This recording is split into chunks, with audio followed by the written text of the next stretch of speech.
Podium Audio presents Quasem 2, King Inferno, Book 2 of Season 4, Inferno Gods, written by Jaquel J., performed by Wesley Siobhan and Miles Washington.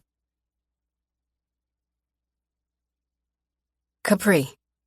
Recommendation. Listen to Sleazy Flow Remix by Sleazy World Go. You cannot want sex again. We just went to sleep, Mir. I groaned as I felt him gently shoving me. I made a mental note to check his side of the sink for Viagra, 'cause there was no way he wanted it again after we just had sex not even a few hours ago. Shook. Somebody trying to get into the crib. Shit tripping the system. I watched as he climbed out the bed, tossed on a hoodie, grabbed his gun from the night table, and checked his phone. They got the fuck in. I jumped up and grabbed a pair of his sweats from the chair near my bed, checked the baby monitors, and grabbed my gun. I'm going to get the girls. Mir had gone into his head, and he wasn't my husband or our girl's father. He was a protector, and someone had invaded our safe place, daring to enter our home. His phone buzzed in his hand, and he turned the screen to show me it was Quasem calling. Sugar, the girls are priority. I'm getting you to the side of the house so we can go to the compound. I'll be behind you. I started to argue back, and he gave me that look. You heard what the fuck I said. I checked my gun and grabbed an extra clip from the side table before we crept out the bedroom, down the hall to where Peach and Cherry's rooms were. My baby had just started sleeping in her own room, and then this shit happened. While Mir went to get Cherry, I rushed into Peach's room, grabbing her some clothes she could put on in the car. Peach, baby, I held my finger to my lips when she stirred out of her sleep. Why we whispering, sugar mama? I hated this, having to look my baby in the eyes and tell her that someone was in our home, wanting to harm us. I hated it. Mir and I had started telling her that we carry guns for her protection. Mir stressed he wanted the girls to always know what was up and never to be defenseless when it came to the life we lived. Their uncle was King Inferno, and that came with a lot of jealousy and people wanting to cause harm to us. Someone is in the house, baby. We need to get out. I need you to listen to me and do what I say, okay? Peach nodded her head and pulled the covers off her body while I put her slippers on and grabbed her hand. Shoving her clothes into a bag, I slung the bag across my body, and we crept out the room. Mia came out of Cherry's room. Pow, pow, pow! We dug down as the bullets hit behind us. I could feel Peach shaking while holding my hand. I released her hand and cocked my gun back, aiming at the nigga in the ski mask, trying to shoot us. I caught him in the shoulder right as Mir handed me Cherry. Then he started to bust his shit at the man, finishing him off. Back staircase, he directed, and we made it toward the back staircase that took you right by the garage and back door. My car was parked outside the garage. He grabbed the keys from the hook and made sure me and the girls were behind him as he opened the door. The alarm sounded, causing Cherry to jump in my arm, which caused her to cry. I kissed her head as I held her close while holding my gun, and Peach held onto my arm. It's all right, baby. Mama gonna make sure my girls are good. He nodded for me to follow him. Whoever came was still inside the house. Mir held the door open for Peach and got her in, kissing her and staring at her. He put Cherry in her arms because we didn't have time for the car seat. Sugar, get the fuck away from here. I'm behind you. Mir. Capri. I hated leaving him behind. Daddy. I'm coming for you, Peach. Hold your sister tight for me, okay? Okay, she cried as she watched him head back into the house. I got into the car and quickly pulled away from the house, knowing I was leaving my husband behind. Quamir. Recommendation: Armed and Dangerous by Pop Smoke. The minute I entered the side door, I dipped into the kitchen and under the sink to grab another gun. They came into my home where my wife and kids slept. I had to see my daughter with tears and fear in her eyes, something I never experienced because I kept her safe. This life was something I was born into, but I always promised that my daughter would never know fear. She would never have to see her father bust his gun because she never needed to see that shit. Sim, they burned my fucking crib down, Blaze. Be inside. This shit was an ambush. They started with Qasim because they knew he couldn't get to me. I looked at my phone again before putting it in my pocket and listened to the creaks in the floors as they walked. I knew this house like the back of my hand. They were in Peach's room. Pow, pow, pow. I cracked my neck and squeezed the handle of the gun, fuming. Had I not moved quickly, that could have been my Peach. I grabbed the half of Gam's cookie from the counter and took a few bites because I was about to put these niggas through it. My family was out the house and safe, and now I could end them one by one. I could still hear them as I hit Wiley's name in my contacts. He lived a few blocks over from me and could get to me the quickest. What up, man? He answered as if it wasn't the wee hours of the morning. Niggas in my house, why?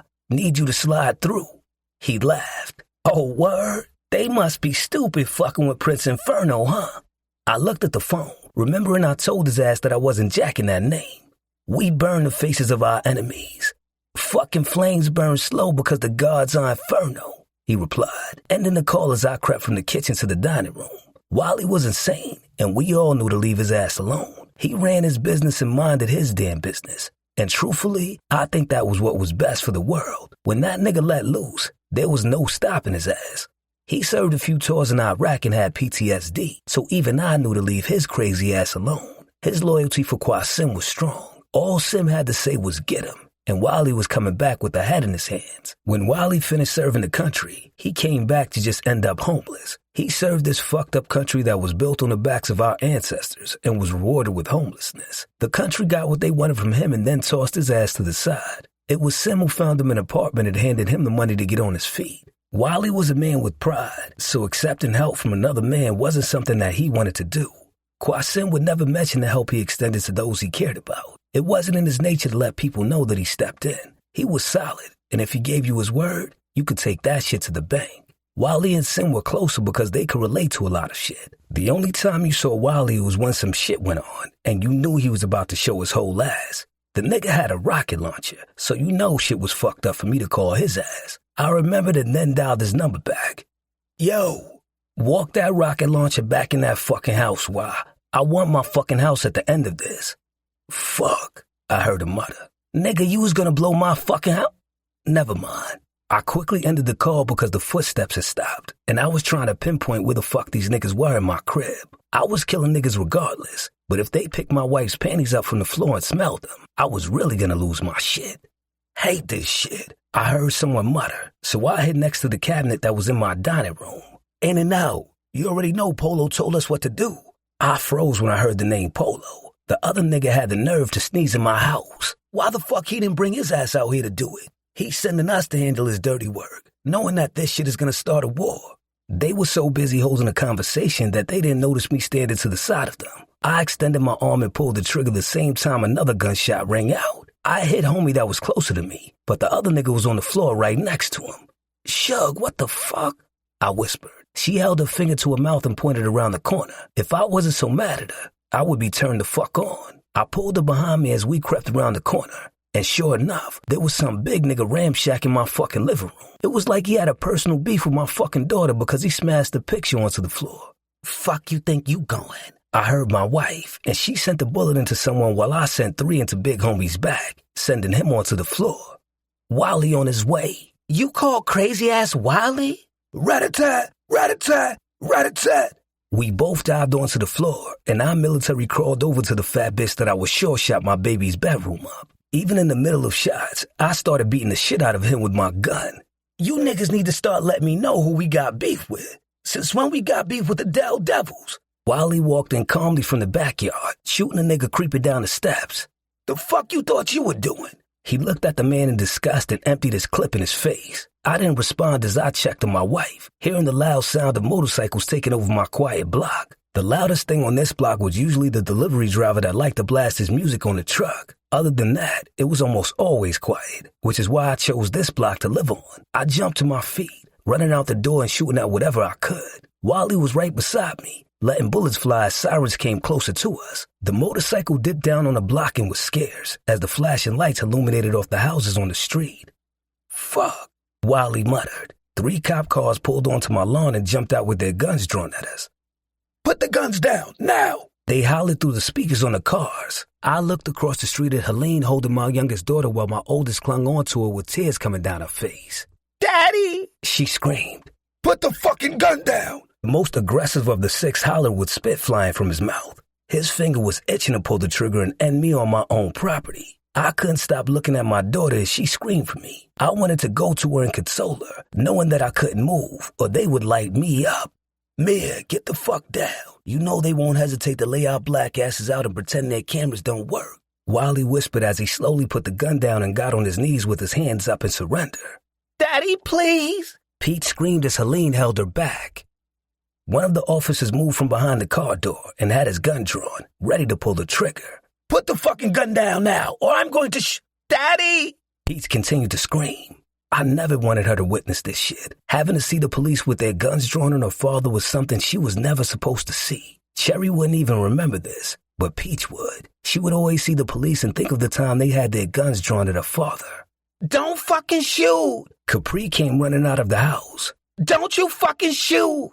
She stood in front of me with her arms up. I watched her hands, specifically the one with a wedding ring on, and saw how her hands were shaking, but she stood firm. "Get the fuck down! Put the fucking gun down!" Another one hollered, clearly scared. Sugar pressed her body against mine while still facing them. "Mia, put that gun down for me, please.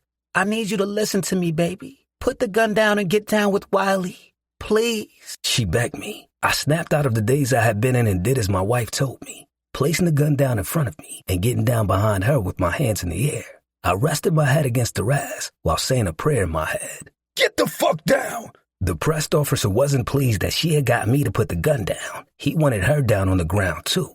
"I am the fucking district attorney of New York City. Come get my fucking badge out my back pocket," she told him, her hands still in the air. "Come get the fucking shit now," she barked. "Sugar mama." "Pete, I promise it's all right. Okay, baby? Daddy and Uncle Y are going to be all right. Sugar mama is going to make sure of it, okay?" Peach calmed down listening to Sugar's words. "Okay. Helene, take my babies back inside, please."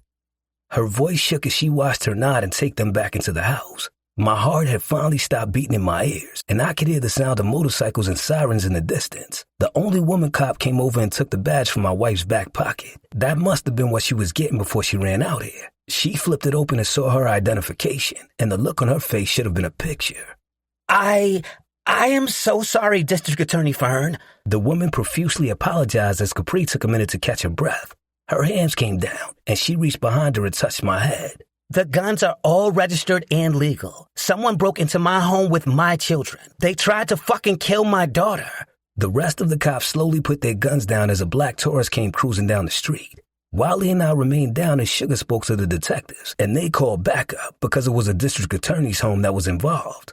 "Slowly get up." Sugar came over to us. "I don't fucking trust a few of them," she snarled as 2 of the officers stood beside her. One draped a police windbreaker on her shoulders, and she hugged me soon as I got up from the grass. "Are you all right?" I asked her. "I'm not, but we can talk about that later." Sim's crib was burned down, Blair inside. She snatched her head back. "Chill. There's nothing we can do for them now. Handle business, DA, and then we can go to them." I kissed her head as she tried to remain cool.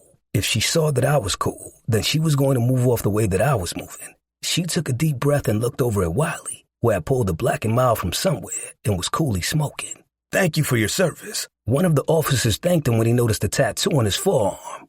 "Before or after you try to take my life," Wiley replied, not for the fake shit they wanted to be on. The detectives made their way over toward us, and we all looked at one another, knowing that we were going to say we didn't know who broke into the house. As far as they knew, we were just a random house because I was going to make sure they got handled. The fact that the Dell Devils had something to do with this had me fuming. My uncle was the head of the Dell Devils. Qasim.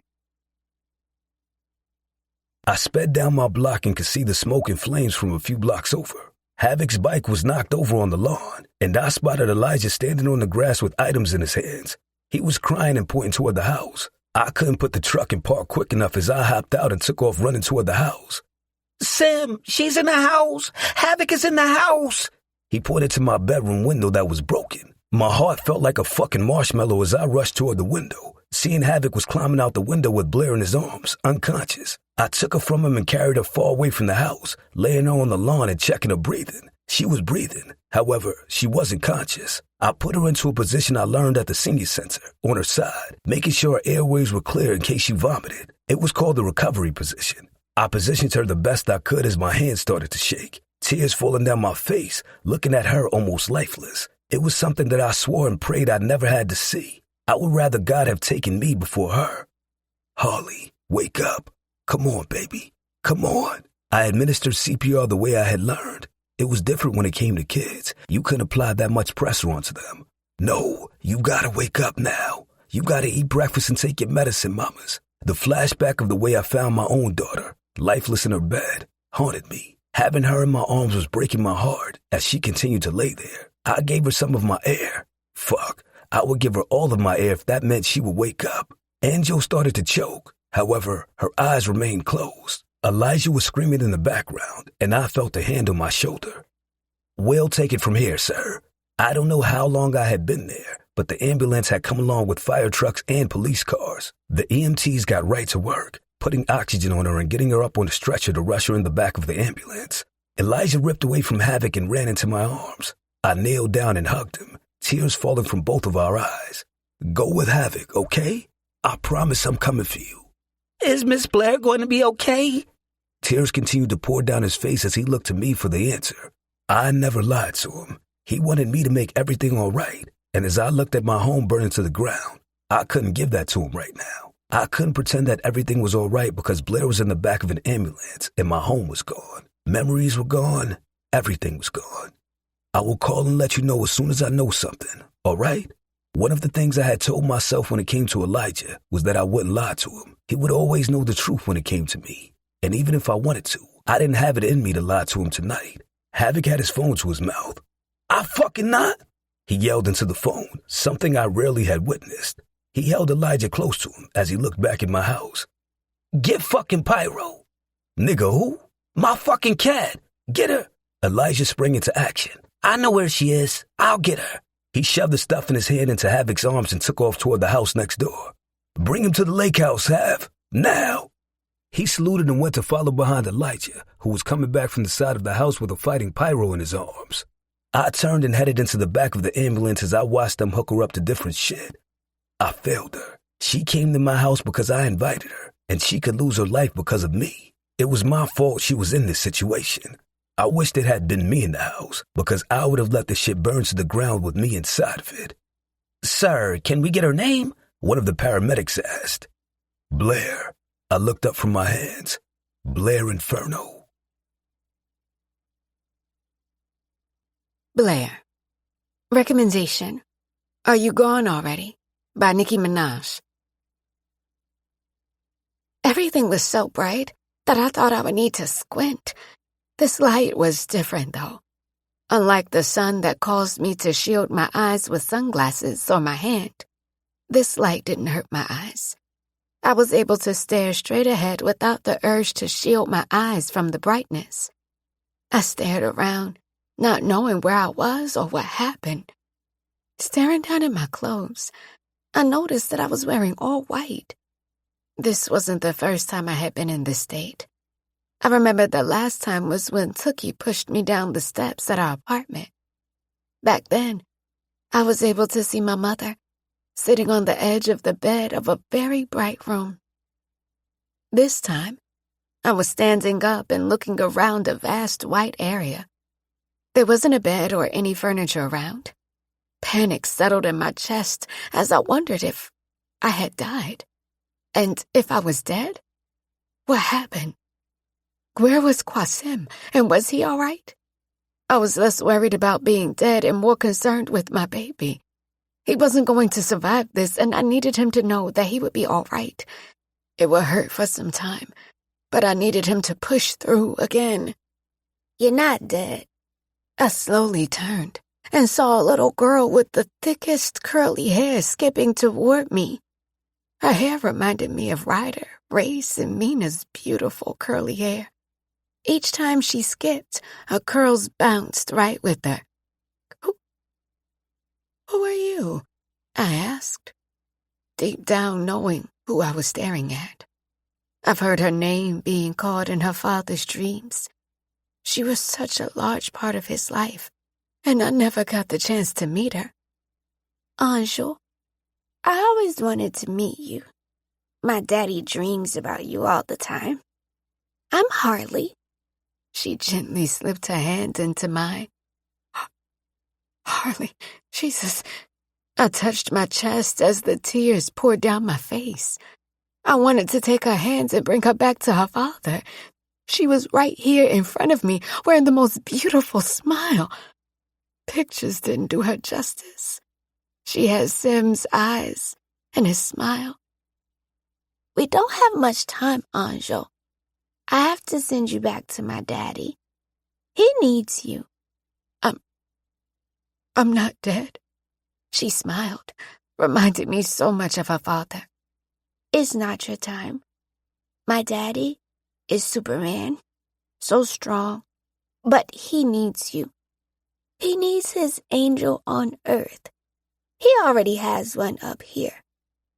He misses you so much, Harley. So much.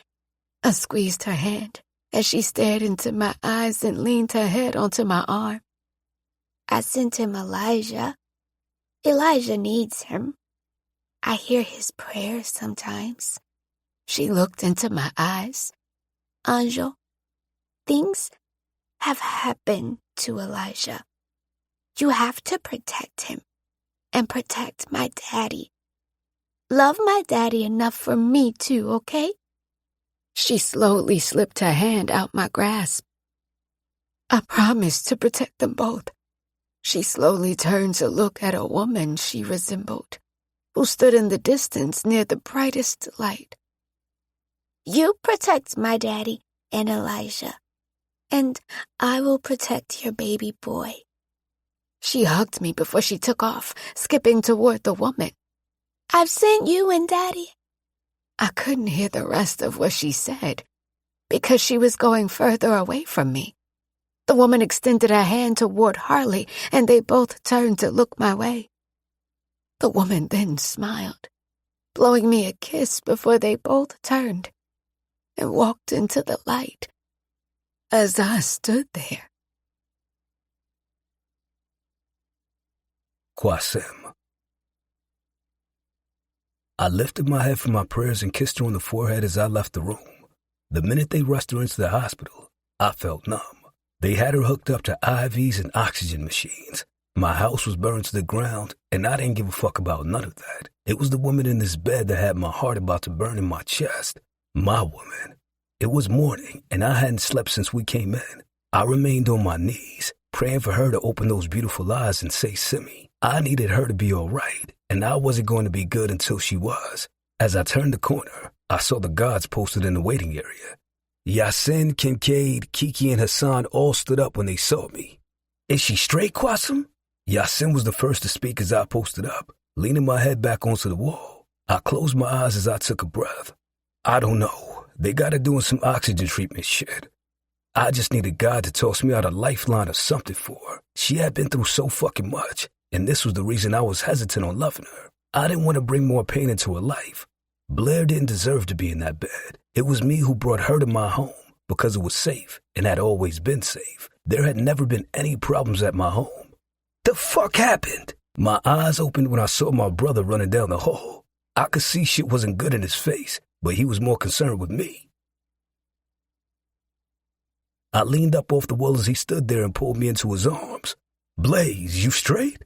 One look in his face and I could tell that something happened. Blaze had never been good with concealing his feelings, and just by staring into his eyes, I knew there was a reason he didn't come when I called. You straight? Where's B? Elijah? He ignored my question, looking behind me like he was going to see her sitting in the waiting area. The guy sat back down as I stared at my brother. She's in the room. They got her hooked up to a bunch of shit because of the smoke. Elijah's at the lake house. I had the guards and reapers escort Havoc. Blaze paced the small space between us. He checked his pockets and then gave up once he realized he didn't have a spliff on him. They broke into my crib, Sim. Fucking shot Peach's bed up. My fucking heart dropped, and he held my forearms as he stared into my eyes. Where's my niece, Blaze? I could feel my blood singe my insides with how hot I became hearing that something could be wrong with Ryder. When he didn't respond to my text, I assumed he was asleep and would get back to me when he woke up. I got them all out the house before they could do some shit. Pops came and got the girls and he's bringing them to the lake house. He stayed at his condo, so he was close by. Thank God. He took a breath and then leaned on the wall. Cops had their fucking guns pointed at me and Wally. He was saying a bunch of shit and none of it made sense. I allowed him to reel because he was trying to process everything that had happened. Eventually, he would fill me in on the missing pieces, and it would all come together and make sense. Suge don't fucking listen, but I'm glad she didn't listen this time. She had to stand in front of me and protect me. I'm her protector, and my baby put her fucking body in front of mine with all those cops aiming guns at me. Fuck. He kneeled down and I watched him, knowing my brother. He didn't need me to swoop in and hug him. Mir never been like that, and always needed his space when figuring out his shit. Capri will fucking die for you, Blaze. That woman is in love with you and will put her life on the line when it comes to you, just like you would do the same for her. I heard shoes squeaking on the floor, and we turned our heads to see Capadonna, Capone, and Capella coming down the hallway. As serious as this moment was, I couldn't help but shake my head. Capadonna had on a pair of pajama pants with his kids' faces on them, Tim's, and his motorcycle vest. Capone still had his do-rag on and wore a pair of Ugg slippers as they rushed down the hallway. Capella was the only one dressed, wearing a pair of sweats and a hoodie. His hands were in the front pocket of his hoodie, so I already knew he was gripped up. Papa dropped Cherry and Peach off to my mom's crib. The fuck happened? Capadonna asked as he looked down at Blaze. Niggas burned down your crib, Sim? Capone questioned, both of them looking between me and Blaze to find out what happened. I leaned back on the wall while folding my arms. Blair and Elijah was caught in that shit. She got him out before herself, and now she's been unconscious. Capone shook his head and paced. Who the fuck would set your crib on fire? His guess was as good as mine. Sucky little short ass. Cap was the first to answer as he posted on the wall next to Blaze, who was still in his own world. Where's my sister? They ran in my fucking crib with my wife and daughters. Had I not fucking heard the sound of the alarm tripping, Peach could have been fucking dead. He was speaking out loud, but I knew he wasn't talking to anyone in particular. Blaze showed up alone, so I was wondering the same thing. My fucking daughter is gonna be traumatized seeing police aiming guns at her father. I ain't never wanted her to see that shit. I fucking froze and couldn't even do what they were screaming at me. Capadonna leaned down next to Blaze and looked at him. Ryder knows that her father would do anything to protect her, and so does baby doll. This ain't on you, but we gonna make sure we get that shit back in blood, though. The sound of heels coming down the hall had us all turn our heads. Capri came walking down the hall wearing a pair of sweats, heels, and a police windbreaker with a phone to her ear. All the guards, including her brother and husband, stood to their feet when she approached us. I don't give a fuck who he is and what his father is to the city. He pointed a gun at my husband, threatening to pull the trigger while my daughter screamed for her father. She paused. Oh, his body cam doesn't work? Oh, perfect, because my home security cameras and my neighbors do. Yeah, do that, because had I not been there, they would have fucking shot a man that was defending his home. Get me the fucking police commissioner now. His fucking granddaughter could have been murdered. Yank his janky ass out that fucking bed. She hollered into the phone and ended the call. The minute she ended the call, she looked at Blaze and rushed into his arms. Mir, was all she said as she held him tight while tears fell from her eyes. You don't fucking listen, Shug. He kissed her face as he held her tighter and continued to kiss her. Good thing she didn't listen. Would have blown the tri-state up if they would have killed you. I spoke. When the fuck we got beef with those devils? I turned to see Wiley's cool ass walking down the hallway while dumping the remains of a bag of combos into his mouth. We don't. That's who was in my crib, Sim. Niggas was in my shit. My jaw flexed as me and Wiley hit the IG shake and he settled beside me. Tell me who to get and I'm on go, he told me. You already know. Wiley looked at Capadonna. The fuck is out with the pants? Nigga, my wife got me these for Father's Day last year. I'm sorry I was in a rush and couldn't toss on my three-piece suit. Capadonna replied and hit the IG shake with Wiley, who chuckled. I leaned my head back and closed my eyes for a second, then started laughing. When I opened my eyes, everybody was staring at me like my head spun around several times. Even Wiley moved over a few spaces. Taking his granny was too easy. I've done that before with Harry. I want his mama, and I want him to watch that shit. Before doing him in? Wiley questioned. Eventually, I'm gonna need core. Nigga about to live stream his mama's death. I closed my eyes. I want his baby moms, too. That nigga got a baby moms? He got some strag pregnant before he got locked up. Shorty walk around like she got pregnant and had the prophet seed. I want his son to grow the fuck up without his pops and moms around. I want that fucking bloodline to self-destruct, and it starts with his son. I'm a patient man, so I'll wait until his son grows up before I send him with his parents. Fuck innocent. Welcome, Diablo, Wally muttered. I got the word back that Red didn't know that shit was going down. Some of the devils linked with the Chrome Vipers. My father walked into the waiting room. From his eyes, I could tell he hadn't gotten any sleep. Not trying to hear none of that shit. Infernos and devils have always had an agreement. No fucking beef. They broke that. Mutual grounds. You know the rules. We go and speak to Red and see what the fuck is up.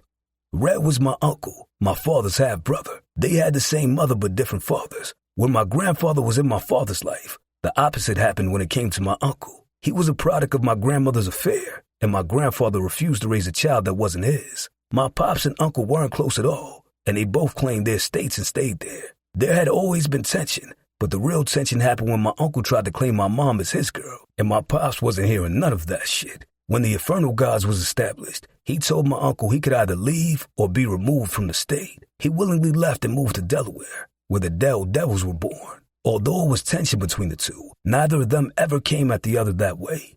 At the end of the day, we were family, and although we were dysfunctional, we ain't let the outside see that shit. Reggie, I don't care that you were snatched out of bed. Your granddaughter nearly witnessed her father being killed tonight. I don't care that it's out of jurisdiction. You make fucking calls and get me whoever works this jurisdiction. Yeah, I thought you would sing a different tune. Ryder could have been killed. Capri paused. Uh-huh. Unfortunately, I have to do a fucking press conference because it's all over. Do that. What the bitch say? I questioned. Capri took a deep breath. I know that we will handle the others, but the police? This is where I legally fuck that whole department up. You don't do no shit like that and think I'm not going to have anything to say about it. All the good I've been doing, trying to change things, and it shows up right at my front door. That one cop wanted to pull that trigger so bad. She ran her hand through her hair and took a deep breath. Capadonna kissed her temple. You're good, baby doll. That shit don't take away how much you've been doing for the city. They crossed the line and put your husband and kids in harm's way. Fuck them up the legal way and flex the power you possess as a black woman district attorney. Facts, Pri. We gonna handle shit on that other side, Capone added. I looked at my sister. We've been on our best behavior because you asked us to. Pri, I can't sit back and allow shit to sizzle. It gotta get handled. She looked over at me. Never expected none of you to. Do what needs to be done and I'll hold down my part. Me and 40 both. My father pulled Capri into him and kissed her head. You're okay. The girls are safe and your father is on his way. Blaze looked at me and leaned forward, extending his hand, and we hit the IG shake. Gods burned the faces of their enemies. My father looked at us both before putting his hand in while still holding Capri close to him. The flames burn slow because the gods are inferno. This meeting with my uncle could go either one or two ways, and I was trying to figure out how it would go. He was my uncle, but I didn't trust his ass because of the shit he was into. It was one of the main reasons why I was strict on Yasin when he opened his strip club. The moment he started selling pussy out that shit was the moment his jaw would have been cracked. I never played those games. Mr. Inferno, she is awake and she wants to see you. The nurse came around the corner and I leaned away from the wall, quickly following behind her. When I entered the room, there was another nurse trying to get Angel for pulling out the IVs in her arms. It was when her eyes landed on mine that the tears immediately fell as she reached for me. Chill, she good.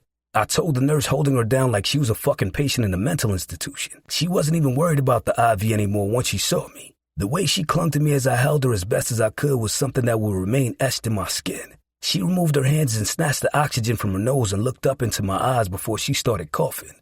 Simi, you're home. I tried to get everything. I wanted to make sure everything. I quieted her with a kiss on the lips as I sat on the edge of the bed. She crawled into my lap as I held her so fucking tight, I was scared I would crack a bone. You can't be replaced, Angel. If I would have lost you. She settled into my arms as we held each other, and then she ripped away from me like she was about to bolt from this bed and out the room. God, Elijah, where is he? She panicked as she looked at me for answers she needed. He's safe. Havoc got him to the lake house. He's safe because you saved his life, Angel. Always fucking thinking about everyone before yourself. I pulled her back toward me and kissed her face 1,000,000 times. Fuck, Blair. I rested my lips against her forehead as she held on to me. The knock at the door caused us both to pull our eyes away from each other. Capri came rushing into the room with those damn heels on and hugged Anjo. I swear I think you want to kill me, Blair. Blaze took place in the doorway.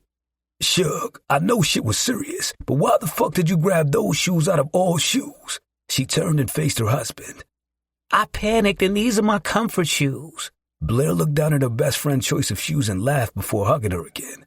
I grabbed the oxygen and wrapped it back around her so she could keep it in her nose. I promise I'm not.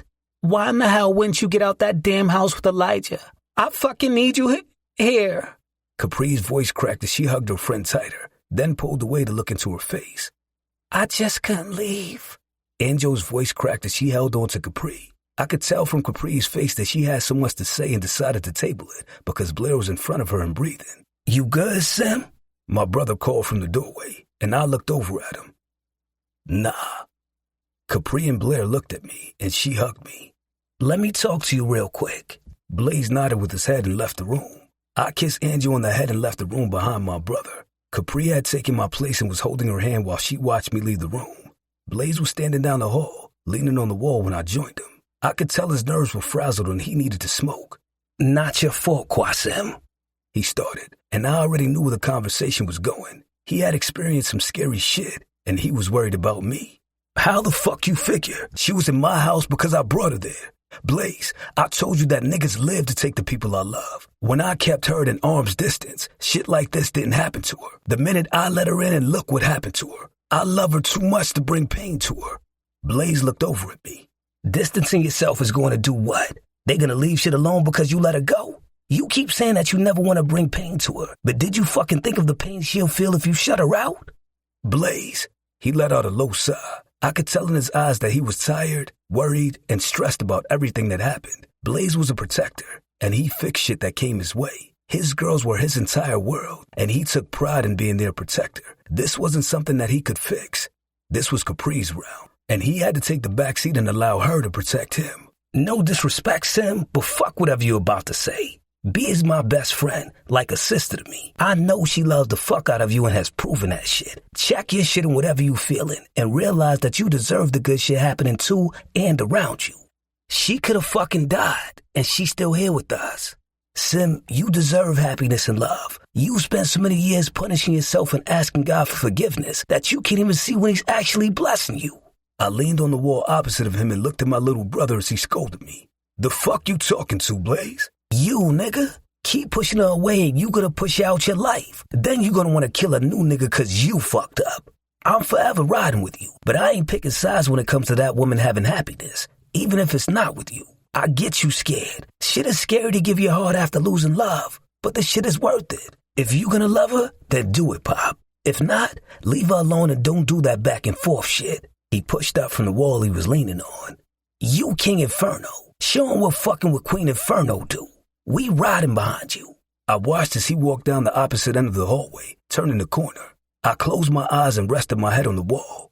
You know he's not wrong.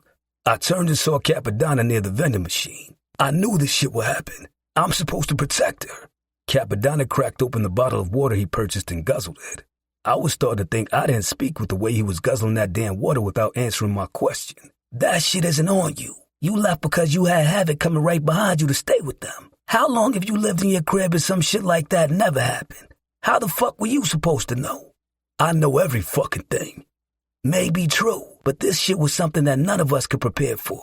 You'll give your life for Michael, just like I would for my wife. Stop being yourself for shit that you couldn't control. Just like you was there when niggas came for my wife, I'm here, and we gonna fuck him up in the worst way. When we heard heels clacking, we both knew it was Capri's ass. Running down the hall in those shoes took fucking talent. The heel she had on wasn't some short shits either. She was white. Capri hollered as the white nurse looked at her, offended. See what not minding your business gets you? She snorted as she continued down the hallway. Who was white, baby doll? Blair says that as she was trying to open the window, she saw a white woman throwing a cocktail through it. I bypassed Capri and went back down the hall into Anjo's room, where she was anxiously sitting up in the bed. Tell me everything you told Capri, my love.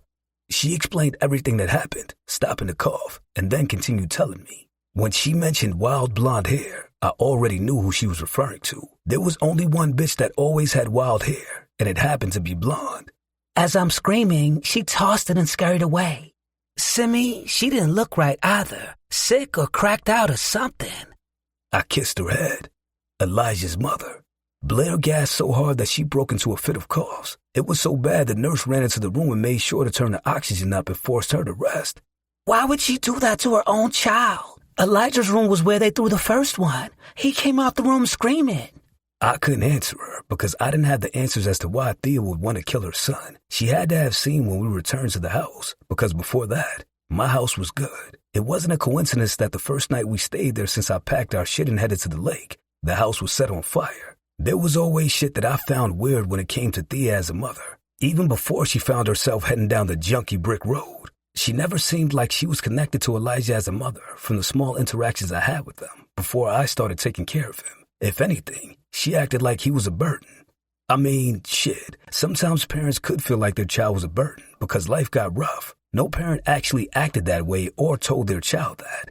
Thea was the exception to the rule. Elijah didn't matter to her, so when she started to really neglect him, I knew all hope was lost with her. She treated him like he had ruined her life, and she resented him for it. He was always quiet and almost coward every time I came around, like he was afraid of men. The few times he was outside and I happened to be in the yard, chasing the male cats away from Pyro's whole ass, or in my garage, he would watch and stay far away, but have conversations with me. As we became closer, and I learned that he pissed the bed, the shit had me looking at his mother differently.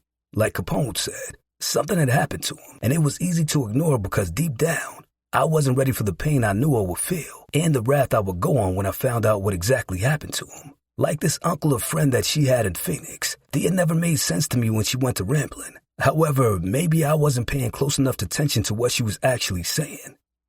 I don't know, my love. I continued to kiss the top of her head as she was taking hits of the oxygen like it was a blunt. I'm sorry, Anjo. She nearly snapped her neck to look my way. What do you mean? The reason you in here is because of me. She paused and turned her attention straight ahead. No, Quasim. Fuck you mean, Anjo? I'm saying no. If you're going to distance yourself, then do it now. I'm not doing the back and forth with you. I refuse. The knock on the door pulled us both from our conversation. Yo, Havoc told me that the same few cars keep driving past the entrance of the lake house. Security on it. But I'm about to make my way back up there with Kincaid, Capella told me. You straight?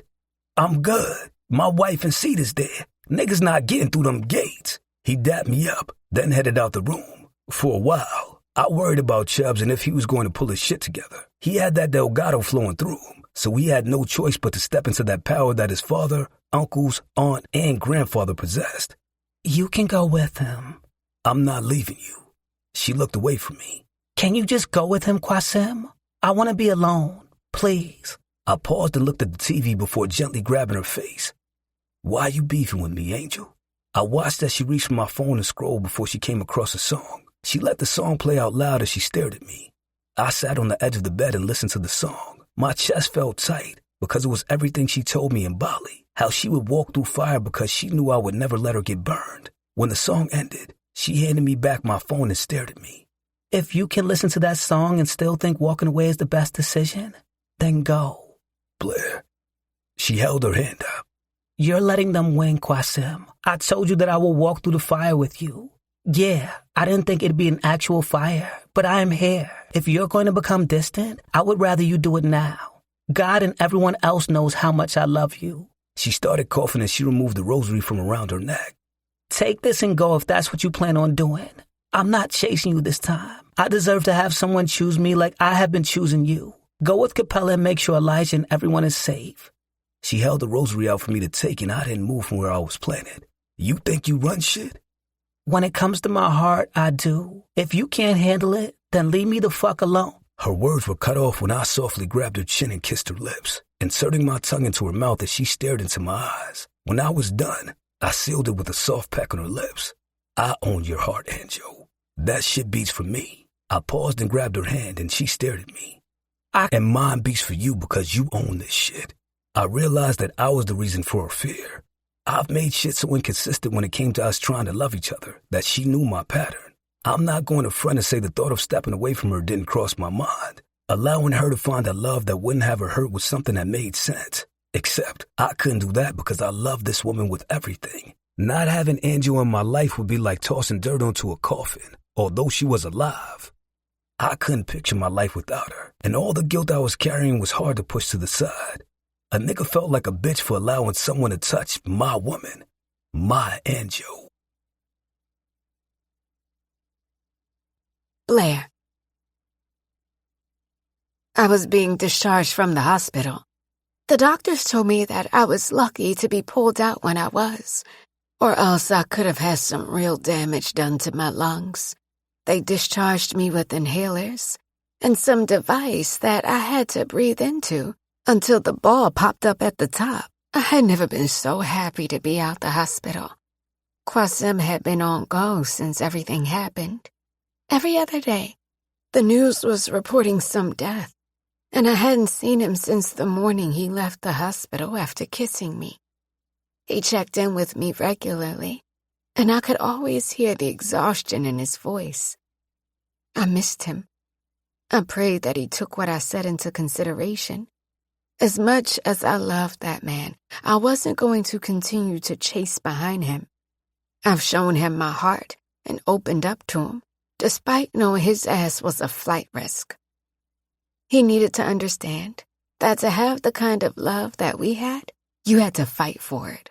Someone wanted to come between what we had, and if he fell back, he would only allow them to win. I was also smart enough to know that there was a sinister side of the man I loved, and what I had witnessed wasn't anything compared to how he could get down. You are not going back to your apartment either. You need to be around family. Qasim told me to bring you to his lake house, Capri said, as she closed my door behind me and quickly rounded the car. I was a little down that Qasim didn't come pick me up himself. Shaking it off, I smiled because my girl was always going to make sure I was good. Even with a million things going on in her life, she was here early and ready to bust me out of the hospital. I need to make sure the studio is all right. Capri looked at me as she put her seatbelt on. I stopped by there and everything is good. Qasim has some IGs outside there so that Sin is protected. Qasim or Havoc? I snorted. Havoc was smitten when it came to Sin, and she had no clue because all he did was come into the studio and buy fake classes that I had to refund to him. Even when I refunded the money, some way, a stack of money showed up in the front desk drawer with a note telling me to pay Sin with it. The Inferno Gods were providers, protectors, and downright good men. If they had their eyes set on you, they were going to make sure that you became theirs. And Sin didn't know what she was in store for. You know it was Sim that made the call, but Havoc that went and made sure it was enforced. Yasin even has someone over at Kiki's shop, too. She pulled out of the hospital's roundabout and then turned off the property. No sooner than her wheels rolled off the curb of the hospital property, I heard motorcycles, and like they always did, they surrounded her car. Her gun rested in the cup holder as we drove further away from the hospital. My heart jumped when I saw Simi's bike come to my side. He put his fingers to his helmet's mouth and then patted his heart as he took lead in front of everyone as the rest of the gods locked in around us. He came. Quamir was on Capri's side and nodded his head and continued to keep the same speed she was going. The triplets sped by and were making sure everything remained clear as we made the journey to the highway. Even before all of this happened, I had developed a slight fear of the highway. With the way the Delgados and Infernos beat the highway down, a girl could only duck for so long. No sooner than we hit the entrance ramp, Quamir signaled to his wife to increase speed as the gods spaced out to give her space to open up her engine. Capri leaned forward, whipping in and out of lanes with one hand on the wheel and the other on her gun. My girl wore that Lady Inferno title proudly, and she was ready for anything that came our way. "How are you both?" I questioned, knowing that things had been tense with everything that happened. "I don't know if I'm coming or going, Blair," she sighed. The girls have been sleeping in the bed with us because I don't want them away from me. Mir hasn't slept. I wake up to him downstairs in the office. Brandy has been asking for Peach, and he refuses for her to leave the lake house. She's been quieter than usual, not wanting to hang with CJ. I reached over and gave her shoulder a small squeeze. I'm sorry, Pri. When we went back to the house, she paused. Peach's bed was shot up. If Mia didn't hear them, that could have been her in that bed dead. She wiped away a tear that fell from her eyes. I've never seen my husband so emotional, Blair. The thought that she could have been in that bed? She heaved a sigh. Probably why he's not sleeping. Mir is protective over his girls, and you three are his entire world. Someone tried to bring harm to his family, and for that, he can't sleep because they have to pay. Blair, they were going to shoot my husband. I couldn't get my badge quick enough as I watched them ready to end him. He froze because of Peach. She quickly looked out the window at Mir, signaling something to Yasin. We couldn't see their faces, but I knew he had a stressed expression on his face. All I could see was the back of Sim, and the back of his shirt blowing in the wind as he continued to lead us down the highway. There go Papa, Capri pointed out as another bike sped out of nowhere and joined the front with Sim, who moved over so they could ride side by side. My thoughts were everywhere with everything that happened. His home was burned to the ground with all of the memories he shared of his daughter and Cherie. That home was everything that he had left of them, and now it was gone. Everything that he cherished was now reduced to ashes. I tried to grab any and everything that I could, but it would never be enough. My hand found its way to my chest as I took a few short breaths. You all right? Not really. His home burned down, Capri. I know. So fucked up. I took a minute before I looked over at her. I met his daughter. Capri swerved, causing Mir to move over before rejoining her. He motioned for her to put a window down as he flipped the visor on his helmet up. Shoot, you good? I'm good, baby. She quickly rolled the window back up and looked over at me like I was crazy. Blair, are you sure that you're all right? I had to laugh because she was very concerned for me. When I was unconscious, she came to me, I explained. I noticed how Capri was getting closer to her door while trying to be supportive. Okay. She came to you. Bitch, don't even do me like I'm crazy. Capri broke out into laughter. Listen, I'm 10 toes down behind you, but I was prepared to take you to Lennox Memorial on a 72-hour hold. We both needed this laugh with all that has happened. It felt so real. She came and hugged me, told me that her father always dreams about me and that he needs me. Even said she sent Elijah to her father. Kim said the same thing, too.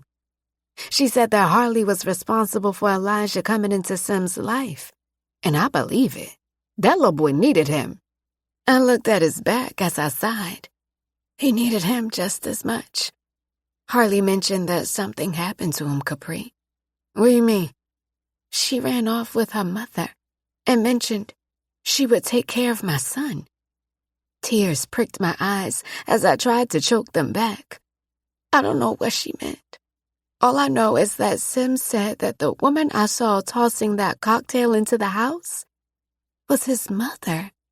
His mother set a house on fire with her own damn son inside?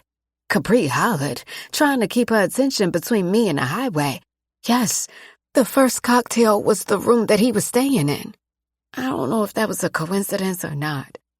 I also know that Qasim never let that woman in his home. So how would she know where to throw it? My head was spinning, thinking about what happened and why his mother would do that to her own child. I knew addiction was something different, and at times you weren't thinking of anyone but yourself. It had to be more than that. Elijah's mother was burning Sim's house down for some bigger reason. Qasim was the head of the Inferno Gods, and he told me how he went over there to beat her boyfriend up a few times. She knew he wasn't someone that you could play around with, and she still went and burned his home down. Yeah, I'm going to have Amy look in her eye. I'm sure Sim doesn't know anything more than her first name, if that's even her name. Capri ran her hand through her hair.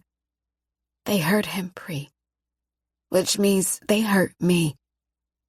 I stared straight ahead at Qasim, continuing down the highway while the rest of the IGs kept the same pace with Capri's car.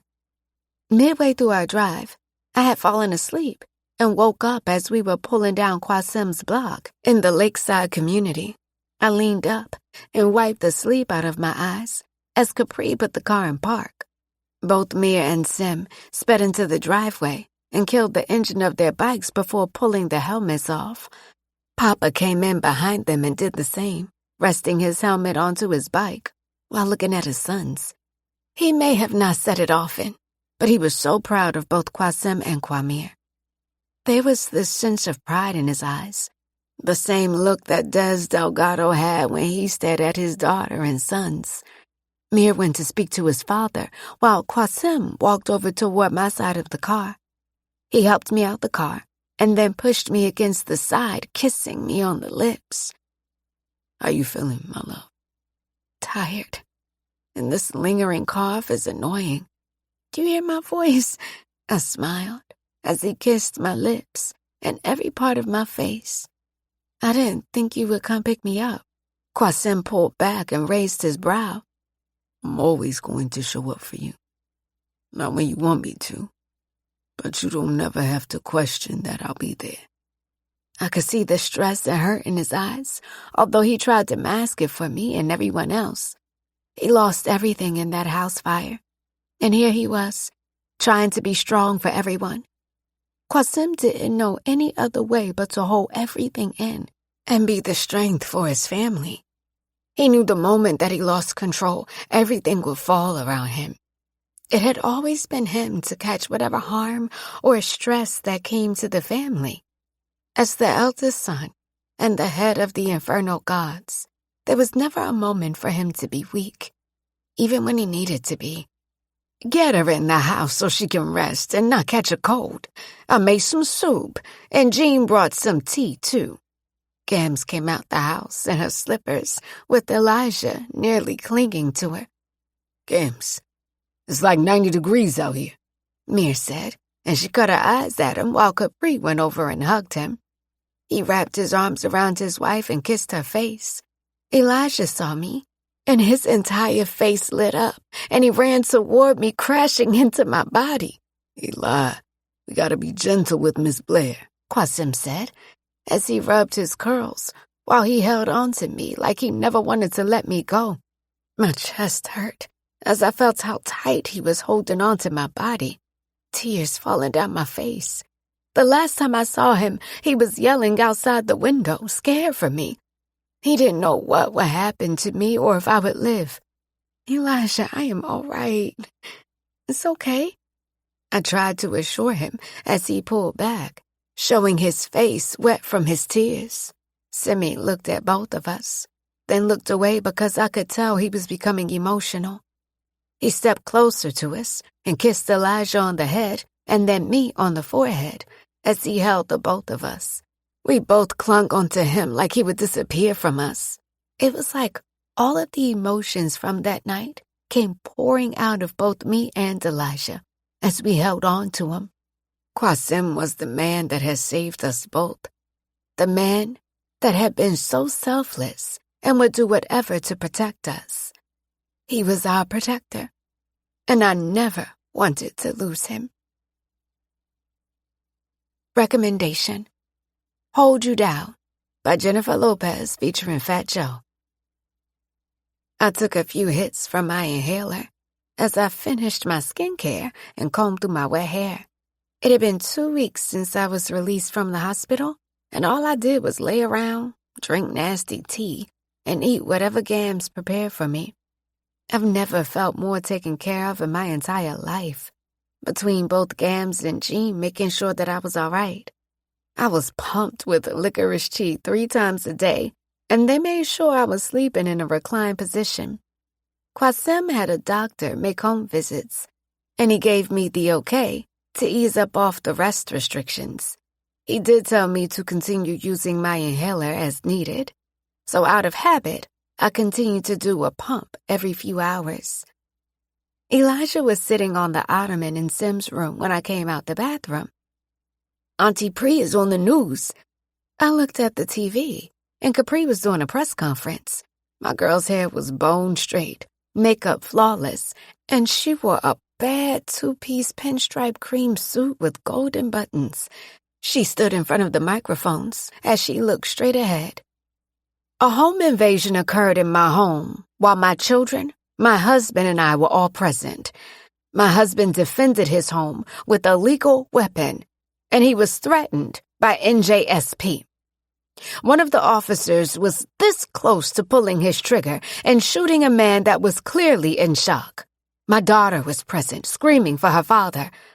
One of the men has served this country, a veteran. She paused. I'm holding every body responsible. Excuse my passion. I'm not allowing this to fall by the wayside. I could have been speaking about my husband in past tense. Thank you. She excused herself, and Zoya stepped to the mic. My client is the district attorney of this city and has been doing the work to pull this city back together. That night, she wasn't your district attorney. She was a mother and a wife, witnessing something that could have altered her life. The cop in question has several excessive force complaints on his record. Why is he working for the city? It's a question I plan to get the answers to for my client and her family. Thank you. Gams was over at Capri and Mir's lake house, leaving me and Elijah alone. I love Gams, but I found myself wanting her to sit down and relax at times. She wanted to take care of everyone, and all I wanted to do was take care of her. Simi hadn't been back to the house, and I honestly didn't know what he was into. I prayed every morning and night and appreciated when he called to check in on me. He kept the conversation brief with me and made sure I knew that he was all right and that he loved me and Elijah. I just wanted him next to me every night and knew that couldn't happen right now. Someone had to answer for the shit that happened, and he wouldn't rest until he found out who. I heard the front door chime and saw Mir and Peach walk into the kitchen holding hands. Elijah was sitting on the stool, and I was standing behind the counter, trying to figure out what to have for dinner. Hey, Peach. I abandoned the counter, and she ran to me for a hug. How's my favorite girl in the entire world? Sad, she sighed, and I felt my heart flip inside my chest, because Peach was never sad. My girl brought the light to every space she entered. Do you want to talk about it? She hugged me tighter. Me and Daddy had a good talk about it. I smiled. Okay. Do you want to skip rocks on the lake with Elijah? He's feeling a little down, too. She nodded her head and then went over toward where Elijah was on his iPad. Hey, Mir. I hugged him. He kissed my forehead. What up, Stabelina? You're an asshole. You want something to drink? I asked while going back into the kitchen. Mia crossed the room and took a seat where Elijah was sitting. You got something strong. I opened the cabinet and pulled the bottle of rum that Simi kept under the counter and grabbed 2 cups, pushing one his way. Pouring us both a healthy portion, I held my glass up and he did the same before we clinked glasses and took the drink back without wincing. The feeling from the rum burned my chest more than usual. I needed that feeling, something to take my mind away from all the mess that was going on. How are you, Mir? Straight. I looked at him. It's me, Kwamir. I know that you're not all right. You're my best friend. You can be honest with me, and I promise nothing ever changes between us. I fucking froze, B. They telling me to drop the gun and get down. Something that my father has drilled into me since I was a teen when it comes to the cops. and I froze like a fucking idiot. Should have never put Suge in that position.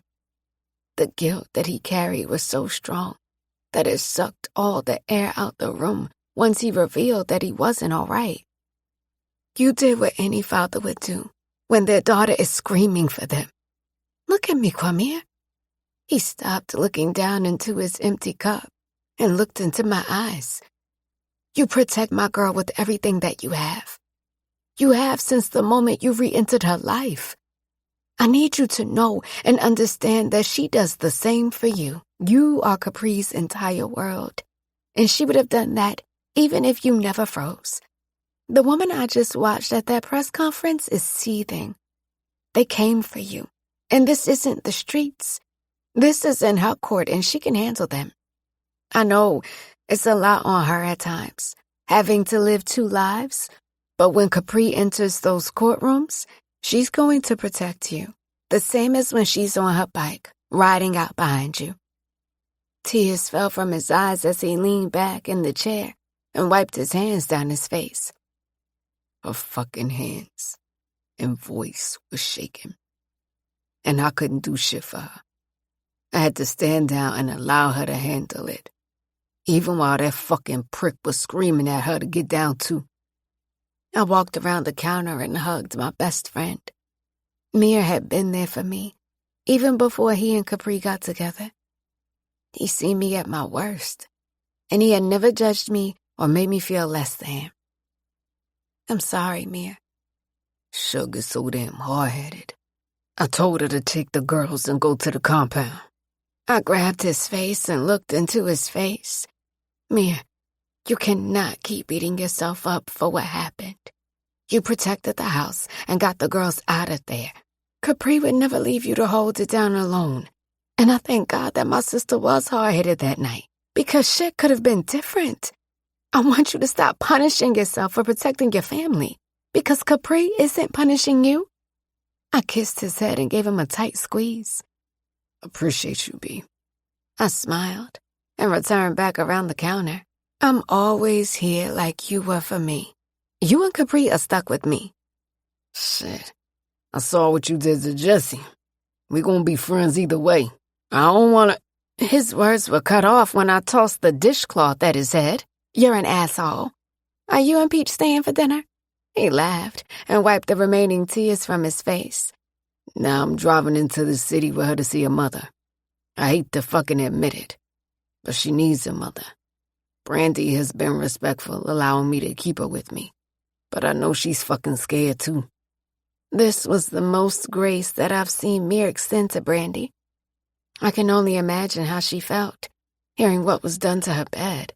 Yeah, I can't continue to keep her away. I told her that she can spend a few hours with her, but once Peach falls asleep, I'm going to pick her up. Don't trust her away from me right now, and Brandy understands that. I'm glad she didn't make it about herself. She's fucking with some basketball player that plays for the Los Angeles Porters. She be on her best behavior in hopes that I will allow her to bring Peach to meet him. I shook my head. She doesn't stay down for too long, huh? Long as she got 3 holes, Brandy gonna make sure a nigga is nearby. He looked over at me. How you been, B? Scared? What up? Tell me what you feeling. He relaxed in the chair and stared at me, waiting for me to explain why I was in this constant state of fear all the time. Your brother? It's been 2 weeks, and I've seen him like 3 times. I worry about him here.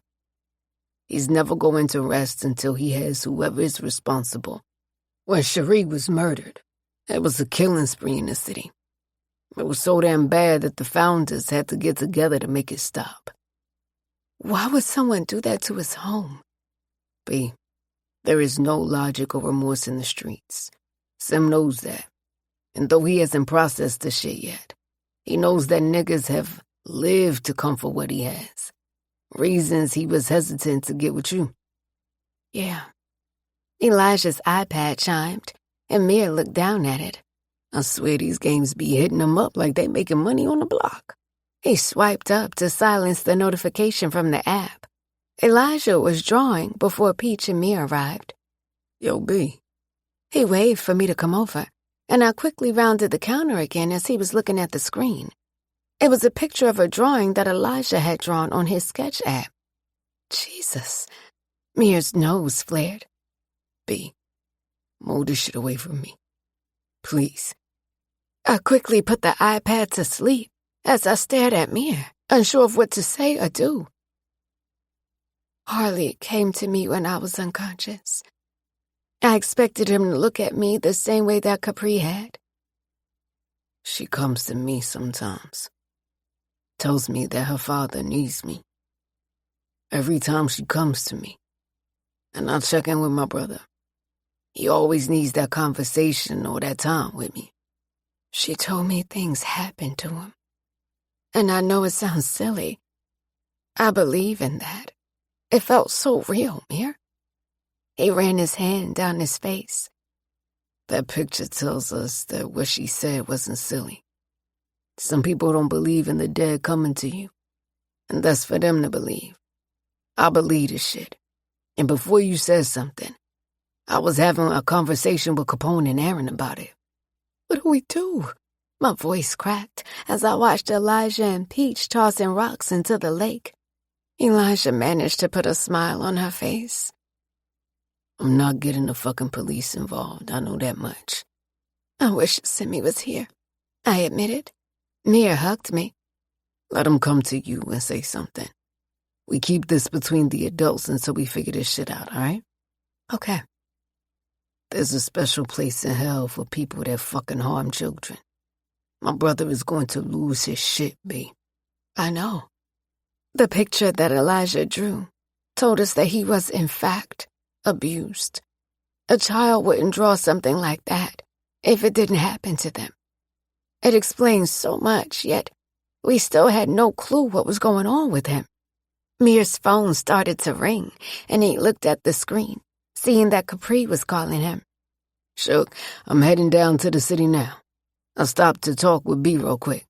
Hey, Blair, how you feeling? Better now that your mother and Gams aren't shoving that nasty tea down my throat anymore? I laughed, still feeling uneasy about what me and Mir just witnessed. Mir continued his call with Capri, while I cleaned the kitchen up and ordered some food on Uber Eats for me and Elijah. It was just going to be the both of us, and eating dinner on the back porch sounded fun. My hands were shaky as I washed the dishes and thought about what I saw on that iPad. Mir and Peach hugged me before they left to head to the city, leaving me and Elijah alone. I just wanted to go and squeeze him. God, how could someone hurt a baby as precious as him? Since I met this boy, he has been the sweetest angel. When the doorbell chimed, I went to the door to grab the food. Elijah looked up from his iPad and smiled. Red Robin's? I wanted to try their burgers so bad, he screeched. This was the most excitement I had seen from him since I got here. Simi told me that you wanted to try it, and since he's been busy, we can have it here, and then go to the restaurant when he's back, okay? He hugged me and took the bags from me to help. I smiled as I pulled plates out and plated our burgers. Can we eat outside, too? Get out my head, little boy. I was going to suggest the same thing. I smiled at him as I poured the garlic Parmesan fries onto each of our plates. I'll carry the plates. Sim says that a gentleman always makes sure the lady is taken care of. I rubbed my hands through his curls and smiled. Be careful, okay? I'm starving, and I don't want to eat a floor burger. Elijah giggled as he carried both of our plates to the back patio, and we both sat at the table. I had cracked open a bottle of wine while inside and poured myself a generous glass. I took a long sip as I stared out at the view of the lake. Elijah took a bite of his burger and closed his eyes, savoring the flavors. Qasim had made plans for us to go to Red Robin's the next day. After staying at his house, he wanted to surprise Elijah. And then everything happened with the fire. This was the least that I could do to make him feel better. How does that taste, Eli? He was chewing and smiling at the same time, exposing the food in his mouth. So good. Simi teaches you a lot, huh? He nodded his head and choked down the food he was chewing. So much stuff. And he taught me to pray and be close to God. I wish Sim was my real dad. Oh, baby. He's an amazing dad. Did he tell you about his daughter? Elijah nodded and popped a few fries into his mouth. Yes, he says she's in heaven and looking down over us. Sim doesn't make me feel bad when I wet the bed. He hung his head and not lifted his chin. It's not your fault. One day you won't wet the bed. When you do, it's our little secret, okay? Okay. He offered me a smile. Miss Blair, I wish you were my mommy, he admitted, which hurt my heart. All babies born into this world deserve to feel and be loved. I hated that the mothers that were blessed with these angels failed them. Thea failed this boy, and then she continued to fail him. When I was pregnant with my son, I chose to leave because I refused for Tookie to harm my son. He deserved better than what his father could give him. I carried guilt because if I hadn't left that night, he wouldn't have pushed me down those steps. Oh, baby, I wish that too. God picked your mommy to be your mommy. For whatever reason. I mumbled the last part. Elijah took another bite of his burger before looking at me. Thea isn't my mommy, Miss Blair. He spotted a frog and quickly abandoned his meal to chase it back into the lake. I sat there, holding my chest and trying to figure out what he meant. While he was chasing the frog, I called Sim. What up, my love? I need you to come home, baby. I'm on my way. Kwasim. Recommendation. Listen to So Into You by Tamia. Tamia's version without Fabulous. That man probably pissed all over himself. Blair slurred as I carried her out to the awaiting truck. She smelled so fucking good that I was having a hard time remaining mad at her for being drunk out here like this. In my mind, I saw her as mine, and witnessing another nigga touching what was mine had me livid. As much as I wanted to do what I usually did, I was milder because my baby was right there. She was so fucking stubborn that she looked at me with that cute fucking smirk, claiming that I didn't like her. Blair ain't even know that I loved her ass. I've been in love with her from the first moment I laid eyes on her at Cap and Elias' crib. I knew what came with me, so I stayed away because the last thing I needed was to add her to my shit. I lived a life that not many people knew about, and I didn't deserve to have the love and happiness you saw in movies. At one point, I had that love and happiness, and it was taken from me. Blair was all of that wrapped into one person, and the thought of having her scared me, kept me awake at night, because I wanted to keep her safe and love her at the same time. It wasn't meant for me to do both. It was either protect her or love her, and I chose to protect her. Why you get drunk like that, Blair? I questioned as I slid her onto the back seat, and she scooted over while pop-locking. The driver looked at me and I shook my head. You have to loosen up some, Simmy. Everyone drinks and has a good time in Miami. She waved me off like it was nothing. Not everyone has chemo, Blair. She screwed her face up. Boo. Don't drag me out the club to remind me that I'm sick. The driver closed the door, and I leaned my head back on the headrest while closing my eyes. After everything that went down and getting right on the jet to come play spy with Blaze's crazy ass, I was tired as shit. Not reminding you. You're not supposed to be drinking that much. She sucked her teeth. I can never have any fun. It's always something that I can't do. I pulled my phone out to check my messages, and she looked at me. Simmy, can we take a picture? Let's mark this memory as the time you called me sick. I ain't even say no shit like that. I pulled my phone out of her hand, and she crawled over and slammed into my side, snatching my phone and positioning herself for the perfect selfie. Say cheese. She ignored me as she snapped the picture, and then looked at it. We look cute. Too bad you scared of me. I looked at her. Where the fuck you get that from? Shh. She smudged her finger against my lip and leaned her head on my shoulder. I kissed her finger as she yawned, and we remained quiet for the rest of the ride back to the hotel. She woke herself up with a snore as we pulled in front of the hotel. We're here. You want me to carry you? No, I can walk. I need to walk this dizziness off. I looked at her. That's the worst thing that you can do. She snorted loudly as I climbed out the back and held her hand, making sure her ass didn't pass out. Her feet and the heels she wore had me biting my bottom lip. Each step she took made my dick grow harder for her. Blair didn't understand how much I wanted her and dreamed of having her. She was a constant in my dreams when I closed my eyes. I wanted to learn her so I could love her better than any nigga in her past. I wanted to protect her because she had never been protected. You remember what room you're in?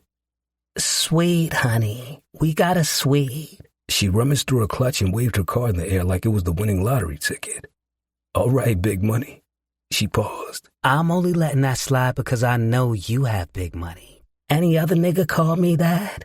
She did a running motion like she was going to get out of Dodge. Mess with the big money type of nigga before and refuse to go back. I laughed because women really didn't fool with the nigga when he used those two words. Shit, I understood where they were coming from. I didn't give a shit if my woman was a billionaire. She wasn't paying for shit with me around. I was paying the bills and providing for my woman because that was how I had been raised. Blaze was the same way, except he got the shit wrong when it came to providing that for Brandy big-headed ass. With Capri, I knew he was making the right decision when it came to her. We entered the elevator, and she closed her clutch and leaned in the corner. Thank you for escorting the sick woman to her room, Doc.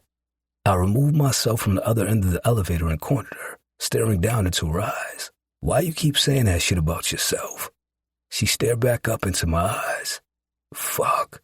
I melted at the thought of seeing her take this dick and telling me she loved me. She was so fucking beautiful and deserved all the best things that life offered. Nobody deserved to have cancer, but she really didn't deserve it. It's true. Nobody wants the sick woman that may or may not die. I held her chin and continued to stare into her eyes. You're not going to die. How are you so sure about that? Nobody knows when it's their time. That's why you avoid me, right? She was so sure that was the reason I kept my distance from her. I kissed her cheek and looked into her eyes. I promise that's not the reason, Anjo. Anjo? Her voice was caught in her throat as she continued to stare into my eyes, never taking her eyes from mine. Angel in Portuguese. Blair blushed. I like that, Simi. The elevator door opened on my floor, and I gently took her hand, pulling her out the elevator toward my room. I want you to promise me one thing, my love. She stopped walking and was fixing her heel. What's that? Never lose that love you have, Anjo. Shit is pure, and I promise the world needs that. She smiled as she let out a loud sigh of relief while taking her heel off. I need that, I muttered. Qasim. All Anjo had to do was call and I was on my way to her. She never had to explain what she needed. She could call me all the way home to grab the remote from the other side of the room, and I would do that shit for her. When she called me and told me she needed me to come home, I was going to come. I felt comfortable leaving her and Elijah at the lake house alone because everyone was up there. They were well protected, and nobody was getting in that community. There were other families that handled business like we did living there too, which is why there was always an armed guard at the entrance. That little junkie ain't been seen since. Kincaid came into the house that was across the street from mine. I sat in the window, looking at my house burned down to the ground. All of my memories and everything I had of Harley and Cherie were gone, never to be seen again. I would never be able to pull my blanket from my bed and sleep on the floor of her bedroom when life became overwhelming. If they wanted to take something from me, they succeeded. However, while they were somewhere puffing their chests out and gloating on their success, I was going to show them how to really prove a point. She ain't going to show her fishy ass around here. She's a junkie, not stupid. I took one more pull from my spliff before I put it out. Shit, she was stupid for burning your house down. Yasin plopped down on the couch.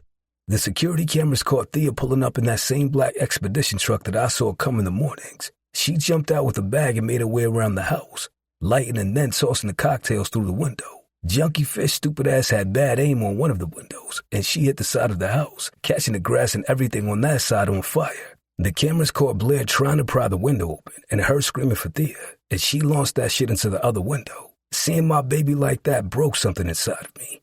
It made me become murderous.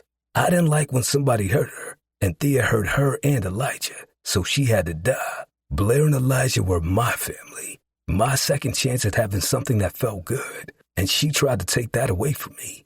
My chest felt tight thinking about the alternative. I heard the rumble of a bike engine and could tell it was my father. As I sat in the window, clicking the pen I held in my hand, I waited for him to come tell me some shit that would piss me off. I loved the shit out of my father. I'd be lying if I said I didn't have a slight resentment for him offering that peace offering after they murdered Cherie. As the head of the Inferno Gods, I understood his position and knew his hands were tied. Still, there was this small piece of resentment that I held on to because I had been put on ice. You didn't go against Papa Inferno, and I had respect for my father. As much as I didn't agree, I had no choice but to stand down. "What up, Papa?" Yasin and Kincaid stood up and dapped my father. He nodded and continued towards where I was standing. "Wasn't Tookie, Pop?" I never took my eyes from my house. "Bullshit.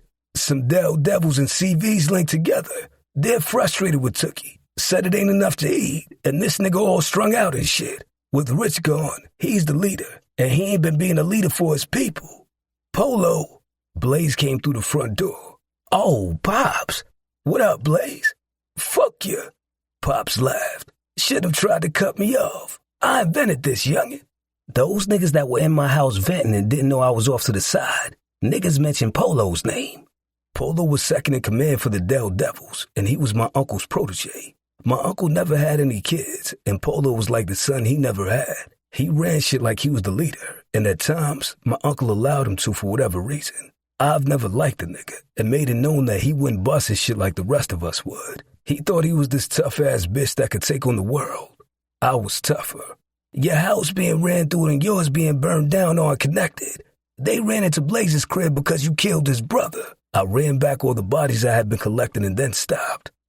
"Damn, Sim, you out here collecting them like fucking Thanos," Kincaid said. "Meech. Bingo.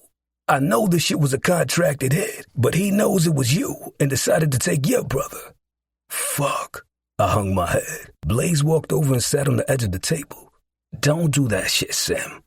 My fucking nieces. I put them in harm's way. Fuck you mean?" I looked at Blaze, and I could see the same fire I held in my eyes in his. I also knew my brother, and he wasn't sleeping or eating the way he should have been. Stress was something that Blaze didn't handle well, and knowing that this was brought to his front door, I could tell he wasn't good. "Not on you, Sim. They came in that crib and got handled. Reason why you and Pops taught me how to handle myself, and I married a woman that knows how to do the same." My Pops stood there staring at the both of us. "It's clear that they called for us, so who the fuck are we not to answer? They want the Infernos? They got them. Red told me that we can meet on mutual grounds. Guess he nervous and thinks some shit might pop off, even though he not involved." "Pops, you beat that nigga's ass in his own crib the last time you saw him. Then you made his bitch make you coffee for the ride back to New York." Blaze reminded our father what happened the last time he and his brother were in the same state together. Pop shrugged his shoulders with the same smirk Blaze usually had on his face. "Don't fucking tell me that my favorite color used to be green." Kincaid choked on his drink. "You beat your brother's ass because he got your favorite color wrong?" Pops pointed at Kincaid. "It's the fucking principle. Don't ever try to tell me something about me. I hold this dick when I piss, not him. Can't tell me shit about myself." "Papa, I see why the fuck these two touched in the head," Kincaid snickered. "Heard you, Papa." Yasin saluted. My father finally finished his rant and turned his attention back to me and Blaze. "We go and see what the fuck he is saying. We all go as a family in a united front." Salah hit me up too. "Bullies heard what the fuck went on and they on standby whenever you need them," Kincaid said. Salah was the head of the Brooklyn Bullies. We always had this high respect for each other, and whenever he needed me, I was there, and vice versa. There were a few times he had me handle someone for him. I already knew that once news traveled, he was going to get in contact with somebody to let me know he was in my corner always. "Bia already said the Reaper's on go, too," Yasin added. "Damn, did somebody mention my baby?" Kincaid asked about Leah, and Yasin shook his head at him because the nigga was gone over Bia's sister. "Nigga, no. Why the fuck?" "Never mind." Yasin shook his head because Kincaid was dead serious and wanted an answer. "Vanducci Cromwell is on go, too." I turned and saw Carter, Lennox, and Mo walking through the door. "We not Switzerland no more. He fuck with one of our own. How's wifey doing?" Carter asked as he dapped me. "She's doing better. Probably going crazy, being in the house all the time. Keeping her safe is most important, though." He went and dapped my father and Blaze up before going to dap the rest of the gods. I stood up and dapped Lennox and Mo. Give us the play and we pulling out. We on they neck, King, Mo said. He made his rounds around the room. You got a fucking army behind you. Niggas come for one of us, they come for all of us. My pops already gave us the green light, Lennox said and pulled me into a brotherly hug. I looked at my phone and smiled at the video that Blair had sent me. Elijah had caught one of the frogs that were always near the lake and was chasing her around the table with it and telling her to kiss it. Go home, Pop. You been on go since Blair got home from the hospital. Ain't shit going to get solved with you watching your home from across the street. Nothing is going to make sense until we meet with them niggas, Blaze said as he gently nudged my chair with his boot. I told you that I'll go with you food shopping. You so damn hard-headed. Shit, I'm talking to you. Nah, chill, don't it? Kincaid laughed. You already know Key don't play games, nigga. She not one of those bitches you be messing with. Yasin cut his eyes at Kincaid and dialed Kiki back, leaving the living area. My bad, baby love. His ass was apologizing as he headed further into the kitchen. Fuck you mean you not my baby? Kiki don't get another nigga put on his neck cause you want to play games. Kiki had Yasin down bad, and he wanted that woman more than anything.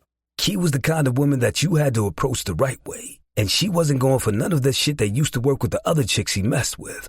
Sucker, Kincaid snickered. Blaze chuckled. Says the one who baby mama on the midnight train to Georgia. Kincaid stuck his middle finger up. She not going nowhere with my son. How's she going to Georgia when she gotta attend a funeral? What funeral? Blaze asked. Her new boyfriend. Jasmine keeps playing like I will make her ass mourn another fucking life. He kept flicking his pocket knife open and closed. I shook my head and looked at Blaze. He dead serious, too. Kincaid was always laid back and chill. Not much rattled the nigga. There was another side to him, and while Lennox laughed at what he said, he meant every word. Jasmine wanted her first love back, and now that it wasn't everything she thought it was, she was going to learn exactly who her first love was. Kincaid's son was his entire world, so the fact that she wanted to take him away from his father was going to push the crazy to the front of this nigga's brain. I stood and dapped everybody up before making a drive back to the lake house. Soon as I stepped outside, IGs were already waiting to ride back with me. I'm straight. I can get home alone. No disrespect, King. We gonna ride along with you and then let you go the rest of the way. It's our job, Wiley said. Wiley usually stayed to himself, but with the recent shit going on, this was the most he had been outside with the IGs. I got on my bike and headed off my block, knowing that I would never live here again. I had a family to protect, and living on this block didn't provide the protection that they needed. They came for me once, and I wasn't prepared. I'd be damned if they got a second chance to do that shit. It was a little after midnight when I made it back to the lake community. I pulled into the garage and sat for a minute before pulling myself off my bike and entering the house. I expected the house to be dark and everyone asleep. Candles were lit, creating a soothing ambiance as I walked further into the house. The smell of coconut and patchouli caressed my nose when I turned the corner.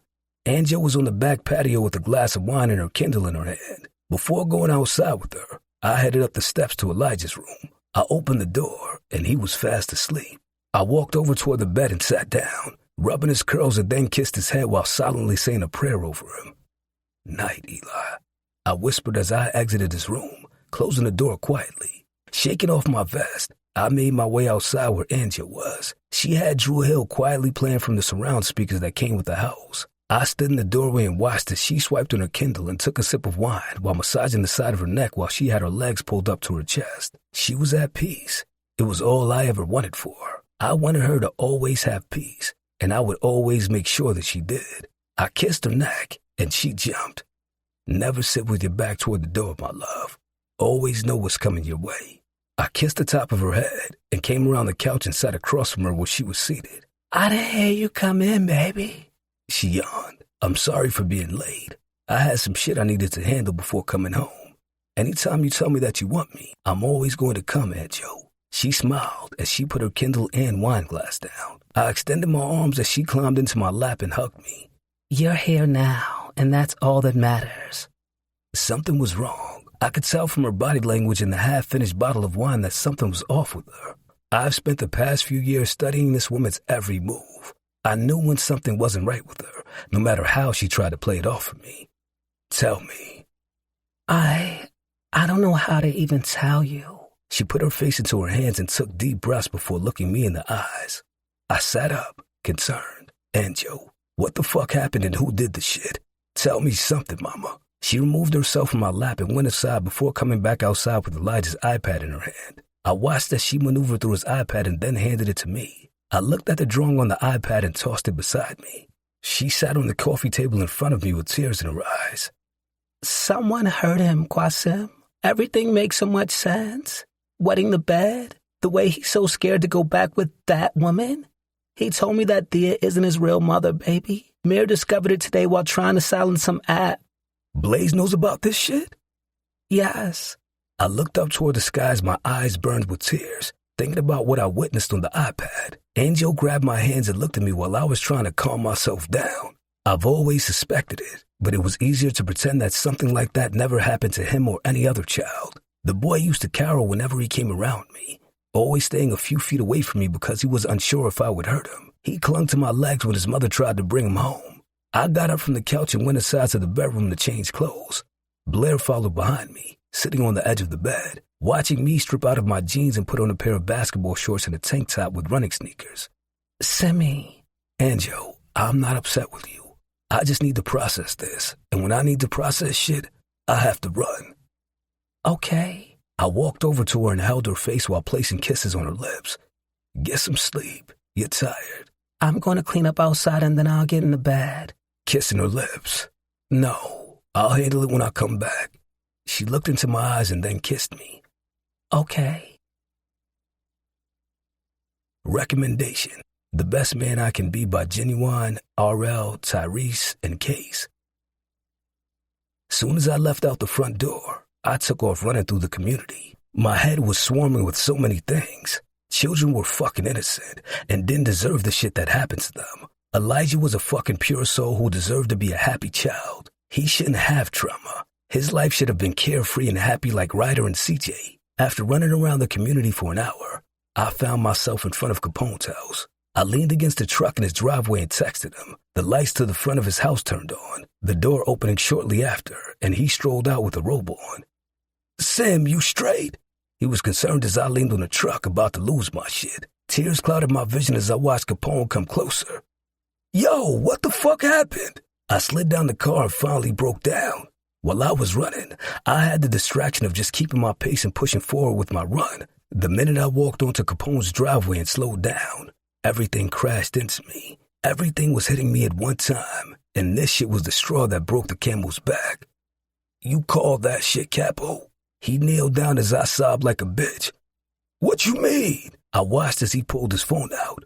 Yo, come outside right quick. I knew he was calling his twin because this was rare. I never showed my emotions and had been taught not to. You couldn't have emotions and be the leader of one of the most ruthless biker gangs. My emotions had always taken the back seat. I pulled my legs up and broke down further. Someone hurt Elijah in that way? Admitting it out loud further crushed my heart. Capone hugged his head and came beside me and pulled me into his arms. Fuck, Sim. He didn't fucking deserve that shit. He's a good-ass fucking kid. I didn't protect him. I continued to cry, my voice becoming hoarse because I had been holding this emotion in since Angel showed me that iPad. Capadonna came out of his house and ran over to her where we were. Fuck happened? Capone continued to hold me while his twin kneeled down on the other side of me. Somebody hurt Eli. Capadonna mirrored the same actions his brother did, and then clasped his hands together tightly while holding on to his words. I fucking failed him. He's been hurting this whole time around me, and I didn't fucking know. I felt like some shit was off, but thought that he was good. I hadn't cried like this since I lost my daughter and Cherie. My chest was tight, eyes blurry, and I felt like I was going to pass out. Qasim, you gotta stop taking on everything. This shit isn't your fault, and you've done everything for that little boy. His fucking parents failed him. You saved him. Fuck. Capone sniffled and wiped away his own tears. I couldn't save my own daughter, Cherie, and now Elijah. I damn near fucking lost Blair in the process. My fucking house burned to the ground. Everything that I had been holding in was finally coming out and I couldn't stop. It was like word vomit. Every time I tried to be quiet, more words continued to fall out of my mouth. Capone continued to hold me. It was something about the Delgado brothers that I admired, the way they loved each other, or anybody in their circle. These men handle their business like me, but at the same time, I would see Capadonna kiss his twin on the head or hug him if he needed it. The shit was beautiful. Capadonna hadn't said anything and was still squeezing his hands while kneeling beside me. You did everything that you could for Harley and Cherie, Sim. I love you, nigga, but you take on everything and let that shit settle into you. Elijah came to you broken, and you took that boy in and protected him. Michael is your entire heart, and you would do anything to protect her. Stop taking on everything because that shit gonna make you break. What the fuck am I supposed to do? Get him therapy, not some shit that he should continue to sit with. While you healing him with therapy and love, we gonna take care of whoever fucking did that foul shit. Cap stood up. Blair said that he told her that Thea not even his mother.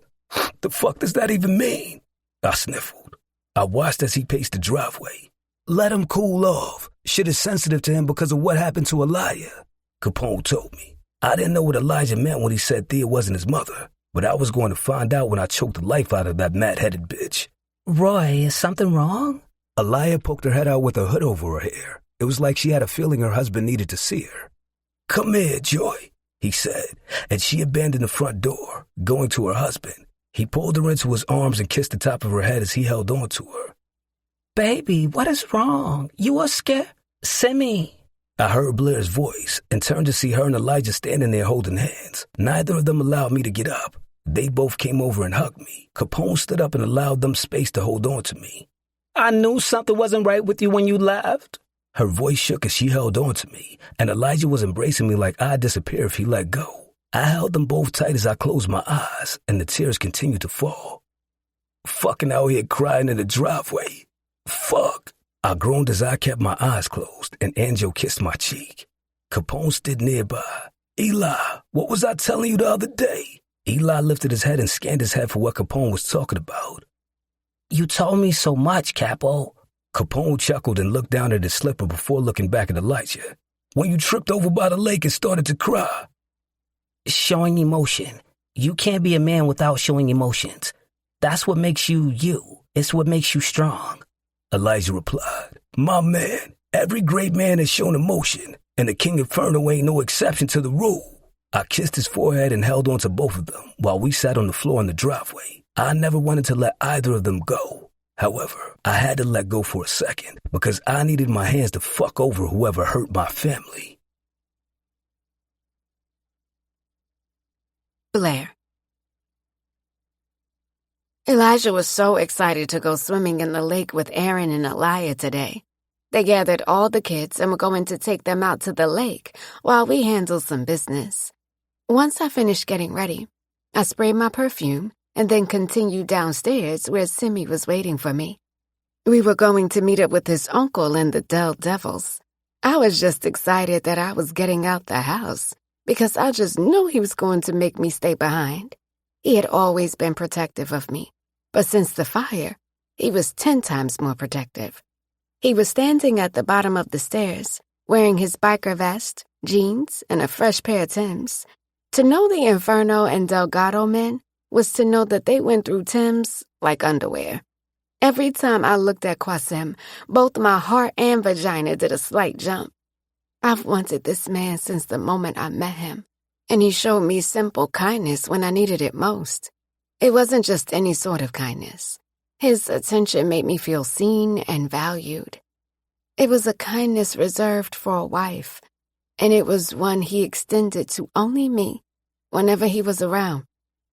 My hair wouldn't act right. The stupid piece keeps poking up, I complained as I came down the stairs. He kissed my lips. You look perfect, my love. Thank you. Are you okay?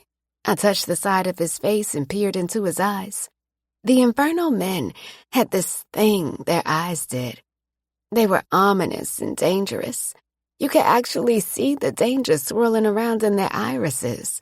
But the moment they looked at the ones they loved, it went away. Very few could claim they'd experienced that change. It was reserved only for those they truly loved and respected. Yeah, I got you something. A gift, and I get to finally leave the house? We're full of surprises today, I joked as he pulled me behind him, sitting me on the stool while he went into the closet on the main level. I watched as he grabbed something and then hid it behind his back so I couldn't see what it was. He stood in front of me and I hugged him, leaning my head on his chest. I lifted my head to look up at him and was captivated by the way he stared down into my eyes. He looked at me as if I was his entire world and there wasn't anything he wouldn't do for me. He rubbed his thumb down my chin. I need you to know how much I love you, Blair. It was rare that he used my actual name. Since Miami, I had been Anjo to him, and it was a name I cherished. The only time I hated when he called me that was when we were beefing with each other. I know, Simi. It took me a minute to admit it to you, but you know you have my heart. You've always had my heart. I want you to know that the shit I have to do, there's no other way around it. I have to be this person because they brought disrespect to me, my future wife, the future Queen Inferno, and the future King Inferno. I cannot allow that shit to slide. I rubbed his face. Simi, I know what I signed up for when I fell in love with you. As your future wife, I want to protect you like you protect me. And I know what comes with this life. You won't ever see any judgment coming from me, baby. Is this our family? He kissed my lips a few times and grabbed me up to sit me on the counter. You know it is, my love. He kissed my neck and was trying to take my shirt off. It was when I saw what he sat on the counter beside me that I was less interested in getting dick in the kitchen. Is that a vest? I squealed and jumped down from the counter, shoving him to grab it. Damn, Anjo. Thought I could get some pussy before we left, and you said fuck me? I paid him no attention as I put the vest on, and it fit me perfectly. Capri had one, and ever since the first time I saw her wear it, I wanted one for myself. Me and Qasim weren't anywhere near where we are today, so I tossed the idea of ever owning one out of my mind. Simi, look! It fits perfectly. I ran across the kitchen into the living room where there was a huge mirror and checked myself out. I felt so official. Sim slowly walked across the room until he was right behind me. He spun me around, kissing my lips. Turn and look at the back. I gasped when I saw the back of the vest. Here I was, just excited to have a vest and feel down with everyone else.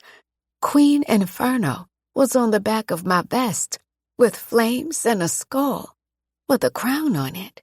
Slowly, I turned back to face him, and he was staring at me with that intense glare that I love so much. There was a specific look that was reserved only for me when it came to Qasim. I was the only person he gave that look to. Oh, baby, I was happy with just a vest. I hugged him tightly, and he kissed me on the head. We remained there, comfortable in our embrace, for a little while. I think Qasim needed the hug more, but he would never admit it. We ready when you are, King. Havoc came in through the garage door. Oh, shit, my bad. You good, Qasim said, never letting me go. Havoc smirked as he saw my vest. Queen Inferno. I stared up into Sim's eyes, standing on my toes and kissing his lips. Thank you, baby. Figure since you wanted to be left in the burning house, you earned that title. I laughed so loud that I snorted. Qasim, that's not even funny. He smirked as he kissed my forehead. Seriously, you're going to be my wife, Anjo. I want you to know that I'm not going anywhere. I'm here. And I'm sorry that I even made that a fear for you. I roped my arms around his neck and he kissed my lips. I want to help you through whatever you are feeling. If it's me and you against the world, then you gotta let me in too. Okay? His response was a kiss. I didn't expect for Qasim to let me in all in one day. He had spent so much time keeping it bottled in that it was hard to open that door and let everything out. With time, I prayed that he started to let that door open so I could help him heal like he was helping me.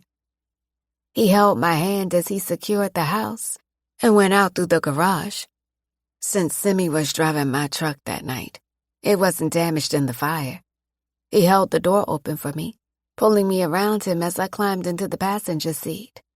I felt his hand grab my ass. You getting thick, Anjo. My cheeks were on fire from how hard I was blushing. My ass looks bigger when I don't wear pants. I allowed the words to trail because of the look he was giving me. Keep playing with me, Anjo. He reached in and roughly kissed my lips and closed the door, rounding the truck and getting into the driver's seat. Recommendation: listen to Down for My Niggas by C. Murder.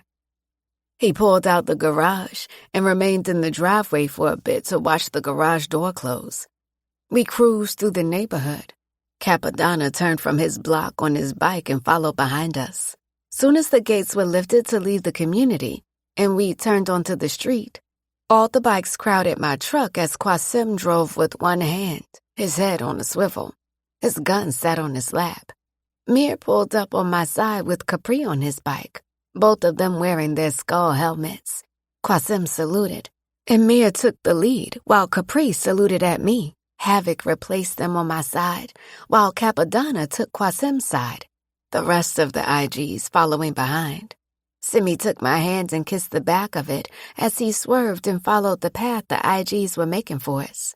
As we entered the highway, we made our way down it with all sides of us covered. I saw a purple bike speed by and hit a wheelie, and the rest followed behind her as they fell in line in the front. Gray and black bikes fell behind the IGs trailing us, with the man taking their lead. We were taking up the highway, bikes surrounding my truck on all sides. I almost wished I had a drone to see how it looked from above. Qasim was unbothered as he continued to stay in lane, while all these bikes continued to join our fleet. "Who are those behind us?" I asked, with my body damn near turned all the way around, trying to get a better look. Brooklyn bullies. You fuck with one of us, you damn near fucking with all of us. He kissed the back of my hand again. Kincaid moved from his place and hit a wheelie, then sped up to get in line with Leah.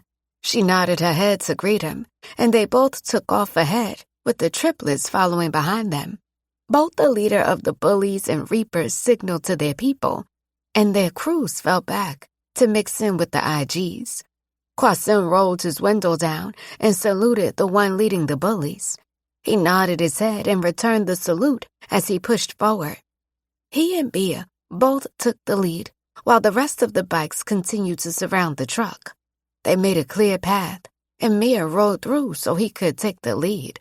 It was like synchronized swimming, the way they all played their roles and got all the bikes into position. Capri signaled something to Wiley, and I watched him nod his head as he took the side she was on. She held a hand up and did a signal that they all understood. Then she saluted while Mir continued to push forward. Big fucking Pri. I watched my sister as she directed everyone, while Mir continued leading the convoy. Yasin took Simi's side while Havoc took mine. I was so proud watching Mir take the lead, a space that had always been reserved for his brother. He led us all down the highway as they made sure we remained in the center of them. This wasn't like it was my first time being in the car while motorcycles surrounded me. It was the first time with this many bikes, and they all had a common goal: to protect us. I looked over at Simi and he was focused. I've always known this man was the head of the Inferno Gods. However, it was a different feeling when you were in the middle of it. It was how he moved, as if all of this was normal. To him, this was normal, because the goal was to protect King Inferno and the future Queen Inferno. I leaned back and then opened the middle compartment, pulling out some gummy bears. "Want some, baby?" Before he could reply, I shoved some into his mouth. "Anjo, what the fuck?" he said, between chewing his gummies. The rest of the ride, we talked here and there. I could tell his focus wasn't on our conversation, so I eventually pulled my Kindle out and started reading. I don't know how I went from reading to falling asleep. My Kindle had fallen onto the floor, and we were now driving through some small town. Qasim's semi-relaxed position was no more. He leaned forward with his hand resting on my thigh as we continued to maneuver to wherever we were going. The bikes pulled to the side while allowing us to continue and follow behind Mir and Capri. We arrived at the parking lot of a dilapidated strip mall. I noticed Papa standing in front of the laundromat with another gentleman.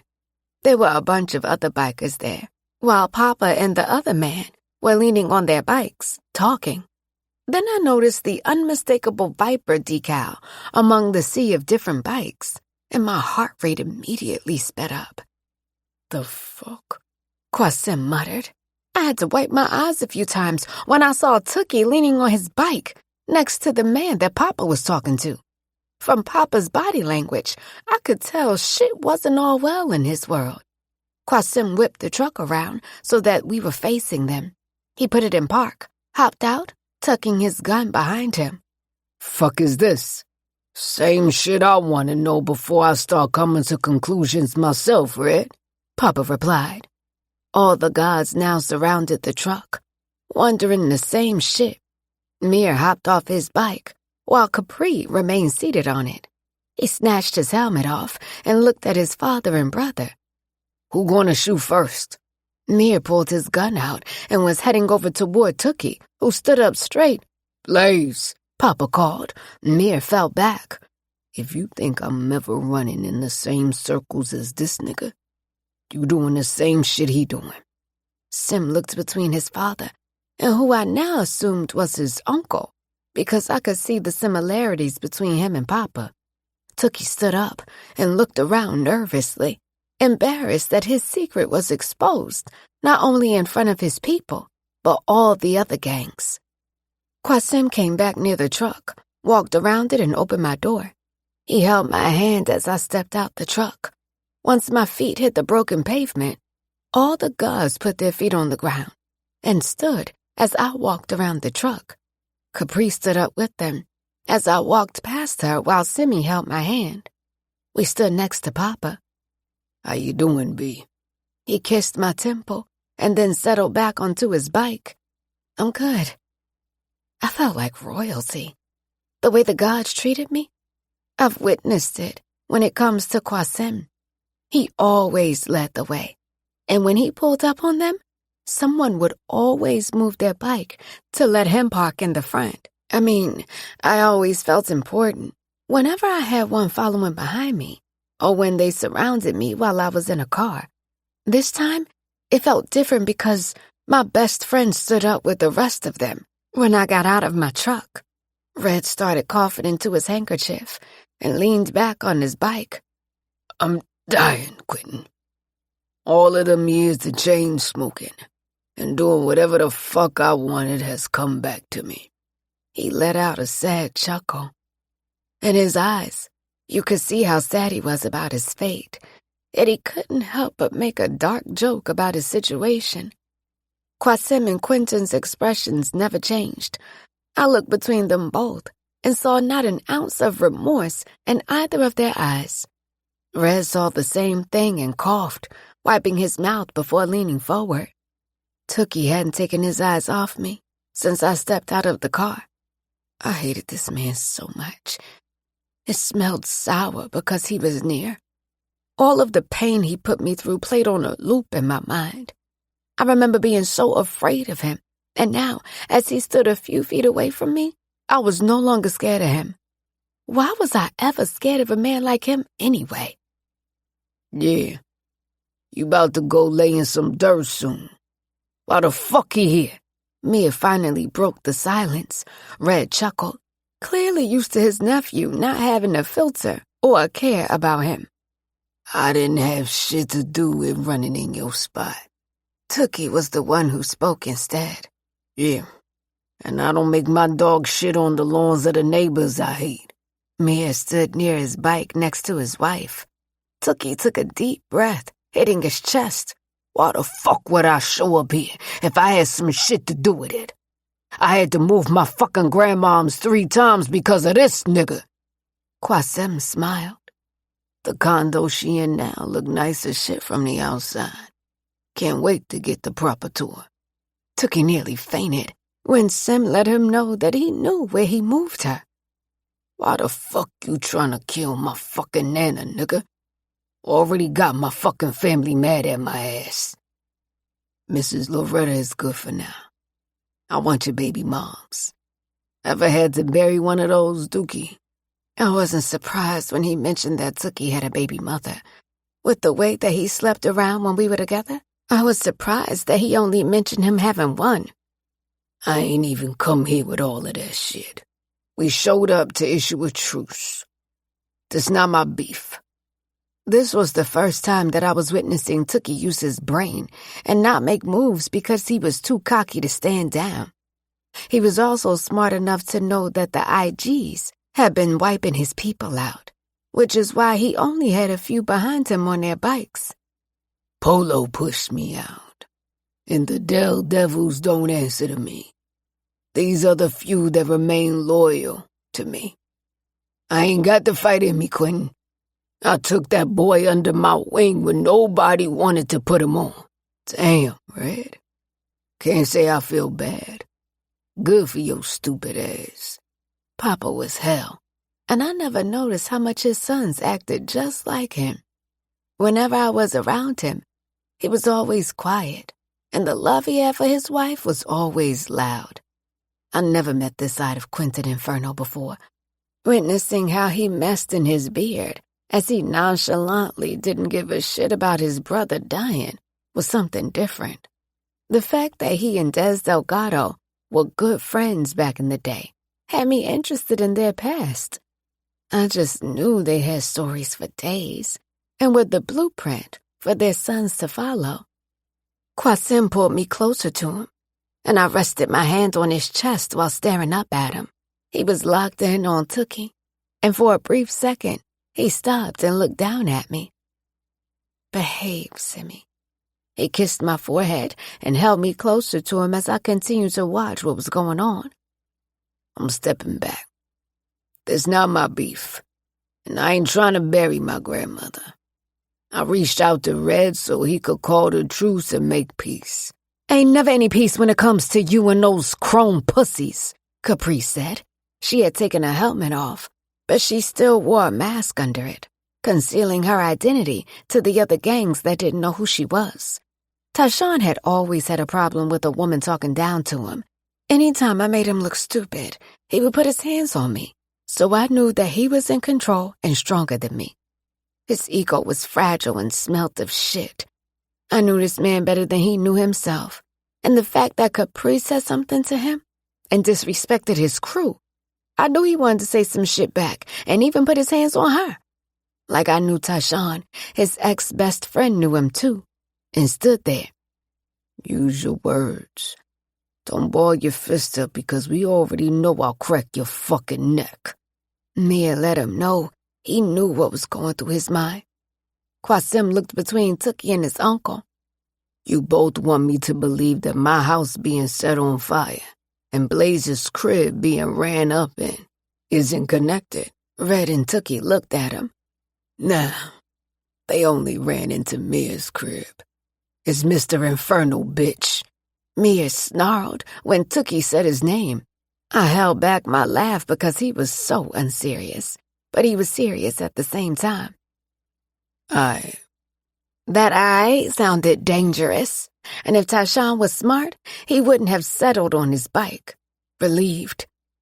He should have been on edge and nervous because I could tell there was more behind that I. Let's bridge this divide and bring the devils and infernos together. It's been years. Let's make this right before I leave. Red, I hear you.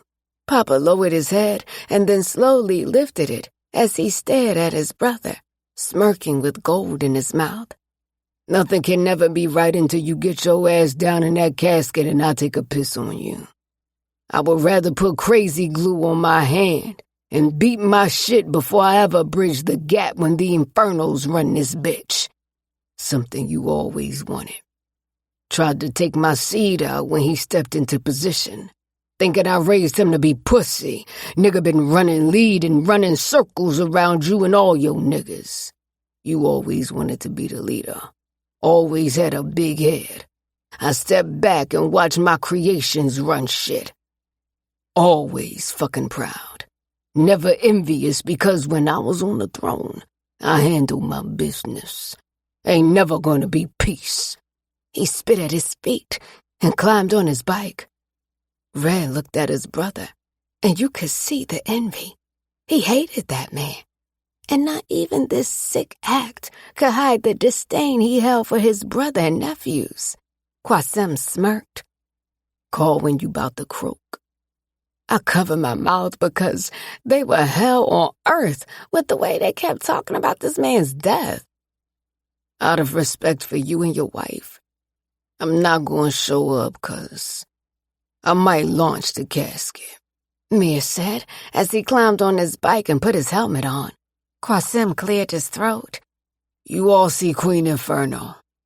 Let harm come to her, and I'm fucking wiping bloodlines and killing fucking cats. No sense behind this one. Dookie, you may act tough, but I'm gonna show you what it feel like to really be high. Feel me? He walked me back over to the truck, and this time, Mir stood along with Capri and everyone else. The gods weren't the only ones that stood. The bullies and reapers did the same.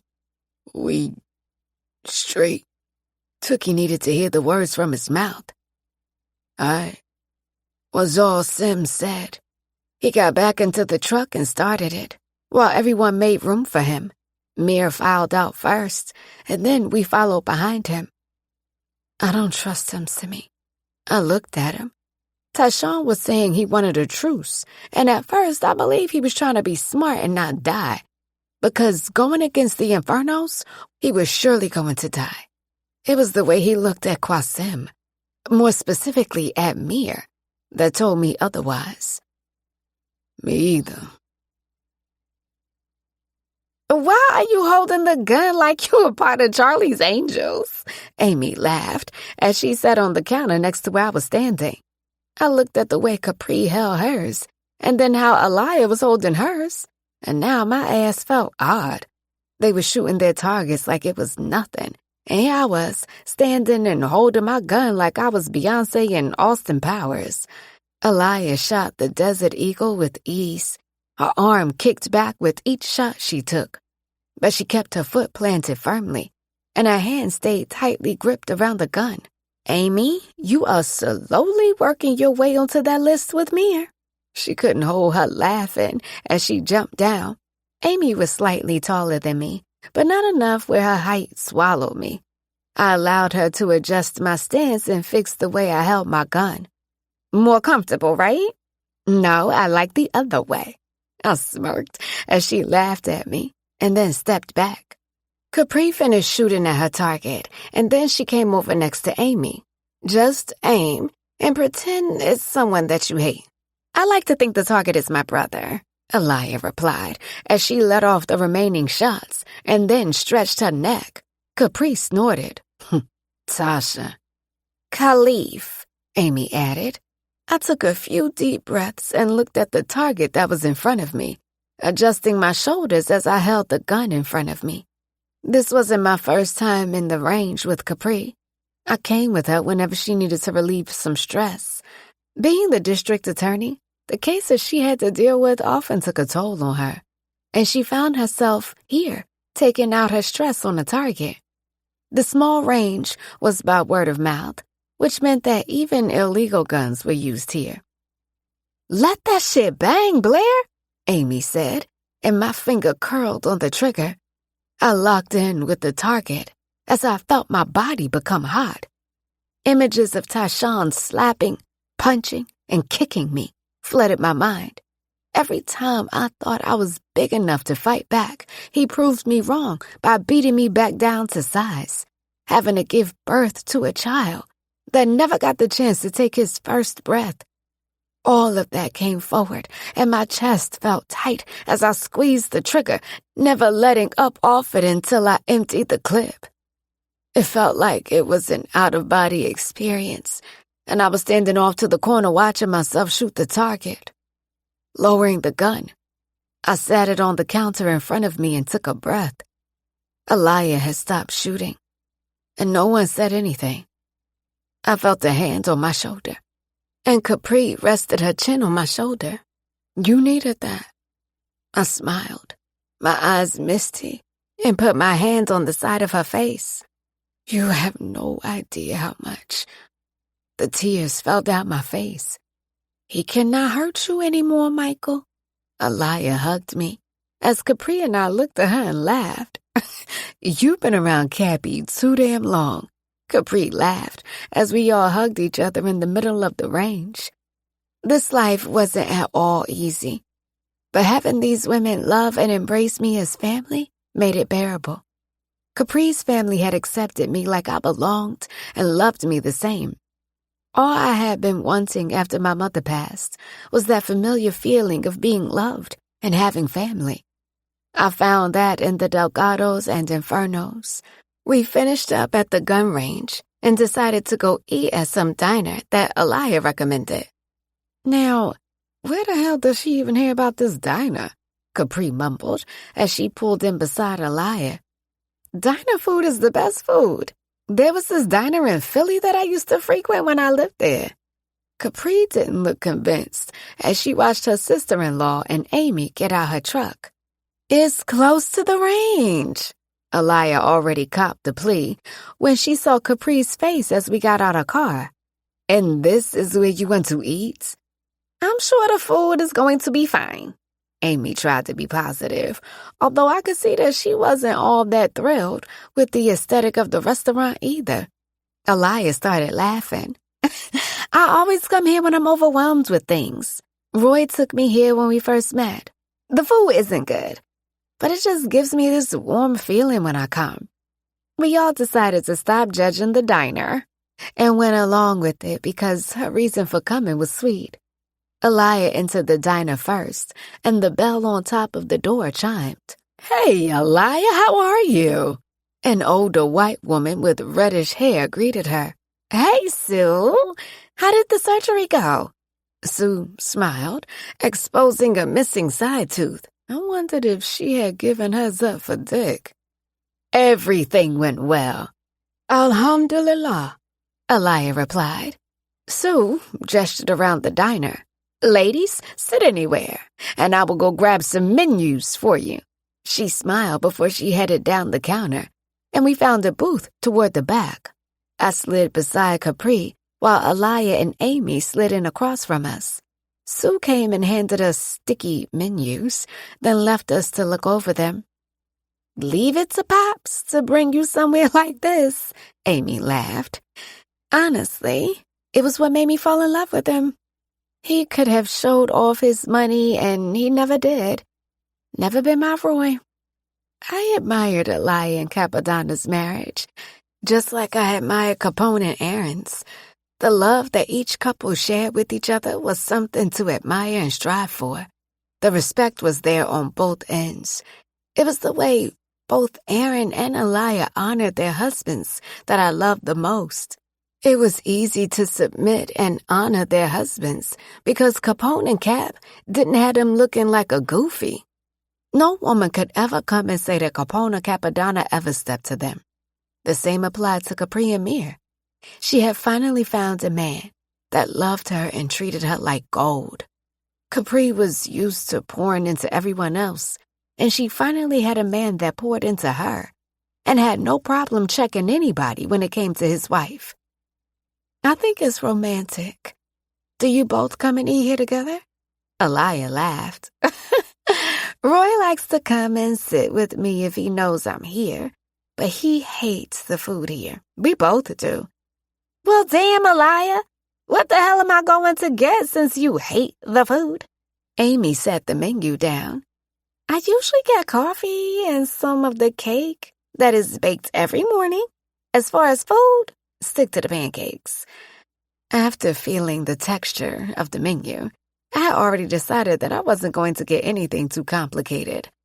I think I'll get some sausage and toast. Sue came back over to the table with her pad. How's Capadonna and those babies? You know, We still have people come in and ask if he's going to make those pancakes. Capri looked at Sue. He was cooking in here?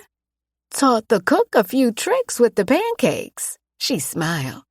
Me and Amy busted out laughing because why was Cap in these people's kitchen cooking? We placed our order and then continued to laugh about Aliyah and her crazy-ass husband. Capri showed me a video of Cherry, and I smiled, looking at my god baby. Why is she growing so fast? I don't know, but she needs to stop it because I'm not ready for another one. She flipped to another picture and I laughed, seeing her half asleep, laying on her grandmother's chest. How many do you want? Aliyah sipped her water. I really want a little boy. I think maybe one more and then we're good. Don't ask me because he'll start throwing out all these crazy numbers. It was easy to say I would give him however many babies he wanted, but that was before the baby. She took a deep breath and held her hand up. I promise I am fine. I promise. I held her hand. It's normal for you not to be, though. It's okay to not be okay sometimes, I assured her. Every time she vented to me, she always led by saying she was fine, and I wanted her to know that it was fine if she wasn't all right. None of us were judging her or placing blame on her for not being all right. I'm happy, and I'm so in love with the life me and Mia have. But I feel like I'm watching myself from across the room.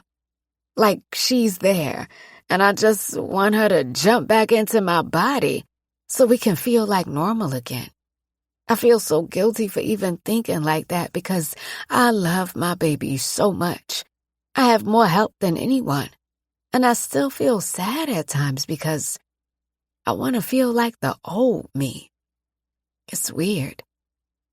Not weird. It's called motherhood, Capri. Aliyah rubbed her hands. She looked at Amy. Is this what you felt like, Aim? Amy nodded her head and wiped her tears. I still feel like that, fighting to get the old me back, while accepting that she may be gone for good. Pri, it's not a bad idea to go to therapy. I know Mia loves the hell out of you, and you are in a good place now. But you've been through so much. Pops went with me to therapy to understand me more, and I swear I never cried so much. Both he and my father were there. I went from not having a dad to having two that care about me. Aliyah rested her head on Amy's shoulder. He needed that just as much as you did, Aim. As children, we bury what happened to us and keep pushing on, never dealing with it because we claim we don't remember. Not knowing most of our decisions we make in our adulthood stems from the trauma we experienced as children.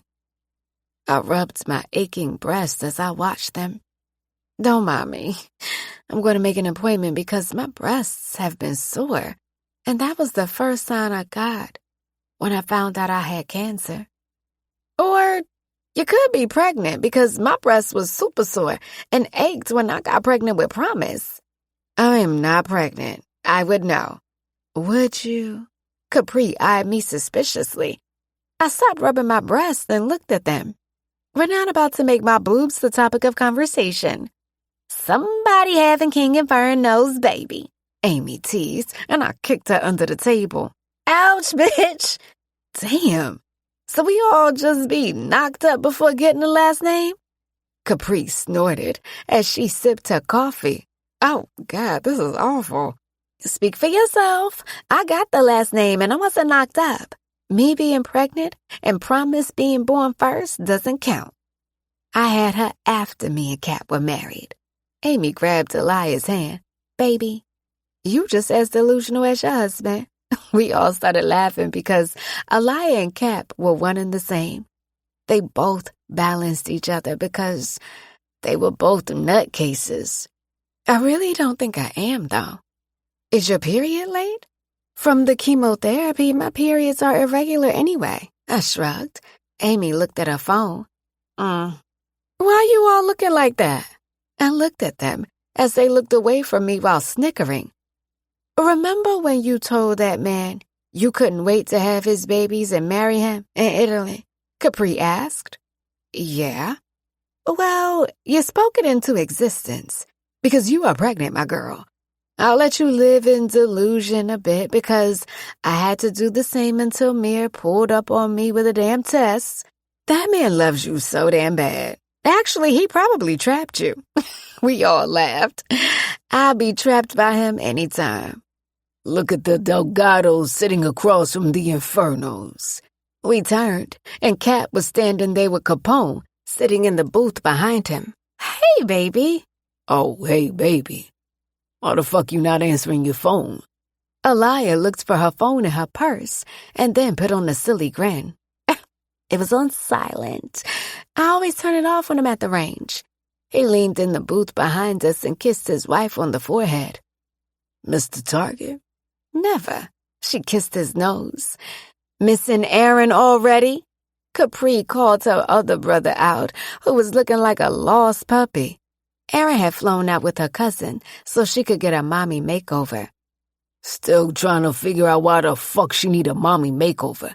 She ain't even been a mommy that damn long. He vented. Ra wants to feel good. I told her she looks amazing. But you have to believe it, too. And just hearing me say it doesn't mean she believes it. Capri shrugged. Don't you be out there doing no surgery. Capone looked at his sister. Race has me with enough weight on, and with the way Capadonna has had me running, I'll be back down to my regular size soon enough. She smirked. Oh, and I'm grown, so if I did choose to have surgery, my business, Winston. He laughed. Yeah, crazy-ass Mir would flip a table. Capri paused and then laughed. He really would. He don't even want me to lose weight for real. I got a tone because Race did a number on me. Nah, all those damn sticky wings did. Capadonna laughed. True. Mommy cooking me every damn thing didn't help either. She still makes me all this food and brings it over. Capone smiled. A way of trying to make up for her wrongs. Handle her the way you've been. I know you love her. But also, keep your boundaries, Pri. With all of us. Capadonna added. Capri smiled. Thanks. Qasim. I didn't trust that nigga Tookie as far as I could throw his ass.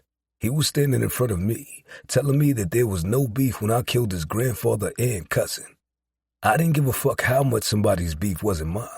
I would never sit in my enemy's face and tell him that we didn't have any beef. The reason the Infernos were untouchable was because we didn't trust shit or let anything slide. He thought I wasn't paying attention to the way he was staring at my wife. The way he looked at her made me uneasy, which is why I didn't trust shit that came out his mouth. Since we were on mutual grounds, I couldn't do shit about it. Every biker gang in the tri-state knew that if a meeting was called in a neutral zone, you didn't bring your beef there. The last time we were called onto mutual grounds was when we called a truce with the Chrome Vipers. It took Blaze, Havoc, and my father to hold me back and snatch my gun from my hand because I was about to air that bitch out. Apparently, niggas were still in their feelings because I pistol whipped one of them. He couldn't fathom how she was with me and not with him. The nigga was sick in the head if he thought she should stick around and be with him. Angel had talks with me about her going back every time she wanted to leave. My baby was strong, and the last time she left was the last time she was with him. We gonna ignore how she was still sliding back with him before she found her goddamn brain.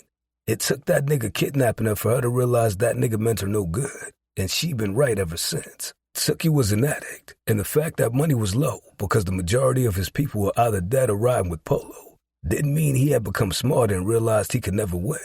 It only meant that he was sitting tight to see how this played out. When that money became lower, he was going to go where the money was, and he knew coming this way wasn't an option. He was the breadwinner for his family, so when money was tight for him, that meant the shit was tight for his entire family. I always told Blaze that I didn't trust that nigga because he wanted to be him.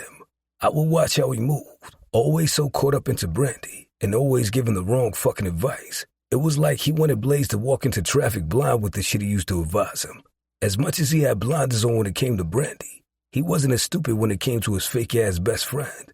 He didn't let Tookie tell his ass anything and just sit with it. That was why Blaze was a problem for Tookie. He couldn't control him or run his shit.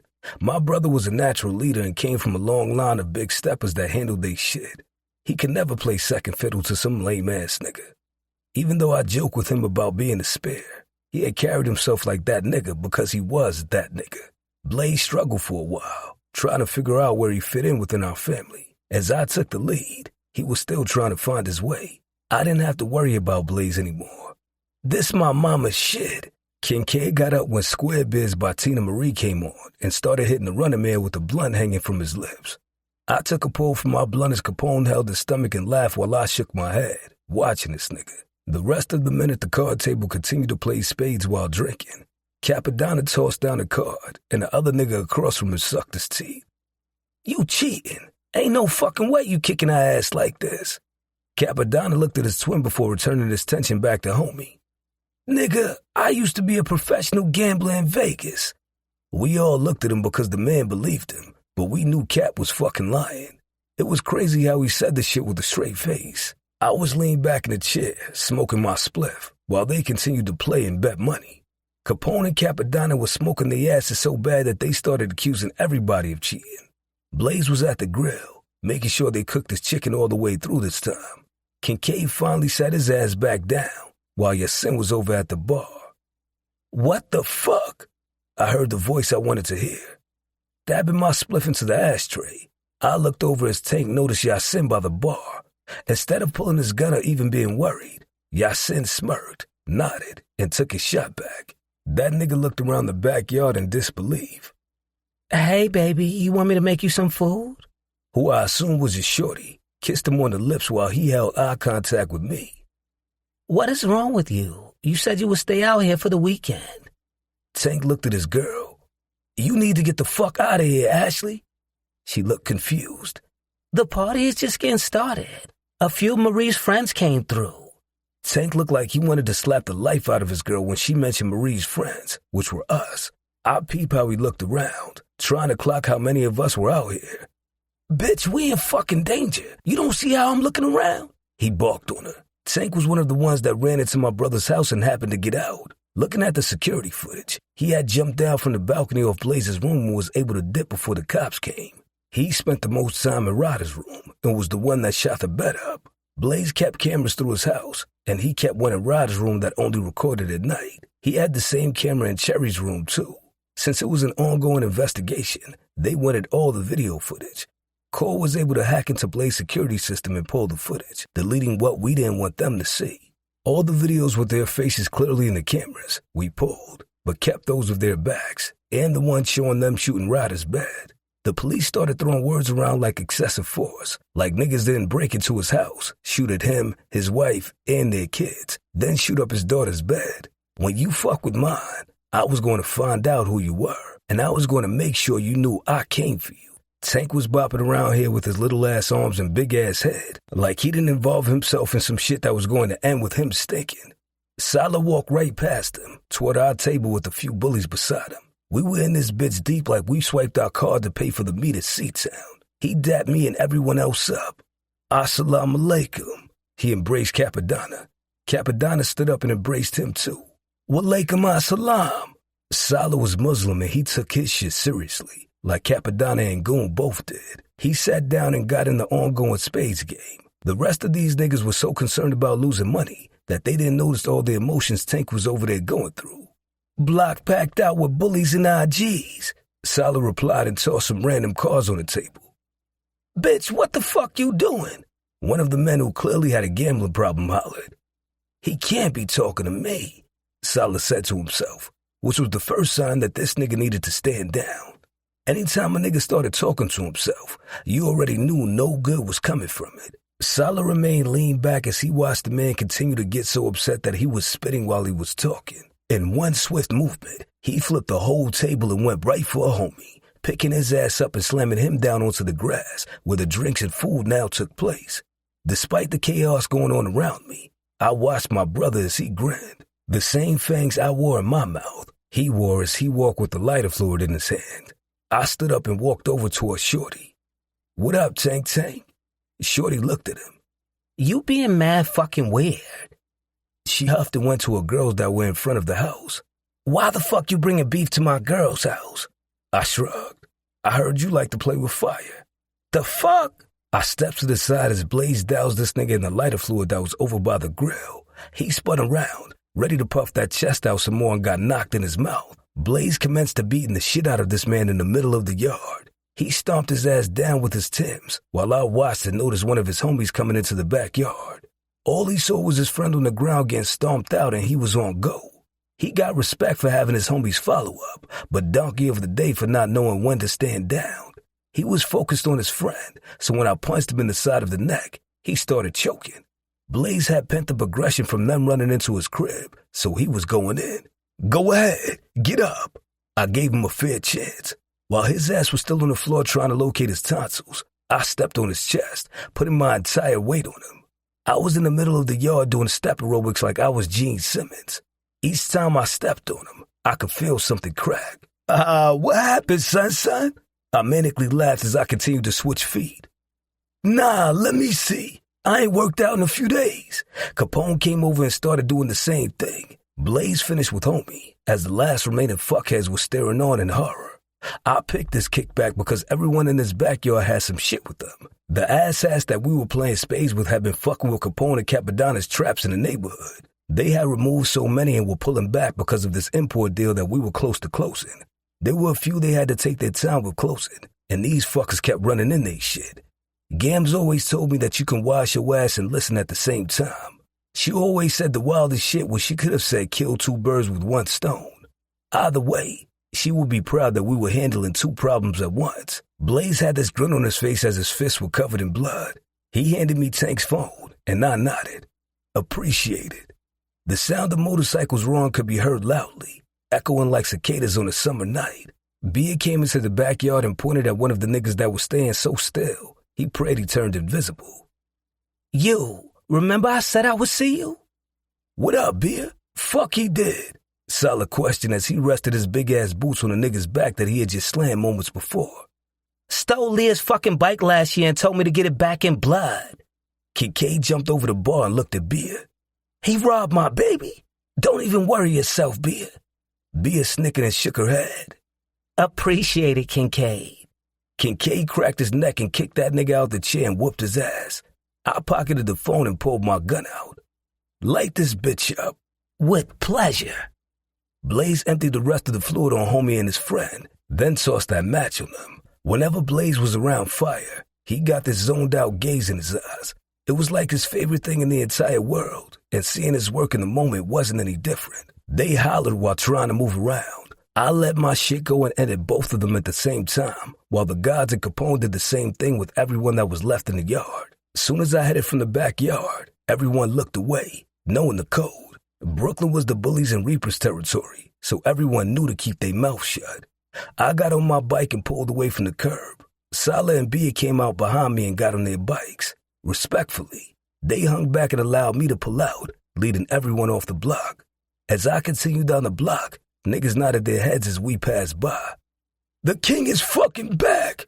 One of them hollered as he saluted while I peeled off the block. If you play with fire, the Inferno Gods will show you how it feels to burn. Blair. Past. Recommendation. Heaven by Beyonce. Mama, can you give us one more push? We're almost there. The nurse held my hand as she blinked back tears, knowing the circumstances. She usually went through this process knowing that there was almost always a beautiful baby waiting at the end of all this pain. The doctor would pull the baby out, wipe them off, and remove the fluid from their mouth so they could let out a loud wail, letting us know they had made it earthside. This wasn't my reality. At the end of this, they would hand me my baby and tell me to take my time. There would be no tears, nor a loud wail letting me know he made it earthside. His soul had been snatched away before his body could come into this world. It was a mind fuck. There were all the makings of a successful birth in this room. An IV in my hand, hospital gown with the back missing, and a bassinet waiting in the corner. None of it meant that my baby would ever take a breath. The little hospital-issue baby hat laying out on the scale taunted me as I squeezed my eyes shut and continued to push. My chest felt tight as I continued to squeeze her hand, bearing down to get my son out of me. A part of me wanted him to remain inside for as long as he could. Delivering him would mean losing a piece of my heart that I would never get back. No matter how much time passed or what I went on in life to do, I would always feel like a piece of me was missing. And that was because it was. My purpose, my reason for breathing would forever be missing. No fresh memories of him peeing on me because I was too slow to get a diaper, or sleepless nights because he woke up more than once during the night. I would still have sleepless nights, but that was because those nights would be spent dreaming about a love I would never get to experience, a life that I would forever mourn. Instead of a birth certificate to take home and put in my top drawer with all of his important papers, I would have a death certificate, a piece of paper reminding me that my son never lived long enough to hear his name. I felt them pour him out of me, and I tossed my head back trying to catch my breath while they spoke in hushed tones. They were nervous. Telling a first-time mother that her child passed in utero was never easy. I don't care how many years you've been on the job. If you had empathy and a heart, you felt something for that person. All the nurses and doctors in this room didn't see me as an insurance charge. They saw me as a mother, a grieving mother that would spend the rest of her life grieving a child she would never get to know. The doctor had all the other nurses, aside from the one that held my hand, leave the room. In his arms, he held my small bundle of joy. He was careful, as if the baby was alive. I watched with tears spilling from my eyes as he sat down on the side of my bed, holding my baby. Your baby may not be in your arms, but they will forever be in your heart. They felt your love with every beat of your heart and every breath you took for them. Their life, though brief, was deeply meaningful, and they will never be forgotten. I am so incredibly sorry for your loss. I dreamed about this day since I found out that I was pregnant, envisioned giving birth and then meeting my baby. My entire world. I fought so hard for him and still failed him all the same. Every time Tashawn would strike me, I made sure it was never my stomach. I've taken all the blows from my boy and should have left sooner. It was my fault that he wasn't here. The doctor gently put him in my arms, and I looked down at his tiny body. His small features were right in front of me. Tiny fingers and toes that I would never get to kiss and pretend to nibble on, to hear a contagious little laugh that I couldn't live without. There were darkened marks where his eyebrows should have grown in once I was further along. He'd never have eyebrows, and it was because of me. My eyes clouded with tears as I sobbed while holding him, lifting him up and placing my lips to his forehead. A familiar scent that will follow me through life washed over me. I'd always remembered this scent, knowing I could never get it back. The nurse and doctor left to give me privacy as I continued to sob. I'm so sorry. I'm so sorry, baby, I said between kisses on his small forehead. My lips took up his entire forehead as I held him. I rocked in the bed with him in my arms like I wanted to the minute that he was born. The urge to remove my breast and feed him was so strong that it was like a vice grip on my thoughts. I removed my breast and put him onto one of my nipples. Trembling, I stared at his lifeless body, not latching on like he would have had I left his father earlier. The nurse walked back in, and she paused before taking a deep breath. She came over and gently got my nipple into his small mouth. Every mama should know what it feels like to have her baby feed from them. With that, she quickly turned to leave, and she swiped her tears away. I remained with my son on my breast for 3 hours, never wanting to give him up, never wanting to lose the feeling of him being close to me again. I knew the minute that he was gone that I would never get this feeling again. Tookie. I had been staying with my grandmother to protect her, and because I had been evicted out my condo, missed one little payment, and they were ready to toss your shit onto the lawn until you paid. I grabbed what was important and left all that other shit. It wasn't like I had much shit when I got out of prison. Then, I had to keep an eye on my grandmother, because that sick bitch Kwasim already had a hard-on to kill her. Who the fuck wanted to hurt a woman like my grandmother? After the way he did my grandfather, I knew shit wasn't just words with him. Between his sick ass and his pyromaniac brother, I knew they would come through on their words. I paid close attention when a black BMW pulled up with a second car behind it, and Zoya got out the car. I was curious as to what the fuck she wanted with her fine ass. I always thought she was fine as shit, but that mouth on her turned me off. Bitch would punch me in my shit if I ever tried to go upside her head. I needed quiet and desperate, and that was Blair. She wanted to be loved and didn't have much family other than Augusta May's potty mouth ass, so she needed me. My heart sped up when I thought about how she used to look at me, begging me not to leave when I used to pretend to. She said she needed me. I used to make her ass beg for me, and she did. She used to have me feeling like the man. No matter what we went through, she told me as long as my key still worked, that we could work it out. Bitch lied to me. Zoya put on a pair of Celine sunglasses, flipped her hair over her shoulders, and held the folder in her hand. How are you, Tyshawn? I looked up from my black and mild at her standing in front of me. Zoya smelled expensive, and she had me feeling real down on my luck wearing all her labels. The two men behind her dared me to make a move. The fuck you want? I'm here on behalf of my client. You've been ignoring the papers we sent to the prison, so I decided to come to you and get this handled. It shouldn't take more than 5 seconds, and I can get the hell away from this block. She looked around my grandmother's block with her nose in the air. I snorted. You always been a stuck-up bitch. Yeah, well, I'm glad you know me. Can you sign these papers so I can go on and be a bitch elsewhere? Tell Blair to come see me if she wants those papers signed. I'm not signing a damn thing, and those bitches behind you ain't gonna make me. Zoya looked at me and then pulled her glasses down.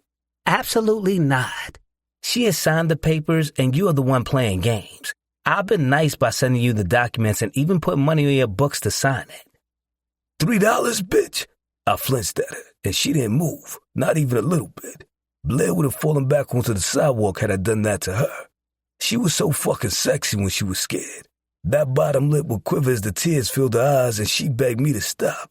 My dick was getting hard just thinking about the shit. It wouldn't let me put 30 cents because I think that's all you're worth. I'm not going to continue going back and forth. You can sign or die. Bitch, what the fuck you said to me? She smiled. Sign or die. All I have to do is tell him about a problem and he handles them. The way you just flinched at me would send him over the edge. Might crack your neck for something like that. It's his quiet hour, Tyshawn. He hates being disturbed during his quiet hour. She paused and looked at the Cartier watch that I'm pretty sure called me broke and then turned her attention to me. Well, then I guess you like things the hard way. Make sure your grandmother's lights work. When they go out, it ain't the electric company. She shrugged and turned her head back down the steps. I'll sign the fucking papers. I called behind her, biting my tongue in the process because I didn't want to sign those papers. I wanted to keep Blair attached to me forever. There was a time when I would ask if she loved me and she would tell me yes. And then I'd ask if she would ever leave me and she would tell me no. I could always tell that she answered those questions in fear, and she never truly meant them. When you were high as shit and asking those questions while she was on the floor from you whipping her ass, you believe anything. I wasn't high right now, and even I knew not to push Zoya's luck, because with the way she acted, she probably would tell her brother that I slapped the shit out of her. The Caselli family were the last people that you wanted to cross. Menace Caselli was a fucking ghost. Not too many knew what he looked like, and when you did find out, it was never good. How the fuck could I go against someone I couldn't identify? I was stubborn, not stupid. She handed the folder to one of the men she arrived with. He opened the folder, took a pen from his pocket, and showed me exactly what it signed before looking it over, then handing it to Zoya. My girl is finally free from you. I know, Tyshawn, it hurts to think of King Inferno taking your wife, but I can promise he will make a better husband, and I know he wearing my girl out. I believe you couldn't keep it up because of all the damn heroin you be shooting, right? I bit the inside of my cheek. Bitch, you don't know shit that you speaking about. Fucking Inferno brothers want to be like the CV so bad. I flicked my tongue, the signature move of the Vipers. Zoya busted out laughing. That shit look gay. A bunch of men flicking their tongues at each other? Tyshawn, you got bigger fish to fry than worrying about my girl. I tasted blood with how hard I was biting the inside of my cheek. She waved and got back into the car, then pulled away with the cars following behind her. You think money gonna fall from the sky? Trying to be peaceful gonna have your ass broke. Your people starving and them niggas eating more than everybody. Polo's annoying ass voice brought me back to reality. The reality of me sitting on my grandmother's couch, looking at the TV court shows while she took her afternoon nap. I sneezed, looking down to see her damn cat rubbing against me. Living here was my only choice because my baby moms cut me off, claiming I was moving funny. Bitch, I'm always moving funny when I'm high. The fuck she wanted me to do? Give up getting high? With my reality, I wasn't about to stop getting high because that shit helped me cope with everything. Polo stood near the TV, looking down at the fur-covered armchair and declined to sit down. That nigga has made it clear he will kill my fucking grandmother. My family will never forgive me for my grandfather. But my nana? Nigga, I might as well get in the casket with her. Money means protection. You acting real pussy now that you home. Was talking all that big shit and let those niggas shake you up. I looked around my grandmother's house and then at Polo. Nigga, do you see where I'm living? Those bitches wiped out nearly all my crew, and the other half been on my neck because they need money. Shit is on my fucking back to figure out. So nah, I don't want smoke unless I can guarantee that I walk out untouched. I raised my voice. I know you better lower your voice, Tyshawn. My grandmother hollered from the back room, and I tossed myself back onto the couch, breaking out in a fit of sneezes because of the damn cat hair. Red played his part by acting all sick and helpless to let them lower their guard. I looked at Polo like he was heating shit on the spoon, too. Lower their guard? Papa Inferno spit at his feet and told him he was going to piss on his grave. They think there's a truce. While it's peaceful, we move on that shit. Do they? Qasim stared at me like he wanted to kill me right then and there. You had niggas running Mir's crib and shoot his daughter's bed up. You think there's a fucking truce? Why the fuck would you have Tank shoot his daughter's bed up? The plan was to shoot her ass up. Polo was a different breed. Even I drew the line somewhere. There was no line with this nigga. He was serious as he spoke about shooting Mir's daughter. He finally stopped debating on if he was going to sit and sat on the edge of the chair, leaning forward. That nigga took your bitch, then got you bowing to him like he a fucking king took. It got back to me he was showboating your bitch in front of everybody, letting it be known he'll go crazy if harm comes away. To get to the Ice King is to get to his heart, and she's his heart.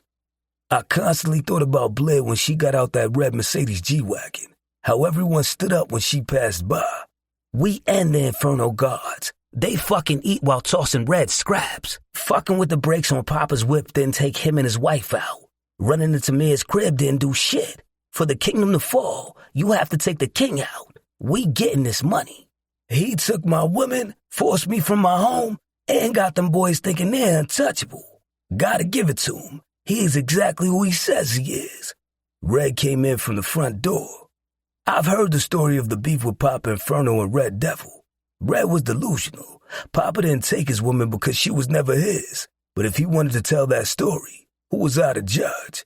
I was broke, needing a fix, and smelled like fucking cat. I want her dead, though. Let me be the one to do it. Want him to hurt like he did before. I smirked, thinking of Cherie and how bad he was hurting.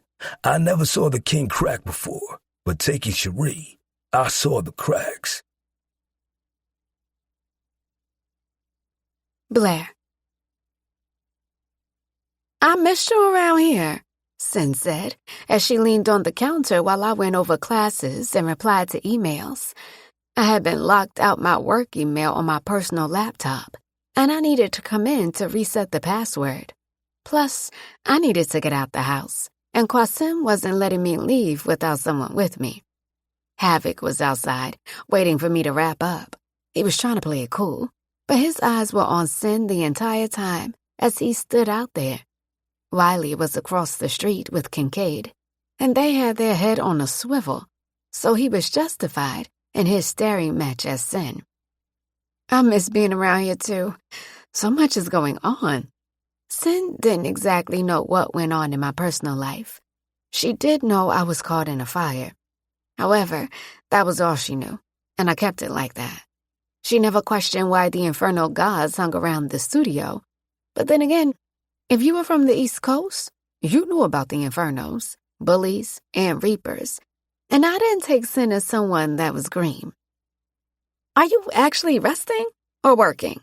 She raised her brow, going to grab some cleaning supplies to clean the studio between classes.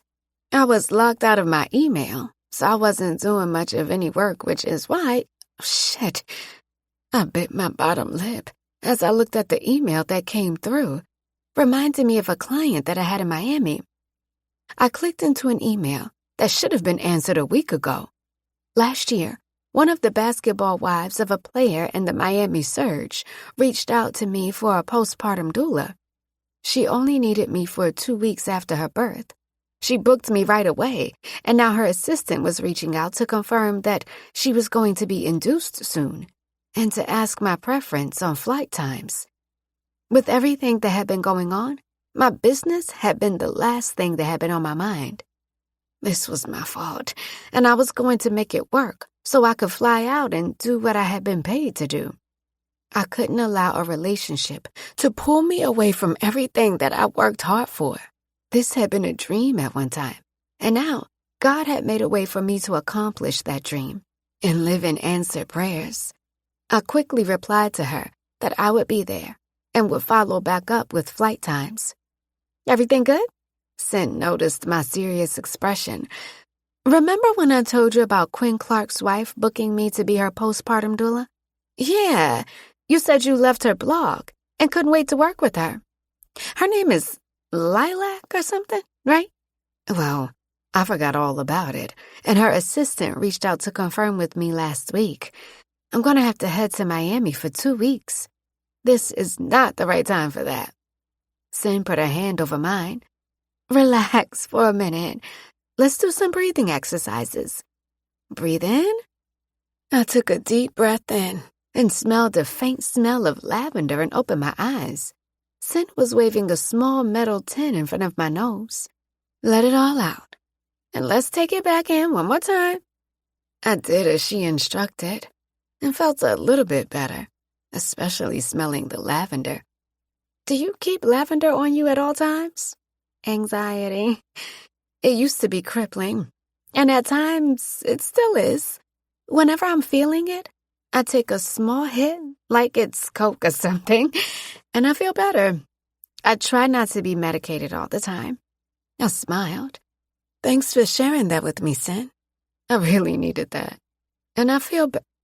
A car zooming down the block caused us both to look out the window, as all the gods were on go when the second car came by. It moved by so quickly that they couldn't stop it. But I watched as Wiley and Kincaid went down one end of the block and locked it down, while Havoc remained planted in front of the store. You all right? Sin screamed when Yasin popped his head in from the back. Jesus, you scared the mess out of me. We're good, Sin. What's going on? Niggas being stupid. I hit Qasim up, and he and Mir not too far. They were with Sala," he explained, and then closed the door back, making sure he held the back door down. Sin looked at me. "Are we going to die? Because my bird is expecting me home to watch reruns of Golden Girls while we eat corn." I looked at Sin and shook my head while smiling. All those men are going to make sure that we're not. The car tried to zoom down the block and realized he fucked up when they blocked the other end. Havoc was waiting in the middle of the block and the car stopped right in front of him. He had his gun at his side and tapped it on the hood. Recommendation: listen to This Ain't What You Want by Lil Durk. The car had a few men inside, and you could tell they were armed. However, more bikes turned the corner, and they realized they were outnumbered. When I saw that bike with the tint of red and flames turn the corner, I knew it was Mir. No sooner than he came from the opposite way, the king arrived from the other way. They both sped past each other and reached their hands out and hit the IG shake while continuing down opposite sides of the block. The men in the car didn't know where to look because they knew they were going to meet their maker. Havoc smirked as he came onto the sidewalk and into the store. Me and Cynthia were already in the window watching. I watched as Qasim sped on his bike, his arm extended as he squeezed the trigger into the window of the car, speeding down the block, then spun his bike around, sliding his boots on the ground, while Mir sped down behind him. They lit that car up so bad. Where I should have been ducking, I couldn't turn away from watching it unfold. I've seen all the men in my life handle business, but it was something about witnessing the Inferno men handle it together. Mir spun his bike, sliding his sneakers onto the ground, and then standing up while he floated down the block after sending those final bullets into the car. He saluted his brother, and Qasim returned the gesture. As he sped by the window, he winked at me before putting his visor down and kissing his fingers and placing it on his heart. I witnessed this man murder a car full of men, and here I was, blushing, like he handed me a dozen roses. It was almost like watching ballet. They both knew how to move around each other, Mir following his brother's lead as he took off down the block, and they both went different directions. Cynthia stood there, stunned. "Baby! That's better than Call of Duty!" she screeched. Havoc turned to look down at her, and she smiled sheepishly at him. "You a little touched, huh?" She signed something to him, and he damn near stumbled back, shocked. I can keep secrets, too. My aunt is deaf, so I've known sign language since a child. My question is, why didn't you tell me? He looked at me. I didn't say a word. "How the fuck you found out?" Sin folded her arms as she stared up at Havoc. "I saw you and your brother arguing in front of the studio. Why did you tell him that his head always been lopsided and he was adopted? Very childish, Havoc." He stared down at her with this look that told me that Sin wasn't getting away from him, even if she wanted. "Rude as shit to be in somebody else's conversation. You know that?" She signed something to him and then took off, skipping back into the studio. He licked his lips as he watched her and then turned his attention to me. "Cancel your classes for today. Shutting down the studio, because it's about to be hot over here." I cannot. My phone ringing on the counter pulled me from my conversation. Like I expected, it was Qasim calling me. I put the phone to my ear. "Joe, shut it down. And go ahead and look for another studio, too. Let me know the price and I'll buy it for you." Samia, you cannot keep buying me more studios. This one is special to me. But I understand that it's hot right now. "Baby, you got kidnapped out of there. And now niggas are lurking. We can rent that out and get you something else, okay?" Okay, I agreed. "Good girl. See you later. Havoc is bringing you home." I sighed. Well, I need to talk to you. I have to travel for work. "Negative." Qasim, I have to... I heard sirens in the background. Are they behind you, Sim? He laughed. "Yeah, Playing chicken with the cops keeps me young. See you later. All right? I took a deep breath because this man was going to cause me to have a heart attack. Please be careful. Please. I'm stressed. Got you. Love you. Love you too, baby. I ended the call. Havoc and Sin were both signing to each other, and she kept smirking and cutting her eyes at him. When she did the fuck you sign, I didn't know where the conversation was going because he signed something back to her, and she blushed. Are we closing for the day? I nodded as I gathered up everything I needed to leave. Since the next class isn't for a few hours, just send out an email that something happened on our street, and we'll be closed for the next 2 weeks. This block is going to be a madhouse anyway. Hey, Blair! We both got low when we heard a voice come through the speakers. It wasn't until I realized it was Amy's voice. Amy, what the hell? Just sweeping these cameras and such? Yours is on the chopping block. Just popped in to say hey. Are you coming to the lake house? I am. Perfect. We're going to swim in the lake and have drinks. Well, virgin for me. It was Amy having a full conversation as she was hacking my security system for me.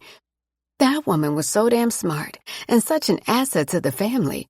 Cor was teaching her and Skylar everything that he knew. Usually, it would have been Cor talking to me, but Amy knew enough to wipe street cameras and the local business cameras too. Sin seemed excited. Do you want to come? We have an extra room at the house you could stay in. She jumped up and down. Hell yeah, I love swimming. Can we stop by my house to grab some stuff? Havoc remained quiet as he watched us both. See you later, Aim. Later. I found out as we were leaving out the back that Cor had routed all the calls to keep the cops away from the block so we could get off without being stopped. Havoc's truck was in the back of the studio. He drove a Chevrolet Silverado that you had to climb into. If anything, I think he had me a beat with the height because it was so big. He helped both me and Sin get into the truck. I sat in the back and allowed them to do their thing in the front. You know, you don't have to sit in silence because you're deaf. Listen to music. When she turned the music on, a country song came on, and she looked at Havoc. You love country music? He smirked. Yeah. Sin smiled. Can I play you my favorite country song? He nodded, and she connected her phone, pulling her legs up into the chair to sit Indian style, and put on a Shabuzi song. She started dancing in the seat while doing a lasso motion, singing along to the song. The music was at a low volume, and she was still jamming to it. I can't even hear it back here. His implants can listen to music at such a loud volume, she replied, never losing a step, dancing crazy in the front seat to her song. Havoc looked at me in the rearview mirror, and I smiled and mouthed, "Told you." He pulled out the back alley of the studio, and soon as he turned, the bullies and IG surrounded his truck as we continued to Sin's apartment. We stopped by Sin's apartment, where she brought a bag as if she was moving into Qasim's house. She brought us some natural pressed juices. She didn't want to go bad while she was away. When she made the second trip and brought out a small carrying bag with a bird and a perch, I was wondering what I got myself into. A bird? Havoc said, as she set his bag on her lap and pulled the seatbelt on. She held up the bag with the African gray and smiled. This is Beaky Smalls. I cleared my throat. You do know up at the lake they have big-ass birds that have tried to steal neighbors' dogs if left in the yard? All he needs is a nice window and he's fine. Doesn't make a mess either. Ain't that right, Beaky? It was all a dream. Soon as she started to rap, the bird started moving his head like he knew the whole song. I'm almost certain he did know all the words. By the time we made it back to the lake community, I had taken 3 naps. I was drooling when I felt the car stop. Havoc pulled into the driveway of Sim's lake house, and I wiped the drool from my face, quickly checking my phone to see if he had called me. Just as I was about to call to check in on him, He came strolling out the house with Elijah behind him. He had on a pair of sweats with no shirt on, and of course, Elijah copied him without any shirt on. Where my baby have? A bitch nearly snatched her titties off trying to get this seatbelt from across me. She said she wanted to stay in the city. Qasim's face dropped, and then he smirked when Havoc started laughing. You were supposed to call and let me know you got here. He kissed my lips a few times. I'm telling you now, wasn't much time to call with the shit I had to do. Elijah was right beside him. Hey, Elijah. Can I kiss you too? I bent down enough for him to kiss me on the cheek. Well, now I feel very special. 2 kisses instead of 1. Go change your clothes and come out, ho. Capri rolled by on a dirt bike and turned into the driveway. Hey, son, change your clothes. And is that a bird? She asked. Let me know the vibe. Dress up, chill, or lake casual. Sim went through everything that was probably in that damn big-ass bag she packed. Here, hold Beaky. Be nice, Beaks. You never know. He might be your stepfather. Havoc stood there, allowing her to shove the bird's bag into his hands as she continued yapping about the attire for tonight. That man would let her practice makeup on him. He was so smitten with her. Girl, just put on some comfortable clothes. Capri laughed. Did Mir make it back home? He's taking a shit. Said he had to take one the entire time the cops were chasing behind him. Capri laughed. Nasty ass. Simi snickered. Can I ride, Auntie? Elijah asked. She smiled and waved for him to come. I'm only going on the next block. I'm going to bring him to my house before me and the girls walk back over here. Y'all got the best view of the lake anyway. Qasim has the best view of the lake, I squealed when I felt him pinch my ass. What? Is that not true? He got low to my ear. You think I would be nothing inside of you? Putting my dick in every one of your holes and tasting every part of your body. And wouldn't share a home with you, my love. The chills was so strong that I felt like I needed to hold on to something. Capri looked at us and helped Elijah get on the front of the dirt bike. I'll give you about an extra 15 minutes before we come over. Make it an hour. Qasim winked as he picked me up off my feet and carried me toward the house, while Sin and Havoc stood there. Havoc knows where the guest room is, I told Sin while laughing at Qasim. He didn't make any pit stops as he made his way upstairs to the bedroom. Life had been happening, and the thought of having sex hadn't crossed either of our minds. Qasim was trying to come up for air and dealing with everything that was going on. Recommendation: Softest Place on Earth by Escape. Soon as he made it through the double doors, he used his foot to slam it behind him as he trekked across the room until he was near the bed. Lowering me onto the bed, he pulled at my skirt that I wore today. I was one of the few people that were happy that jean maxi skirts were back. As a kid, I stayed in a jean skirt. And once they made a comeback, I bought a few of them, one of which I was wearing today. Summer was slowly ending, and soon as the sun went down, we got a little breeze, reminding us that the fall was going to slide right in. Like what Qasim was trying to do. The skirt had a cross-button design, and he was trying to snatch the button from the skirt with how hard he was tugging it. Simi, this skirt was $70. You can't break this. As he leaned over me, I showed him how to undo the buttons, but he was too busy sucking on my neck, turning me on further. It was hard to focus on this stupid-ass skirt because my body reacted every time I felt him suck on my neck. He moved down to my chest and placed soft kisses while his hands were planted on both sides of me. Seeing him outside with no shirt on was already a distraction, but having him right here in front of me, smelling of his signature scent, did something to me. Simi always smelled like frankincense mixed with leather. It was such a powerful and strong scent, as if it were made specifically for him, because that was what Qasim exuded. He sucked on my lips while he pulled the skirt down, and I stared into his eyes while holding his face in my hands. I was everything to this man, and that was all I could have prayed for when I prayed for my person. Being someone's everything and giving them the love I had left inside me to give. He pulled back as he stared into my eyes, kissing each part of my face. You know I missed you, right? I missed you too, Simi. I kissed him back as he pulled my skirt off and unclasped my bra, allowing my breasts to be free. Taking each nipple into his mouth, he swirled his tongue around them, causing me to release a soft moan as I caressed his head. After he finished wetting my nipples, he kissed my breasts before pulling me to the edge of the bed. I watched as he pulled my panties from my body and tossed them across the room. You know you pissed me off out there, right?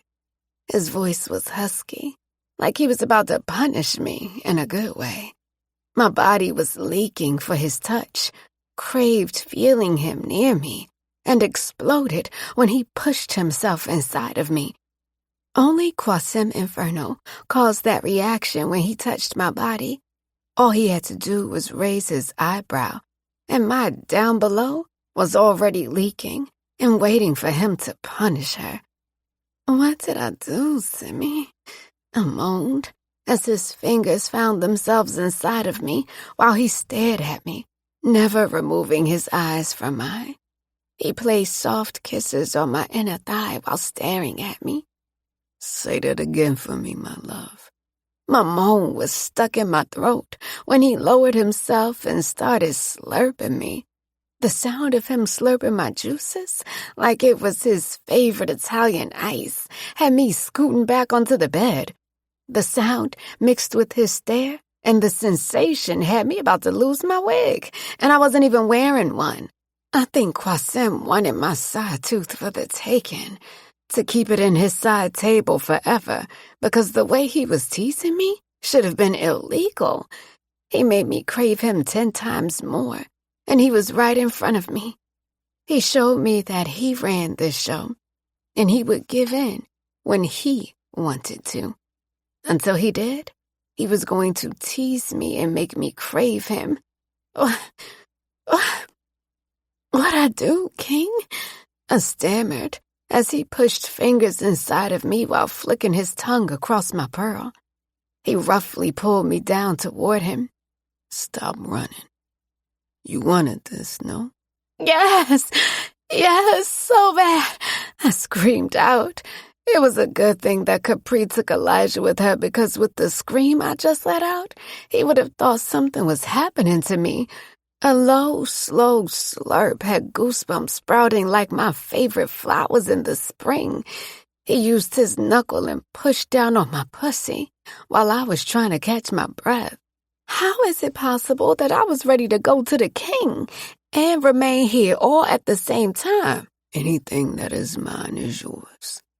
Right, Angel? I agreed with him, trying to focus on the point he was trying to make. I felt him bite my second set of lips, and I squirmed, trying to get away. Qasim had a way of turning something you would think would be painful into pleasure. This house is yours, my love. I moaned. He kissed my lips while standing to his feet. I was too spent to move as I watched him drop his pants to the floor. His dick was fighting its way out of his briefs as he pulled them down, showing me exactly what I wanted, yet wanted to run from. Qasim held his hand out and pulled me up from the bed. I gotta show you that I'm not playing with you, Angel. Can't have this happening again, right? I kissed his lips hungrily as he gripped my ass and picked me up. He lowered me until he was inside of me and slammed me down onto him while the vein bulged out his neck. Fuck. King. Shit. I couldn't be quiet, and it was something that I had come to terms with when Qasim was inside of me. He walked over toward the window, showing the entire backyard. There were 3 huge windows with a large backless sofa in front of it, along with a window seat. Qasim lowered me onto the couch. Put that leg up there on the wall, Anjo. I did what he said and was bent over midway between the couch and the window seat. My back arched when I felt him entering back inside of me and grabbing my hips, slamming me back into him. Look out the window, my love. You see that backyard and that lake? He grunted as he slapped my ass. The sting from the slap had my heart leaping and my pussy dripping. I'm looking, King. I see it. He slapped my ass again and then slammed me back onto him harder. This shit yours, my love. I don't want to hear you say this my house. You love me, no? So much, baby. You know, no, I do. He pulled my head back and sucked on my lips, kissing me while his dick remained inside of me. Then know that all of this shit is yours. You hear me? He softly kissed my lips and then pulled me down from the window seat. Laying across the sofa, he pulled me onto his dick and watched as I lowered myself while holding onto his chest. The windows in the house were tinted, so when you were outside, you couldn't see what was going on inside. Qasim held onto my hips as he slammed me down harder with each thrust. My breasts hit my chest with force as I tried to match his speed. Once we were in sync, I felt my body becoming weaker, and I knew I was about to reach my peak. King, I'm going. Go ahead. I'm right there with you, Anjo, he said as he bit down on his bottom lip, still slamming me down onto him. He held my hip tighter as he lifted me and slammed me down once more. I could feel him release himself inside of me as I collapsed on top of him. I love you, King. I kissed his chest while he kissed my forehead. We both laid on the couch in silence. Only the sound of us breathing could be heard throughout the room. Answer something for me, Anjo. My eyes were already closed as I held on to him. I'm not too rough when we're having sex, right? I lifted my head. Never. Why you ask that? I'm aware of your past and never want to do some shit to trigger you, my love. I'm always considerate of that. But when you give me that look, shit takes over. Smiling, I kissed his lips. Qasim, you could never hurt me, even if you tried. I enjoy you taking over when we're intimate. Baby, I need that, because I enjoy feeling taken care of. And you know what you're doing. He puckered his lips, and I kissed them while he grabbed a handful of my ass. Qasim was a leader, and the proper one. Tookie thought he was a leader, but Sim was everything that he could never and would never be. He was a real provider, and I'm not talking only financially either. It took him a while to open up to me, but once he did, he poured back into me, showed me that I meant something to him, and showed me how he would lead our family. I went so long feeling lost and not knowing where I belonged, and standing in the driveway showed me that I was exactly where I belonged, with both Qasim and Elijah. My guys needed me. Qasim was my comfort, my safety, home. He was that familiar smell of your favorite meal when you came home from school. That feeling of laughing so hard with your favorite cousin that your belly ached. This man was all of that for me, and I never wanted to lose that feeling. I grabbed him around the neck and he choked. The fuck you doing, Anjo? I said that I love you, and I ain't heard nothing from you. He smirked and grabbed me around my neck. Always gentle. Stop playing with me. I told you that you don't run shit around here. Come wash me up and get on this dick again so you can go be a good host for the girls. I climbed off him and grabbed the shirt that was draped on the edge of the bed. I want to show you something first. He sat up and watched me. Oh, yeah? What? I quickly ran into the closet and grabbed what I saved from the fire. Elijah had given it to me when I came to the lake house. He told me he was keeping it safe for me. And since Sim had barely been at the house, he hadn't seen it. These items were special and meant the world to him, so they meant the world to me. I took my time and washed and folded the blankets and made sure the pictures were in each of the pockets in the photo album. Between trying to keep Pyro from sleeping on it and making sure she didn't dart out to the back, I had forgotten to give it to him. He had put his briefs back on and was sitting on the sofa, looking down at his hands. When I came out the closet, he lifted his gaze and sat up when he saw what I held in my arms. Tears pricked my eyes as I saw the emotion fill his eyes. Angel. His voice was low. I sat next to him and put Harley's items in his hands. I couldn't leave that house without you having a piece of your baby. He held a blanket in his hands and smelled it. I leaned my head on his shoulder as he held onto the blanket with his entire life. The room was quiet, and his sobs pulled me out the stillness that we had fallen into. Baby, come here. I pulled him into my arms, and he further broke down while holding the blanket in his arms. I knew you were holding it all inside. Simi, you don't need to be strong with me. I'm here. Let me be strong for you sometimes. He continued to cry as I kissed his head and allowed him to get everything out. You so fucking hard-headed, Blair. I allowed him to lift me up, and he pulled me into his arms, kissing me on the lips. Tasting the saltiness of his tears, I hugged him tightly. Well, you knew that when you fell in love with me. I smiled, wiping his tears away. Don't never leave me, baby. I don't ever have plans on doing so. You make sure you do the same, okay? He kissed my lips and hugged me. Thank you, my love. He whispered into my ear as we held each other. Qasim. Yeah, open the door. I brought Chinese food because I know you need to eat. Havoc came into the house, kicked his sneakers off, and followed me into the living room.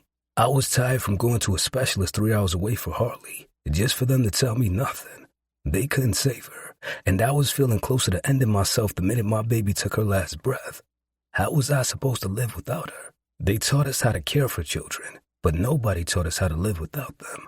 You never thought that your child would be leaving the earth before you. Harley was supposed to go to college and do everything that she wanted to in life. When it was my time, she was supposed to cry, tell me how much she loved me, and it was time for me to let go. It wasn't supposed to be reversed for me.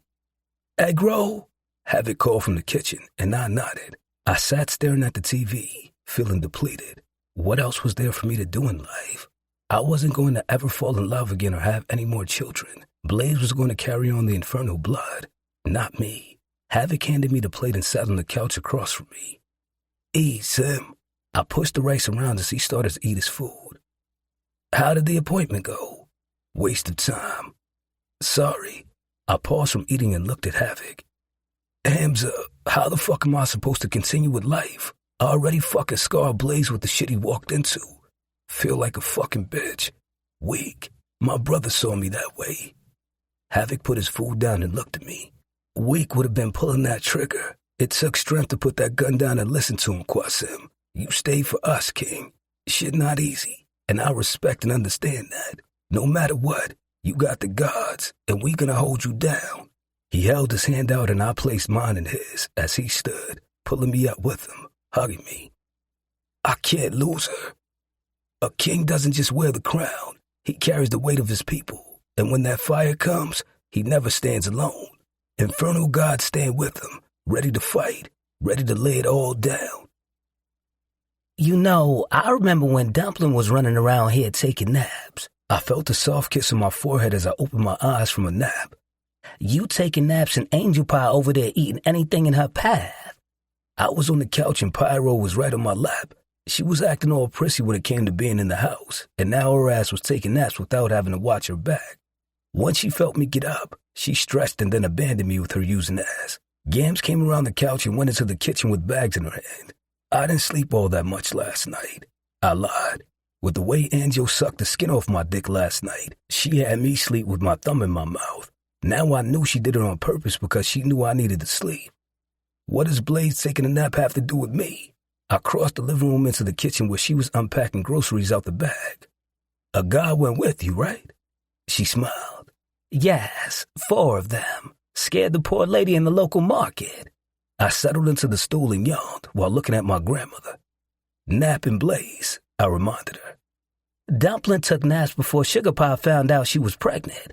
Naps only mean that Angel Cake is carrying another Inferno, Moochie. I laughed as I looked at my grandmother. Gams, everybody takes naps. She's not pregnant. Well, explain that to your mother. She told me she dreamed of fish this morning. She continued on with her wild-ass theory. What does fish, naps, or any of this have to do with anything? She came around the counter and kissed me on the head. It will all make sense, Sue. The front door opened, and Blaze came running in the kitchen. Pops got Mommy on the bike, Sim. He was excited as a kid getting their favorite game for their birthday. The shit was contagious because I was just as excited as I slipped my feet into my house shoes and ran behind him. When I came out the house, my father was on his bike with my mother holding on to him tightly. I'm free, my mother said as she smiled. I walked over toward them and kissed my mother on the head. Free, Mommy.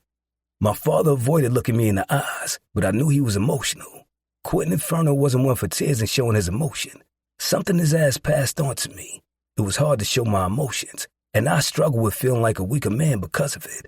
Pops raised us to get our emotions out, but what was going to come next? We never sat in them long, which is why I broke down in my baby's arms when she handed me the blanket and photo album. How did God deem me worthy to love and protect her? Blair was too damn good for this world. Her heart was as big as the sky, and she would do whatever for those she loved, including almost killing herself to get my baby girl's blanket and album. Go, Quinn, my mother said, and I smiled wide while holding my hand up to my mouth watching my father. The shit had me stuck in my tracks, hearing her call him Quinn.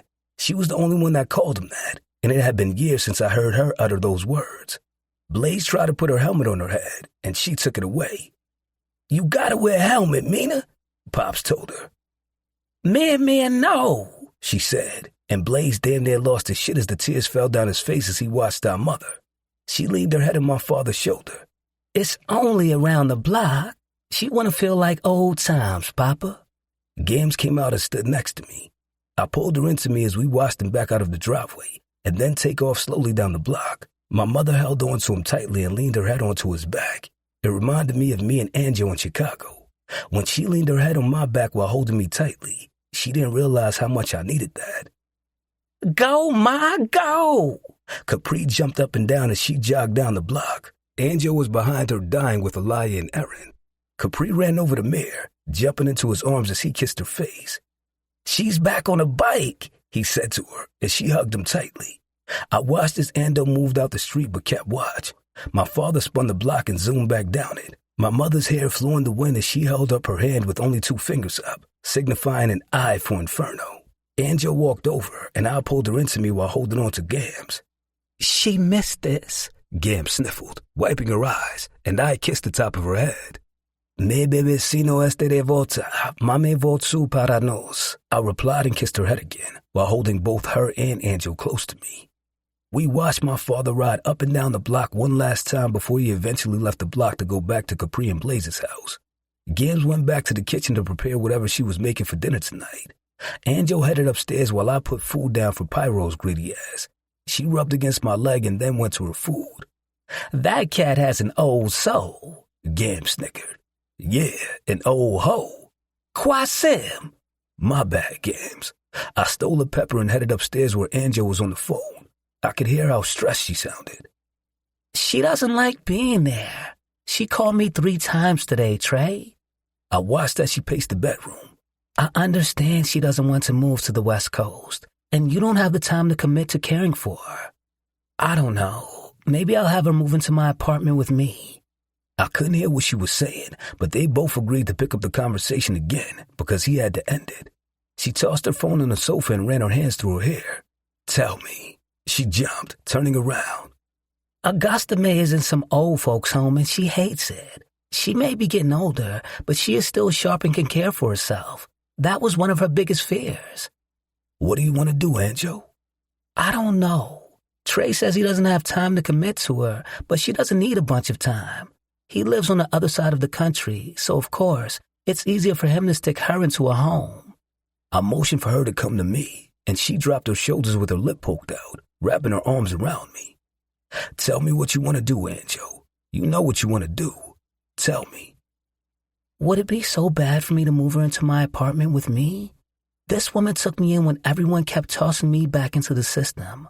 She gave me a home when I didn't have one, never judged me for my decisions, even though I know she never approved of them. If I had listened to her, none of this would have happened. Augusta hated Tyshawn.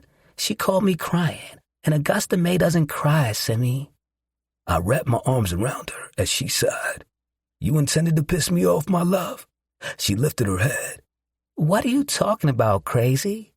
Why would she move into your apartment? 'Cause that's my home. Your home is with me. She smiled and squeezed me as tight as she could.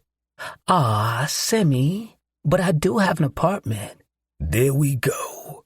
Whatever, home is with you, she laughed. I grabbed her ass with both hands and kissed her ear.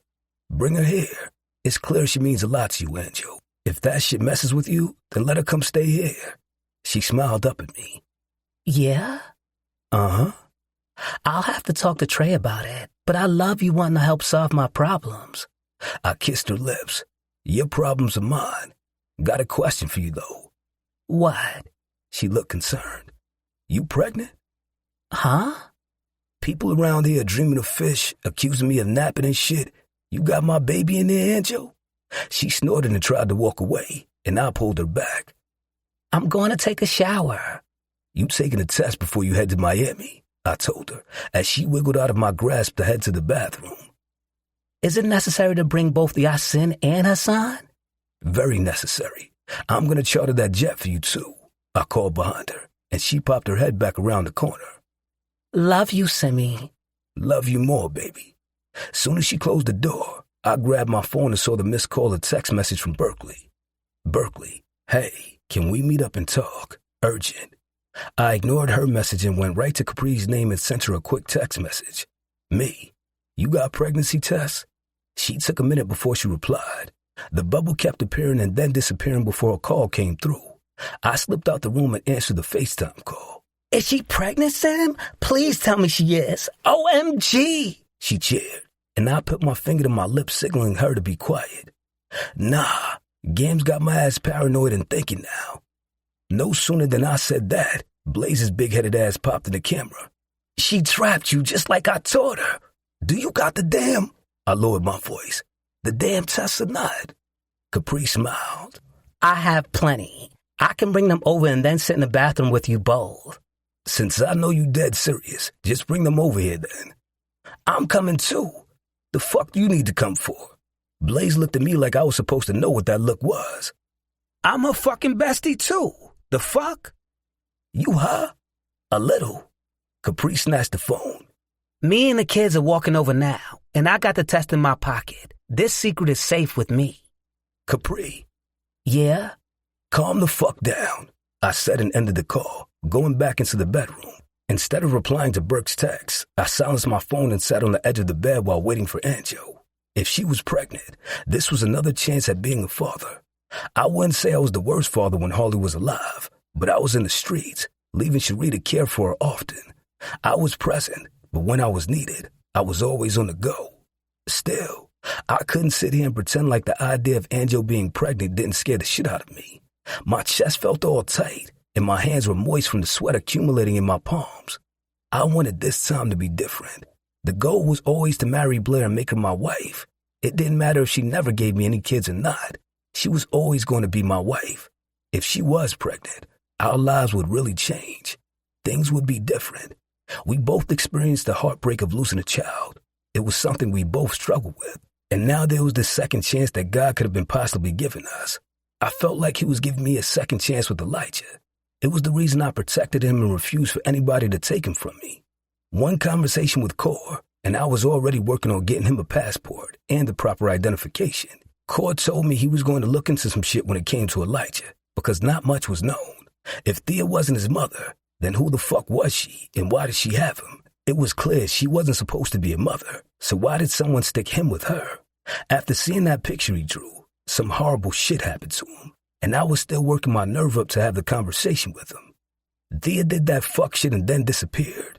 It was like she was wiped off the face of the earth, never to be found again. As much as I wanted to blame Leon and beat his ass, he wasn't involved. He wasn't on the cameras, and his ass hadn't been around much before the fire. I watched the cameras back, and his car wasn't in the driveway for a little while before, but that same detective car was. It came 3 times in 1 week, and the expedition came one of those days. I never saw who was in that shit because the tents were too dark, and they always pulled up where the camera didn't catch who they were. At first, I was never that invested in what Theo's whole ass was doing. Now I was. You good, baby?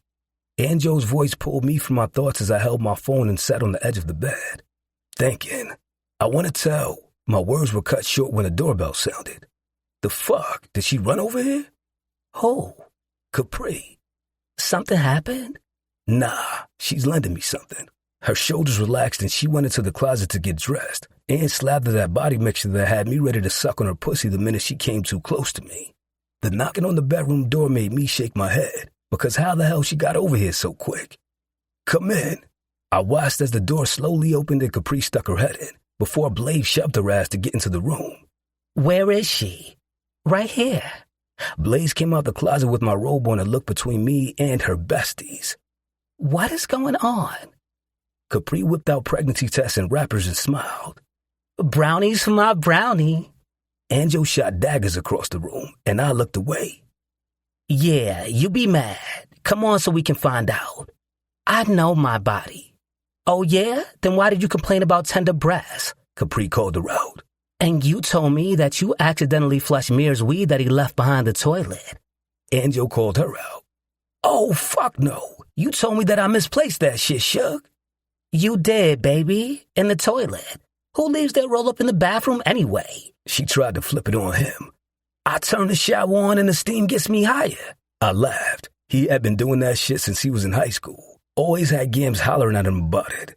Lying to your husband is bad, Capri. Anjo continued on and laughed. You've been extra tired, fell asleep on the couch at the house before you went for a run? Capri continued. Can you blame me? I have asthma. The fuck that got to do with anything, my love? She shrugged. Why do I feel like I'm being ganged up on? 'Cause you are, Blaze replied, taking a bite of a cookie I knew he swiped from downstairs before coming up here. Capri roped her arm around Anjo and leaned her head on her shoulder. Wouldn't it be a relief just to know? I was pretty fine before.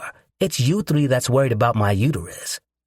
With the way you were screaming in Bali, it's our uterus now, B. Blaze continued, and I shook my head while laughing. I walked over to her and kissed her cheek. We don't have to take one if you don't want to. She smiled as she leaned her head on me and stuck her tongue at Blaze. I don't like your brother. Don't gotta like me, B. You love me. He pushed past us and went into the bathroom with his nosy-ass wife behind him. Well, I'm going to come in too because I started this mess. Gams poked her head into the room. Seriously, Gams? Sugar Pie dropped one of the tests while she was digging in the pots. She shuffled on by to go into the bathroom with the rest of them. Anjo laughed while I remembered the kids. Where the kids? Elijah is back to chasing frogs and Papa was telling him about frog legs and how they taste like chicken. They stayed, Capri yelled back. Recommendation: know that you are loved by Cleo Soul. Anjo headed into the bathroom first and snatched the test from Capri as they all sat on the edge of the tub. Me and Anjo went into the water closet and closed the door behind us. She looked up into my eyes as I leaned against the door. As much as I didn't mind my family being in the bathroom, shit was weird, but I wanted this moment for us. I watched as she did her thing on the stick and then capped it before putting it on the back of the toilet before cleaning herself. Here goes nothing. Timer is set, Capri yelled from behind the door. I took her hands in mine. not thinking about the fact that she just pissed on a stick. She looked into my eyes before bowing her head along with mine. In this moment, my heart is full of emotions, hope, anticipation, and being real, a little fear. No matter how this goes, I place my trust in you and the path you are laying out for me and Blair. You know our hearts and the silent prayers that we have prayed, the faith that we have in you. You also know what is best for us, even if we can't see it yet. It doesn't matter the outcome, Father. I trust you.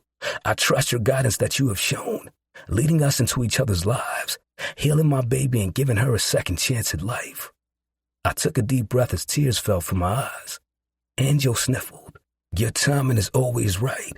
We believe in what you have in store for us, and we thank you for continuing to give us a new day to make it right. Another day and another chance to do what we've both been called to be. Parents. In God's name we pray. Amen. We both opened our eyes when we heard Capri, Gams, and Blaze say amen. I looked at her. Amen. She kissed me as I hugged her. We remained held up in the small water closet, hugging as we waited for the minutes to count down. Angel had her face in my chest while I rubbed her back. The timer blared from Capri's phone, and we both remained hugging until she pulled away to grab the test. She slowly grabbed the test, and I opened the door, allowing us to step out into the bathroom. Blaze had his head leaned on Gams, while Capri was biting her nails, staring at us. Even with 3 other people in the bathroom with us, it felt like it was just me and my love in here together. She leaned on the sink as she stared into my eyes and looked down at the test. Her legs gave out as she dropped to the floor, and I caught her, getting down on the floor with her as she showed me the test. The word pregnant was staring back at us. My chest felt tight, and my throat was burning from the emotion that was coming through. It's positive, Simmy, she whispered as she cried into my arms. I held her tightly as I kissed her head. This moment will forever be etched in my mind. We both had lost a child, and to be blessed with another one, together. Fuck. The feeling was something that I couldn't shake as my hands trembled when she stared into my eyes. She was meant to be for me. I was meant to love this woman until I had nothing left to give because she deserves that. She was my queen, the one who would have my last name, and she would bring another child into this world for me. Harley said it, she whispered. Shit. We both turned our heads to Gams, Capri, and Blaze, crying while holding each other. He wiped his eyes while staring at me. Simmy, tell me something. You haven't said anything. What are you feeling? I stared at her as she wiped my face. Grateful, my love. I feel grateful, honored. She wrapped her arms around my neck as I held her. Kissing her neck, I rubbed her back, knowing that the pressure to keep my future wife safe was 10 times more now. If niggas thought I lost my shit before, they didn't know the half. Capri came over and hugged Blair, pulling her out the bedroom so they could do their girl talk shit that they often did. I pulled myself up from the floor and Gams was standing there with her tissue, dabbing her eyes. There was a time when you lost faith and thought you didn't deserve happiness. I never stopped praying for you, Moochie. Never let up and knew this day would come. I love you so much, Moochie. I bent down and rested my head on Gams' shoulder as she rubbed my back. You deserve this. You do what needs to be done to protect this family, Diablo. I lifted my head, and she kissed my cheek as she winked and went to go embrace Blair. Blaze stood there and looked at me. The last time we were in the bathroom together weighs on me at times. It's the reason that when you call, I run, because I never want you to get back to that place. You couldn't see it then, but I always could. I always knew that you would have another chance, and the shit would be sponsored by my favorite niece. She put this all into play, Pop. I love you, nigga. We embraced and hugged tightly as he held on to me like he never wanted to go. I love you too, Blaze.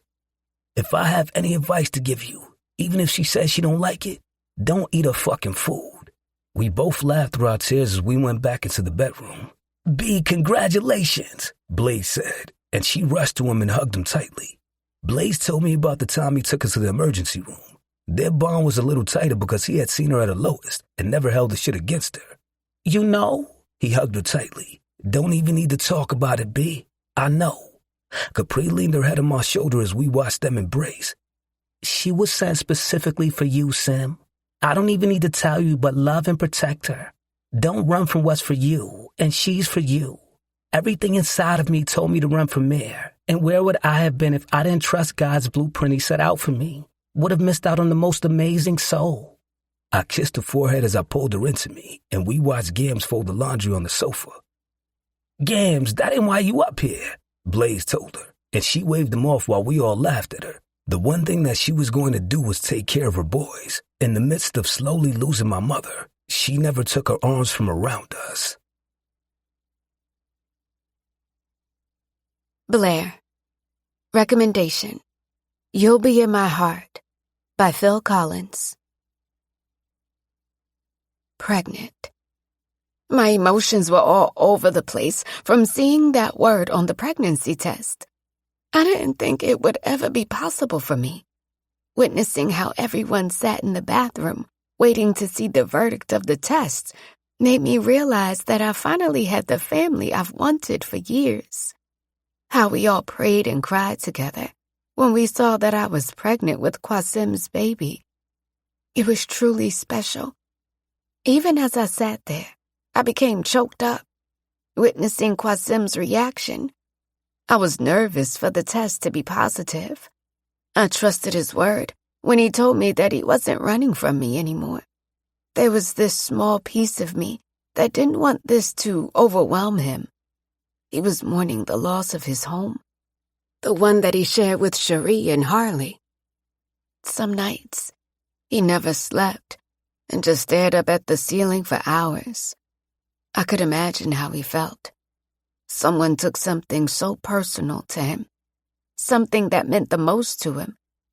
Our baby was made in love and uncertainty, more on his end than mine, but love nonetheless. Although Qasim was trying to fight how he felt, I always knew what I wanted. Despite all the uncertainty and confusion, the one thing we weren't confused or uncertain about was our attraction for one another. But our bodies did, whenever we were near one another. That was how this baby ended up inside of me in the first place. Neither of us could keep our hands away from each other. Soon as he raised that eyebrow and called me my love, these legs automatically opened. I made a mental reminder to call my doctor and make an appointment. He recommended 2 to 5 years before getting pregnant. But when he saw my face, he said at least 6 months. I knew I would have to discontinue the medication that I currently was taking. For this child, I would discontinue it all to make sure they were healthy. I've lost one child because I didn't put them first right away. This was my second chance to prove to God that I learned my lesson, and I appreciated how much He had forgiven me and was giving me that chance to hear someone call me mommy. Losing a child was never easy. I think the one thing that was hard for me to accept was that he wouldn't call me mommy. What would his voice sound like? Would he have been a mama's boy or a little menace? These were questions that constantly swarmed my mental whenever I thought about my son. It was funny because since I left the hospital after losing him, I've always felt like there was this piece missing inside of me. It was this intense feeling that something was ripped from me. And no matter how much time passed, it never healed. No matter how happy I was or what was going on in life, this grief was a disease that didn't have a cure. Or so I thought. As I sit here now, I realize I hadn't been feeling that debilitating pain, and it was because that hole in my heart had been filled in. It would never fit the same exact spot that was snatched out of me, but it was a small reminder that I could heal. This love was a bandage, healing that part that had been bleeding for years. "Can I lay with you?" I looked away from the lake view and saw Elijah standing there. He was in the back, playing near the lake, as I sat in the swing, taking in the beautiful view and sitting in gratitude. "Hop on up." I held the swing still as he climbed up and maneuvered his way over toward me, laying on my stomach.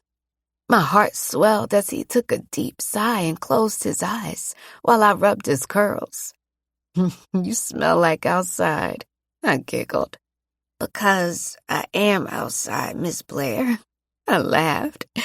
You know, I do sound silly, huh? As a child, I remember when I used to run inside to my mom, and she would screw her face up and laugh while telling me that I smelled like outside.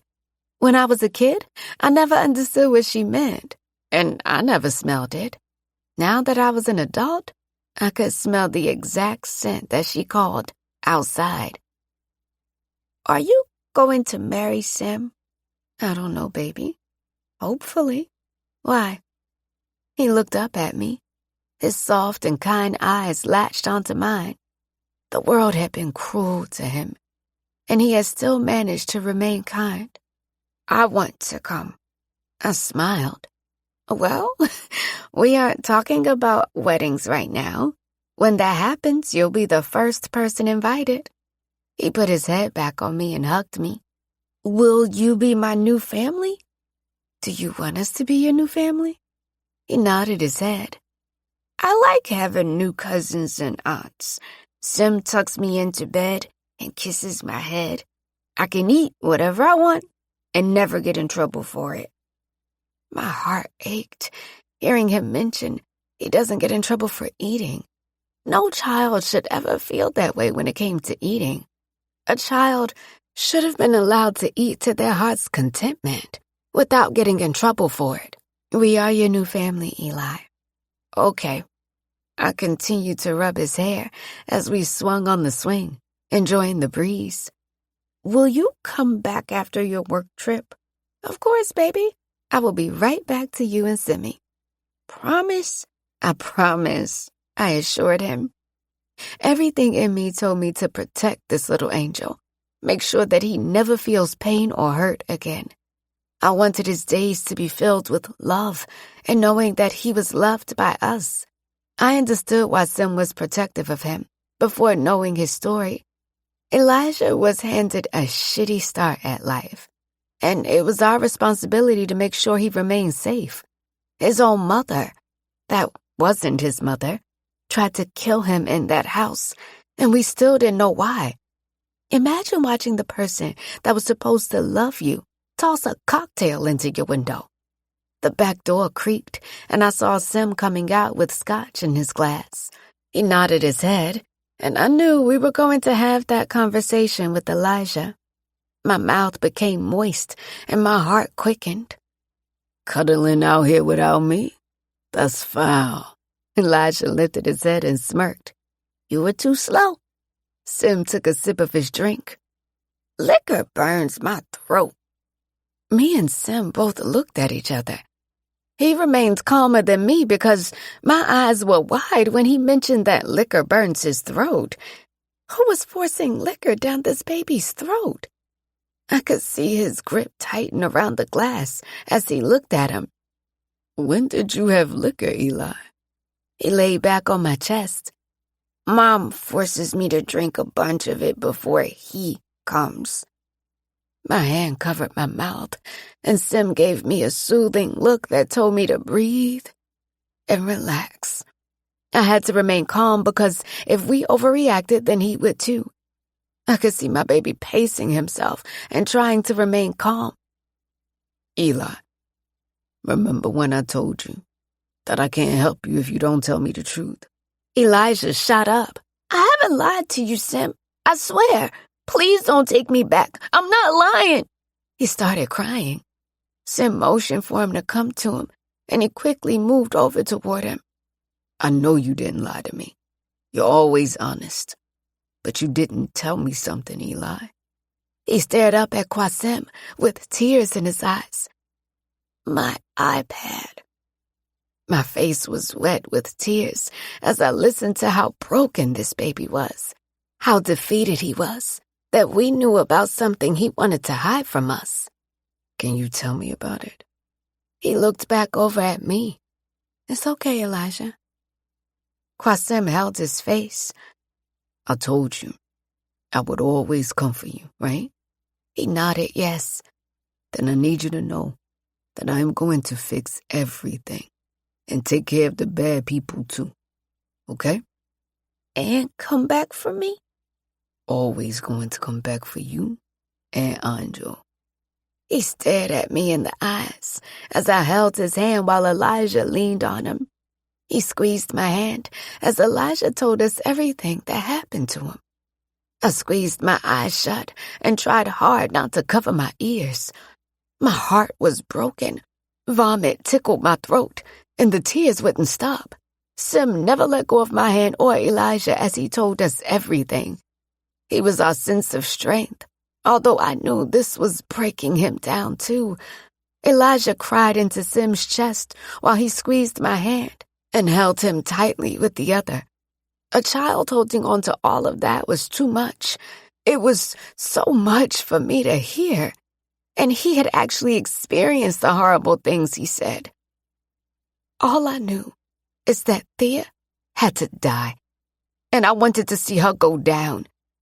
Eli, look at me. He pulled himself from being buried into his chest and looked at him. I lost one child. Remember when I told you about her? Yes. I'm not going to lose another. You are mine, and I am yours, okay? It will be a cold day in hell before they ever came to take you from me, okay? Promise? I moved closer to Qasim. We promise. Simi kissed me as I leaned my head on his shoulder, and we both held Elijah. I looked into his eyes, and I knew this was the calm before the storm. You have to do what you have to do. We love you for it, Simi. He kissed my head as I closed my eyes and squeezed his hand. Elijah was chatting about anything that came to his mind as we drove to the private airport. I told Qasim that it wasn't necessary to put me on a jet. My employer was paying for my flight. He was set on making sure that he chartered a jet for us to head down to Miami. I rubbed his neck as he drove, and he kept his hand on my thigh. 2 weeks. You gonna miss me? Damn right. How much she paid you? I'll pay you double to back out. I snorted. Simi, you more than anyone know business don't work like that. He smirked. I'm wrong for asking. Not you wanting to pay me to call out of work. I continued to rub his neck, something that he loved that I did whenever he was driving. I respect your career, Angel. Don't ever want you to think that I don't. Just don't want y'all away from me right now. But I understand. It was him using y'all that made me swoon, because it was no longer just me anymore. I was now y'all again. Call me every day, and be careful out there, Simi. I slightly scolded him.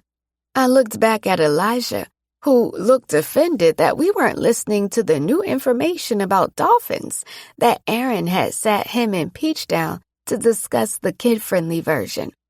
Capone had to pull her away because she told them that SeaWorld was a place that people with funny-shaped heads visited. Sorry, Eli. Simi has a surprise for you, though. His face lit up when he realized he was going to have a surprise. Really? Qasim was sending Elijah with me to Miami. Cor had gotten him some fake documents that looked legit, with both of our names on the birth certificate. He even had a passport for him, but told him that he needed to talk to him when he had a minute. It was clear that he found something out, and we needed to know who this child belonged to. In my head, he belonged to me and Sim, and he felt the same way. I wanted to stab Thea in the face for what she did. I was protective of him, and I would do whatever to protect this little boy. As a child in foster care, no one ever protected me. My story was nowhere near Elijah's, but children in the system were never truly protected. We were seen as paychecks every month, nothing more and nothing less. Augusta May protected me, when all she could have done was collected a check for a few months and then sent me right back out there. Instead, she showed me love and what a mother did for the child she loved, even if that kid wasn't blood-related. It was the reason I felt so strongly about moving her with me. Augusta May deserved the same grace and love she extended to me. Remember when you said you never went to the beach? Qasim looked at Elijah through the mirror. Yes, Elijah smiled. There were small things that I noticed about him. Like when he was very happy, his dimples sucked right into those cheeks. You will go into the beach with Anjo while she works. Hell yeah! Qasim shot him a look. Sorry, Sim. Sorry. You and Rob better chill out. Okay. He looked at me. You sure about this? I know you have to work and don't want to fuck with that. I smiled. You already rented us a beachfront condo. Since I had told Sim that I wasn't changing my mind about going to Miami to work, he had made sure he did everything to make the trip easier on me, which I loved. One night, I found him up on his laptop, booking a condo for us. I asked him if I could take Elijah with me. After he told us what happened to him, I felt he could use something to get his mind off everything for now. Kiki is going, so she agreed to keep an eye on him. I loved Kiki, so I was excited that she was coming along with us. Since my client had a night nurse, I didn't need to live in with her. After I finished with the designated hours she was paying for each day, I was going to make time to spend time with Elijah and take him to the beach. The security let us through after Sim showed them the confirmation for all the documents he submitted ahead of time. He sped across to get to the jet that was waiting. I saw Yasin talking to Kiki. He was leaning on the car that was there, staring at her. Even from where I sat in the car, I could tell he was down bad for that girl. Sim whipped near the jet and looked at me, then in the mirror at Elijah. Remember what I told you, Elijah. I'm not around, so what that mean? I protect Miss Blair. Simmy smirked. My God. He got out and came around to help me out the car. I kissed his lips a few times as I wrapped my arms around his neck. Answer on the first call, too. Anjo, the fuck? Israel, the fuck? Answer the damn phone. I pointed at him, and he kissed my hand and kissed my neck as he stared down at me amused. You crazy as shit, Anjo. Even crazier now that I am carrying your baby, I reminded him. Be careful, Simmy, please. You want to pray? I nodded my head, and he called Elijah over. We all held hands, bowed our heads, and he said a prayer for us, asking God to keep us all safe. Amen, Elijah said, and hugged Qasim. Gonna miss you, Sim. Simmy kneeled down and hugged him tighter. My turn to ask. You coming back for me, Eli? Yes? My God. Take care of my lady, eh? Always. He hugged him once more and then saw Yasin and took off. Sin! Prince, what up? Yasin hit the IG shake with him, which made me shake my head because Elijah was an Inferno God in the making. He stood up and kissed my lips a few times. Call me if you need me, Blair. I'm on my way without hesitation. I know, and we will be safe. Oh, shit. We both turned our heads when Hassan came off the jet and saw Elijah. He looked at him and then over at Sim. Elijah looked at him and smiled. Hi. What up, little man? Hassan did the IG shake and then came over toward me and Qasim. Yo, King. I know him. How the fuck you know him, Hassan? He looked back at Elijah. He was younger when I saw him. Was in medical school, clinicals. I'll never forget a fucking face. He was in the emergency room one night, and something didn't sit right. He was with some blonde-haired chick. Think he broke his arm or some shit, but he was clearly abused. I told the attending at the time, and he basically threatened to write me up or some dumb shit. Can't remember, but I remember his face. Me and my homegirl both saw the marks, and he was moving just like we learned. Hassan was now a doctor, a resident, and he remembered Elijah's face. He continued to keep looking back at Elijah like he couldn't believe he was there. You remembered him all this time. Felt like I failed him because I didn't speak up against that bitch. Sim dapped him up. You wasn't wrong. That was all he said, and Hassan didn't need any more words. He dropped his head. Shit. I reached out and rubbed his back. Not your fault, Hassan. You alerted someone, and they failed him, not you. He's safe now, and we need to figure out who this woman is because she's not his mother. Jesus, that shit makes my chest tight every... Calm it down with my baby inside you. He raised his eyebrow at me, and I rolled my eyes, but took a few deep breaths. Anjo, work, and none of that stress and shit, alright? Congratulations, you two. For real. A blessing. Thank you. I smiled. Look, when I'm back to work, I'll go look into some documents and shit for you. Qasim nodded his head. You worked hard to get into this position, Haas. I got people that can do it, and keep your hands clean. Heard you. He nodded. I watched as Hassan and Qasim interacted, and Hassan had this huge amount of respect for him. It was the same way that Elijah looked at him. Qasim continued to watch Elijah, and I stood on my toes and kissed his lips. I'm going to talk to him on the plane. I hate that he feels guilty about it. He looked down at me. Who the fuck is Thea in all of this? Core said he'll have something for me in a few days. 40 left me a message, too. God only knows what the fuck he wants. I sighed.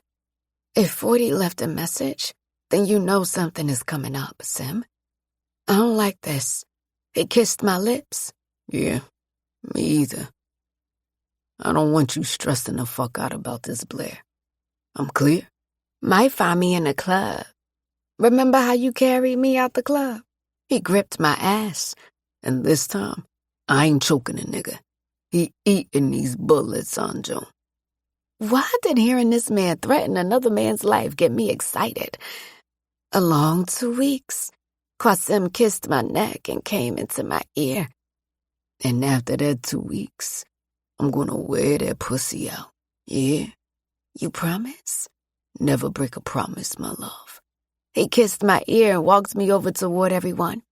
Do what you have to, Diablo. Protect the family, my love. I kissed his cheek once more, staring into his eyes as he kissed my hand. After he held a conversation with Hassan, Kiki, and Yasin, we boarded the jet. I kissed him once more, and Elijah assured him that we were going to come back. I settled into my seat and watched as he kissed his fingers and put it on his heart as he mouthed, I love you. He got into my truck and pulled away, and I said a prayer to look over him. I needed him to keep his hands on him now more than ever. King will be fine.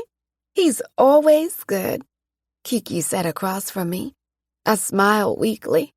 I worry about him. I've always worried about him, but now more than ever. I can't lose him. She squeezed my hand as Yasin sat next to her. King has a bunch of us riding for him, and we're always going to make sure he's straight. Hassan and Elijah sat across from us. He's the reason I'm a doctor. Got the utmost respect for that man, and I'd lay down and die for him. All of us would. When you get these flames put on you, you family. Like we would lay our lives down, they would do the same. The Infernos have always treated us like family. Been there for each of us during tough seasons and never asked for shit in return. Won't ever mention it either. It spoke volumes how loyal each Inferno God was to the Inferno family. This wasn't just a gang for them. It was their family, and they treated it just like that. When Qasim took lead and they followed, he was leading them, and they respected that position. Papa had his crew that ran with him. But when Qasim took over, he built his own team brick by brick. Hassan continued. There's a love and respect that I have for him that will never go away. He pinched Elijah's cheek as he stuffed his face with the refreshments that the flight attendant had given him. Yasin reached across and dabbed him. My mom's ran with Papa, has the flames to show it. Only right for me and Half to do the same. You are Queen Inferno, and that same loyalty is extended to you, Blair. We'll lay down our lives to protect you because you are part of the Inferno family. We stand because that's how much we respect you and Lady Inferno. 'Cause when it's all said and done, we know you'll protect us the same. Absolutely. I watched the red brake lights as he exited the gates and leaned my head back, saying a prayer. Simi had me praying more. I needed him to lead me back to believing and having faith again. Nobody could tell me that this wasn't God's doing. God does. Hassan King. Past, Inferno God. Recommendation: listen to Runaway Love by Ludacris. I really couldn't stand the attending that I was working under today. Rotations in the emergency room were never my favorite shit. Adding the fact that the attendant I was working with today didn't really care for me. He looked at my tattoos twice and made some little snotty-ass noise, letting me know he was judging me already. A tall, tatted black man with locks couldn't possibly be a doctor. It was the exact reason why I was doing this shit. I did it when it was hard. I did it scared. The only thing that mattered was that I did it. My entire life, I had been told what I couldn't do and who I would become. Hearing grown-ass adults speak about your future and destiny like they knew better. The same people sitting on the front porch nursing a drink before noon were the same people telling me that I wouldn't become nothing. I had been lost since my mother decided she was done being a mother and skipped town. She left me with my father, who turned out not to be my father. So the only place to go was with my uncle. I used to pray that my breath left my body when he knocked me in the chest, making it the last time that I was ever on earth. A child shouldn't wish for death, and an adult shouldn't ever put their hands on them, never making them feel safe. When I was 16, I ran away from my uncle's house in Delaware and hopped on a Chinese bus to New York City. I didn't know what I was doing or where I would live, but I knew I couldn't live with my uncle anymore. I couldn't continue living that way and listening to how I would be just like my mother. My mother abandoned me because she was too weak. She didn't want to be responsible for the life she had birthed. I would never be like her. I spent 6 months living on the streets, stealing food from the corner store to eat. There was never enough to eat, and finding somewhere to sleep was just as hard. I would ride the N train from the first stop to the last, hoping that I would wake up in time to switch trains and repeat the process for some warmth and a few minutes of sleep between each stop. One night on my way to the train, I stopped to look at a motorcycle. I loved motorcycles since I was younger and made a promise that I would own one when I was older. I kept a folded picture of a Ducati that I wanted to own when I was able. It was often that I saw a bunch of bikes on that block and most of them always had flames on the side of them. It only took a few months before I returned back to my uncle with my tail tucked between my legs. He didn't give a damn that I was gone, which was typical. I finished school and then was given a job at the prison nearby. My uncle worked there, so getting me in was easier said than done. I always knew this wasn't my path. I didn't want to work a few shifts, come home and drown my sorrows in a bottle of liquor or a beer. I always knew I wanted more, and I wanted to prove everyone wrong. The boy with the mother that didn't want him would be somebody someday. I worked at the prison while attending college. When I finished my second year in college, I transferred schools, and I was back on that cheap bus to New York with no plan in place other than getting an education. This time, I didn't have to worry about being put in foster care if I was picked up. For a few weeks, I slept on the trains before finding myself back on that block. It was like that block was calling me and I needed to be on it. Honestly, I think I was supposed to be on the block the night that I was. I was standing at that one bike that was always parked in the front. What a nigga would give to own something like this, and it was right there in front of me. You ain't been around for a minute. Came to get your wrist broke for trying to touch my bike? I heard a low voice from behind me and turned to see a tall man with a short haircut, sharp jawline, and menacing eyes. Nah, I really fuck with your bike. I turned back to continue admiring the bike that was in front of me. He had the sleeve of his shirt pulled up, and I saw the flames on his forearm that matched his bike. Where you been? I laughed. You say that like I've only been gone a few weeks. How do you even remember me? I ain't never ran into you. I turned to look at him as he stood there with his hands tucked into his pockets. Why else you think you were allowed in that store? I had a running tab in the store when you were coming around. All the shit you was over there stealing, I was paying for it. I was quiet. I can pay you back. He shook his head as he looked at me carrying my backpack on my back and a duffel bag with my blanket tucked under the handles. No, you can't. He called my bluff, and I became offended because I had about $50 left from my last check. Hopping the train helped me save some money, and since I had been back, I hadn't stolen anything. I was now legal and would sit up in a holding cell if I was caught. I fasted intermittently throughout the day and had a big meal at night to save money. Eventually I can. Name? My name? I slightly stammered, not expecting to have a full conversation. All I wanted to do was admire the bike in front of me. Hassan King. I extended my hand, and he pulled his out of his pocket and shook my hand. Thanks for looking out for me.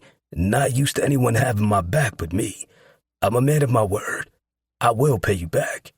Where you stay? Everywhere, I chuckled. He didn't laugh. Homeless? I shoved my duffel bag further onto my arm. I like to think of it as a nomadic lifestyle that I live. Very good for the economy and shit. He dug into his pockets and pulled out a knot of money, counting out a few hundreds and handed it to me. Get you a room for the week. Meet me here tomorrow. I looked at the money before taking it from his hands. Why? He nodded toward the textbook that peeked out the open side of the duffel bag. You trying to better yourself. I'm always going to offer a hand up to someone I see that's trying. Meet me here tomorrow. He got on his bike and put his helmet on. What time? I'll let you figure that out. He nodded, putting the visor down and then sped off the block while I stood there holding the money, not knowing when I should show up. Qasim had been there for me ever since. I came back that next morning at 7 a.m., and he was there. When he saw me walking down the block, he nodded in approval. When he found out why I was in college, he took me under his wing and made sure I was good. He got me a small studio apartment near my school and made sure I always had money. When I didn't have school, I worked at Fern. Qasim taught me how to ride bikes and bought me my first one. The man did all of that and never asked for shit in return. I was riding with the Inferno Gods so much that I eventually became one and would do whatever for the gods. We weren't just a bunch of niggas on a bike. This was a family. Every god would lay down their life for the Inferno family. Qasim never had to say much. We were already riding because the loyalty was so thick. Hassan, are you even paying attention? Dr. Mercer says we have a pediatric case in triage. One of the other medical students bumped my shoulder. Our attending was already making his way down the hall, and we quickly ran behind him to catch up. The emergency room was my least favorite because so much was happening. Half the time, the doctors here were bullshitting while the waiting room filled up. We pulled the curtain back, and Dr. Mercer had this look like he recognized the woman. He cleared his throat and composed himself before he spoke. I'm Dr. Mercer. What happened to this little angel here? The little boy was small, and he was holding his arm, which meant he had either broken or sprained it.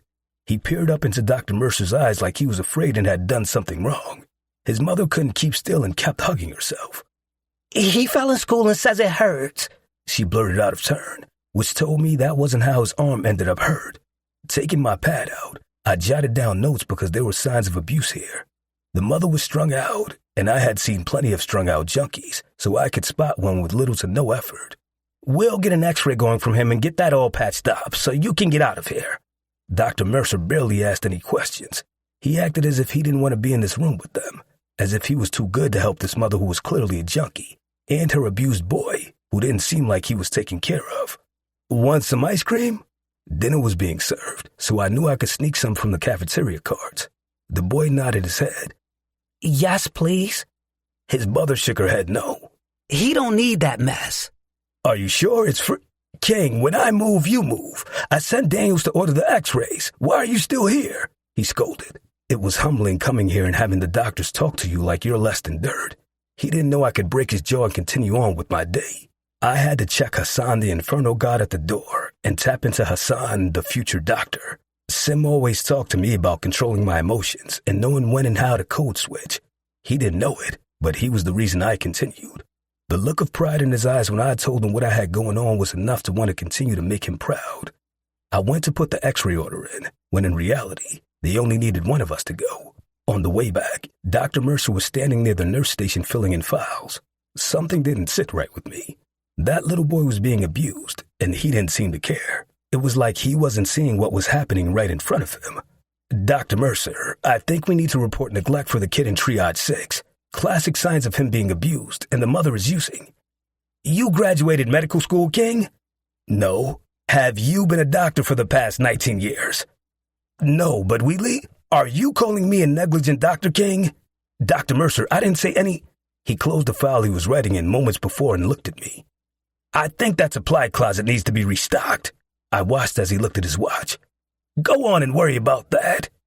I groaned at the fact that he was giving me grunt work because I told him what I saw. In medical school, they drilled in our heads to observe, and that was what I did. Everything inside of me was telling me that this boy needed us, and we were ignoring him. After I finished, I couldn't wait to get away from the supply closet. Grabbing my backpack, I headed out the door, happy that I didn't have to see Mercer for the next 4 days. He was always in and out, never here often. He knew big people apparently, which is why everyone sucked his ass. I hated that nigga, and if I wasn't trying to get in good with these people and have that doctor attached to me, I would have killed him myself. Hey, King, I heard someone call me. Turning, I saw Mercer with his bag in his hand. Hey, Dr. Mercer. I bit my cheek as I walked closer to him. If you allow every case that comes through that door to bother you, you won't get anywhere. That kid broke his arm at school and his mom was a nervous wreck. I become good at reading people, King. He hit the alarm to the black Ford Expedition truck as I turned to get on my bike. Qasim. Recommendation: Don't Like One by Kanye West, Chief Keef, Pusha T, and Big Sean. Mutual grounds meant that you were safe and nothing could happen. It had been established years before I took my place as the head of the Inferno Gods.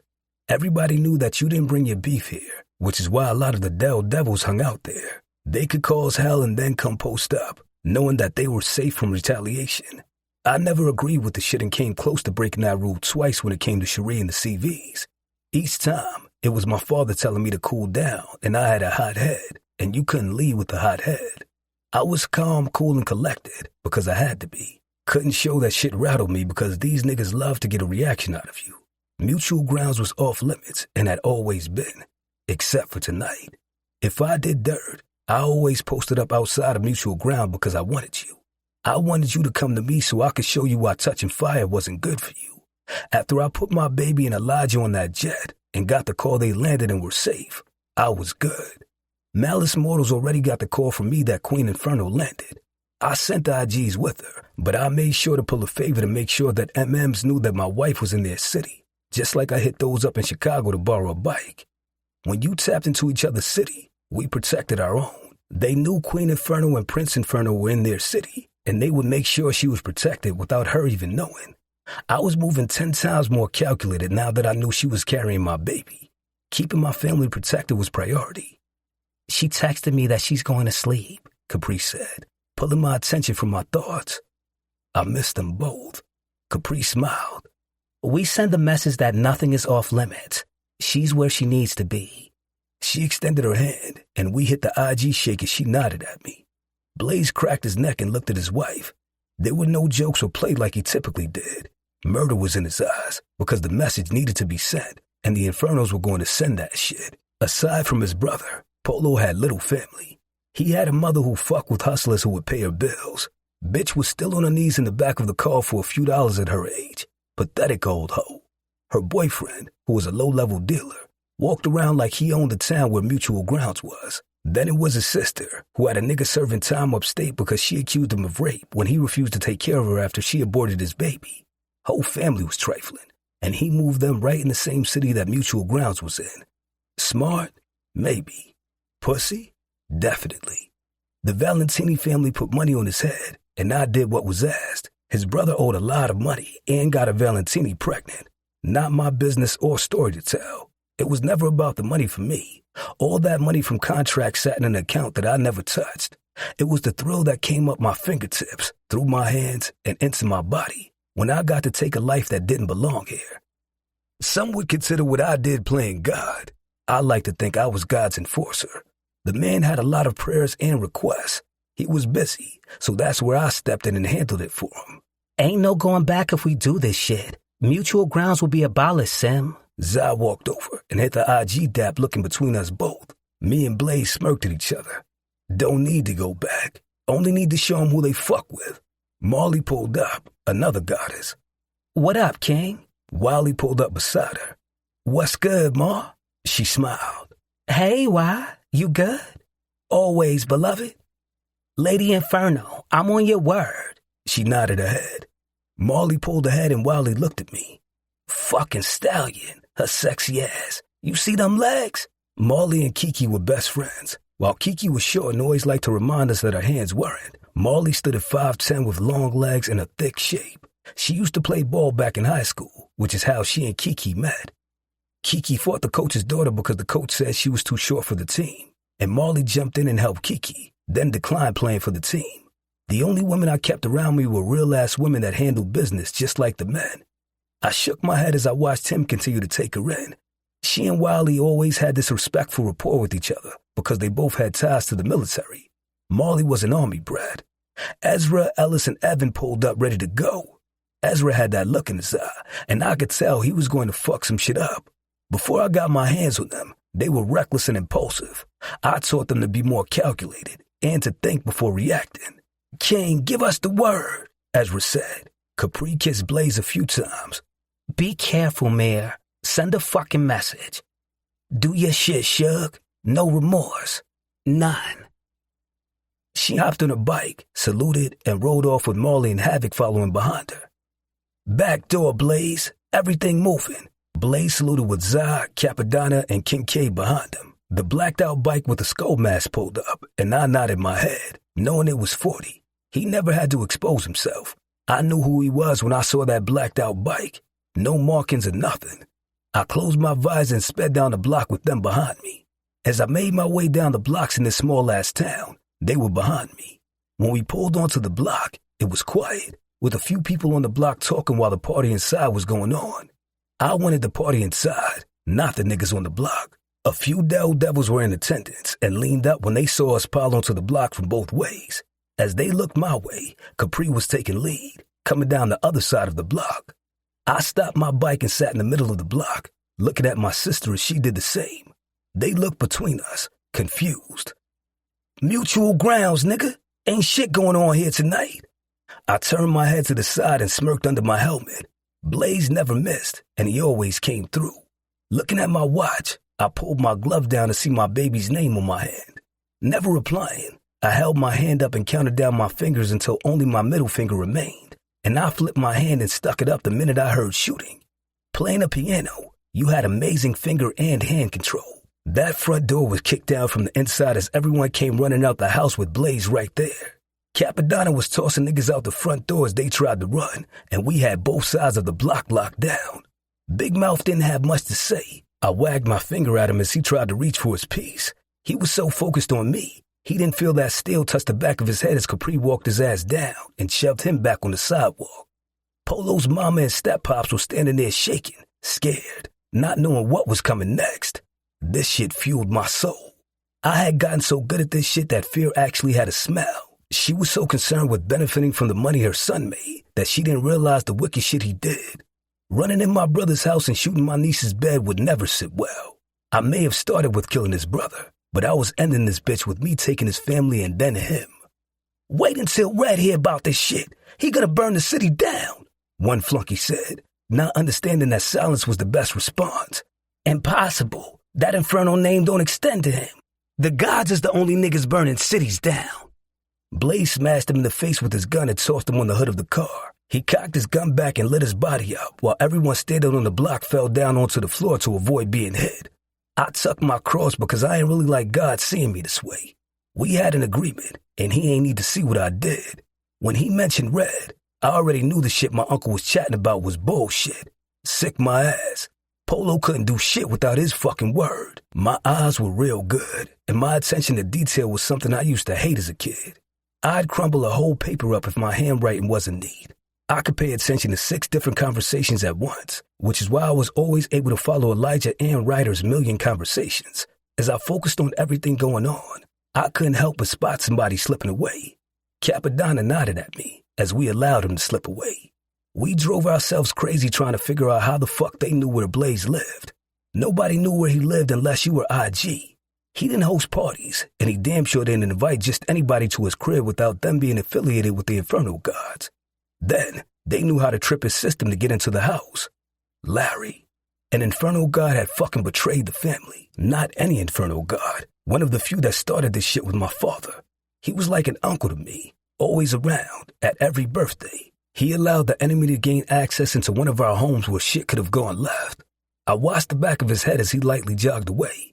Capadonna had fire in his eyes as we both made that realization that somebody betrayed the family. He thought he could play both sides, but the thing about fire, it doesn't play. It consumes you. I took my helmet off and everyone gasped when they laid eyes on me. As the head of the Inferno Gods, niggas heard of me, but I didn't pop out unless needed. Very chill, very watch documentaries, very I'll kill your mama cause I had to leave the house. His mother wailed out, knowing that she was going to hang with the man she was begging for mercy. She was an old hoe, so she might be going down to hang with the actual Diablo. The phone that I took off Tank, I scrolled until I found Polo's name and hit the button to call him. "What up, Kilolo?" I greeted when he answered the phone, confused, because his friend was dead. Blaze made those flames so good that it was going to take months to figure out who they were. "Oh, the fuck?" Corleone made sure to wipe all the cameras in that whole area, so the cops were going in circles trying to figure out what happened. Even when they eventually put that picture together as to what happened, it's going to look like a gang retaliation, because the one that King K beat the hell up was left with the fluid and matches, while one of the other ones at the table held the gun that killed him for torching his homies. Smarter, not harder. I put the phone in my mouth as I stood in front of his mother, my legs shoulder length apart with a smile on my face. "Nigga, you know who the fuck this is. You wanted this, Lolo." "The fuck you talking about? Nigga, come see me." "Nah, I'd rather not. I got some sick-ass fetish for taking people's parents from them, feel me? Love a little murder of a mama." I snatched a Louis Vuitton earring from her ear, and she yelped. "Appreciate the trophy. I would take the second one, but my wife won't like wearing hand-me-downs from a dead hoe." "Bitch, leave my fucking mama alone. Mutual ground." Mutual ground. Suck my dick. Mutual grounds don't exist no more. Come off the porch, pussy. The king is fucking waiting. I ended the call, slamming the phone into the ground and pulling my shit, emptying it in her boyfriend's chest while she watched. "Get him," I told the triplets, and they sprang into action along with Wiley while I walked back to my bike. Capri nodded in pride. "He sent for the king, he came." I watched as my brother and sister-in-law handled business. He watched for her as she watched for him, and they both aired their guns. Capadonna kept the watch for his sister while he handled business. Like a coach proud of his Super Bowl winning team, I watched as they all moved together as a unit. I moved my finger like a conductor did an orchestra as I watched the murder and mayhem occur right in front of me. He struck a match, thinking he could control the flame. The Inferno Gods don't play with fire. We become it. Polo started the war, but he didn't realize that it was his world that would turn into ash. I wasn't going to rest until I was covered in the soot from his world burning to the ground. Blair. They say, never meet your idols. And I was learning why that statement was so true. I usually extended grace because having a baby wasn't an easy thing. Your hormones were all over the place, and you had a little human that was new to the world, depending on you for everything. You weren't yourself after becoming a mother, so all the grace should be extended to moms. It was a lot trying to get back to the old you, and I had been part of many women's journey of self-rediscovery. My best friend was currently going through it because although she loved her baby, she wanted to feel like the old Capri again. It felt like you were just sitting around, waiting for it to finally kick in. For some women, that took time. But for others, it simply never happened. They usually spent time trying to find her or trying to learn the new version of themselves. So when I came into a new mother's life, I never took anything personal. You just pushed out an entire human, experiencing blood loss and your hormones being out of whack. You were getting all the grace and patience from me. Lilac Washington, didn't deserve any grace or patience. She presented herself as this laid-back woman who enjoyed her blog and recommending organic products, but she was really a bitch. When she originally reached out through her assistant, I just thought it was normal protocol. It made sense to me. She was busy and had an assistant, so why not have her handle booking her doula? When I arrived, the bitch didn't speak or introduce herself to me. She sipped her coconut water and made a head gesture to the assistant, who then took me to the living area and proceeded to take out her notebook and pen, waiting to take notes. Lakita, because her real name wasn't Lilac, took the baby every so often and smothered her with kisses before she handed it back to the nurse and took calls in her office. She wore this long silk kimono with her hair pulled into a curly, messy bun and big black prescription glasses. The bitch had one of those kimonos in every color and design. She wore a stomach binder faithfully, and she was always making head gestures. I was teaching this young assistant, who looked like she didn't want children, how to care for a baby that wasn't even hers. Pregnancy and birth was complicated and a stressful experience to some. Still, wouldn't you want to bond with your baby? Learn how to take care of them, since this was your first child? I complained about Ivory, and I had no clue how bad it could get. At least Ivory had conversations and actually tried to learn what I was teaching her. She just kept getting doula confused with nanny. These basketball wives were a whole new world with the way they acted. You would have thought that they were the actual talent and not just leeching off their husband's success. Lilac had rebranded her entire life to be this organic, rich black woman who came from money. In reality, she came from the hood and clawed her way up a 6'5" basketball player until she got where she needed to be in life. I left my damn man to be here for 2 weeks, and all she needed me for was 4 hours. The original contract stated that I would be with her for at least 9 hours a day, lightly caring for the baby while she napped or took time for herself. The assistant was the one that told me that I would only be there for 4 hours, but I would still be paid for the 9 hours. After I heard the money would remain the same, I was running out of there to that black card that she sent to pick me up. Almost every time I was leaving, her husband was coming in at the same time. I was starting to feel like she didn't want me around her man. I'd never spoken to him or been formally introduced to him yet. I've held his new baby and been showing the assistant everything that needed to be learned. Weird. A gruesome scene has unfolded in this small town of Grimville, New Jersey. What started as a house party ended in a horrible mass killing. Dozens of bodies now litter this street that was once filled with happy partygoers, making this one of the most horrific acts of violence the town has ever seen. Authorities haven't released much information on potential suspects, and there are no live witnesses. The investigation is as chilling as the crime itself. Authorities are encouraging anyone with information on last night to come forward. Kiki was leaning up with her iPad, listening to the news back home. I could tell from the way she was all the way tuned in that this had something to do with the Inferno Gods. I didn't pretend to know everything that went on with Qasim and the Inferno Gods, but I knew some things. I was smart enough to remember that city's name and that it was Mutual Ground. Nobody brought beef to Mutual Ground. You handled that shit outside of that city. Every biker gang knew it, and everyone respected it. Kiki moved her fist to her mouth as she kicked her feet happily. Oh, shit! They really woke him up. He fucking spit on Mutual Grounds. She hollered and continued to kick her feet. Yasin! He looked from the sandcastle that he was making with Elijah, told him he would be back, and jogged across the beach.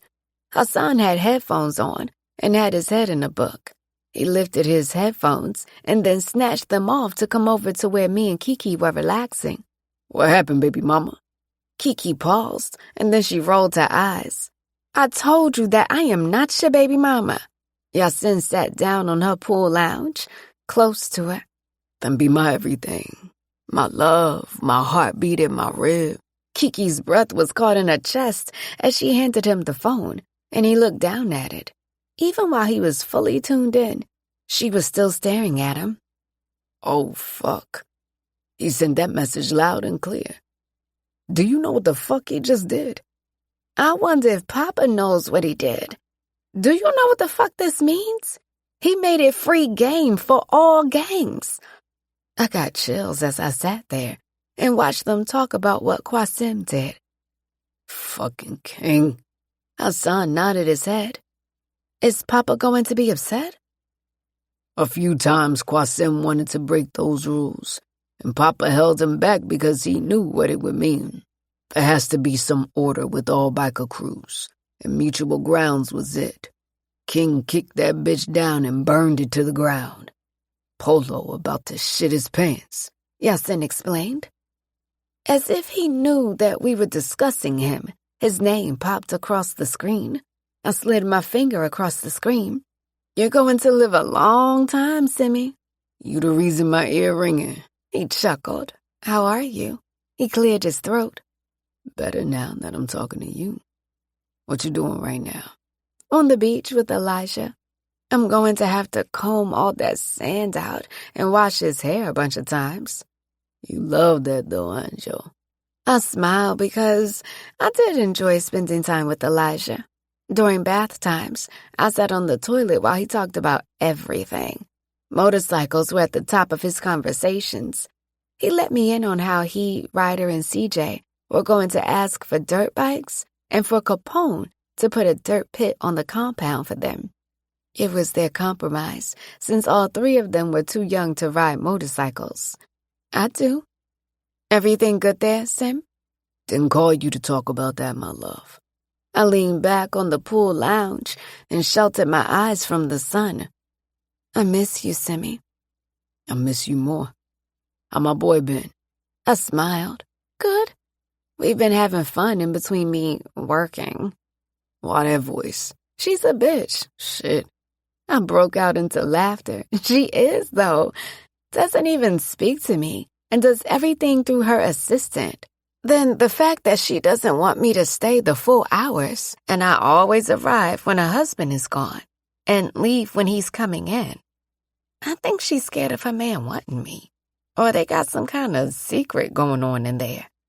Long as you not included in their secret, I don't give a fuck. I'll light that house up if something funny going on and they involve you. Only you. What you doing? He yawned. About to take a nap before having to run somewhere later. If I don't answer, then you know why. Qasim. What, Angel? Nothing. Tell me. Nothing. I trust you. It was hard not to place another man's problems on the next man. I don't know how many times Tashawn told me that if I called and he didn't answer, it was because he was handling business. He was handling business, however. It was never the kind he should have been handling. It was always a woman. Well, only you, Blair. Never gotta worry about that when it comes to me, right? Yes, which is why I said nothing. I trust you. And I just had a moment of being insecure. Sorry. Never apologize for feeling how you do. Talk to me about it before you hop out of my trunk or some crazy shit. I would never hop out of a trunk. Maybe do a drive-by. But not a trunk. I muttered the last part, and he laughed. Crash out. Takes one to know one, I teased. He laughed. The biggest one behind you. I'll call you later. I love you both. We love you too. I ended the call and looked over at Kiki, Yasin, and Hassan. What? I got ketchup on my face? No, you good. Hassan replied. By the time I finished the conversation with Qasim, they had finished theirs. Hassan went back to his book while Yasin ran over toward Elijah, picked him up, and ran to the water with him as he laughed. He know his big-headed ass is fine as hell. Kiki bit on her nail as she watched him and Elijah playing. Yasin had his shirt off with a pair of Gucci swim trunks. His locks were held back with a rubber band. His caramel skin shone as his body glistened from the water, sand sticking to him. Kiki was about to gnaw her damn finger off with the way she was biting down on it. "You need all your fingers." I snatched her hand from her mouth as she tossed herself back onto the pool lounge. "Why can't he wear a shirt like Hassan?" I know what the sun does to the skin. That nigga a show off. Hassan snorted, letting us know that those headphones weren't playing a damn thing. Kiki cut her eyes at him, and he showed us him putting his music back on. "Why don't you just admit that you like him?" "'Cause then it makes it real." I got comfortable and looked at her. "What scares you when it comes to him?" "Everything. His age and yours. I'm not out." "Girl, nobody even said that. He ain't worried about your age, so why are you so worried?" I questioned. It was clear that the feelings weren't one-sided. I could understand why she was nervous about exploring something with him. He was a god, and she was a goddess, which meant if things didn't work out, she would always have to be around him. I promise I'm not worried about my age. I'm worried about his. He's younger than me, and I want serious shit.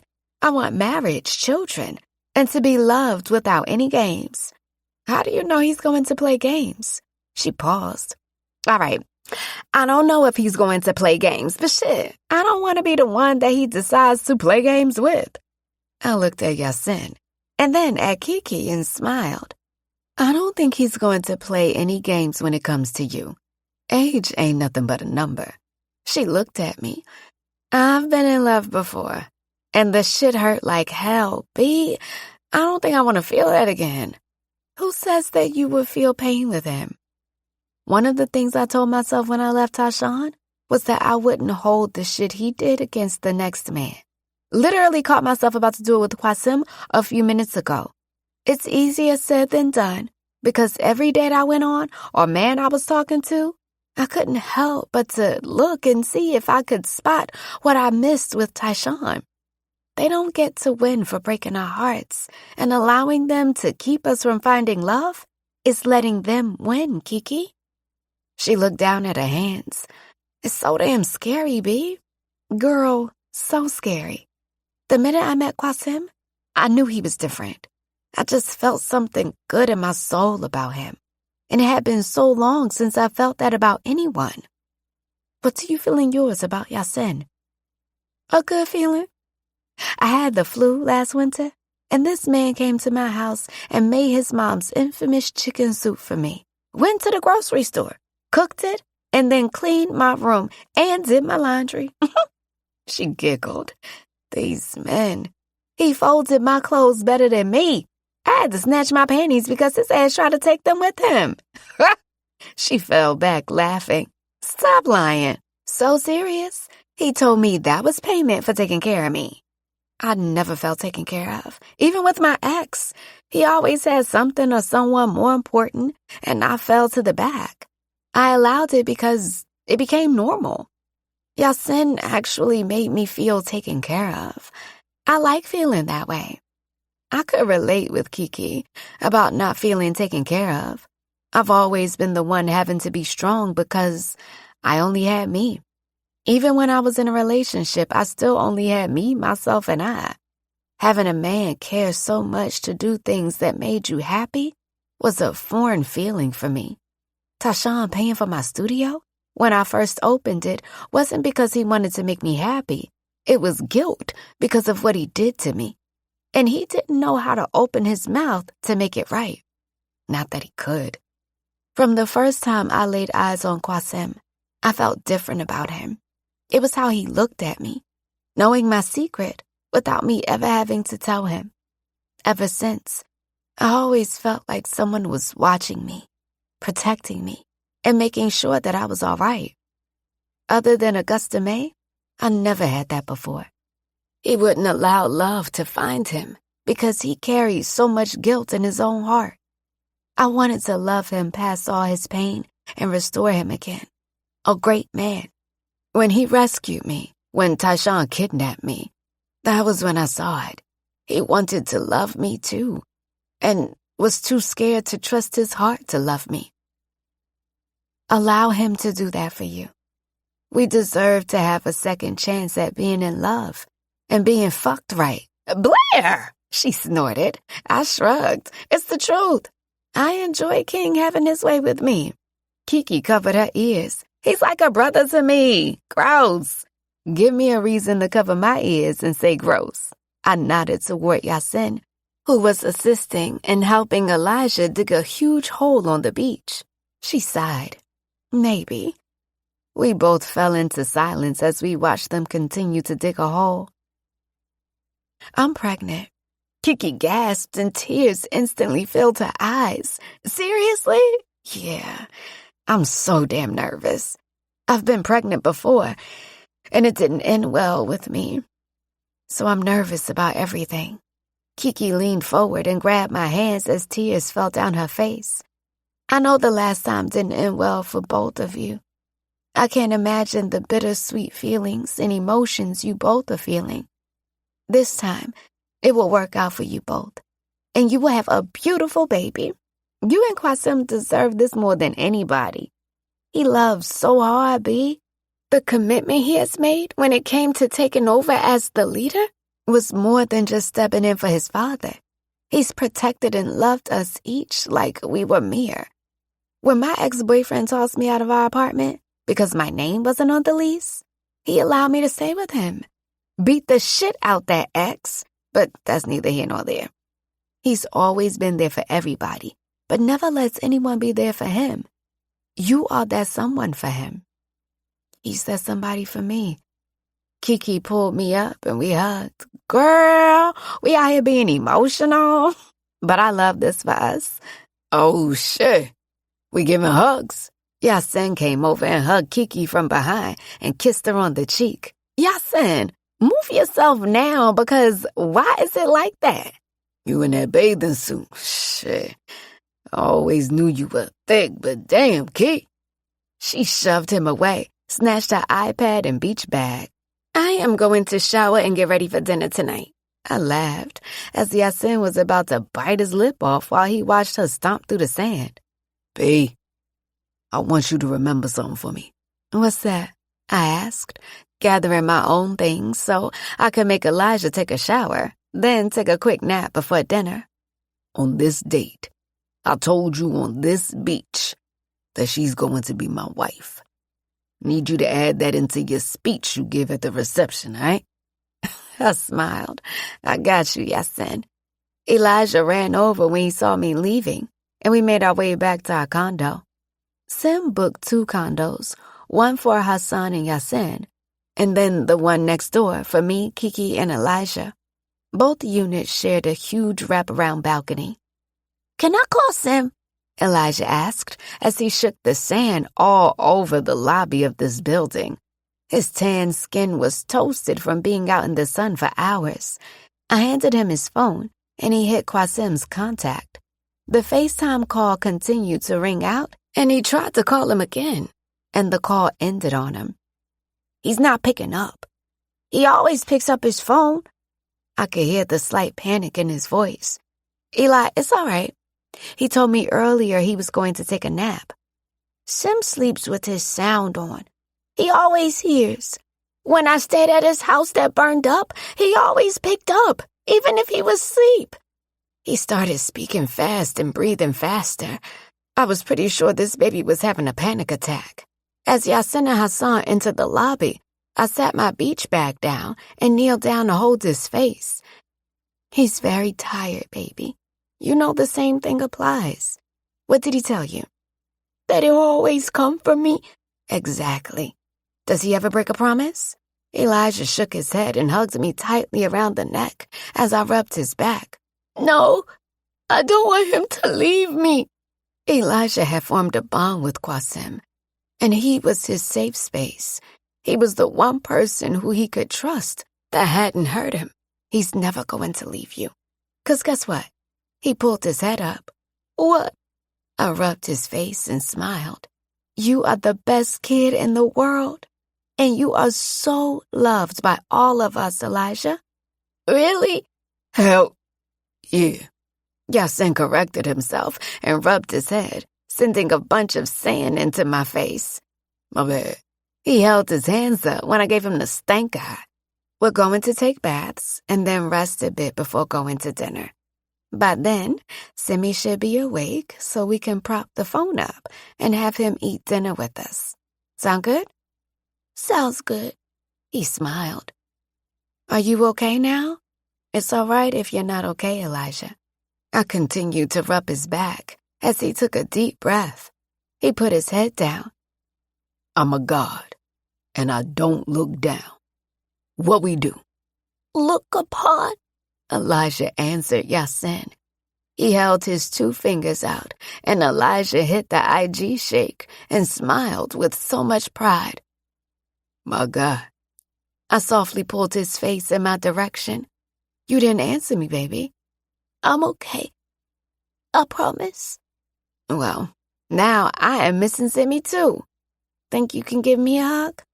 He smiled widely and hugged me tightly before going to run behind Hassan as I stood up. You handled that better than I would have. Both you and Sim are good to him. I see a lot of myself inside of him, especially when my mother passed away. There was a time when I used to become so attached to foster parents, only for them to give me up to the next home. I never want him to lose that innocence of wanting someone. Children need and want the people they love, and I never want him to lose that. I lost mine way before I should have, and don't wish that on nobody, I replied, and headed back to our unit, feeling a bit emotional, thinking about all I had been through. There was never, ever room to sit in my feelings when I was growing up. I was always on to the next thing, because I had to be. There wasn't an adult telling me how great I was or allowing me a minute to process my feelings, never telling me that it was okay not to be okay. It was the reason the first person to show me the wrong kind of love felt right. I knew Qasim had no plans on ever allowing Thea to get Elijah again. He was ours, and I wanted to right all the wrong he had experienced in his short life. Make sure you shake off in that tub, Elijah. You're gonna get sand everywhere. Okay, he hollered back as I collapsed on the couch and closed my eyes for a second. The sun and the beach drained the hell out of you. Recommendation. Listen to Walk Through the Fire by Young Blue featuring Neo. I told you the pink looks amazing on your tan skin, Kiki said as she fixed my hair, which she insisted on doing. I washed my hair, so I was going to slick it back and wear large earrings. We were only going to dinner, and then some ice cream shop that Elijah insisted we visit. Miss Blair, I lost my chain on the beach. Elijah came into the bedroom as Kiki finished my hair. I fought her on the makeup because I didn't feel like putting any on with this heat. Plus, my skin needed to breathe. Relax, we can go and check where we were earlier. I'll finish up here and meet you guys downstairs, Kiki said, and cleaned up the slight mess we made while doing my hair. I don't care what anyone said. Having short hair was a lot of upkeep at times. Elijah held my hand as we made our way downstairs. Did you snag it on something earlier? Elijah, are you thinking? Yep. I held his hand as we made our way into the beach and walked down where we were hanging earlier. Elijah let go of my hand and ran off as I stopped in my tracks at the sight before me. In the middle of the beach, there was a piano with Qasim sitting behind it. Elijah ran and grabbed a rose from the piano and ran it back over to me as I walked slowly toward the piano. On the right, near the water, were dozens upon dozens of red roses with glass candles in front of a sign in cursive that said, "Walk through fire with me." It wasn't until I stopped walking because the tears were overwhelming that I heard what he was playing. He was playing the song that I played for him in the hospital, staring right at me while his fingers moved across the keys. Qasim was a little right. He did move his head slightly, but it was cute. As he played, he briefly looked down and continued the melody. When he looked up, I saw the tears in his eyes. My feet were planted in the sand, and I couldn't move because I was sobbing hard, my chest filled with so much love and pride. Proud to belong to such a man that would love me like I deserved to be loved. Elijah took my hand and pulled me toward the piano. As I swiped away my tears while he sang the words, I held the rose with one hand, the other hand placed over my heart. Elijah leaned his head on me, and I smiled down at him. There had been times in my life when I felt like I would never get there, never reach a place where I would ever feel love or be able to give a child all the love I had to give. I've given up on it more times than a few, even settling with the thought that Tyshawn was my future. He was all I deserved. As I stood on this beach, as this man played a piano and sang to me with tears in his eyes, I knew that wasn't true. I knew that every moment God had taken me through the darkness, He was preparing me for the light and how bright it could get for me. He was showing me that my darkness was temporary, and it was up to me to want the light. Qasim Inferno was my light. He finished playing as he took my hand in one of his, Elijah's hand on the other, and walked us next to the sign. We both allowed him to lead us into the circle of roses as he turned to look at us. The melody of the song continued to play, and that was when I realized a pianist had taken his spot and picked up where he left off. He wore a taupe, two-piece knit set that matched the knit in the dress that I wore. I watched, my face continuing to leak, as he got down on his knee and took my hand. And then he took Elijah's hand. His head dropped, and Elijah lifted it back up. Gods don't look down. They look upon. Qasim smirked as he wiped a tear from his eye. "You right, Eli." I took a deep breath because I felt like I had been holding my breath since I walked out onto this beach. There was a time when I never thought I would strike gold again. I lost my family, and I thought I would never have that again. Started to make peace with it because what else was I going to do? Never prayed for it, because why would he bless me with the same thing that he took away from me? Then both of you entered my life, just as broken as I was. Fear stopped me from doing this a lot sooner. So forgive me for that, my love. I've always known you were the one. Just was too stupid to admit it. I'm never allowing a moment of time slip that you don't know how much I love and cherish you, how I respect the woman you are. Because despite how harsh life had been to you, you never held it against anyone. He turned to look at Elijah. When you came to my garage, I knew you needed love. We both needed love. And we found that in each other, right? Right. He smiled at Simi. We're broken apart, but when we're together, we're fixed. The cracks are still there because nothing is ever perfect, but we're whole. I promise to protect, love, and lead this family. I promise that neither of you will ever have to cry yourself to sleep, because I'll be there. Angel, I need you more than I ever needed anyone in my life. Will you marry me, baby? I held onto his forearm as I got down in the sand with him and held his face. I've loved you from the moment I met you. Baby, becoming your wife is an honor I don't take for granted. Yes. He kissed my lips as I held his face, then pulled away as he looked at Elijah. I heard that you were worried today. Yeah. Qasim pulled him into an embrace. I promise I'm not going anywhere, Elijah. I wasn't there in the beginning, but I promise this ends with you never leaving my side, okay? What if they come and take me? I could tell this was something that kept him up at night. worried about when someone would come take him. They gotta get through me first. Who are we? Infernos! He had this huge smile on his face, excited that he was included in that powerful last name. We go down easy? Hell, nope. He quickly corrected himself when Qasim lifted his brow and stared at him, and then laughed. He reached into his pocket and pulled out a velvet ring box and opened it. When he opened the box, I gasped as I looked at the ring. Simi is beautiful. The emerald-cut red diamond sat on a gold band with 6 diamonds on it, 3 on each side. Each diamond holds a place.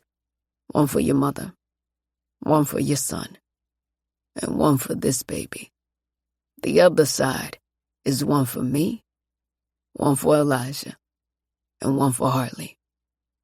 As if I wasn't a mess already, when he explained the significance of the ring and diamonds, I couldn't breathe.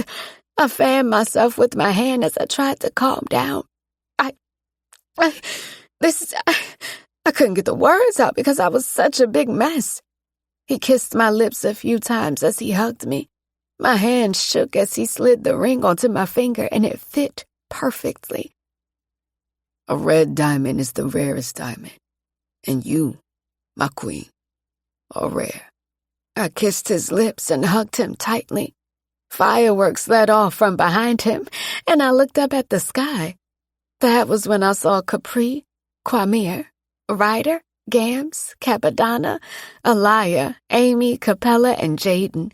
Kiki, Hassan, and Yasin stood on the balcony as they cheered. While Kiki wiped her face, Mir removed his arms from around her, and she rushed through the roses and hugged me tightly. You deserve all of this, Queen Inferno. Welcome to the family, B. I hugged her so tight because we had been through some shit, and here we were. We found our way back to each other, and now we were both going to be married to brothers, sharing the same name. I've always felt like Capri was the sister, and now she was really about to be. Mir came over and hugged me, kissing me on the cheek. Queen Inferno. Mir. All you, B. This is your moment. And God, do you deserve this more than anyone that I know. He hugged me tightly. Congratulations, Auntie Blair. Ryder hugged me tightly, and I kissed her curls. Thank you, Rye. Uncle Simi, you're crying? You never cry. She rushed to her uncle, and he picked her up. She wiped his face and kissed his cheek. Thanks, Rye. I looked at her and smiled as Sim hugged his niece and kissed her head. Elijah leaned his head on me, and I looked down at him. Never leave me, Miss Blair? Never, ever. I promised and squeezed him. All I'm saying is, even though we family, I need you to book me through my assistant since you need my services as an officiant. We charge for last-minute shit, too.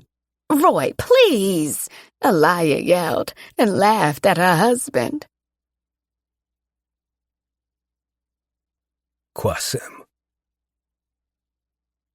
I held the ring in my hand as I paced the small room on the yacht. Here I was, in the middle of the damn ocean with the love of my life, and I couldn't tell her that.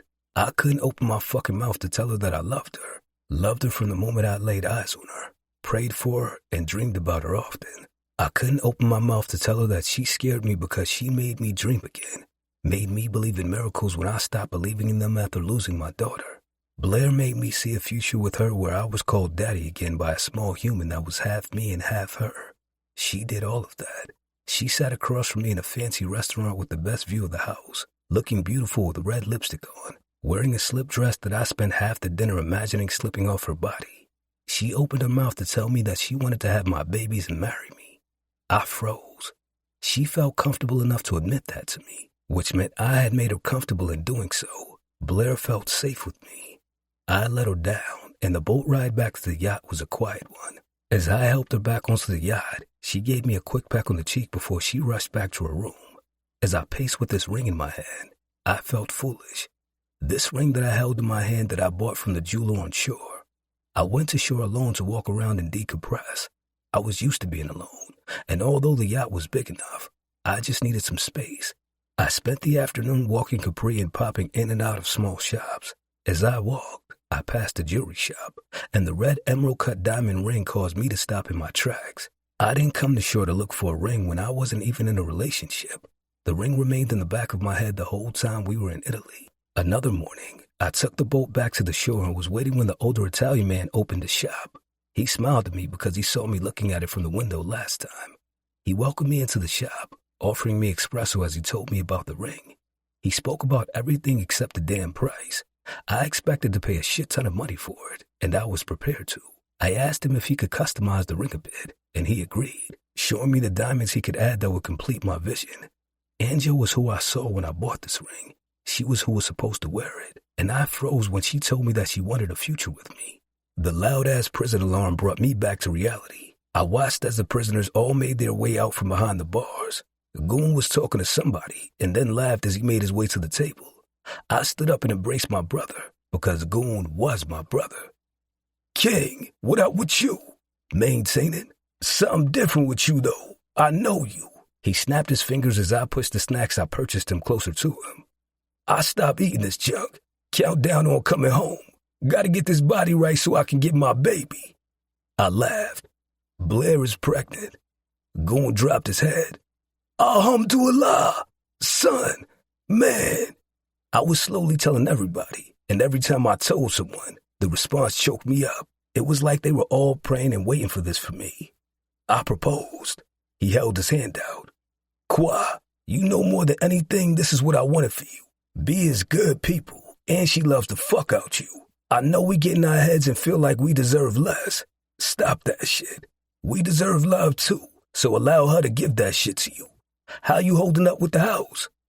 Try not to think about it. They ruled that some neighborhood kids starting trouble.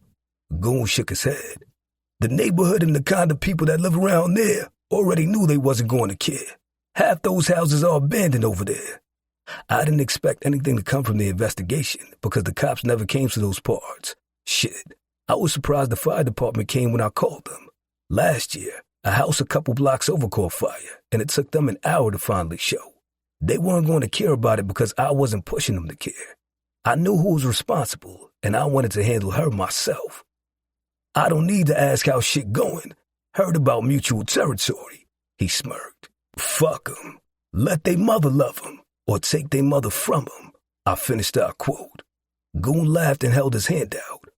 King's fucking back. I looked around the room and then looked at Goon. What's going on? I know you didn't call me up here to catch up. Actually, I fucking did. Need to know how my boy doing. Your ass be lying about how you doing. Yeah, whatever.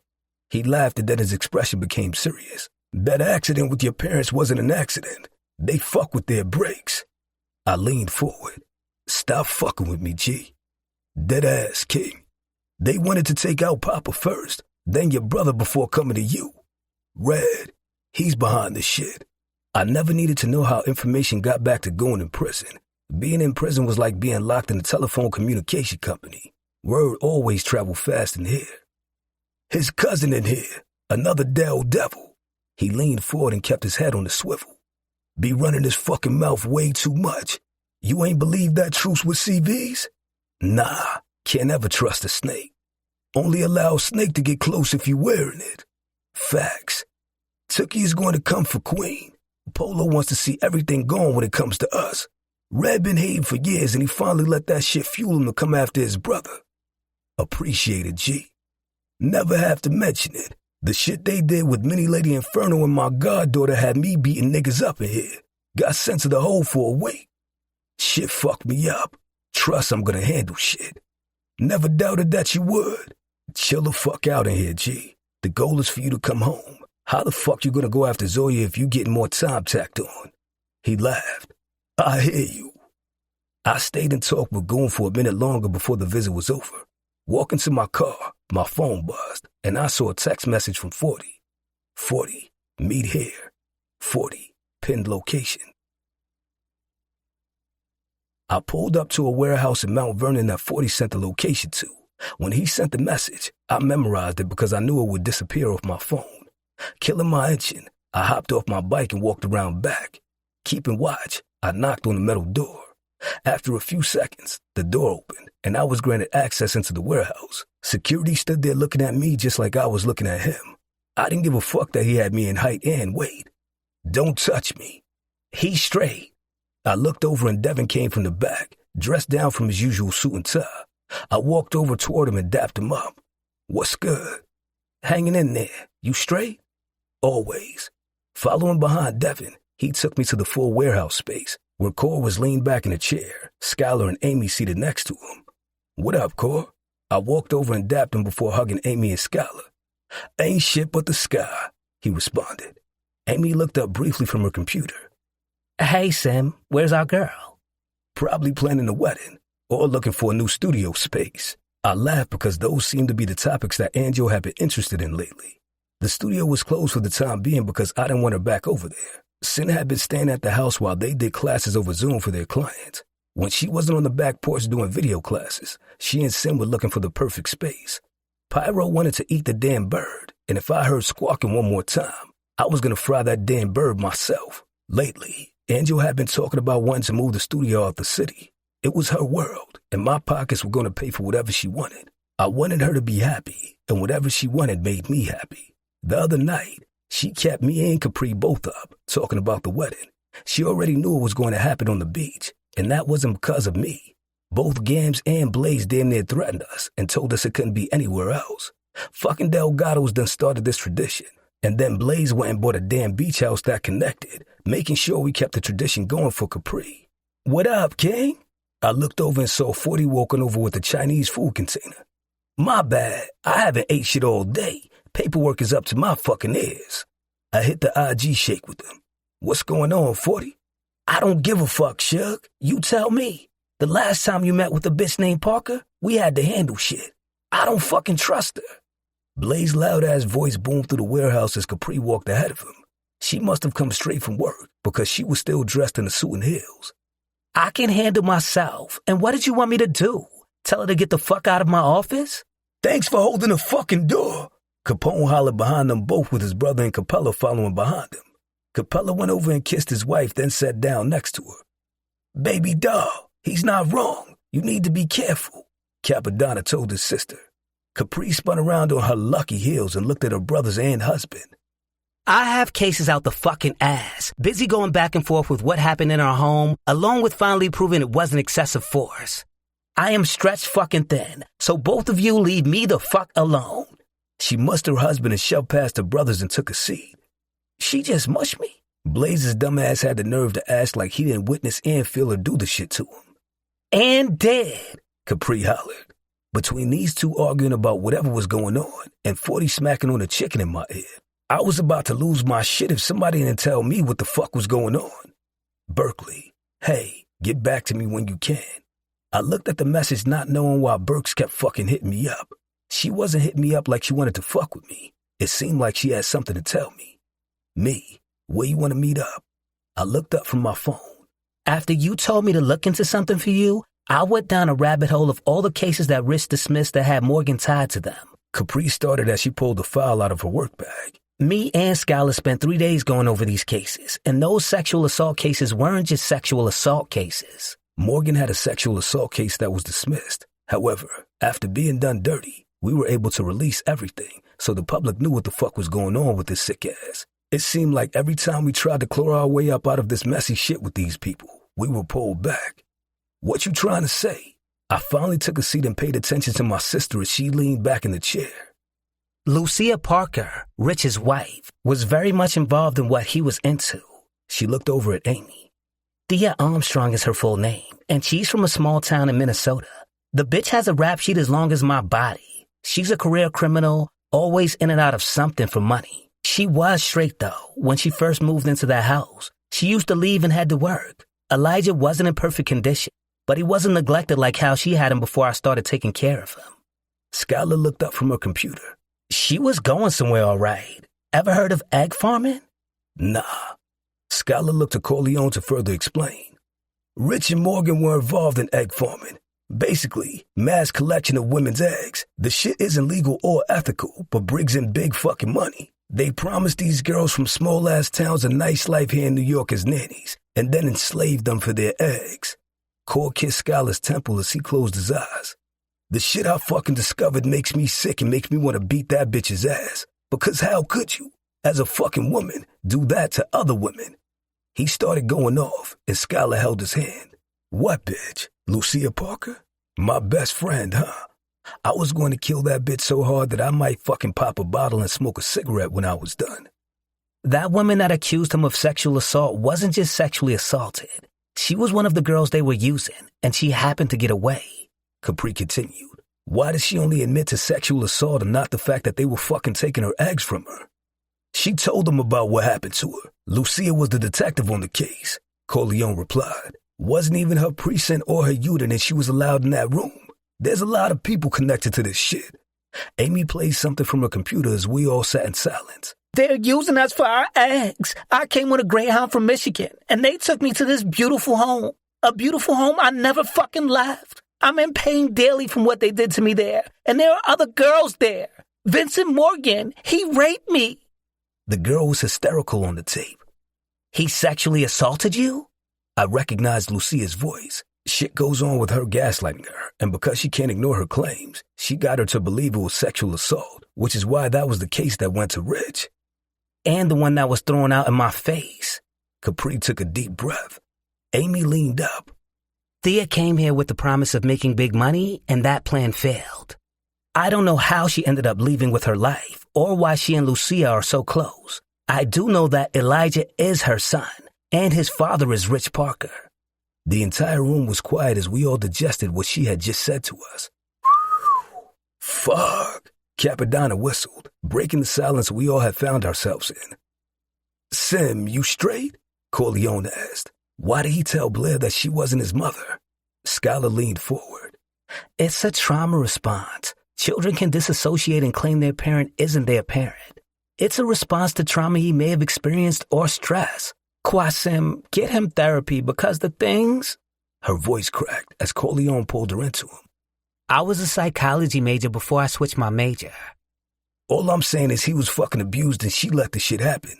Your house being set on fire is because you got Elijah, and he knows something they don't want anyone else to know, Corleone replied. This shit is deeper than us, and as much as we think we can handle everything, we can't handle this shit alone. It's a lot of inner workings and big names that are involved. What we do know is that the little boy is important to them because they tried to kill him in that fire, 40 said, as he set his empty Chinese container on the table. I rested back in the chair as my thoughts raced through my head. He's Rich's son for sure. Think that was the reason she was kept alive. Rich kept her alive, Amy said.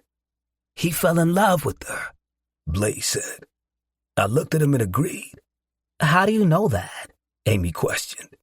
He's a lover boy, was in love with Cherie and would have done anything to be with her. I'm not surprised he fell in love with Thea. Which would explain why Lucia and Thea are so close. Not by choice. Capone leaned back and rubbed his temples. Capo, you good? Capadonna asked. He waved his brother off and leaned back in his chair. My house was burned to the ground because they wanted Elijah dead. She mentioned some friend in Phoenix. Don't know if that helps. Nah, anything is good. She's going to turn up. As soon as she does, I'll let you handle it, Corleone said. A loud crash sounded through the warehouse, and we all grabbed our guns, ready to air some shit out. Capone! Fuck, Capo! Capadonna hollered. Capone had fallen out the chair onto the floor and was having a seizure. Put him on his side. I jumped up and we all positioned him onto his side as he shook out of control. Loosen his shirt! Capri jumped up and unbuttoned the top of her brother's shirt as she used her bag to protect his head. She removed her heels and sat next to Capadonna on the floor. He stopped shaking as much, and Capri sat there. Capone, it's Pre. You just had a seizure. Lay here for a second. This shit was fucking with me because I never seen Capone like this. He was disoriented and was looking confused. Capadonna held his brother's hand as he remained on his side, resting on his sister's bag. Capri took a deep breath. He's been having seizures since he was a child. I've watched Mommy sit with him through one for years. I hate to think of how many countless ones he's had alone. Tears formed in her eyes. I have to call Erin. I got it, Capri. Amy jumped to action. No hospital. My hospital. Tell CJ I'm good. He was slightly confused. His voice sounded muffled, and he had a spaced-out look. You cold, Capo? Capadonna asked him. A little. He was trembling like we were in a freezer. We going to the hospital. Tell Aaron to meet us there, Capadonna told Amy. Capone knew better than to argue with his brother. He allowed them to help him up, making sure he was stable on his feet, but not allowing him to walk alone. Fill me in on everything. I gotta get my brother to the hospital. I could hear the emotion in Capadonna's voice. It was the same emotion that could be heard in any of our voices when it came to your sibling. I'm coming. Capri grabbed her heels and bag to chase behind her brothers. I nodded, and Mir left behind her. We all sat in silence. That was so scary. I've never seen Capone like that before. God. Amy held her chest, and Capella pulled her into him and kissed her head. It hits different because that could be you, baby. He held her while kissing her head, because the truth of the matter was that Capella had sickle cell and he was epileptic. Don't even think about it, Grasshopper. Capone is strong, and he gonna be straight. You all right, baby? She shook her head no, and he comforted her. Anything new, I'm gonna update you. 40 and Devin both remained silent. I can't even fucking focus. To be expected. Devin leaned on the table. Elijah is Rich's son. Does that change things? I looked at Devin. Elijah is my fucking son. He was fucking neglected before I even killed Rich. Some fucking father. Nothing changes. He's an Inferno. I need to know where that junkie is because I'm gonna snap her fucking neck with my bare hands. Corleone dug into Skylar's bag and tossed a thick envelope onto the table. All new documents for him with Inferno as his last name. They're legal, too. What I did to get it done and switched into the system wasn't legal. I grabbed the envelope. Appreciate you. Never mention it. 40 looked at me. Lucia is the puppet master and Thea is the puppet. She got her doing her dirty work. Why? We may never know. You cannot go after her now, King. Let us sit and handle your other pressing issues with Polo. I hear you, I replied, and got ready to bounce. They sat me down and crammed a bunch of fucking information down my throat, and I didn't know how to process that shit right now. I was ready to go home to my Angel and Elijah. God was funny. I sent his biological pops to hell, and he sends me his son to care for and love. Funny how shit worked out. Thea passed. Rich, are you here? I cannot stay long because my mother has Harley. I heard a woman's voice, and my heart started racing. Sweat poured from my body as I stood in the closet and tried to get my breathing under control. I knew why she was here and what was expected of me. When I moved here from Minnesota, I never expected my life to take a turn the way that it had. I wanted to escape my small town and all the bad memories I had made there. I needed something new and fresh. So, when I found an ad for a live-in housekeeper, I jumped at the chance. The pay was decent, and I wouldn't have to pay for an apartment. After cleaning, I could live my life whatever way I wanted. The money was the most important part. My parents were done with me. They had washed their hands with me, and I couldn't blame them. They worked hard to provide for me, and I ruined it by following the wrong crowd. The amount of bail money and lectures I received should have sent me fleeing sooner. When the couple I would be working for told me they would send me money for a bus ticket, I jumped at the chance to leave that small town. I packed my things in the night, caught a ride from a friend, and hopped on a bus to head to New York City. The nice couple was beautiful. Until they shoved me into a room and left me locked there for 3 days before I was moved to another location. That nice couple happened to be Vincent Morgan and a federal judge. I was tortured and pumped full of hormone medicine. They treated us like animals, and if one got out of line, you never saw her again. We were handed scraps to eat, and I was stuck with nowhere to run. My parents didn't know where I went, and they would chalk me up as running away. I wanted so badly to be rescued until Rich Parker came to the house one day. He was charming and handsome, and he always smelled nice. He didn't look down at us. He actually smiled. You never realize how long a smile could go until you didn't see one for some time. He was always nice when he came over and was shown around. The more time he spent here, the closer we became. He would bring me small things, like my favorite candies. If no one was around, he would allow me to watch TV in the main room. I fell deeper in love with him every time we were together. Rich was the kind of man that I wanted. A man that could get me to change. I would be the perfect wife for him and support him in everything. That reality came crashing down when I found out that he had a fiancée, and they were going to get married. He never seemed happy. She was older than him, and he said they kind of fell into their relationship, and he needed someone. While his time of need was over, she didn't get the message. So, now, they were going to get married. I should have left well enough alone, but I kissed him. He surprised me when he kissed me back. Things progressed from kisses to fooling around to full-blown sex. Soon as he came over, I knew to head to the back room, and we would spend time together. It was what made my life have meaning. That was until his fiancée found out about us. She followed him to see where he was spending all his time. Rich didn't have to come to the house as often as he did. He didn't have to come to the house at all. As a woman, I can see why she was suspicious. He was supposed to climb the ladder, which added help, so that these fucks could do what they were doing easily. The amount of important government officials that came to the house to see us lined up was sickening. These were people that were supposed to make laws to protect things like this from happening, and they had their hands directly involved in it. Rich had no choice but to add his future wife in on the deal. And I started to see a lot more of her and a lot less of Rich.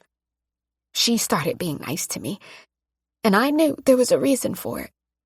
No one is ever really nice. I learned that the hard way. "Rich, come on. I don't have all day." The woman was becoming impatient as I heard her footsteps. I took a deep breath and slipped out from the closet. She was still in front of the house, so I headed down the hallway. "Oh, hi," she greeted me. "Hi." She was beautiful, as she stared around, confused, not knowing her fate. Do you know where Rich is?" "He wanted to meet up, but I don't have much time. Have to head to the grocery store before getting my daughter." I shook my head no and looked at her with tears blurring my vision. She didn't deserve what was about to happen to her. "Run," I whispered. "Excuse you?" Her words were cut off when Lucia slammed the wooden chopping board on her head. Why would you tell her that, Loca? "I don't want to do this, Lucia. Take me back to the house. I can stay there. I won't say anything."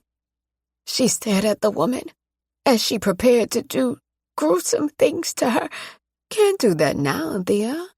You made my fiancé fall for you. I escaped the hell of having my ex taken from me, but I didn't escape Lucia. Love had me down bad because I continued to love Rich and continued to have sex with him while she knew. We broke the rules when I became pregnant. I said a prayer as I covered my eyes while Lucia carved this woman, knowing she wouldn't be going to the grocery store or picking her daughter up. Blair. I've been sick for the past few days and trying to process all the information that Qasim had told me. Elijah being Rich's son wasn't something that I thought we would find out, despite me seeing her with that cocktail in her hand and witnessing her tossing it after she heard me scream for help. I still didn't want to believe a mother would try to kill her own son. What possessed you as a mother to set a home you knew your child was in on fire? The curtains in the room that Elijah was in were opened. She saw him in that room and still tossed a cocktail in there. It was no wonder that Elijah didn't think of her as his mother. She was supposed to protect him, and she had never protected him. Having to sit and listen to that little boy describe the things done to him put things in perspective. The reason he went to bed and always wanted to know if Sim was coming back to him made perfect sense. Sim was his safe space, and he knew the minute he was gone, he may have to go back with his mother. I would beat Thea with every belt that God created on this earth before I allowed her to take that boy from us. As I nursed the ginger tea that Gams made me, I watched as Cynthia came down the hall. "We don't have to go out tonight if you don't feel good," Cynthia said, as she looked over at me, holding my thermos with ginger tea, my eyes closed shut. The second that test told me that I was pregnant, I started to feel sick, and I was emptying my stomach every morning, noon, and night. Capri couldn't relate because she didn't struggle with morning sickness. She said she had about a week when she struggled, and then after that, she was fine. Aliyah came over with everything she used when she had morning sickness with Promise. She said it was so bad that she had started to lose weight in the beginning of her pregnancy. I prayed that this was something that stopped because I couldn't imagine going through my entire pregnancy like this. When I was pregnant with my son, I had slight morning sickness. If I smelled something, then I felt like I had to throw up. But I didn't wake up puking like I did now. I need to get out the house and get some fresh air. Plus, you want to see what Fern is about? The Inferno Gods was Cynthia's newest obsession. I don't think it was the Inferno Gods. It was Havoc, particularly, that had all her attention. That weekend she stayed up at the lake house. Havoc had slept on the couch because they were in the backyard talking all night. Their conversations were a mix of talking and sign language. When I went out there to grab Elijah for bath time, I saw Havoc had taken his ears off, and they were holding a conversation. I loved the way that Havoc looked at Cynthia.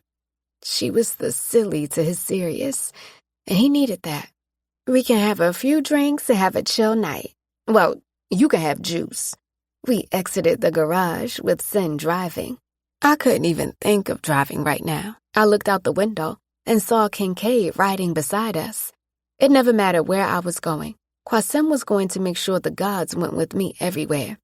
Or do you want to see if Havoc is at Fern tonight? Maybe. I loved that Cynthia didn't deny that she was checking for Havoc. She was straightforward that she was interested in him. Cynthia has a crush. Does he have a girlfriend or someone? I asked, and he said he has a friend. What does that even mean? Means he's fucking her, but there's no relationship there. That's never the case. Someone always catches feelings, and the dynamic never works. She ran her hand through her freshly curled hair. What about you? You all in his business. Do you have anybody? She smiled. For the first time in my life, I don't have anybody. I've always put a man before me, always worried about who I was with him, always changing myself to fit the aesthetic of whatever man I was with. My ex-boyfriend was a cop, so he always turned his nose up at the fact that I have tattoos. Any little dinner we had to attend, he would make me wear a long-sleeve dress to try and hide them. He even made a consultation appointment for me to have laser done. Oh, hell. Every boyfriend wasn't the same. Not in the sense of wanting me to remove my tattoos. They all wanted to change me and what they wanted me to be. And I did what they wanted. I forgot who I was and lost myself in relationships. I know exactly what you mean. I could agree with Cynthia so much when it came to that. When you thought you found your person, you wanted to be everything they wanted you to be. Before losing my hair to chemo, I remember Tyshawn mentioned he liked women with sandy brown hair. I went and dyed my hair and came home looking like a damn acorn just to please him.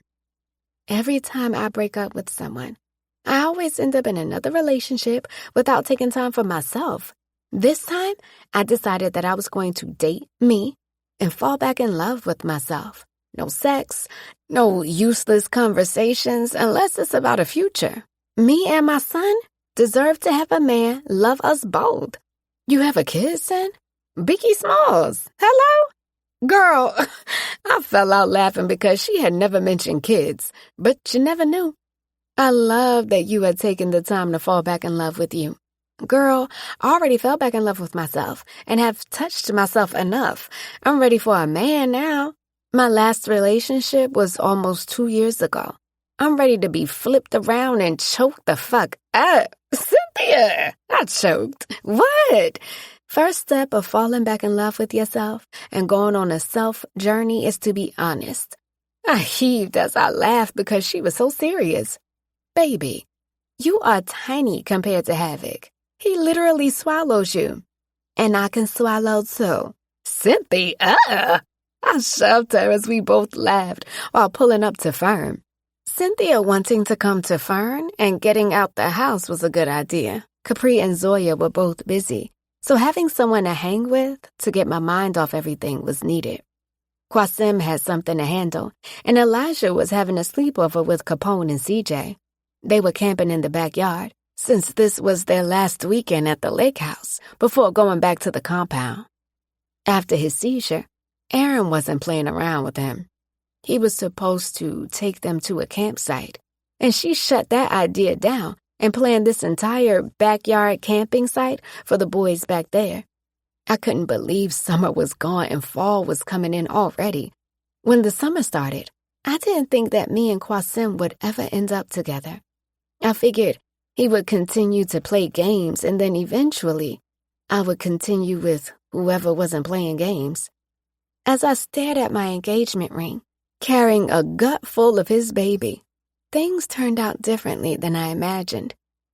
Soon as we entered, I saw Havoc behind the bar, pouring a drink while having a conversation. When he looked up, he didn't see me. He was focused on Cynthia, who was waving to another man in the bar. He kept waving her over there, and she was politely declining while holding onto my arm. Havoc was a gentle giant, and I never truly saw him get out of character unless he was handling business. The way this man's face looked as he waited for homie's eyes to lock with him told me that he didn't want to smoke with him. The man quickly dropped the cat call, and we made our way over toward the bar. Hey, Hav. Where's Simi? I asked. Everyone was home, so I was wondering what business he was handling that didn't involve any of the gods to be with him. He nodded. What up, Queen? He had to handle something. He'll be back soon. You trust him, Blair. You trust him. I had to continue to tell myself as I looked at Havoc, who knew I was silently crashing out already. Hey, beauties. I'm Colby. Nice to meet you. He shot a stank eye at Havoc. That is how you introduce people. The tanned, light-skinned man had beautiful curly hair pulled up into a bun, and he wore a silky tank top with a pair of ripped jeans and cowboy boots. His body was covered in tattoos, and his eyebrows were perfectly arched. Everything about him, from the way he spoke to how he nonchalantly moved his hands as he spoke, told me that he was undeniably gay. Blair and Sin, this is my best friend Colby. Havoc finally introduced us. Aren't you both so beautiful? Sit down. He encouraged us to sit in the 2 empty stools next to him. Sin, what is that short for? Cynthia. His eyes widened along with his eyebrows. Cynthia. It rolled off his tongue like a favorite salsa song. What you drinking, Sin? Havoc asked, ignoring his extra best friend. Best friend? You have a gay best friend? You are interesting. Cynthia said exactly what I was thinking. Havoc didn't speak too much on his personal life outside of being an Inferno God. To find out that his best friend was gay was shocking to me. We been friends since the 3rd grade. He beat up the boys that used to call me Little Richard, and I used to talk slow so he could read my lips, so he knew what they were saying. Been locked in ever since. Right, Hams? Hams? I asked. His name is Hamza, so I call him Hams. I smiled at him. I'm learning so much about you. Kobe extended his hand, and he and Havoc did a handshake as he poured another drink. I love that for you both. I'm learning a lot about you. So I figured out a space you can do my tattoo. Kobe looked from me to Havoc and then smiled before he started signing to Havoc excitedly. You be talking about me, Hamza? Sin smirked as she leaned forward on the bar, staring up at him. I could have sworn I saw this man blush. Bitch, you know sign language? Sin laughed. Yes, both me and my sister know it because our aunt was born deaf. Havoc, you left that part out. Should have left a lot more out with your big-ass mouth. He pushed 2 drinks toward me and Cynthia. I waited for Havoc to lean forward. I'm pregnant. Can't drink. Havoc pulled back and smiled, holding his hand out. Congratulations. Damn, I'm happy as fuck for you both. Thanks, Havoc. Can you do me a favor? Anything. Tell me where my man is and don't lie to me.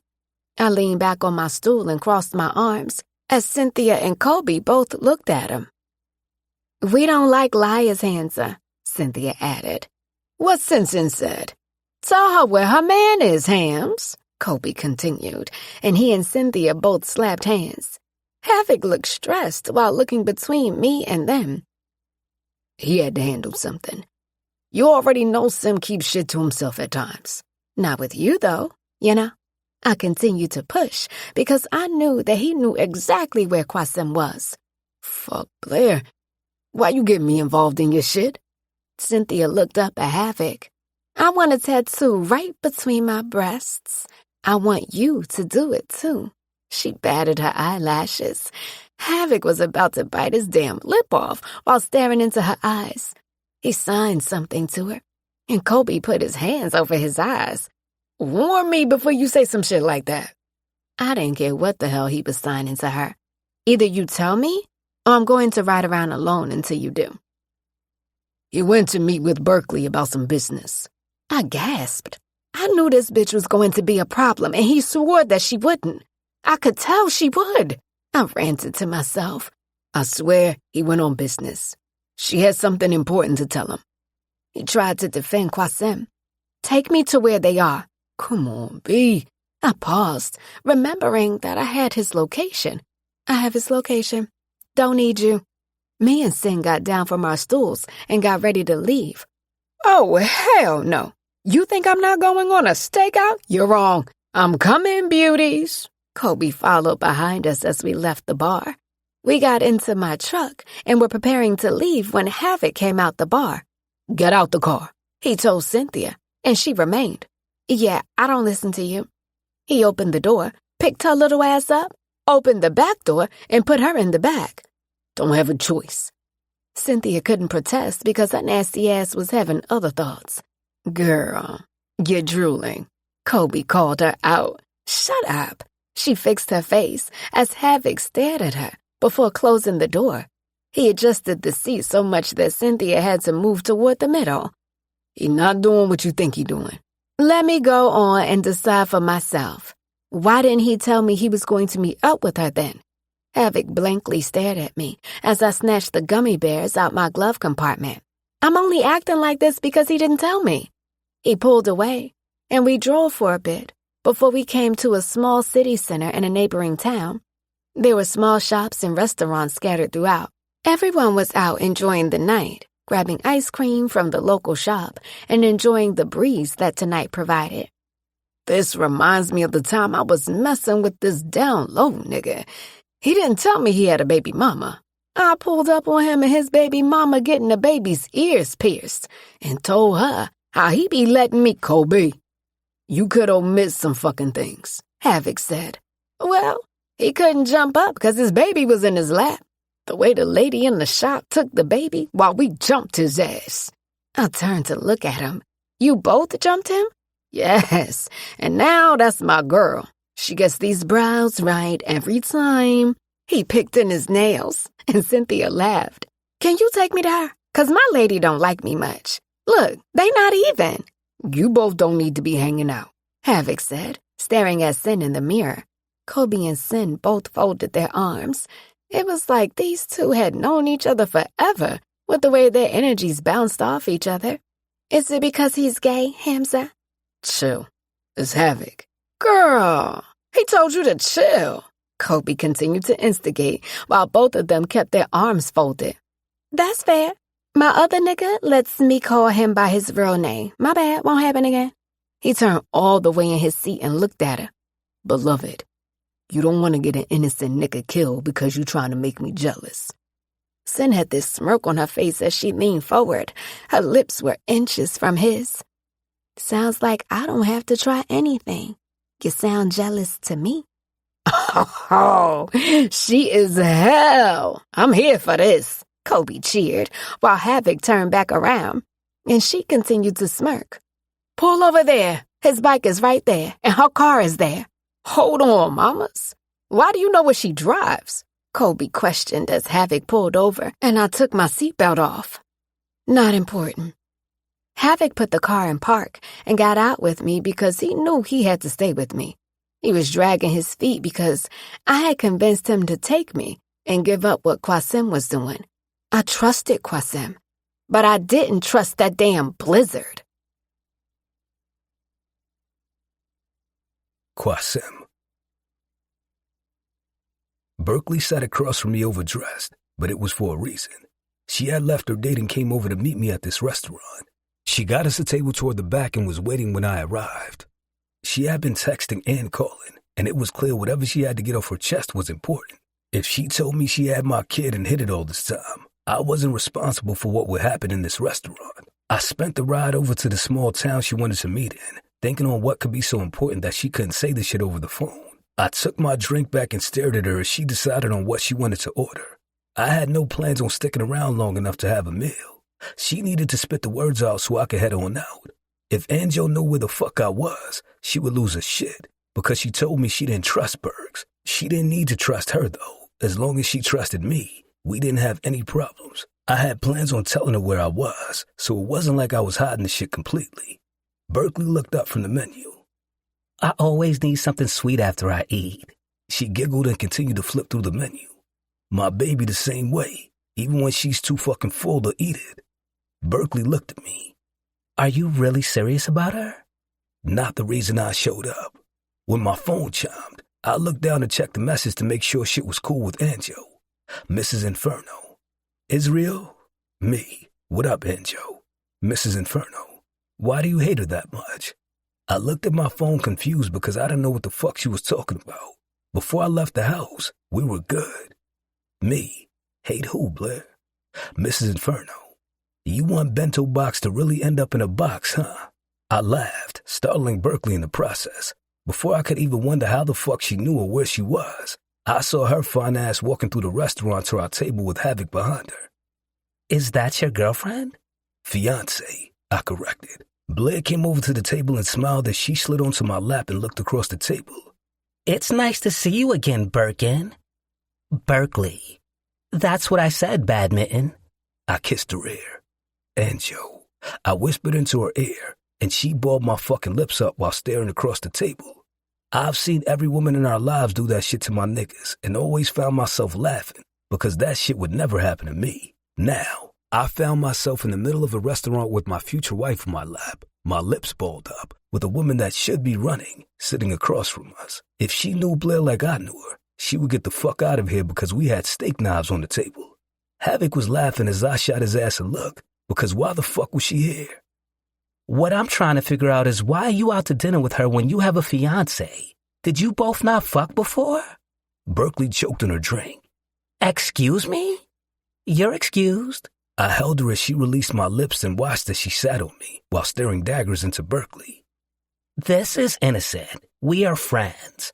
If this is innocent, then I'll be joining. Hold up. Who paying before I crash out even more? She looked between me and then Bergs. My love. I'll never allow a woman to pay for my meal. You know that. It's innocent. You trust me, right? I kissed her neck. If this is innocent, then why is Bodman Ford over there looking nervous? She looked me in the eyes. I am not nervous. Berkeley shifted in her seat nervously. Blair sucked her teeth. Every time Bernie Mac sees you, she makes it a point to speak to you. Bitch, it's called being friendly. Other than the shit at Jess's crib, and I wasn't even there to witness that, my baby was always quiet and reserved. Nothing made her get out of pocket. But the way she rose out my lap, I snatched her back and held her in place. Burks, chill the fuck out. You not about to disrespect my wife. Berkeley damn near fell back in the chair in disbelief. But she can call me all kinds of names and you say nothing? I moved on the notion that my wife was always right in public. Then once we were home and I was deep inside her guts, I was going to make her see all the ways she was wrong. I was never going to disagree with her in public. She been calling you by your name, no? My name isn't any of the names that she has been saying, Kwasim. She raised her voice while Blair crossed her arms. Bingo Bob, I said your name. The sticker from behind me told me that Havoc was laughing his ass off while I was trying to keep a straight face. Chill out. Give us a second. I lifted Angel up and pulled her behind me into the men's bathroom, locking the door behind me. She already knew what I meant when I raised my eyebrow at her. You not about to make me out to be wrong. Hiding shit is never good. And I don't want to hear that insecure shit you was chatting before. Had I met with the nigga I used to fuck without you knowing, you would have burned this bitch to the ground. True. She had me there, and I couldn't front. Being honest, she was nice with how she approached because I would have drove my whip into the restaurant and beat the fuck out the nigga. That was just me, though. I backed her up against the sink and kissed her on the neck. This was business for me, my love. You already know who I belong to. Go ahead and touch it so you can stop forgetting. She blushed and looked away, and I pulled her face back toward mine. Nah, big mouth. Touch it. You see who this shit get hard for. Matter of fact, I pulled her track pants down, spun her around, and entered her from behind. Sam! She moaned out as she held onto the sink, and I held her hips, shoving all of me inside of her while she was on her toes. Repeat yourself for me, my love. King! She moaned out while I continued to slam her back onto me. I bit my bottom lip as I watched her face in the mirror. Why you acting the fuck up, my love? Tell me. She couldn't get the words out because she was trying to climb the sink, and I continued to pull her back down. Where your words, Blair? She grabbed a hold of the sink and threw that shit back and had my ass losing my step. Once she got stable, she was showing out, squeezing her muscles and had me about to tap out. Fuck, Angel, I grunted. Where your words, Kwasim? She asked, looking at me through the mirror, and I held her around the waist tighter, feeling myself about to nut. I had to shake back because she had me in there like a little bitch. Pulling out, I slammed myself back into her, and she screamed out, slapping her hand over her mouth. Who run this shit? Stop thinking you run shit, my love. Is it my way or what? I asked. And she was trying to catch her breath as I teased her opening, sending her ass into circles. Your way. Go ahead and release for me, baby, I said as I released myself inside of her. Had she not been pregnant, her ass would be by now with how much I filled her ass up. She rested her head on the sink, and I turned her around to face me. Holding her face, I kissed her lips. This on me and my fuck up. I'm sorry for not telling you. Shit was wrong, and you had every right to pull up on me. You forgive me? She looked up at me. I appreciate that. I'm going to be your wife. Communication, nigga. I laughed and kissed her lips while she went into the stall to clean herself up.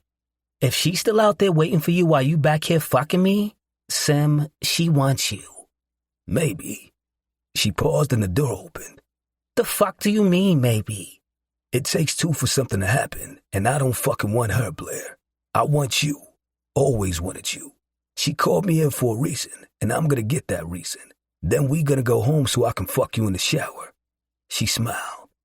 Okay. Oh, and no more of that fucking Bergs. That bitch ain't your friend to be giving nicknames, Kwasim.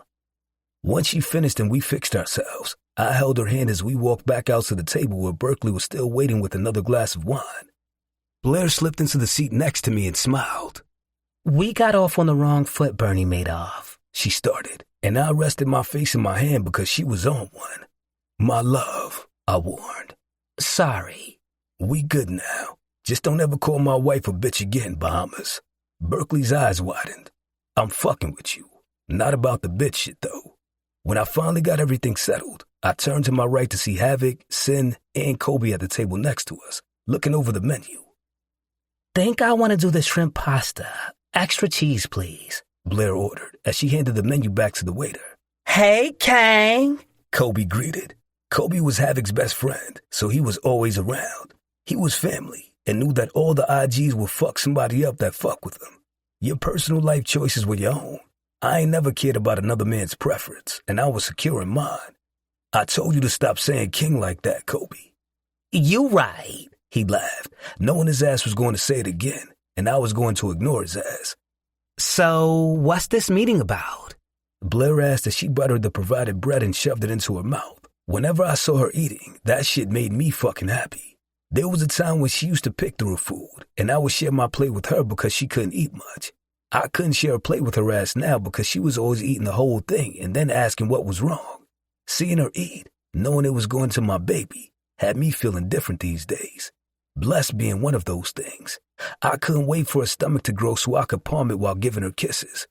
Berkeley was annoyed that Blair was even here, but she took a deep breath and finally got to why the fuck I was here.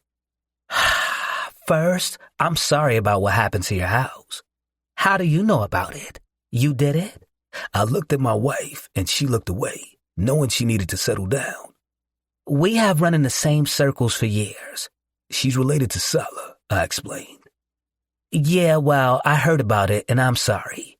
I reached out when it first happened, but you know you had a lot going on at that time. Anyway, I've been investigating this case of this missing girl for a year now. Nobody knows where she went, but her mother is adamant that Vincent Morgan had something to do with it, and she just wants answers. Lucia Parker was the lead detective on the case, and it went cold. So I had an interview set up with her and ADA Fern. Her people haven't gotten back to me yet. Maybe put a good word in? I'll see. Go on. Well, Lucia was no damn help and kept me going around in circles, which I'm used to when it comes to being a journalist. Usually, the people that I'm interviewing talk in circles, but they give me something. She didn't give anything. She ended the interview early and rushed me out her office. I was in such a rush that I forgot my voice recorder since she literally rushed me right in the middle of the interview. She refused to answer my calls, so I called her partner, and he allowed me to come pick it up the next day. What you trying to tell me, Berkeley? I cleared my throat when Blair stared at me as I was about to call her Burks again. Lucia Parker was behind your home burning down, and she has plans to set you up on a murder. Be careful, Qasim. I'm going to send you the recordings. I needed to tell this in person so you could understand how serious this is. Blair squeezed my hand as she looked at me. Did she say who? Berkeley sighed. No, but I would be very fucking careful. Whoever Elijah is, you took him from her, and she's angry about it. She mentioned another woman is apparently missing and she can't find her. Fuck. Lucia had a target on my back, and although I always move smart, I had to move 10 times smarter to make sure that her ass never slipped up on me. How do we know that you aren't involved in any of this? Berkeley laughed, then stopped when she realized my baby was serious. My cousins are Brooklyn bullies. We don't talk to the police, and the loyalty that my cousins have for the Inferno Gods is why I am here. I have been investigating this woman's disappearance, so I am going undercover. There's so much... Berkeley, you need to be careful digging into this shit. I wonder, knowing that this was her career and what got her out of bed in the morning. Aside from us never working, I always admired how dedicated she was to her career. I found myself reading her articles and paying attention to the shit she reported on that wasn't pop culture. All jokes aside, Benihana, you should be careful because the things these men are doing to these women is serious. I looked at Blair and shook my head because she said this shit with a straight face. I'm going to be careful. The date I went on is with a doctor that I think could be involved. He and Vincent Morgan were very close before his disappearance. Berkeley stayed for a little while before she left and told me she would send me the recording. I was going to send it to Cor the minute she sent it to me. Havoc, Kobe, and Sin's nosy asses brought their food over to our table. Kang, you need to take this seriously, Kobe said. How in the fuck did you hear the conversation over there? He laughed. I've been this nigga's ears for years. I have great ears, and she was a little too loud. Yeah, because I heard her, and I have to say I disagree with everything she's trying to do, Sin answered, sitting on Havoc's lap because there were only 2 other seats at the table. Havoc looked at me. I don't like this shit, Sim. Yeah. Whatever Elijah knows must be powerful, and I think we need to get him out of here. I know we said we would wait, but we just need to get married now, Simmy. If she does some shit that gets you caught up, I pray not, but we need to be protected. You know I'm the first person they're going to come to. I'm protected as your wife. Not the reason I'm marrying you, my love. We can get married now, but know I'm marrying because I love you, and that was always the plan. She held the side of my face. Yeah, all that cute shit, but we need to be protected because I'm not a snitch. Me either. I did 30 days in Rikers. Sin bragged, and we all looked at her. What? I have a past is all I'm saying. Havoc pinched her and she laughed and signed something to him. Kobe signed something to them both and they both had this silly-ass grin on their face. We all heading to Barbados. I'm gonna send him and you first because I got some shit to handle before I bounce. Sin held her hand out. Can I make a request? I know we're all going to Barbados. Wait, you are going? Kobe asked. Sin nervously laughed. Well, I ain't really get invited, but the lake houses were dope. I want to see how they do it out the country. Cynthia, please. I'm your friend, though. I should see you get married, she pleaded. Me too. I'm his friend, and he never invites me anywhere, Kobe added on, and I massaged my temples. Can we fucking focus? All right, sorry. We're all going to Barbados. Anyway, if that's something that you have to handle is anything like what you did outside the studio, can I please come along? She whispered. Nah, Havoc spoke. She turned and looked at him. I am grown. And? Please, you don't need to protect me. I know how to use a gun and I'm very good. My daddy being a criminal came in handy for something. I ignored her and looked at Anjo. I'm not leaving this country unless you with me, so I'm staying behind. Not with my child you carrying. She locked her hands with mine. I'm not leaving this country without you. I kissed her forehead as she leaned her head on me. So, private jet or commercial? I heard Shantae messy ass talking about how y'all traveled to Bali. Kobe clasped his hands together and smiled. I shook my head because both he and Sin were serious. Blair. Recommendation. Never Gonna Let You Go by Faith Evans. Why are you packing only my bags, Angel? Are you making me leave? What did I do? Elijah hysterically cried as I packed his bags for Barbados. I started looking into therapists to help him with what he was going through. But I had trust issues. I couldn't trust that someone would keep all he had gone through private without reporting it. They couldn't report it because then that would get the authorities involved. And the authorities meant they would take him, especially because Lucia wanted him more than her will to breathe. Dr. Killian Hill was the therapist to people like us, people that were involved in the streets or belonged to crime families, and she held everything down with a lock and key. Skylar told me about a therapist that Menace used. She also told me that he married her cousin.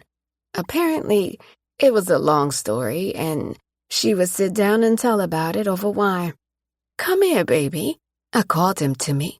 He was so worked up, his face was red, and he trembled because he truly believed he was disposable. I remember feeling just like he had felt, even into adulthood. Anytime Tyshawn told me that he was going to leave me, I would beg him not to leave me, my face full of tears, working myself up just like Elijah was. Only difference was that he was a child and still learning to regulate his emotions while trying to learn that we were his family now. I was a full adult, still suffering from childhood trauma, begging a man that meant me no good to stay with me because I didn't want someone discarding me away like so many in the past had. Elijah got down on the floor with me, and I pulled him between my legs as I wrapped my arms around him as he tried to steady his breathing. That little hiccup motion that children did when trying to calm down always made me sadder. I want you to take a few deep breaths from me, okay? He nodded his head as I directed him on taking the deep breaths to further relax him.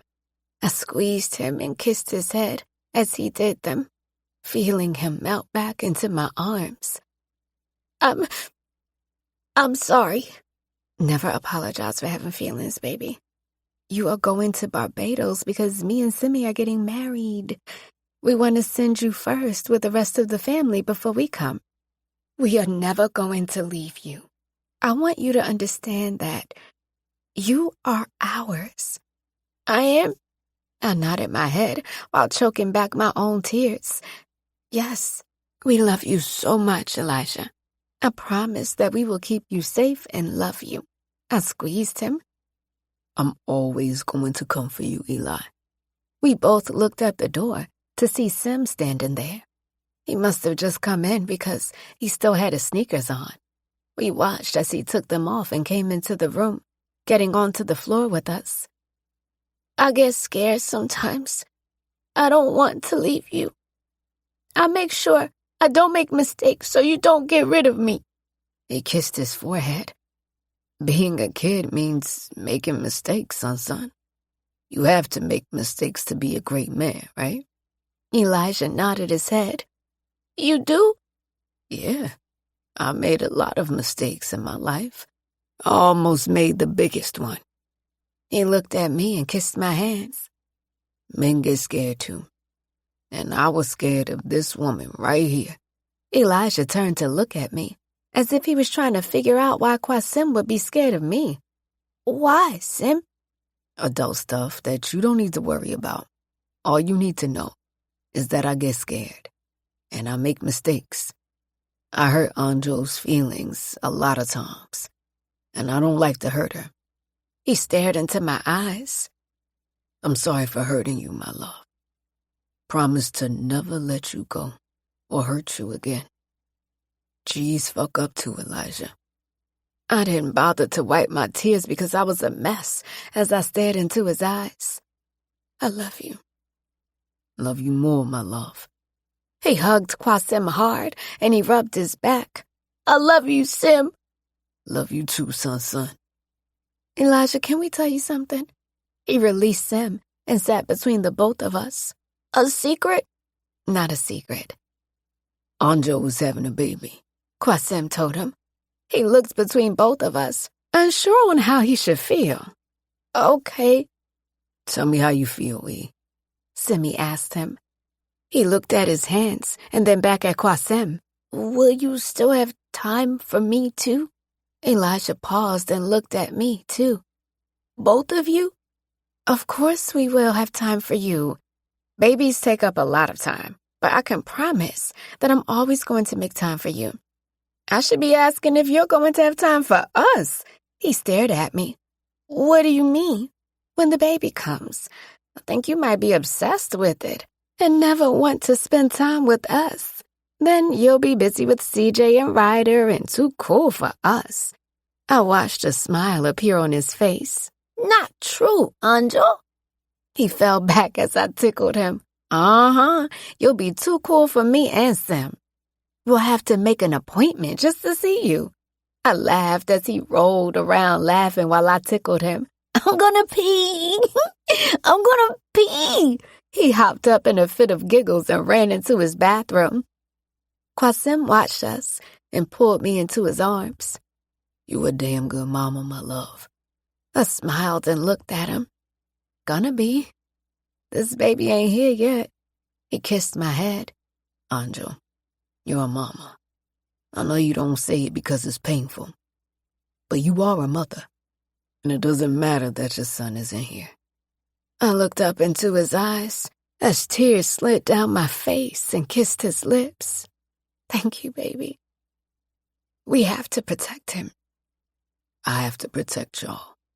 He kissed my head and placed his hand on my stomach as I leaned my head back onto him. Well, I do have another situation, and he said he'll protect me too. I joked to lighten the mood. As I stared up at him, he looked down at me. You ever been to a Luther Vandross concert? I looked at him confused. Baby, he's dead. Luther been dead for years. Stop playing with me, Anjo. He winked. Qasim. Recommendation: listen to John by Lil Wayne featuring Rick Ross. We were all in places they made a line for me to ride through. Every time I passed the goddess, she turned out the line and followed behind me. I passed Kiki. She turned off and was on my side. When I passed Marley and Capri, they did the same.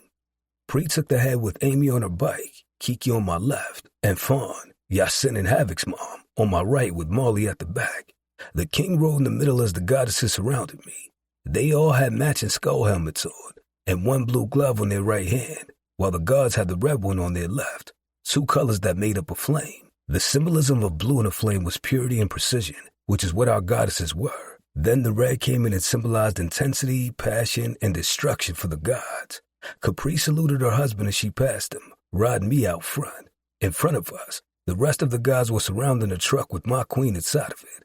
She was hell-bent on going and wasn't trying to hear shit. Hassan told me he got her, and I trusted him. Desmond pulled out next to my father because this was personal when it came to Red. As much as Capone wanted to ride, we respected his wife. She wanted him with her on the flight to Barbados, so they were heading to the airport to fly out with the kids, Jean, Gams, and Mommy. Blaze took the lead with Capadonna to his right, Havoc riding on his left. Capella drove his truck with Elia in the passenger seat next to him. Capadonna was trying to send her with Ern and Capone, and she wasn't going for any of it. It was personal for everybody because they had come for us. Shooting the bed of my niece was a big fucking no, and I already showed him I wasn't to be fucked with. I've never been the type of nigga that was satisfied, so I had to double it. Elia knew how to handle herself, and with Capella with her, I knew he would protect her. His father knew it too, which is why he put her with him. Capri and Amy were put on his truck to make sure that she was always good for Cap's peace of mind. Hassan turned the truck off the block, and I saw her face. She was confused. No sooner than that truck made the turn, her name came across my screen. "Simi, you promised me," she yelled into the phone.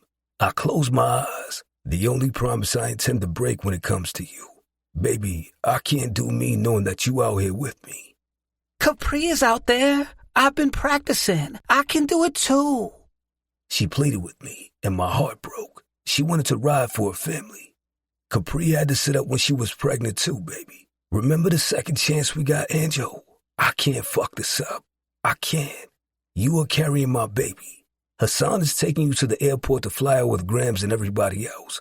I'm coming straight to you once I finish this. I could hear her sniffling on the phone. How do you know that you won't break that promise? 'Cause Menace has his jet waiting for us as soon as we done. I'm running lights to get right to you so we can get married, all right? You still want to be my wife, right? Yes. I love you, Angel. Love you too, Simi. She sniffled. Please be careful, all of you. Send a prayer up for us?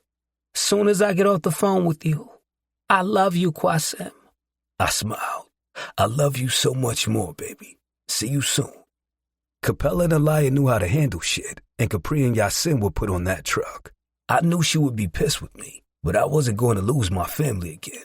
I'd rather her be upset with me than something happening. I couldn't be heartless, knowing my heart was out here with me. She'll be all right. It's what is best for her, Capri assured me. I knew she was going to be pissed with us both, but that was fine, as long as she was alive to be pissed. Anytime you don't have it, make sure you tap me in, I told her. Always. She sped forward, falling in line behind her husband, as I remained in the middle while we made our way. We heard engines revving and watched as two black Corvettes pulled up on both sides of us. We on your word, Mo said and reached his hand out to dap me. Sky was in the passenger seat fixing her hair in the mirror, as if we weren't about to slide on some niggas. Carter and Star were on the opposite side. She was the one driving. Mo, think I can beat you there? Fuck out of here. I'll hit you when we speed past them. Star saluted, and she whipped away, leaving smoke behind her as Mo drove behind her and they whipped around the block. I rolled down the line everyone made and took the lead, and I watched Salah sitting at the end of the block with a few bullies. The rest of them were making sure Anjo and Hassan made it to the airport. I saluted. Bea and her sisters pulled up behind them. I heard we gotta get you out of here to get married. We gonna do what we have to do. Then we getting you to that plane. She smiled. I nodded and put my visor down as I pulled away from the curb and turned the corner. The funeral procession for his mother and sister was on the highway from the funeral. They were going to drive through their old neighborhood in Delaware before going to the final burial place. All of their blinkers were on as they followed the hearses. Mo hit me twice, and my phone vibrated, letting me know it was a go. I took the lead with my father beside me. Blaze was behind me with Capri beside him, and Amy riding on the back of her bike. Then Capadonna and Dez fell in behind them with the rest of the IGs, bullies, and reapers following behind. We moved like one as we maneuvered around the different cars. I felt numb. Nothing. The main reason I needed Angel heading out the country, when she was around me, she made me feel, and I spent so much time being numb. My mind had to be focused, and I couldn't be that knowing she and my baby were right there. I don't care if I was the reason for Polo's mother being in that hearse. There was never going to be any peace for that bitch as long as I had breath in my body. My niece could have been murdered, and that nigga thought Mutual Grounds was going to stop me from coming for him. Ryder and Race were too young to understand the gravity of who their uncle was right now. I was Uncle Simi to them, but out here, I was King Inferno, and I would forever protect them. He thought me sliding on his mama was one thing. Nah. I wanted her body on this fucking highway. I wasn't letting shit go. Everything was personal. And when shit got personal for me, it became dangerous. He let Red get in his ear, even knowing how the fuck I was coming. Warned that nigga, and he went ahead and thought that shit was sweet. I heard the roar from an engine and saw Coleon in a Resvani Hercules 6x6. The shit was bulletproof and had underside explosive protection. He had a ski mask on as another one pulled up behind him. I nodded as we got closer. All the CVs and Del Devils lined up on the side of both of the hearses. They heard us before they saw us, and I grinned, letting out a laugh as I pushed forward. Pulling my gun out, I rode beside one and let his chest hang as soon as I got close to him. The driver of the hearse saw and increased speed. The sound of an engine roaring gave me the signal to move because Corleone rammed into the back of that one, pushing it to the side, knocking out a few CVs who were all sprawled out. Capri maneuvered through them on her brother's right and pulled hers, letting that shit go. Amy had her left as she took the right. The second truck that pulled up with Cor drove right past to catch up to that second hearse as it was trying to exit the highway. He caught that shit and flipped that bitch over across 2 lanes, sending that casket flying out the back. We all switched lanes, getting into a single file as I was gunning for that head nigga. I knew it wasn't Polo or Red, but I wanted him as bad as I wanted to protect my family. 3 of them saw what I was gunning for, and they followed behind me, trying to trip me up. Capri sped by, and Amy handled one of them as I dipped back, and the other tried to take her out. Blaze came around and made sure he got one in his back, while Cole ran over him in that big-ass truck. I sped up, gained on him, and could feel the pings of bullets on my bike. These unmarked bikes weren't my favorite, but nothing could come back to us. I spotted a bike with Pink on my left, and she was on my ass. Couldn't front. She was pretty decent on the bike. Hey, mama, watch out. Star yelled out the window and shot at her bike, making her bike come from under her. While she took her out, Carter was handling business on the other side. Salah moved forward, and Bia took the other side. He signaled for me that I had the straightaway as they held it down. Havoc and Yasin both rode near their mother as I watched her take out one of the bikes. They followed her lead, and then the other 2 who tried to bust back at them. Yasin saw Kiki fly by, and Fawn nodded for him to make sure she was covered. Kiki pulled up close enough to homie, and she pulled that trigger, sending him flying off his bike with 3 bullets she sent to his back. Blaze whipped across 3 lanes until he was right by his wife's side. She nodded to him and took on the one that was coming in from the opposite way. They wouldn't give up and kept fucking coming. Homie pulled up and lifted his gun and was aiming. Blaze popped his bike up and dodged the bullets with the bottom of his bike and had his gun ready soon as his front wheel touched the street. Before he could pull his trigger, Capri whipped by and Amy delivered that final shot. I was on this nigga's ass so bad that he fled right by the exit he was trying to take. He was zipping in and out of traffic, and I had tunnel vision. All I saw was him. All I wanted was him. My finger was itching as I was on his ass, making sure that I lined up perfectly with him. All I had was one shot, and if I missed, I wouldn't get my chance this time. He waited until the last minute to dip off the exit that he approached. thinking he would trip me up and I would miss the turn.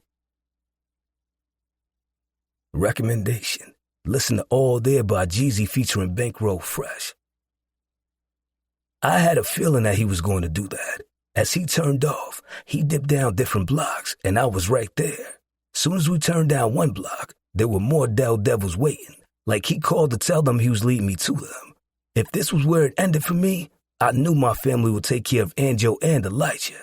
I pulled my gun, ready to go out in a blaze of glory. Fuck you mean? I quickly turned to look and heard and saw a goon with Capri and Capadonna riding behind him. Behind Capadonna and Capri, my father and Daz were right there. Star sped down the block on the side of them with Core on the other side. I rode over on the sidewalk as I watched Star fall back so Core could clear them all out the way. They were so busy watching that they all scrambled at the last minute to get away. On your right, King, Goon told me and I handled it. Capri rode down the sidewalk as she let her shit go like it was nothing. Daz pulled up beside her while he took one out, and then Amy finalized it. He signaled to her, and she nodded and followed behind him, while Capadonna was handling those on the other side. I knew he was used to having his twin right beside him when he was handling business. It was different not to have Capone with us, but his health was priority. Blaze came blowing down the block with Kincaid as they hit the IG dab, and then popped their wheels up and let it go at the same time. He was having way too much fun with this shit. Sala came by with 3 on him, and Goon tripped one up with his wheel, and the other 2 fell right into the trap. And Kincaid and Blaze both popped them before they could lift their guns. Dez, Fawn, and Pop saluted at each other as they blew it down the block and let it off at the car that was coming toward us. Star spun, doing a burnout, as she whipped around the block and blocked that second car, while I sped toward it and emptied my gun in the window. Capella's whip sped past us with Elia letting out shots at the car and bikes behind them. I didn't need to see Capadonna's face to know he had fire in his eyes. We all spun the fuck around and was right behind him. He was in and out of cars, making it to his son and wife, pulling that trigger effortlessly. From behind, we witnessed Capella and Elia pull their guns and let their shit bang at the same time. Capri was right behind her brother, and she was going for the one on Elia's side, and Capadonna was on the side with Capella. Capadonna looked at his sister and nodded his head as she sped forward and Amy steadied herself on the back. Elia was holding it down as we approached the side of the car. Homie was so busy trying to get at her, he didn't notice us on his ass, and most of his niggas were now laying out in the street. I sped around the front of Capella's whip and signaled for them to lock this whip down. Soon as I hit that signal, every bully, guard, and reaper locked this bitch down as we let it down the block. The sirens in the background let us know that Skylar couldn't hold them back anymore. We needed to get Ghost. Capadonna made his way over toward his wife's side and dapped her up, and she nodded at him while Capella saluted, and we led them away from the destruction we had caused. We were too deep and had to break up. I hit the IG shake with Goon, ready to fuck his ass up cause he ain't told me shit. Hey, we out. Let's get this nigga married. You handle business, King. He saluted and then took the rest of the guys down one block while the bullies went one way, and I escorted Capella and Elia with Blaze, Capadonna, and Capri following us. I told Gams to let the phone ring 6 times. My phone vibrated 6 times, so I knew they had taken off and were on their way. I promised Blair and Elijah that I was coming behind them, and that wasn't a promise I was breaking to either of them. All you had to do was call and Menace Caselli was going to come through every time. We all dropped our bikes and shit off at a few scattered warehouses he had close to us. Blaze, Goon, and Capadonna went one way, while me, Amy, Capri, Capella, and Elia went another way with Core. He pulled that big-ass truck into the warehouse, and we dropped those burner bikes off, and we were whisked away in a black SUV version of the same truck that Cole was just driving. The driver got us to the airport, and we waited in the lounge for the rest of them. Soon as we were at the lounge, I sat down and said a quick prayer. I hadn't heard from my brother or Pops yet, and I needed to know they were good. Capella grabbed his wife and kissed her lips as he hugged her. You a badass, Aim. Capri and Elia were nervous as they both paced in front of the window waiting. You think they're all right? Elia questioned. They're fine. She tried to convince her sister-in-law, but she was trying to convince herself too. I sat back and waited because I knew they were good. Blaze was always going to be good. That nigga had been wiggling himself out of shit for as long as I could remember. No shit like this was going to get him caught up. 2 SUVs pulled up, and Blaze topped out the front while Goon and Capadonna got out the back. My father and Daz both got out the second one, and they headed inside. Capri and Elia both ran to their husbands and kissed them, as they hugged and kissed them back. Capadonna kissed his wife, which was rare for him to do in front of us. That's how I knew his ass was worried about her. I'm good and you good. Now we go and sit on the beach with the kids, alright? She nodded her head as she hugged him. Okay. He held her chin up. I'll let you get this out your system, Joy. I don't like it. No more, okay? She kissed his lips and hugged him. No more. The women knew how to protect themselves because of the life that we lived. Did we willingly want to put them in harm's way with shit like this? Nah. However, I knew that Elia had wanted to do this, and since Capadonna could never tell her no, he allowed her this time. I understood what he was going through, because it was the same shit I would have been feeling if I allowed Blair to stay. I felt guilty for lying to her, but I never regretted the decision to send her away. Capri kissed Blaze as he hugged her tightly. Shug, that fucking aim is impeccable. She smiled. Really? Baby doll, that shit is fucking chillin'. The way you lined that one nigga up and hit him perfectly? Sugarcane, you were phenomenal. Never been prouder to see you out there holding your own. You too, Drooly. Amy laughed as Capella kissed her head. You drool one time and now you have that nickname. Aim, you at the whole arm of the couch, Capella called her out. She shoved him away and went over to Capadonna. They did a handshake and he pulled her into a hug. Pops, what you think? Think you kill shit per usual. You been around baby doll too much cause that aim is something serious. I cleared my throat. I went and saw you. You ain't think to tell me that you were coming home? Goon smirked as he walked over toward me, and we embraced. You ain't think I would miss seeing my guy get married? How the fuck? Shit with my old parole officer is about to get wicked, and Miss Lawyer had a friend of hers pull some strings. Some shit about a power dynamic, and I shouldn't have served time since I got the permission to travel from my parole officer. She spun that shit so crazy that I started feeling like the fucking victim for real. With this parole officer suing the city, they don't want any more cases. And Goon could sue the city if he wanted. It was cheaper to free him since he only had a little bit left on his sentence rather than having to pay him in a lawsuit. You know she flew him this morning for the wedding, right? Capri said as she leaned her head on Blaze. Goon smirked. Been a minute since I saw Miss Lawyer. She's still thick as shit. Gerald, please, Amy said. I shook my head as we got ready to board the jet. Corleone couldn't make it, but he made sure we got to the airport. He had other prior shit going on, and I respected that. Despite having shit going on, he still popped out and came through. I looked at the screensaver of me and Angel in Miami and closed my eyes, waiting until she was in my arms again. Lucia. I leaned up in my bed with my face mask on, looking at the destruction that had unfolded in front of me.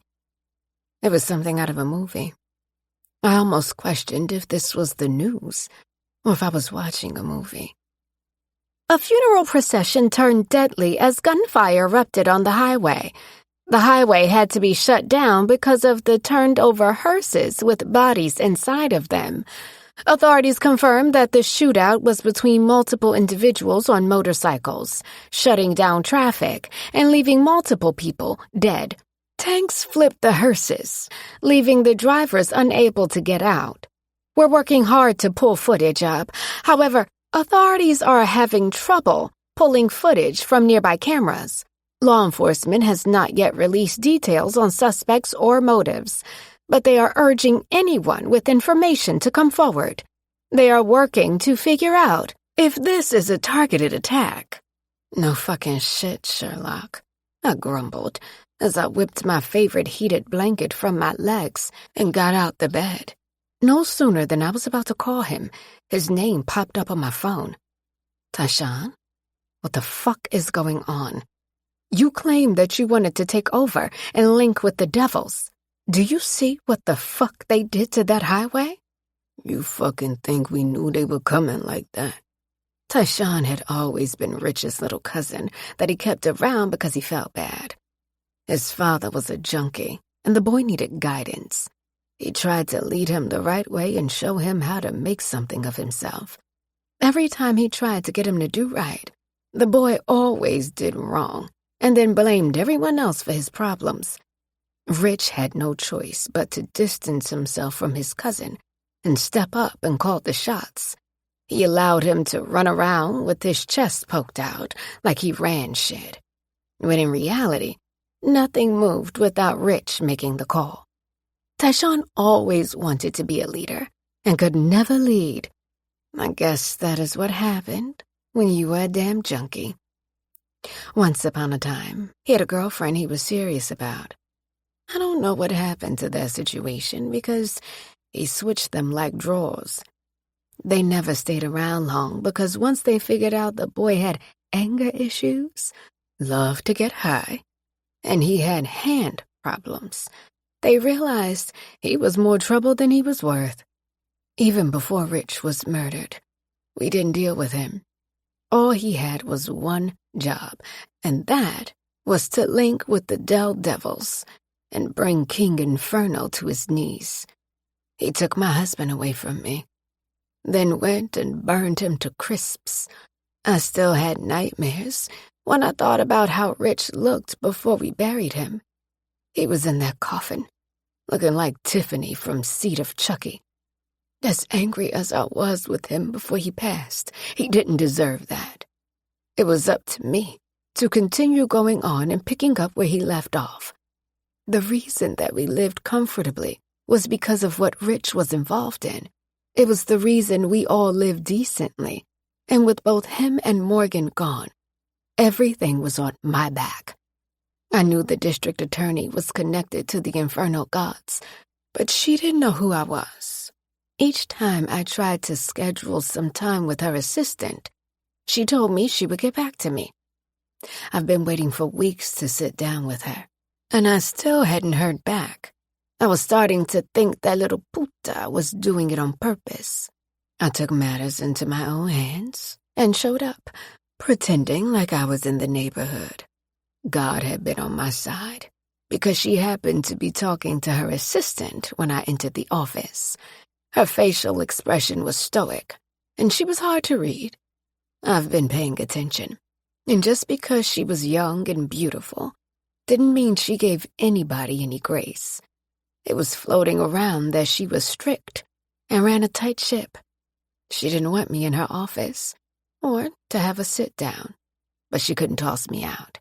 As she welcomed me in her office, I tried to make any kind of connection with her, something that we would connect with, and she could let down her walls with me.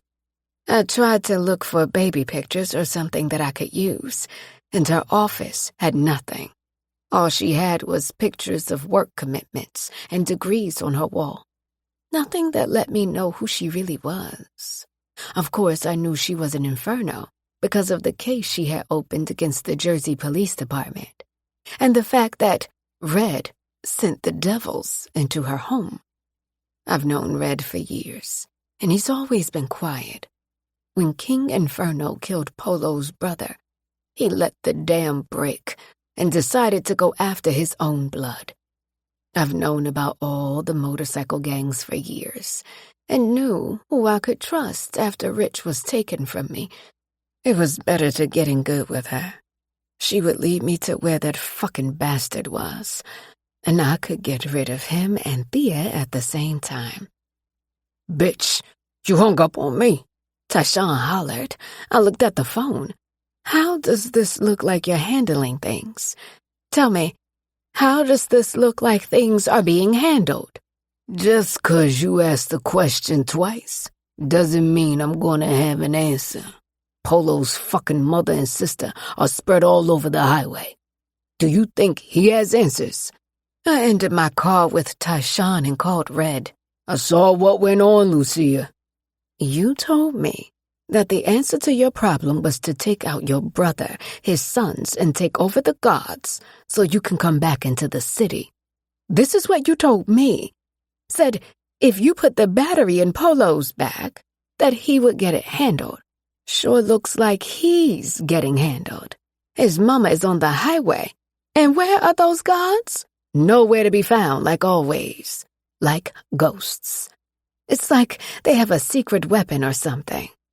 At this point, I was speaking more to myself than him.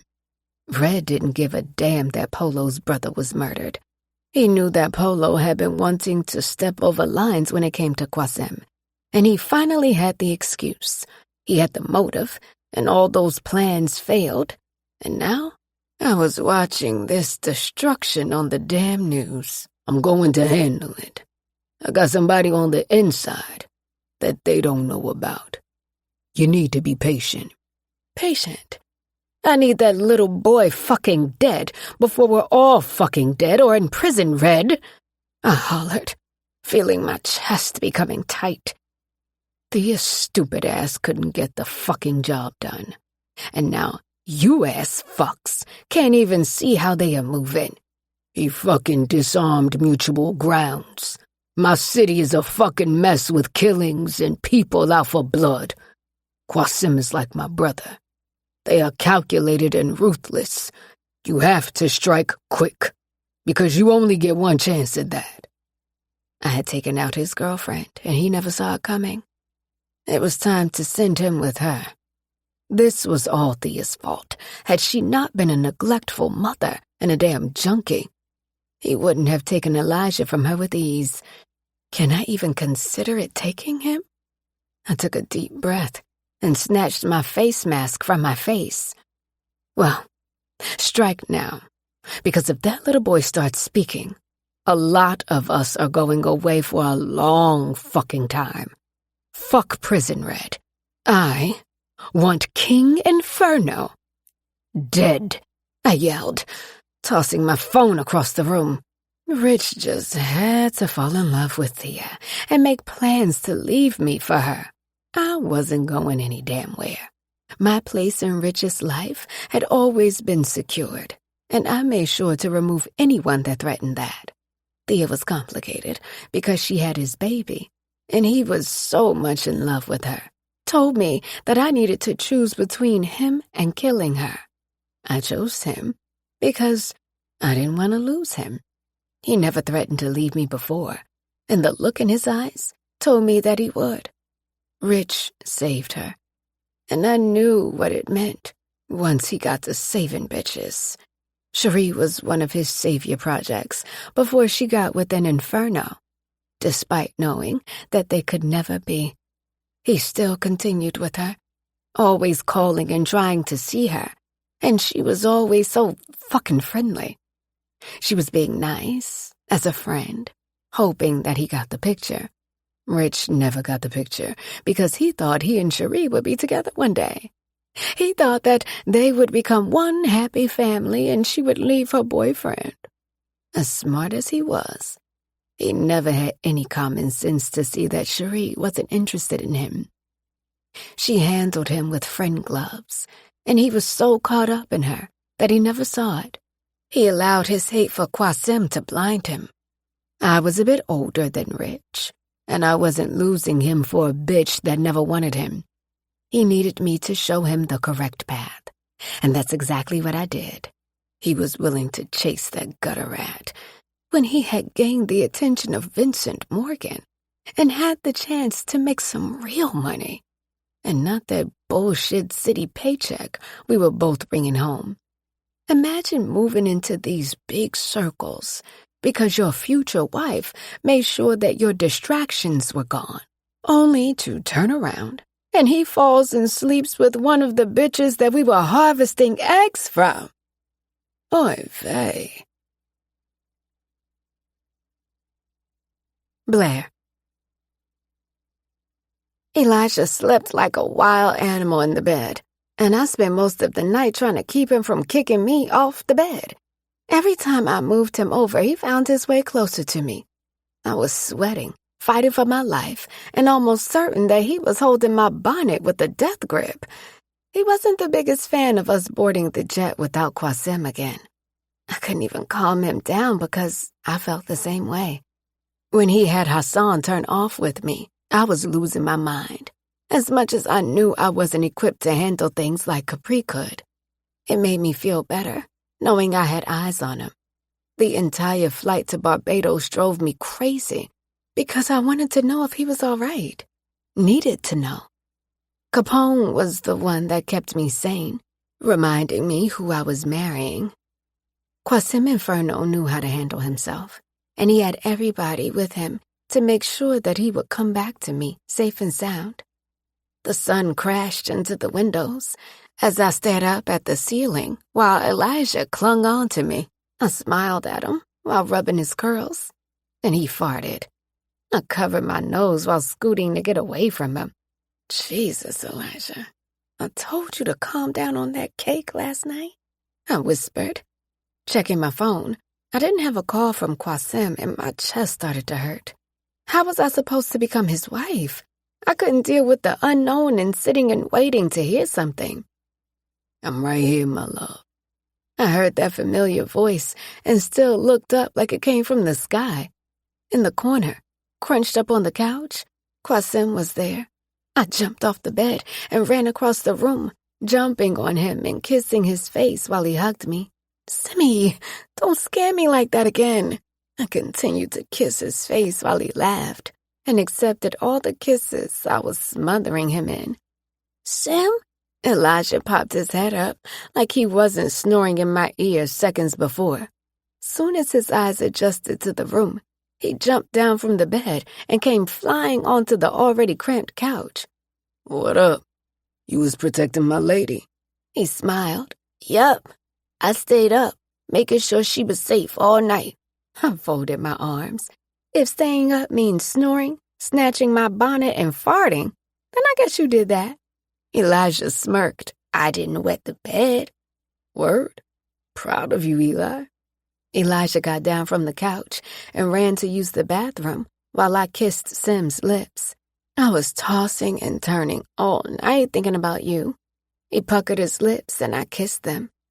Elijah wasn't the only one that was snoring, Anjo. You sounded like the engine of a damn train. Don't even do me like that. What time did you come in? I watched as he lifted my nightshirt and looked at my stomach. Can't wait to see your stomach grow. Stretch marks and all on it. Wait a minute now. I can wait for the stretch marks. Don't be wishing that on me. I laughed, knowing that I would take every stretch mark in the world if that meant my baby was safe and here in the world. Doctor appointment when we back home. No more stalling on it, Blair. Qasim got up from the couch and went to get into the bed. I followed him into the bed and pulled my legs under me. Simi, I'm scared. He yawned and looked at me. Tell me. Everything that Bento told us. Then the baby. I'm scared that my cancer can return. I don't know what's going to happen with my studio, not to mention Augusta May. I don't want to stress you out because you have so much going on. So I try to keep it to myself. You lost your home, and I'm here complaining. Suddenly, he wasn't interested in sleeping anymore. Don't say that shit, Blair. Whenever he said my name, I knew he was serious. Although he was always serious with me. What? That you're complaining. Your fears are fucking valid, and I wish you would tell me about them. Stop letting it fester. And then you're stressed out while carrying my baby. Tears fell from my eyes. I worry a lot about Elijah, and wondering if someone will take him from us. It had been added to my long list of fears, and it was something I couldn't think about long because then my heart would break. He was comfortable with us, and I had a feeling that Lucia wasn't going to let this go. Whatever Elijah knew was big, and they wanted him. What kind of cake are we having? Don't try and distract me, Qasim. I want a banana cake, with that good frosting too. None of that whipped shit. He kissed my head as he continued to pull my thoughts away from all the stress going on in our lives. I do like banana cake, and I hate whipped frosting. He kissed me again. Which is why I'm marrying you. I knew the minute I laid eyes on you that you hated whipped frosting. I pulled away from him and slapped him with the pillow. I don't like you, Qasim. He laughed. You don't even believe that shit you just said out your mouth. I couldn't help but to laugh because he was right. This man meant everything to me, and I loved his dirty draws. We really gonna get married? Always been a plan since I bought that ring in Italy. I gasped and paused as I looked down at my ring. You bought this in Italy? I watched as he nodded his head and got his hands comfortable behind his head. What I learned was one of his favorite sleeping positions. Yeah. Grabbing the pillow, I smacked him in the face a few times before he opened his eyes. The fuck is that for? You had me thinking I was crazy, and you bought me an engagement ring while we were there? Never had you thinking you were crazy, he defended. The knock on the door disrupted our conversation. Come in. Sin popped her head in. Good morning, babes. Us girls are... And Guy. Kobe made himself known. Sin rolled her eyes. And Guy. We're going to have brunch at the restaurant on the beach. Throw anything on. Okay, give me a few minutes. Hams is boarding his flight with Yasin and Kiki now, Kobe informed us.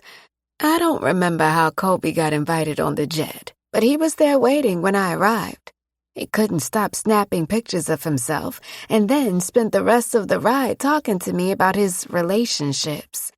It was the distraction I needed from thinking about Qasim. Why didn't he fly with you guys? I questioned as I looked back at Sim, who had his eyes closed again. He and Yasin wanted to make sure their mother was straight, he replied, never opening his eyes and settling more into the bed.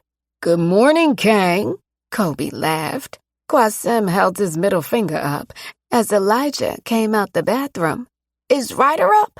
She's washing her father's hair. Washing his hair? Sin shrugged. Capri said it's their thing. Elijah headed out the room and Sin closed the door back. Soft snores escaped his nose as I watched his chest slowly rise and fall. The sun hit his body, and his tattoos seemed like they were shimmering in the sun. His lips resembled a cloud and softened his scowl that he wore when he slept. Didn't matter if we just had the best sex, my baby was going to have a scowl when he slept. One of his arms rested behind his head as his lips twitched. I'd never pretend to know the things that he has done and will do, but I can imagine it wasn't easy to do, and it often took sleep away from him. Witnessing him sleep so peacefully, I didn't want to disturb him because I knew he needed the rest. Kissing his lips a few times, I felt his hand wrap around me. Go feed my baby, Anjo. I smiled and kissed him again. Going now. Want me to bring you some food back? He kept his lips puckered for another kiss, which I gave him. Yeah, bring me back whatever. I'm going to sleep for like an hour, and then going to take Elijah to the beach. Okay. I climbed out the bed, and he pulled me back onto him and wrapped both his arms around me. We're going to get through anything, right? Yes. So I don't need you stressing about nothing. Your cancer isn't going to come back. Our baby is going to be healthy and strong. Elijah isn't ever leaving. And Augusta May will be moved into the house. Why do you think you can solve everything? You didn't mention my studio. He smirked. 'Cause, as your man, I'm going to solve all your problems, never leaving you the room to start to spiral. When it comes to you, I'm going to figure that shit out every time. I smiled as I slipped out the bed and went to get myself ready for the beach. By the time I was ready, Ryder was massaging oil into her father's locks while he was half asleep in the chair. Mir, you need rest like your brother is getting. He don't listen. Miss my baby. Needed her to wash my hair and oil my scalp. His head was back, so he looked directly at Ryder. Right, Peach? She smiled and kissed her father's burns. Yes, but you do need rest. Me and Elijah are going to the beach soon. His eyes popped open. You ditching me when I came here for you? Ryder smiled. We can spend now together, Daddy. He pointed to his cheek and she kissed it. Go grab my wrap so I can wrap my locks. Ryder ran upstairs to get what her father wanted. You gave birth to her, and this is how she acts with you, just leaving you. I stared at my future brother-in-law and tried to think about what he had just said. Mir, you didn't give birth to that girl? Unlike Naeem, I don't have a baby mama. I'm a fucking seahorse. I spit Peach out myself. Capri eased herself down the stairs as I stared at her. Baby, I'm gone. Go and get some sleep, please. Shit, don't have no choice since Peach leaving me. And now you, Cherry over there with your mother. Don't you dare let Goon meet her until I'm back. I gasped. Goon's out of prison? Fuck you mean, Queen. They can never hold a nigga down long. He yawned as he came from a back room. I rushed over toward him and hugged him. Gerald, I put money on your books and didn't even get a letter. I know you didn't need the money, but I just wanted to do something. I sent you roses to the studio. I tried to remember when I got flowers, and then I smiled when it connected. The flowers that had arrived on the day that I wasn't there. Sin had put them on display on the counter, and I never thought to read the card because I assumed it was from Zay. You know, I thought that was from somebody else. Goon laughed and went into the fridge to grab something to drink. Ready? Capadonna came in from the backyard, dressed ready for a run. Hell yeah. Don't let up on me either. Nigga, fuck you thought. 6 miles. I want to run past that new resort that's further down. Heard they got some cigar lounges shit we can take Sim to tonight. Good morning, lovers and Mir. Zoya sang as she came down the steps, dressed in a one-piece black swimsuit and a Celine sarong wrapped around her with matching sandals. Her hair was pulled up in a high pony, and she wore a dark pair of shades. See, you always being shady. I asked you for an extra blanket last night, and you gave me a towel, asshole.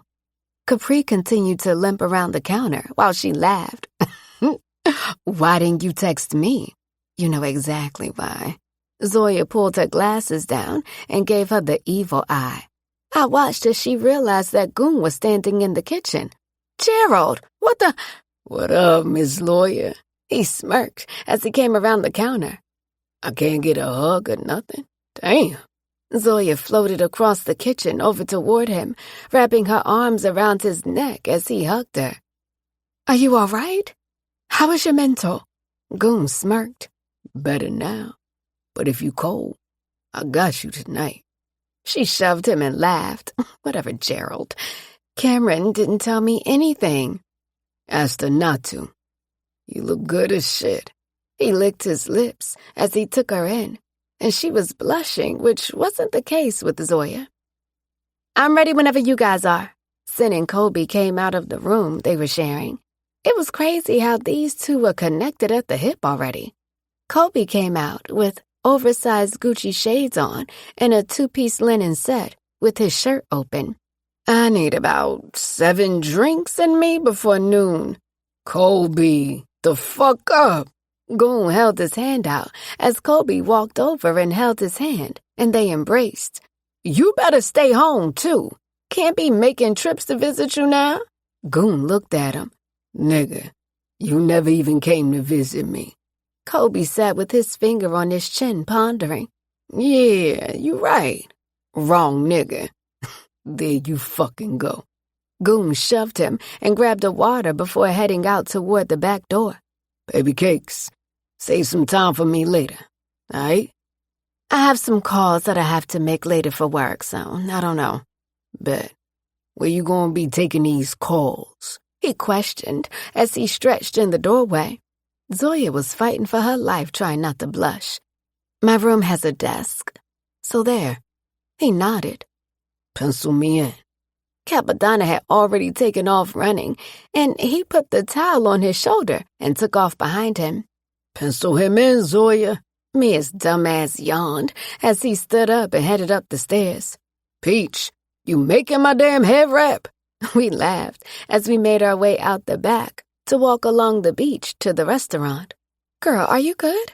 Capri rested on the steps leading onto the beach. I'm sorry, Blair, but the way Mia fucked the hell out of me when we landed, Jesus, I am sore. I'm okay with you telling me to mind my business. She started laughing while leaning on the stairs. Everyone has started walking ahead of us already. Things have been tense between us with everything going on, and then having to handle things yesterday. Every time he watches me in action, it turns him on. I set my suitcase down and was about to take a shower, and he grabbed me up and turned me every way but loose. Zoe knocked on the door, and he tossed the towel at her and got right back to it. I watched as she fanned herself with this lover-girl look all in her eyes, one that I knew had been in my eyes the times that King got a hold of me and didn't let me loose until he said so. This why you can't walk, and I'm pregnant. Let's go, Limpy. Very fitting that their last name is Inferno, 'cause, oof, big pie. I stopped in my tracks. Capri, I will block you in real life. I don't even want to hear about Mia like that. Ugh. I broke out into laughter. I can't leave him alone, she sang out while we limped along the beach. The walk on this beach felt different this time. I've walked along this beach before as I walked to the restaurant we loved. This time it was different because I knew I would be getting married to Kwasim on it. My mark in the Inferno family tree would be made here, and I would be becoming Mrs. Inferno. It was beautiful when I watched my best friend make her mark, and now it was my turn. I got misty-eyed thinking about everything that led us to this, all the pain we both suffered, and the running that we did, mostly Simi. And now we were here, being united together while our family watched. With the way you were hugging him, I couldn't tell you had used a man. Kobe looked over the menu as he crossed his legs. Sin nodded in agreement. Yeah, you both look cute together. Very comfortable. I have a whole man, and Gerald is a family friend, apparently. She sighed. You want him to be your man, though? Kobe continued to probe as me and Capri took our seats. Your mouth says one thing, but I bet you pencil him in. Only because I want him to tell me what exactly went on. My friend didn't put me on to anything once I told her to take over his case. Right, Sin and Kobe both said at the same time as Zoya looked at them both and then over at me. Uninvite them to the wedding. Now, she joked. Capri tried to cross her legs a few times before she got it right. I don't know why you walking around delusional like you don't have feelings for that man. I get being in a relationship, but you should already know those gods get what they want. And Goon has been telling you for a while that he wants you. Do they get what they want? Since hot-in-the-pants-ass fans herself with the fan, and Kobe snickered. Hams, for sure, always gets what he wants. Who the hell is Hams? Capri asked. Havoc, I informed her. Oh, I would say that I'm scared for you, but with those nipples pierced and the way you waving that menu, you know exactly what you're getting yourself into. Cynthia laughed. He has a situation, so we're only friends. A friend could admire a friend, right? You don't even need to worry about her. Hams has been bored with her for years. She's familiar, that's all. Kobe waved off what Cynthia said. Familiar is also dangerous. It means he'll go back because she is familiar and not someone new like Cynthia. I kept going to familiar because it was safe, knowing it was wrong. Capri spoke. From the way you walked over here and Mir in the kitchen, you eventually woke up. Hams is very aware, and he knows Shorty isn't in game for him. Don't even do that. We spent half the night talking about this. Kobe pulled Sin's hair as she laughed. I have a personal investment in this happening. I like her. So, you about to force havoc with her because you like her? Zoya laughed. You know what? I ain't even mad at it. Kobe leaned up. His last relationship was toxic, and he knows it. But he can't stop messing with her ass. Girl used to sneak out their house to hang with her whole friends like she didn't have free will. One time, she hid that man's implants, so he didn't know she left the house. I can promise you that if I didn't track his phone and see where he was at, he would have been in prison. All of us were at the edge of our seats, waiting for him to continue. What did he do? Sin said.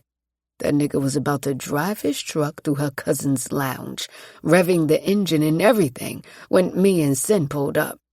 Yasin had to physically stand in front because that nigga was still going to do it. While any other woman would have backed down and said he was too crazy for her, Sin was still on the edge of her seat. He should have. Why would she take his ears for? Anything could have happened, and she hit them. Now I have beef with her. Oh, yeah, Sin, I don't care about you using that friend card. I laughed. Inferno girls don't know how to call the Delgado girls? Amy squeezed next to Kobe as Aaron and Elia sat in the last two empty seats. I called you bitches, and you told me that you were busy. Girl, I was. Promise was throwing up all night.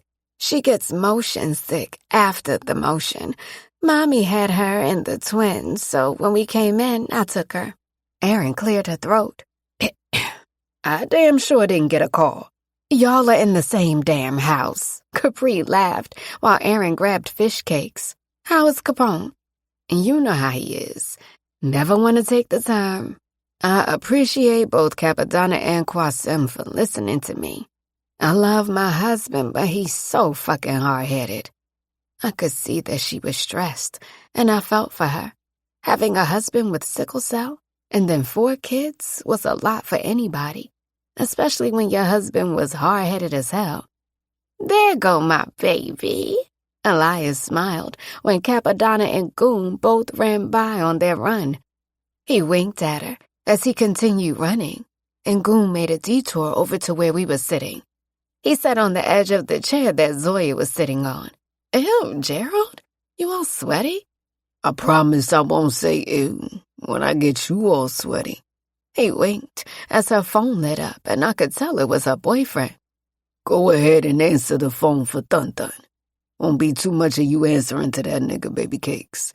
She held her phone as he stood up and took off running behind Capadonna. Answer that phone, baby cakes. Kobe sipped his drink while we all fell out laughing.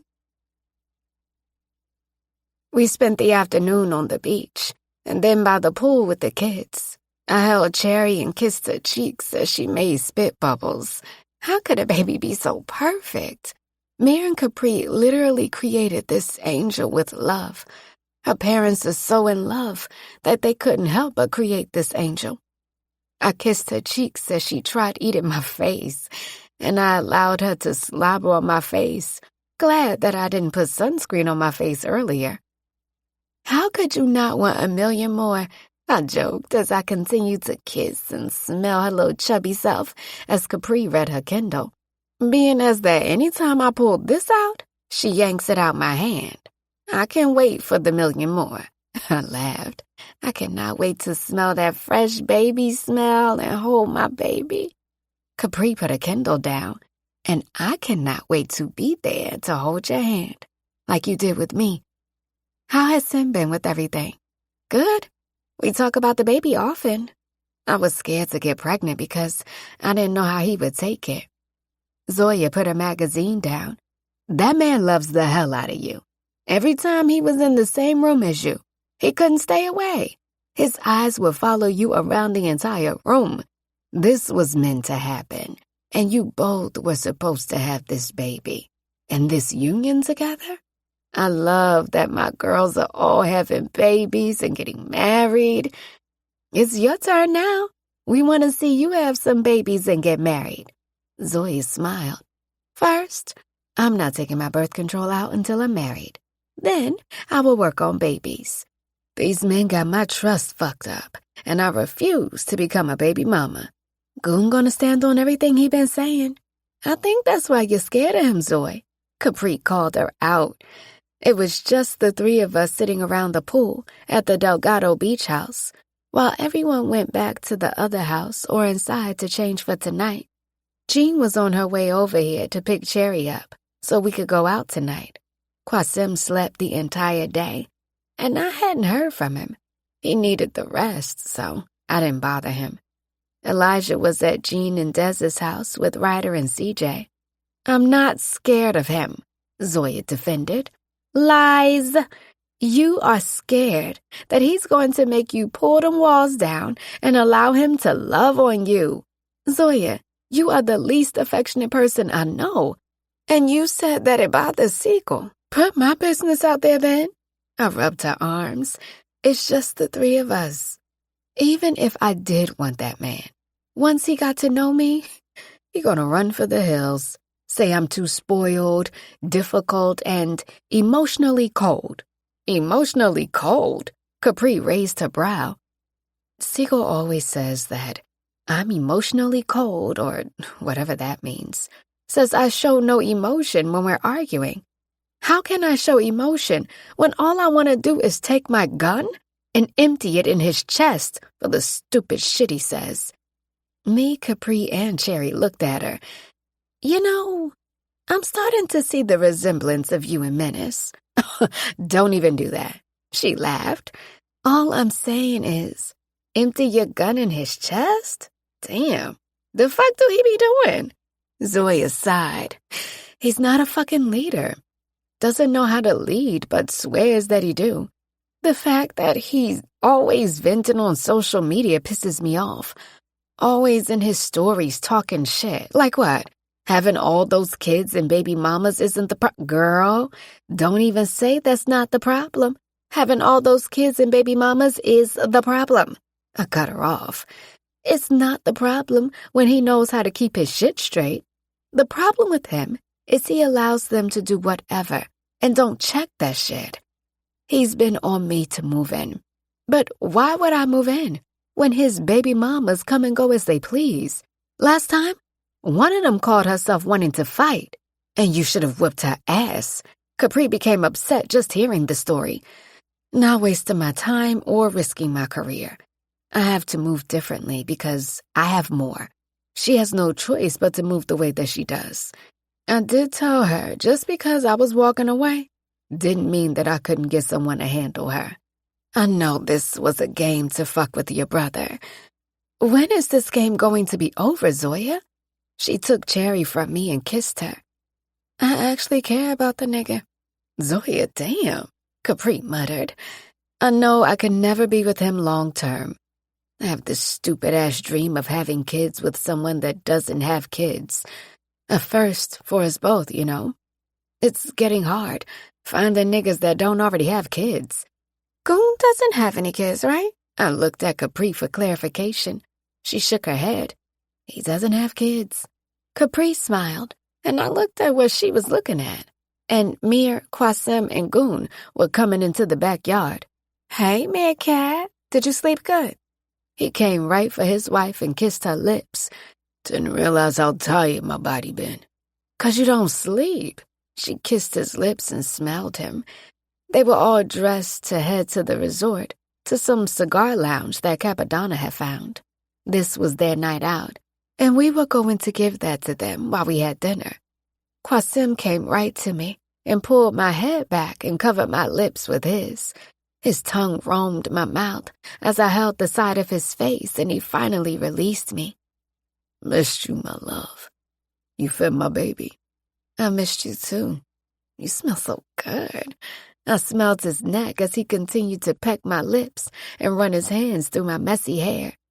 Being on the beach and swimming all day had my hair a mess. You didn't answer my question. I ate earlier. Not really in the mood for something right now. I ducked when Mir shoved a water bottle in my face. Go ahead and drink some damn water, B. Can't have you dehydrating my damn niece or nephew. You damn near knocked her out with the bottle, Goon said next to Zoya and looked at Cherry. Capri clapped her hands as Zoya handed her over to him. Hold your goddaughter and give her like 3 bands for missing her birth. Mir waved them off. Cherry was so little in his hands as he held her. Hey, stinky mamas. Hey, my girl. Hey, you remember my voice? She was cracking up at the voices he was making as he kissed her stomach, and she kicked her legs. Me and Capri both broke out in tears, watching him with her. All Goon spoke about was coming home to meet her. He was so excited when they made him her godfather, and I could tell it was a job he planned to take seriously. Cherry never had to worry about a thing when it came to Goon. With Simmy being Ryder's godfather and uncle, then Cherry having Goon as a godfather, the Inferno girls were well protected. Sim sat behind me as I leaned back on him, and he kissed me all over my face. You really missed me, huh? Woke up needing something, but your ass want to be sunbathing. You saw me? You lucky our beach is private. He pinched my hip and laughed. I gotta make sure the tan is even. For what? Who else seen it but me, We paused our conversation because everyone was staring at us. Well, damn, can we help y'all? Girl got her man and then forgot all the nights we stayed up on the phone with her. Just trifling. Mir was leaned across Capri's pool chair with his head in her lap. I started laughing. Whatever. Shouldn't you both be going out on your boys' night? Are you taking Kobe? Nah, we asked, and he acted like he gotta pencil us in or some shit. Mir was real deal offended that Kobe turned them down. Kang! Zoya busted out laughing. Hey, Zoe. What's up, Sam? Fuck ya. She started laughing. Baby cakes, I need you to be practicing how to hold babies. Damn, need another one so you can hold them both at the same time. Gerald, please. I don't have babies without a ring and the certificate that comes with it. He nodded as he kissed Cherry and handed her back to Zoya. You ain't said nothing but a word. Soon as we attend Thun Thun's funeral, we can go and get the marriage taken care of. He quickly hopped up. I'm going to meet with Havoc and them. Gerald, what do you mean funeral? He jogged backward and did the gun motion. Baby, you already know what I'm on. Ain't about you either. Shit personal. But I'm going to take good care of his girl. Going to make her my wife. Give me my baby, because if you drop her because you about to lose your shit. Capri snatched Cherry back. Why would you say that? She went behind him, and he backed her up against the wall near the stairs and leaned over her. Zoya didn't need to come back over here and say nothing, but her knees were weak, and sis wasn't about to stand on any kind of business when it came to her man's life. She should have just started preparing his will for the kids and baby mamas. Once he said something, and she nodded her head up and down, I fell back laughing. When I looked back, Sim was staring down at me. You're so beautiful, Anjo. Thank you, baby. He got lower to my ear. I want to see something spilling from your lips, though. My body got chills as it reacted to wanting the same thing. Now, I'll let you know. He slipped from behind me, and I rolled over, watching him walk away with his bow-legged stance. God, I was grateful that Mina didn't correct him when he was a child. Qasim! Told you I run this, my love. He winked and headed down the steps, while I groaned and kicked my feet. Reason your ass knocked up now. Mia kissed both Capri and Cherry before he headed with Goon and his brother. Zoya came floating back up the steps. Seagull squeezes the toothpaste, and my brother has always hated that.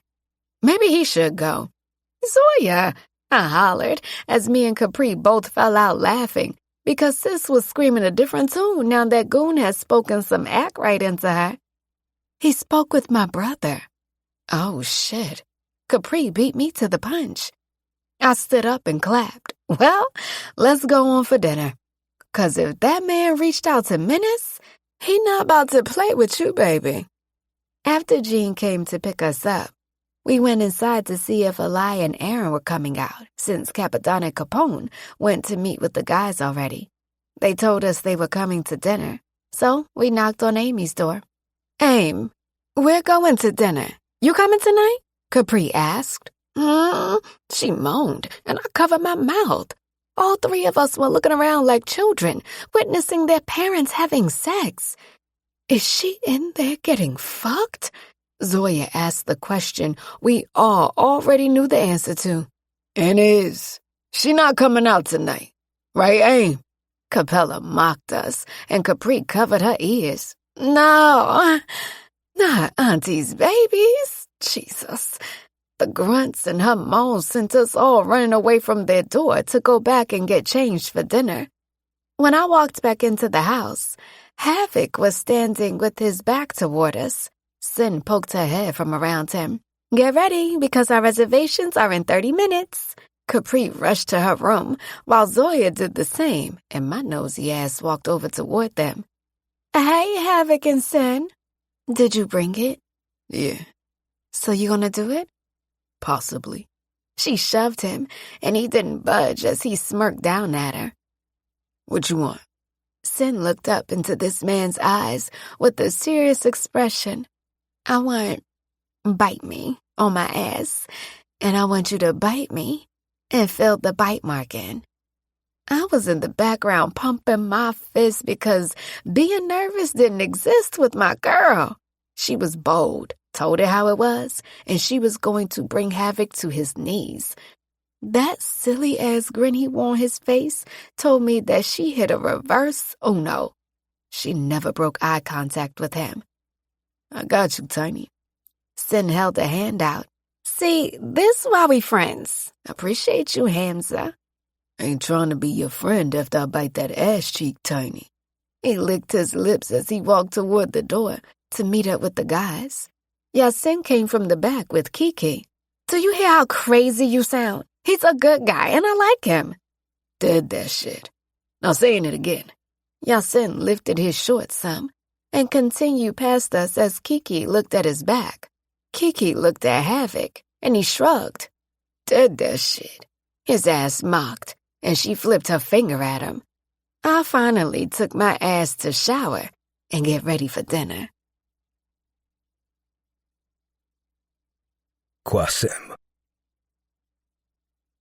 Capone and Capodanno's cousin, Keith, had the best weed on the island. Shit had me floating as we chilled in the cigar lounge, smoking weed like it was the provided cigars.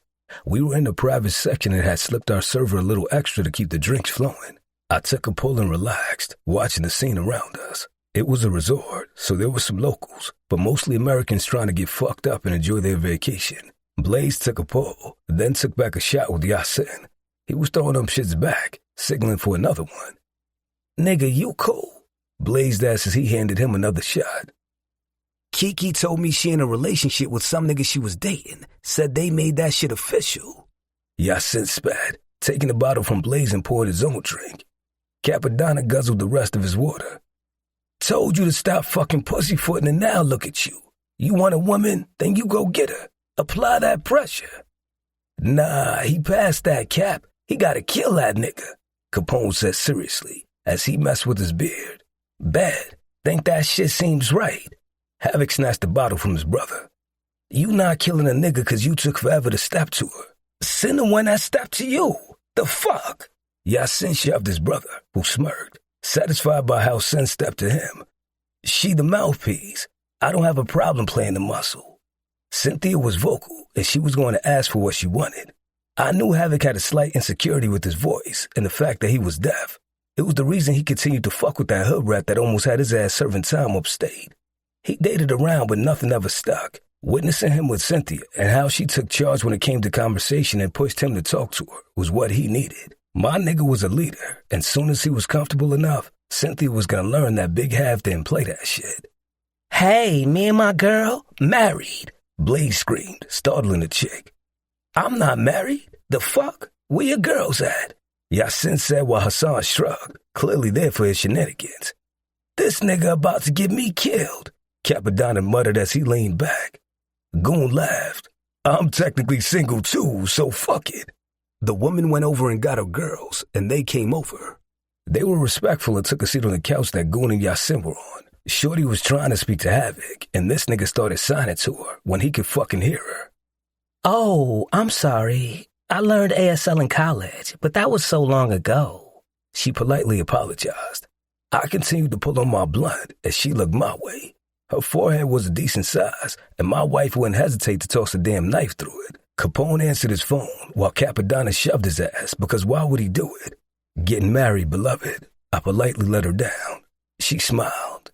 "I'm not looking for anything, promise. My girls wanted to come over here and I feel awkward just sitting here not saying anything."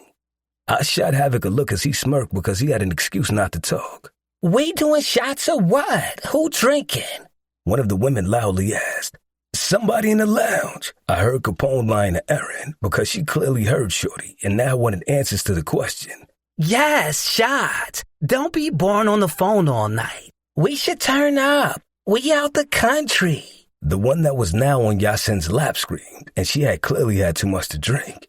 Yasin kept pushing off him because she was way beyond drunk. Like, not knowing what she did the night before drunk, and we didn't do shit like that. All right, baby, see you later.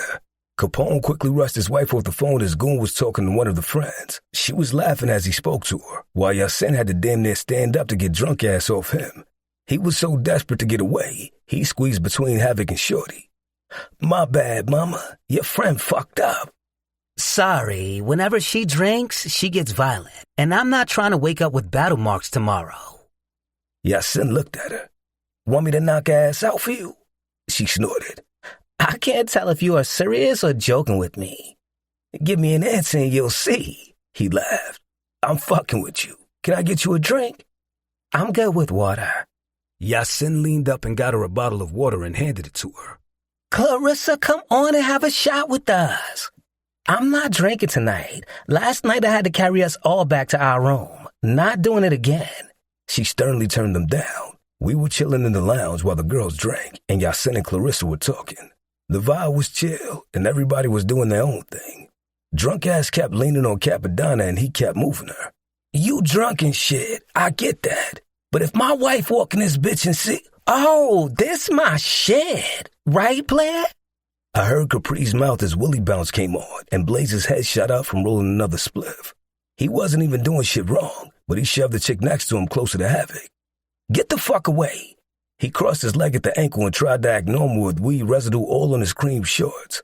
Capri was whining and Blair was doing the same thing as they both locked eyes with me and Blaze. Cynthia was in her own world, dancing with Kobe. She was tossing her arm over his head, and he was returning the gesture while they were whining their hips. I put my hand over my face because I could tell from that look in all of their eyes they were about to show their ass. Is that the future wife? Clarissa asked. That's my baby. I continued to pull on my blunt as Erin started to pop lock, and Aliyah was acting like she was pumping her up. They been drinking? Yasin asked. Kobe started twerking on Sin, and Havoc ran his hand down his face. Can't take this nigga nowhere. Apparently you can't take her either, Yasin replied. She just as crazy as he is, Havoc responded. Clarissa looked at him. I thought you were deaf. He smirked as Sin was the first one to make it over here.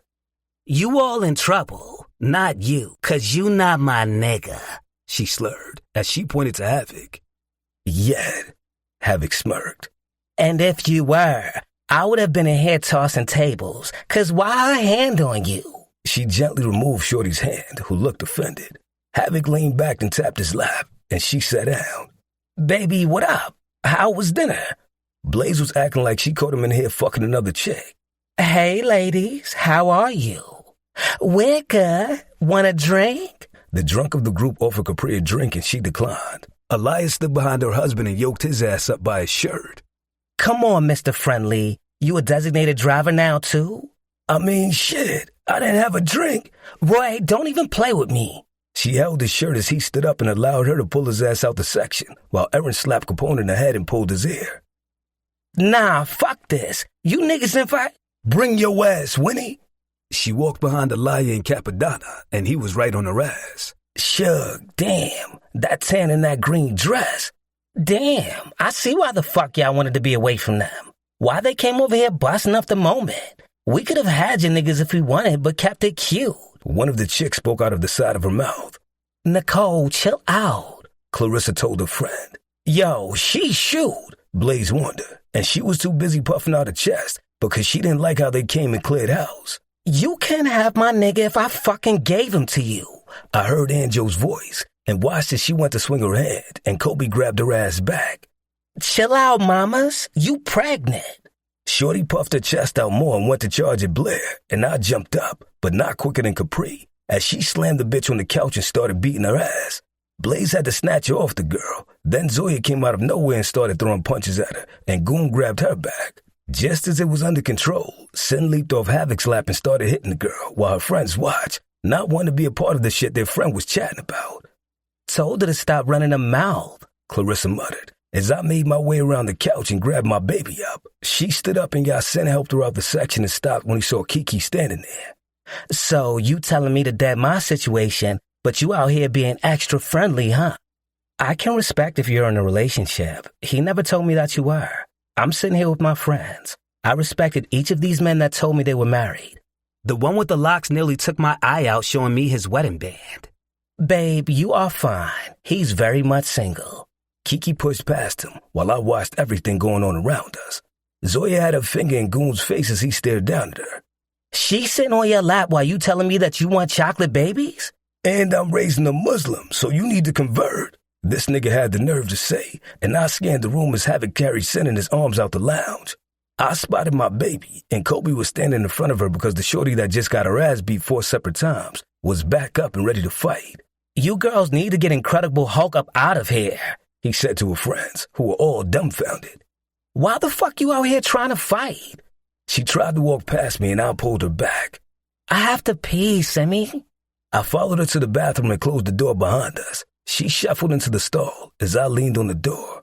Don't do no shit like that again. I wasn't thinking about those bitches.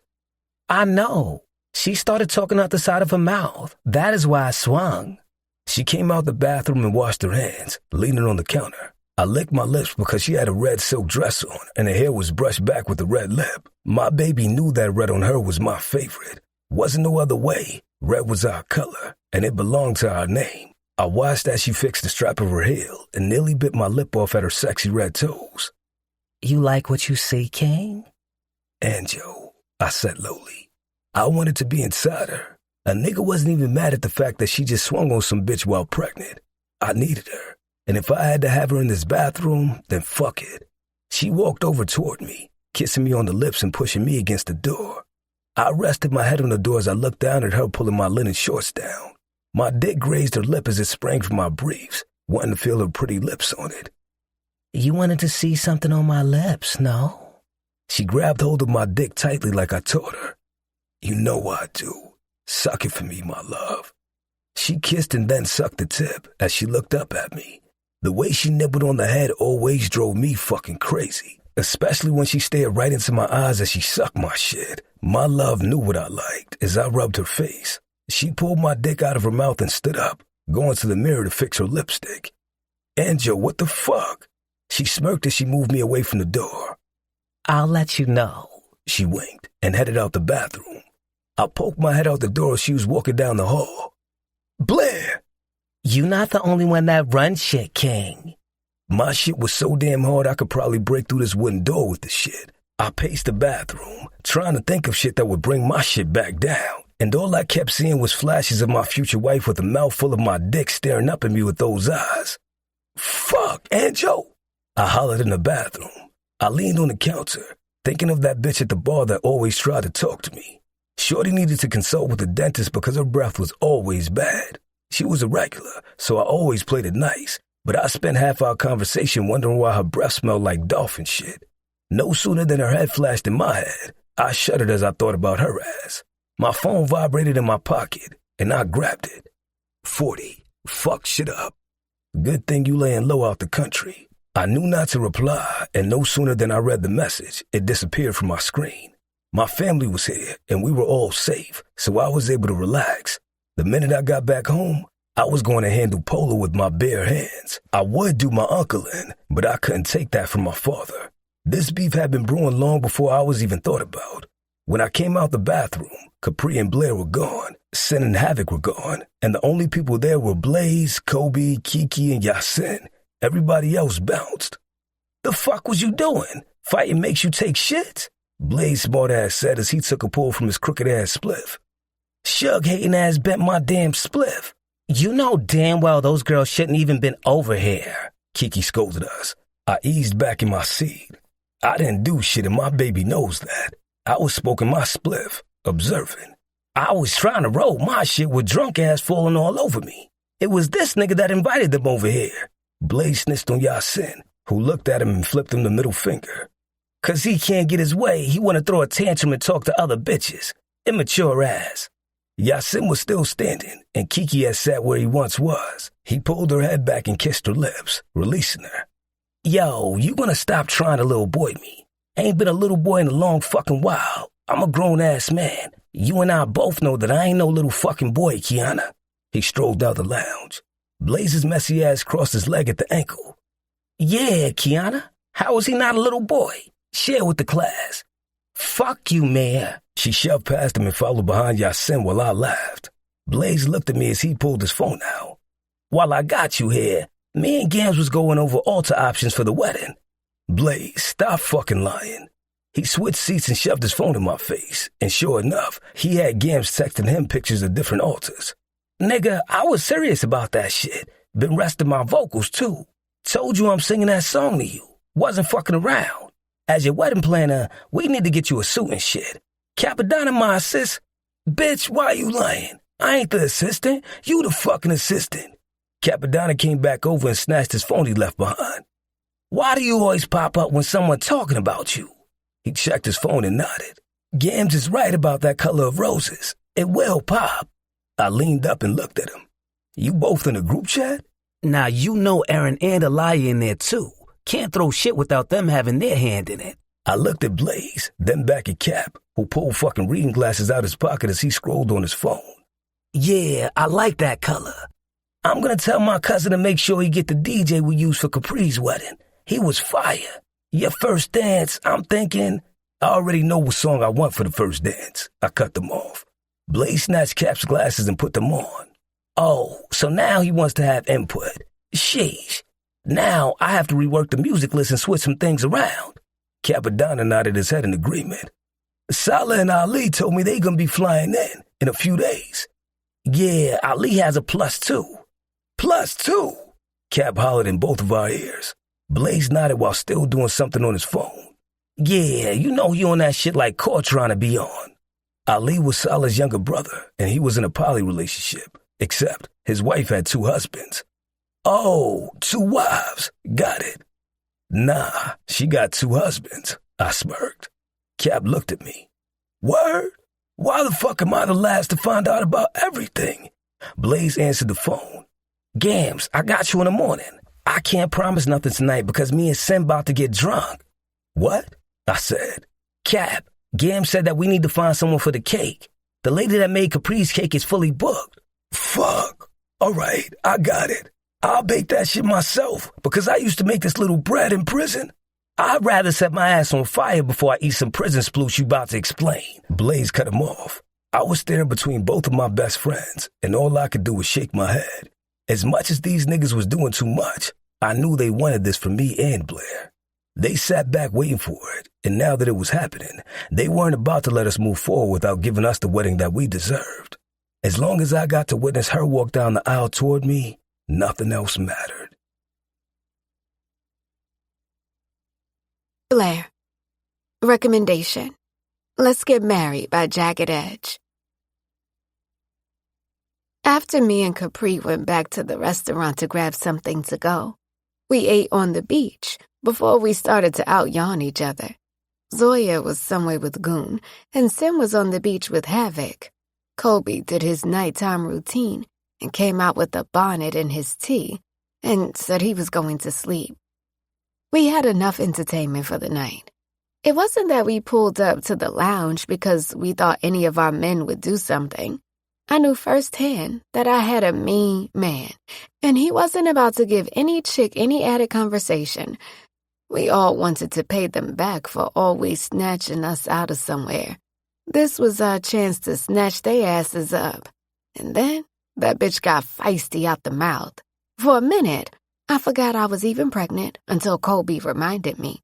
I saw the look in Simmy's eyes when he saw me swing my arm back, and I already knew I needed to chill before my stupid ass got dealt with. In the bathroom, I needed to pay him back because when he said he ran shit, he really did run shit. Still, I needed his ass to realize that he wasn't the only person that ran shit around here. Like he had my ass chasing behind him. He was the same exact way. Maybe I was the louder crash out. But a crash out was a damn crash out at the end of the day.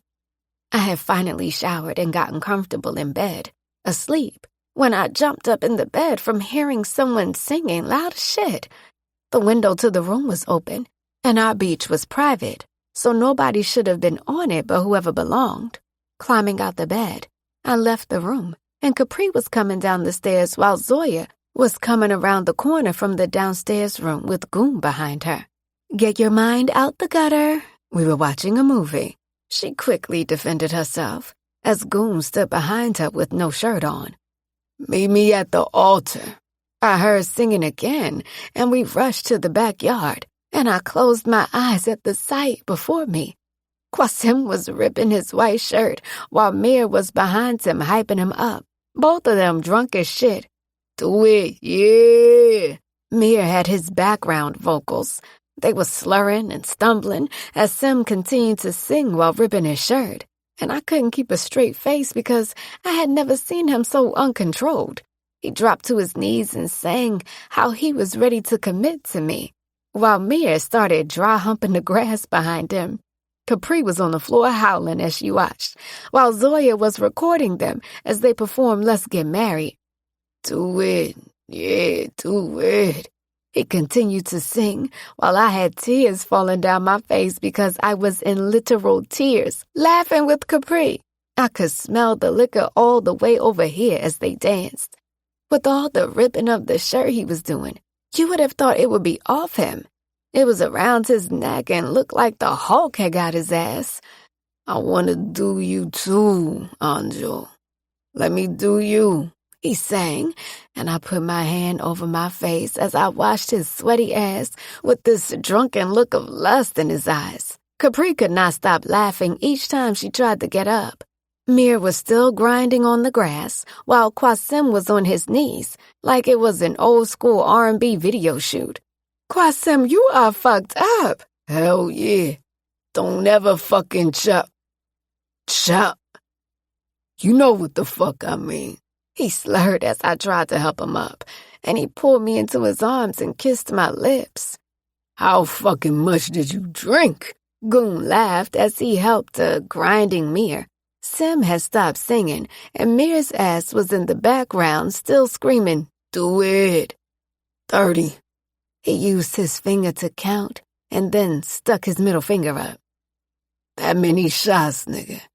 Goon was trying to get Mir up while his wife couldn't breathe from laughing. Zoya had joined her while showing her the footage she captured. Can I do you, Blair? Sim started singing, and I grabbed his lips up. You are way too damn drunk. Let's go to bed. I waved the smell of alcohol away from me. He smelled like he had been in the bottom of a damn bottle of rum. Not drunk enough to do you. Soon as he said, do you, Mir pounced back on the floor and continued to dry hump the grass. Goon kicked his ass and walked away. Nah, fuck this. Get your freaky ass husband, Pre. Goon, I promise I can't move because I pee all over myself. She busted out laughing more as she lifted herself and the pavement was wet. Nah. I'm taking my godbaby for full custody. I'm going to fucking bed. Baby Cakes, we going to bed. I'm not sleeping in your bed, Gerald. Zoya continued to laugh. You're not going to sleep in my bed? He turned to look at her, and she stood firm. She folded her arms. If I slept in your bed while in a relationship, you'll be thinking I'd do that to you. Nope. Nah, baby. You're not crazy enough to do no shit like that with me. Me and your brother cut from the same cloth. He winked as he left us out here to wrangle these fools alone. Baby, you sweating like you ran a marathon. He kissed my lips and I tasted the rum. I wanna fuck the shit out of you and put another baby to join that baby and add another baby to join that one. Then Yo, Pop! Race me to the water. Oh, fuck no. Don't go racing, please, Capri begged. Mir hopped to his feet, and Sim put me on the grass beside him as he snatched the pieces of his shirt off while Mir pulled his shirt off. Quamir Robert Inferno, Capri screamed, and this nigga looked at her, put his hands to the back, and ran forward with his brother on him. Capri jumped to her feet, pissy and all, and took off running behind them, while I sat there crying, laughing because how was this our life? Blair, come the hell on. Your man is doing the fucking worm in the sand. Oh my God. She stomped her feet, no longer laughing. When I met Capri in college, I never thought this would be our lives, that she would be married to Mir, and that I would be about to marry his brother. I've always felt this close connection with her, and when I disappeared on everyone, she was one of the people I missed the most. I watched as she called, texted, and left voicemails, wanting to make sure that I was all right. Now, we were about to become sisters and be married to the Inferno brothers. I got up from the grass and ran down to the beach to help her bring their asses back. Capri was running and chasing both of them, while they played monkey in the middle with her bonnet. Sin joined in with them, while Havoc was chasing her drunk ass around. And when he caught her, she was kicking and laughing, while he carried her ass off the beach. I touched my chest, and thank God for this. Thank you. Qasim. My head was pounding as Anjo slammed shit around on purpose. I knew she was doing the shit on purpose, because who slams down cotton swabs hard? Blair did. That's who. I closed my eyes as I listened to her slam more things around until I sat up in the bed and watched her, fully dressed. My love, the fuck is up with all the noise? She turned around with her hand on her hip. Me and Capri chased you bitches on the beach for 2 hours. Qasim, you faked like you were going to bed, snatched a bottle of rum from the kitchen, and started two-stepping with the bottle while passing it to Mir. She recounted our actions last night. Shit, I knew I shouldn't have listened to Blaze. Her scowl softened. Baby, you needed that, and I'm not mad, but I am sore because you had your pregnant, soon-to-be wife chasing you while you both screamed lyrics at us. She tried to bite back the laugh, but she couldn't hold it in. Come here, Joe. She put the box of lashes she had in her hand down. So you can push it down quietly? Next, I was about to slam the lamp over your side.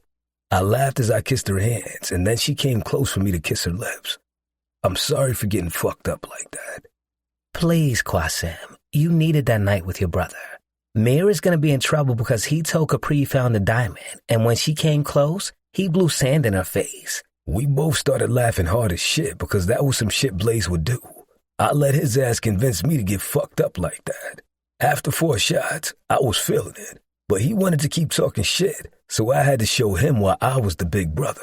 We ran into the chicks from the lounge, and the strong-looking one gave Blaze a piggyback ride down to the beach before we took off running. She was chatting about something not being able to get her licks in, while Blaze was hollering, "Giddy up." Then his ass suggested as we drunkenly ran across the beach that we had a sing-off. When I was drunk, I liked to prove myself to the world. The only time I got like that.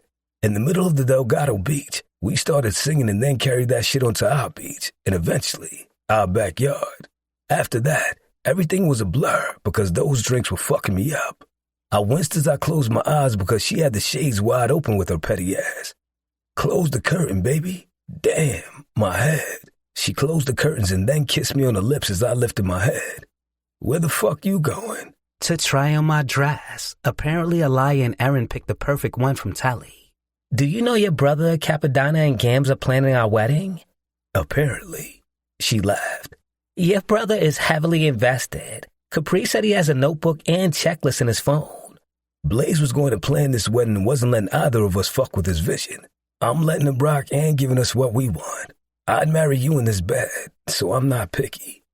I may need to rush him before you get cold feet and start running again. See you later, Simi.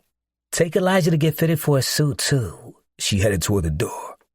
My love. Yes, baby? She asked as she snatched her purse from the vanity. Fuck yeah. I stuck my middle finger at her. She broke out laughing. You wish you could. Blair, come here. She mocked me, and then I leaned up in the bed. You did do that fuck shit in the bathroom. I hopped out the bed as she quickly rushed out the room and I chased behind her. Catching her, she made it into the kitchen. Stop, Simmy. Damn, how you move that fast? She was wiggling in my arms and laughing so hard. Say you sorry, Angel. Say the shit. Blaze was at the kitchen table with a towel on his head. Gams was cooking breakfast while Rod and Elijah were at the counter. Capri was feeding Cherry while they stared at me, tickling her in the middle of the kitchen. I refuse. You did it first. She doubled down as I softly bit her shoulder while tickling her. Simmy, stop! She screamed while laughing and tried to get free from me. Elijah jumped down from the stool and started tickling me to help Blair. I got you, Angel. He continued to tickle me and realized that I wasn't budging. Ouch, my ankle. He limped, and we stopped and focused on him. Run, Angel! He screamed, and she bolted away from me. While she was running, Elijah continued to tickle me. I picked him up and spun his ass around, and he laughed so hard the shit was infectious that it had me laughing with him. When I put him down, he held onto my arm while trying to find his balance. Ryder got down and she held him. Come on, I'll lead you. Gam said we have to brush our teeth before we go over to get CJ. I looked over at Gams and she was crying. Gams, what's the matter? Blair came back into the kitchen concerned. I prayed for this, Moochie. I pulled her into me and wrapped my arms around her as she wet my chest with her tears. I know, and I love you for that. When I gave up, you never did. No tears, please. Please, Gams, I'm trying real. Damn it, Capri said as she sniffled, and I looked over and she was crying. I'm crying because my eyes irritated from the sand, and then this. I'm no good. I'm sorry, sugar, Blaze apologized. Mia, you can kiss my ass for what you did. Why would? You know what? Let me go back to giving you the silent treatment. You can't give me the silent treatment. I'm the wedding planner. Your invitation will get revoked quick as hell. Might have to sleep with the wedding planner to get it back. Go to hell, Robert. Morning, family. Jaden yawned as he came downstairs and I looked at Blaze, and even he didn't know he was here. Jaden, when the fuck you got here? And why you in my house? Blaze asked. He kissed Capri's head. Hey, boo. How was the flight last night? I almost missed that shit, but it was good. I'm staying here because I'm surprising Erin. She texted me that she missed me, and I made sure to be here to see this man get married. He quickly corrected himself. She's on her way over here now. I told her that I needed her help with my eye before we went to Telly's shop. Jaden touched the eye. What the hell happened? Ass pissy over there. Blair coughed. Baby, he not the only one. You pissed all over yourself last night and then chased him on the beach in it. Capri laughed. And didn't you drop Sim's toast yesterday and kissed it up to God? Oh, ho, you foul. The hell, Blair? Don't you call me Blair. It was literally 3 seconds. You know the 5-second rule exists, right? Gam squeezed me as she laughed. She patted my butt and then kissed my cheek before letting me go. She had a way of transporting me back to that little boy that went to her for everything. She'd hug and kiss me, then pat me on the butt before sending me on my way. After that familiar comfort from her, I felt like I could take on the world. I kissed her head and then allowed her to finish cooking breakfast. Good morning. Sin yawned as she walked downstairs with Havoc behind her, and we all paused, staring at them. Relax, we all shared the room. Me and Sin shared my bed and Havoc took her bed. Hams, you may like to unplug at night, but you snore horribly, and we can still hear. Kobe pushed past them, his body crooked and looking like his sleep was disturbed. Cynthia laughed. It was soothing to me, like white noise. She shrugged. Yeah, whatever. I had to chase you around the beach all night. I grabbed a piece of bacon and went to sit at the table while Blaze continued to cover his face with the towel. I ain't never drinking again. Auntie Twin! I saw Cece running toward her aunt. Can I see? Cece called Capri her Auntie Twin ever since she learned that they had the same name. Capri got down from the stool and kissed her niece as Cece kissed Cherry. She turned slightly and then her eyes got wide when she saw Jaden standing there. He put his finger to his mouth as she rushed into his arms, right when her mother came around the corner. Capri, you need to wait for Mommy and Daddy, she said as she looked for her, and Jaden stepped forward. She was gagged and couldn't speak. My Uncle JJ is here! Cece screamed as she choked her uncle around the neck in a hug. Jaden! Erin rushed into his arms and hugged him. You said you couldn't make it because you had that thing before the draft. He kissed his sister's head. Around the family, Erin hardly wore a wig because she was comfortable, It was normal for us to see her without a wig, and Capone encouraged her to take it off. I had my agent arrange for them to come to my college to watch me do drills so I could come here. When you started sending me pictures of moms and pops and saying you missed me, I knew you needed to see me. Plus, Sim's getting married. Not missing that. I smiled as I watched them embrace, and Capone came around the corner with Cooper on his back. He stopped when he saw Jaden, flipped Cooper to the front of him, and put him on the floor. What the fuck? Kid, how you get here? Cece allowed her uncle to put her down, and Capone hugged Jaden, kissing his head. Jaden's height had shot up, and he was right there with Capone now. You ain't the only one that come running when our queen feeling down. He smirked and kissed the side of his head, and they both hugged. My boy declared, too. We going to the fucking pros. Jaden wasn't the lanky boy that always felt like his sister was ruining his world anymore. He was 6'1" with tattoos and muscles. Capella ran around the corner and then jumped on Jaden's back. Big-headed ass told me that you had something to do and couldn't make it. They both fell onto the floor, fighting each other and laughing. I'm surprised your creepy ass ain't tracked me. Jaden laughed as they hugged on the floor and then mushed each other. Gam, candy? Cece asked her. Gams dug in her pocket and gave Cece a piece of candy and put her on the counter so she could watch her cook. Jaden promised his sister that they could have lunch today, just the two of them, before the ladies got ready to leave. Blair came and kissed me on her lips and sat on my lap. I kissed her shoulder, smelling her fruity scent that made me crazy. I love you, Simmy. Still going to see your mom today? Yeah, I need to see her. You do. She kissed me and then headed out with the ladies. I ate breakfast, showered, and went to climb back in the bed to sleep for a little bit before taking the golf cart and going over to Gene and Dez's house. Recommendation: listen to a song from Mama by Boyz II Men. I parked the golf cart and walked up to Pebble Drive toward the house. Between all our houses, nobody locked the doors. We all just came in and out of each other's houses because we knew we were safe. Majority of the island was filled with their family. Jean was in the kitchen on the phone with her notepad. When she saw me, she came around the counter and kissed my cheek and pointed down the hall where my mother was. I made my way down the hall and smiled at all the pictures of the Delgados as children. Capri in the project hallway, posing with a little hip poked out, and then Capone posted up like he was the baddest motherfucker around at only 13. Little did he know, he would become that nigga. None of this shit would have been possible without him. That import deal was because of his hard work, and he cut us all in on it when he and his family could have been the only ones eating from it. It was funny to see Capadonna in most of the pictures with his brother. Their dynamic was so apparent back then. Cap being the bigger presence, and his twin perfectly fine playing the background.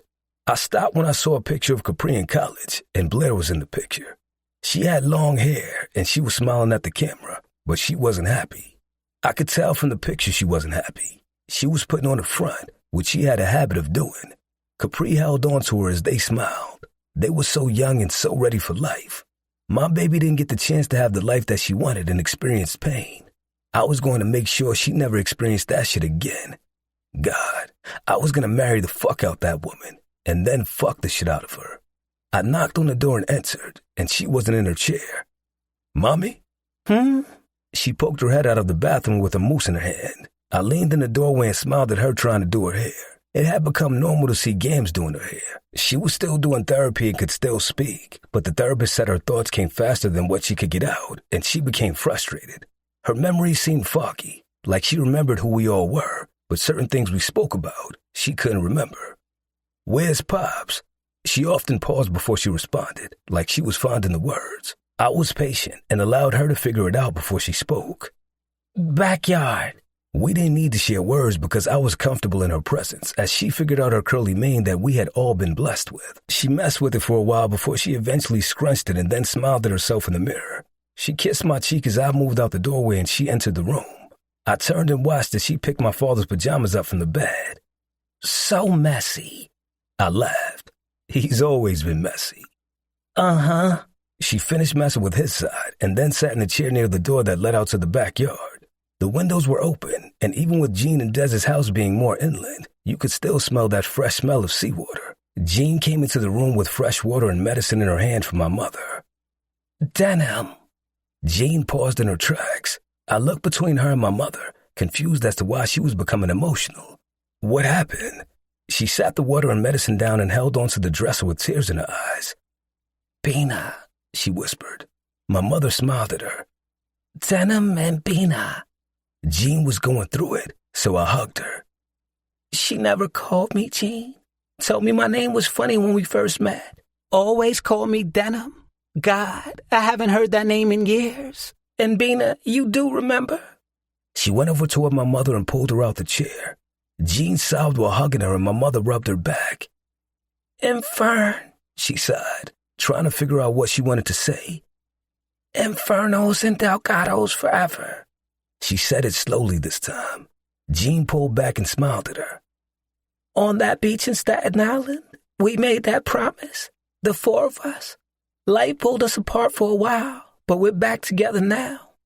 The phone rang and she kissed my mom on the cheek and then rushed out the room while sniffling to get the phone.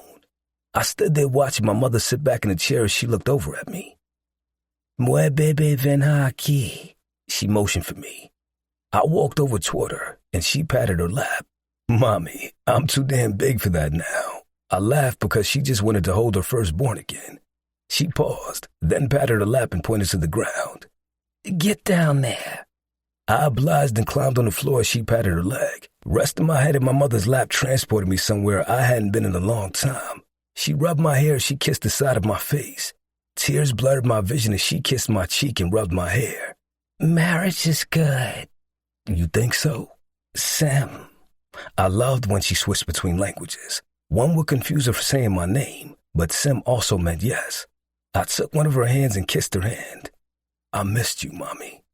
Tears fell down my cheeks as she hugged my head. She always smelled like the baby lotion Baby Magic. It was like her scent teleported me back to my childhood when she used to rock me in her arms, and I would smell her signature scent. On her dresser in my parents' room, there would be a bunch of rosaries hanging from the mirror with her perfumes and lotions. Baby Magic was always one of the lotions among her others. Me too, Pop. The door opened and I watched as my father came into the room. He sat on the edge of the bed and looked at my mother and me. He leaned up and kissed her on the head, then kissed me before sitting back down on the bed. Nanny!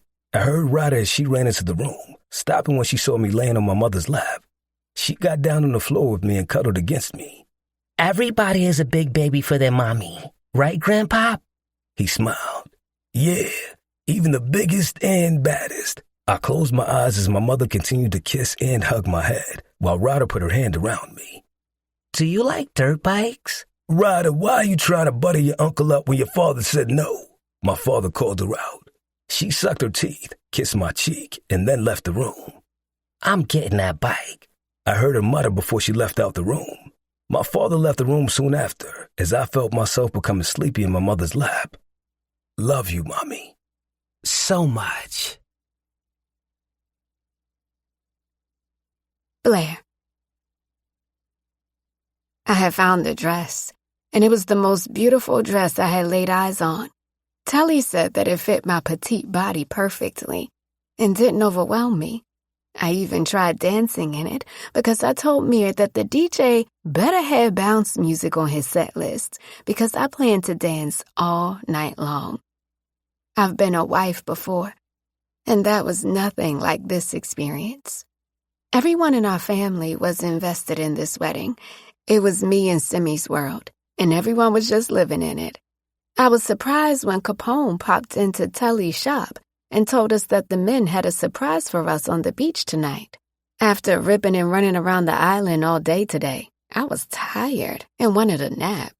Soon as I walked into the house, I saw my baby coming out the room. There go my baby. He kissed my lips a few times and then grabbed a handful of my ass. Elijah popped out behind him, and they had matching linen outfits on. Hey, baby. I smiled at him.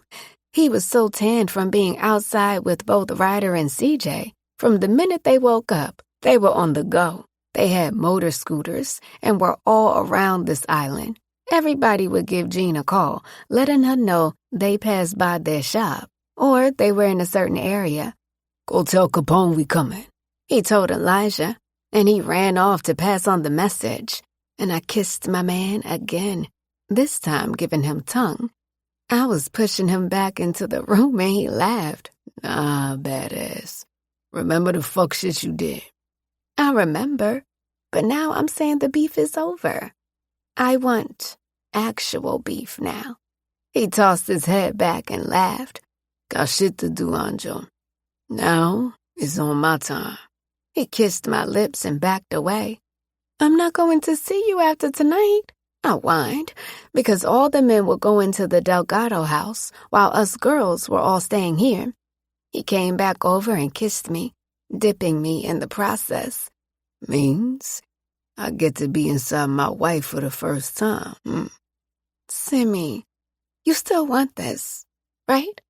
He kissed my forehead, nose, and then lips. More than anything, baby. Wouldn't be here, or wouldn't have asked you. Okay. He kissed my cheek. Elijah isn't going to like when we head back home. Why? Pops made the call that Gams and Mommy staying behind with Jean. I'm keeping Elijah here. I think that is the best thing right now. We don't know what we're going back home to. And he needs to be protected. All of them do. Yeah. He kissed my head. Let's enjoy our last night as single people before tomorrow. Qasim cocked his head to the side. Even when you were single, you were never really single, my love. Yes, I was. Crazy. Yeah. Aight. We kissed once more before he left and went to the beach. I was curious about this surprise that they had for us. Goon walked from the back with a scowl on his face. Goon, you all right? I asked, grabbing water and snacks for the beach. My baby got cramps. I don't like that shit. I looked at him. As in her period? Yeah. I'm about to get her airlifted to a hospital. She been asleep all day. Zoya didn't come out with us earlier because she got a period and her cramps were really bad. She always complained about the cramps she got when on her period, and me and Capri both told her that it could be her birth control. She has bad periods. Always works from home on the days that it does come, I informed him. He leaned against the counter. Been rubbing her stomach and laying with her all day. She ain't ate shit either. Oh, Gerald. I'll check on her before coming out onto the beach. Appreciate you, B. He headed toward the back, then stopped. You straight, B? I smiled. For the first time in a while. I really am. Just worried about my future husband. I know things aren't over. When it's all said and done, the king remains standing, B. The gods are always going to make sure the king and queen stay protected. Thanks, G. Never mention it, queen. I placed my snacks on the counter and went to Zoya's room, where she was sitting up in the bed. You all right, girl? She laughed. Please tell me that you told Gerald I didn't need a doctor. The man is pure madness. Then his ass went into an accent when yelling about me being stubborn. I laughed. He was pissed out there. It's fine. He doesn't understand what us women go through. He does care a lot about you. Can't say I ever saw a man ready to square up with a period. He has been in the bed with me all day, just rubbing my stomach and asking me if I'm good. She closed her eyes. Felt good, huh? Yeah. I hate to even admit it. I sat down beside her. Zoe, I'm never going to tell you what to do with your life. However, you deserve to feel like that all the time. I know this started as something to get under your brother's skin, but now, I think you just want to prove everyone wrong by sticking this out. It's complicated, B. I leave him and go with Goon? They both have beef. And how does that make me look? I screwed my face up. Girl, I was married to Tookie's ass, a fucking chrome viper. And here I am about to become an inferno tomorrow. I know how that looks. But you can't straddle the fence. I picked my side before me and Simi were ever going to be a thing. My loyalty was to my friend and her family. Zoya hugged me. That's your family now, Blair. I know. I need to figure out what to do with my life. Right now, I need to decide on removing this damn IUD because I'm almost sure that's the reason for these periods. Get on the pill and see if that regulates them. Yeah. Ready to go to the beach? You're going? Girl, It's your last night before getting married. I am sitting on that beach." She smiled and hugged me. "I love you, Blair. Girl, this was all supposed to happen for you." "Thanks, Zoe." We were meeting on the Delgado side, and someone called Zoya before we left and told her to come to the front so that they could drive us over. I was confused because we could easily walk the beach and meet them there. When we finally made it on the beach, I couldn't help but smile at the setup. There were oversized pillows and blankets with snacks and a movie projector. I could see something happening down on our side of the beach, which is why they took me out the front. "Aaron, this is beautiful. You and Aliyah really need to become event planners." I took in all the small details. "How did you get this picture?" I picked up one of the picture frames they had on the small wooden tables next to the pillows. It was the picture of me and Qasim on the jet ski. I was sticking my tongue out and told him to do the same. I remember calling him boring because he didn't do it. It was like I was seeing the picture for the first time. As I was sticking my tongue out, taking our selfie, he was staring at me with love in his eyes. "Qasim sent me a bunch of pictures you have together." Aliyah smiled as she stood next to Aaron. "I know you didn't want the whole bachelorette experience like Capri had. I figured we can relax on the beach and watch a movie with your fiancé before you have to split up." Aaron smiled and hugged me. "I really appreciate this." I hugged them both as we walked further down onto the beach. "This is beautiful." The further I got, the more I had to keep wiping my tears because my pictures from Bali were all over. I smiled at the picture of me laughing and having the best time of my life. "Now, who the hell took this?" Aliyah busted out laughing. "Mia sent that and said to add it." It was a picture of me and Qasim climbing out the Sprinter van after having sex. My hair was all messed up, and he was fixing his pants while the straps on my dress were crooked. I am going to kill his ass. Why would he put that? I've had my fair share of back-of-the-car action, but I'm trying to see what that Sprinter action about. Aliyah laughed. Aaron snorted. Freaky ass. Once my hijab comes off, I'm a different woman with my husband. Reason why he let me drag his ass out that lounge, even though he wasn't doing nothing. All right, they want us to all sit for this surprise. Capri came out with a drink in her hand and Ryder behind her. Gams came onto the beach with Mina and Papa. He held both of their hands as Jean and Des followed behind them. Wiley walked onto the beach and had to do a double look. Augusta May? I screamed. I ran across that beach and rushed into her arms as Wiley held her arm to make sure I didn't tackle her onto the floor. Hey, Blair Boop. She smiled at me.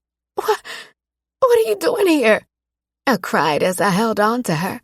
She held on to me and let out that raspy chuckle that I love so much. Your future husband had me fly with this gentleman to come see my girl get married. I'm so sorry.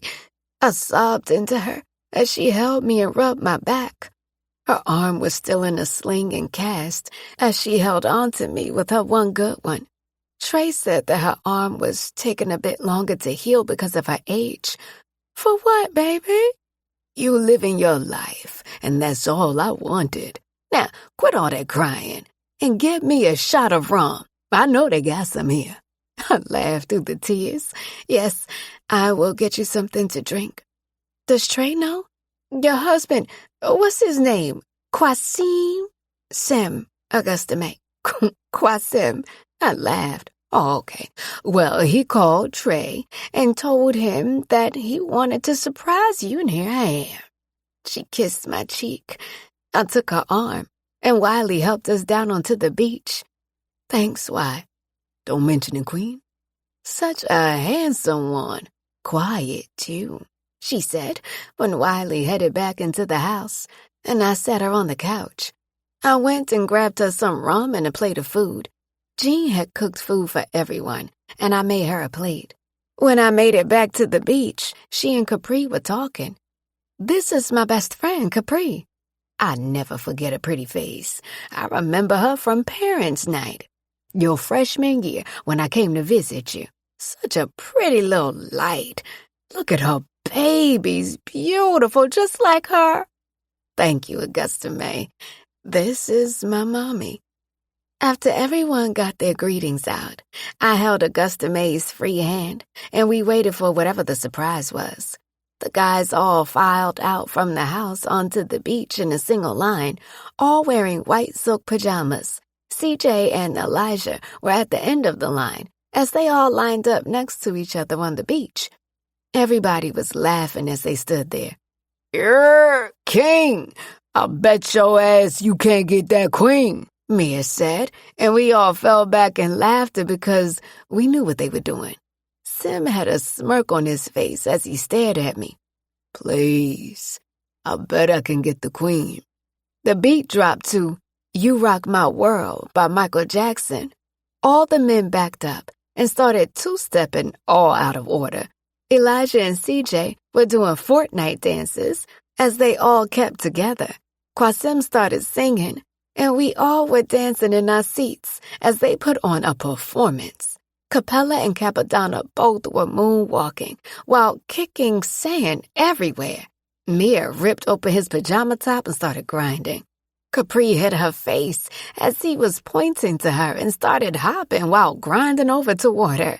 She rubbed his stomach while she was ashamed because her parents were right there. Mia had no shame as he was singing. Ryder was hysterically laughing, watching her father being silly with her stepmother.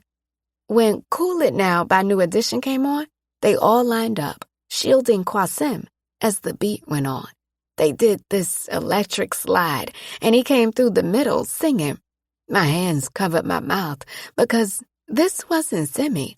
The fact that he was laughing and singing with his friends and brother told me everything.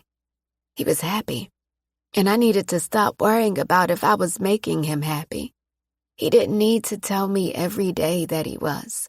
His actions were showing me. Elijah and CJ slid in front of him as all three of them body rolled. Oh, Lord, Jean hollered out in laughter.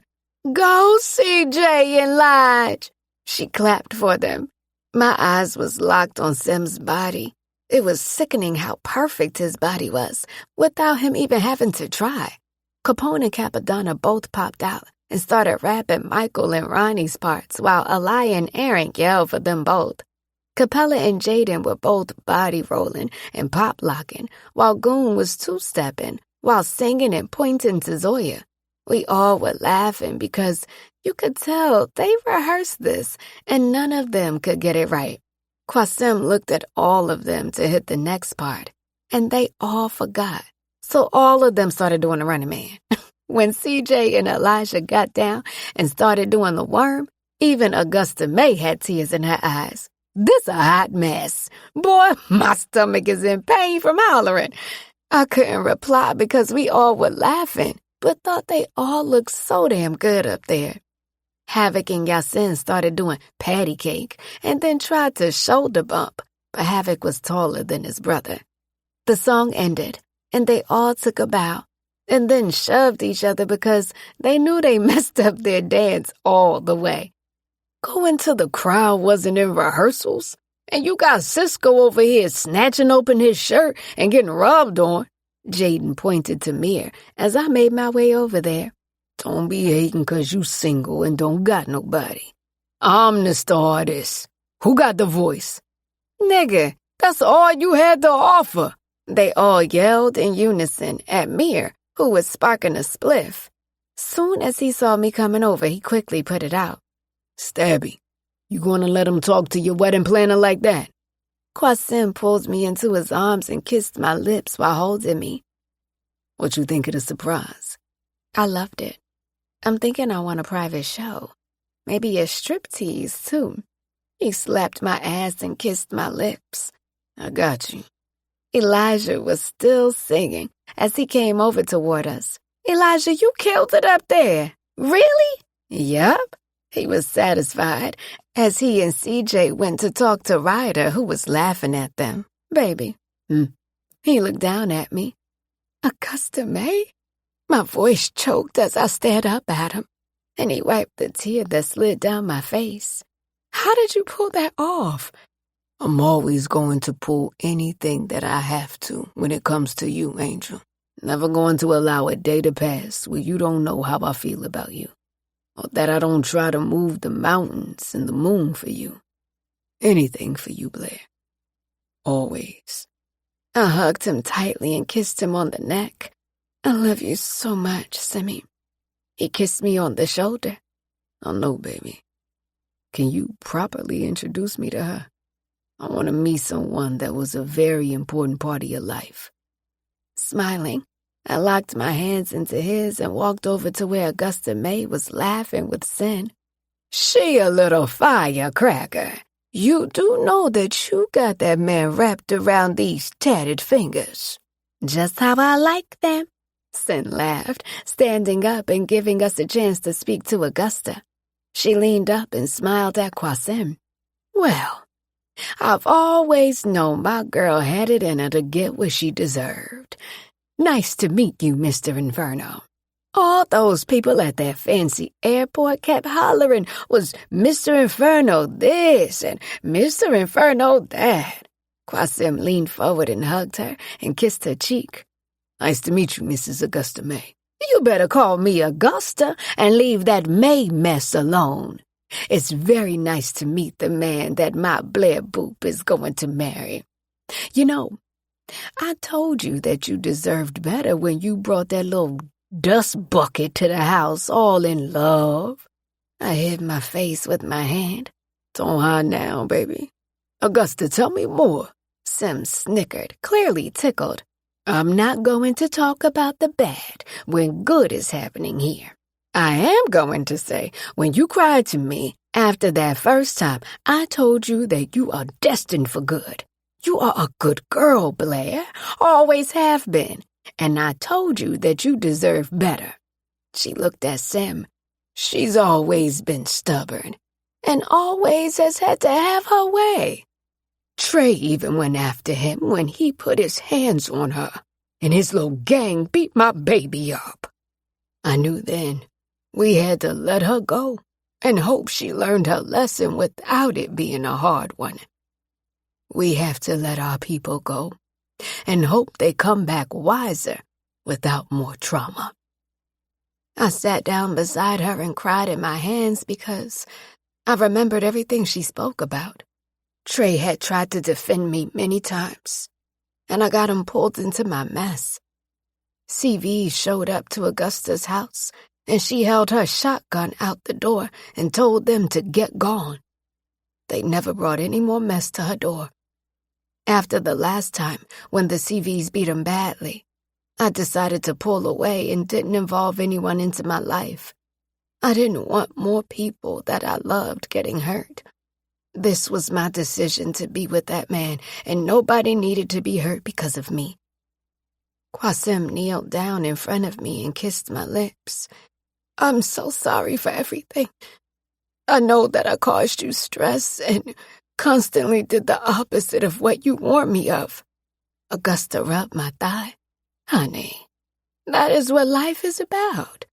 We all have our own paths, and some are explored with advice, and then others are explored blindly. I hate you had to have that experience, but I am glad that you can cry about it.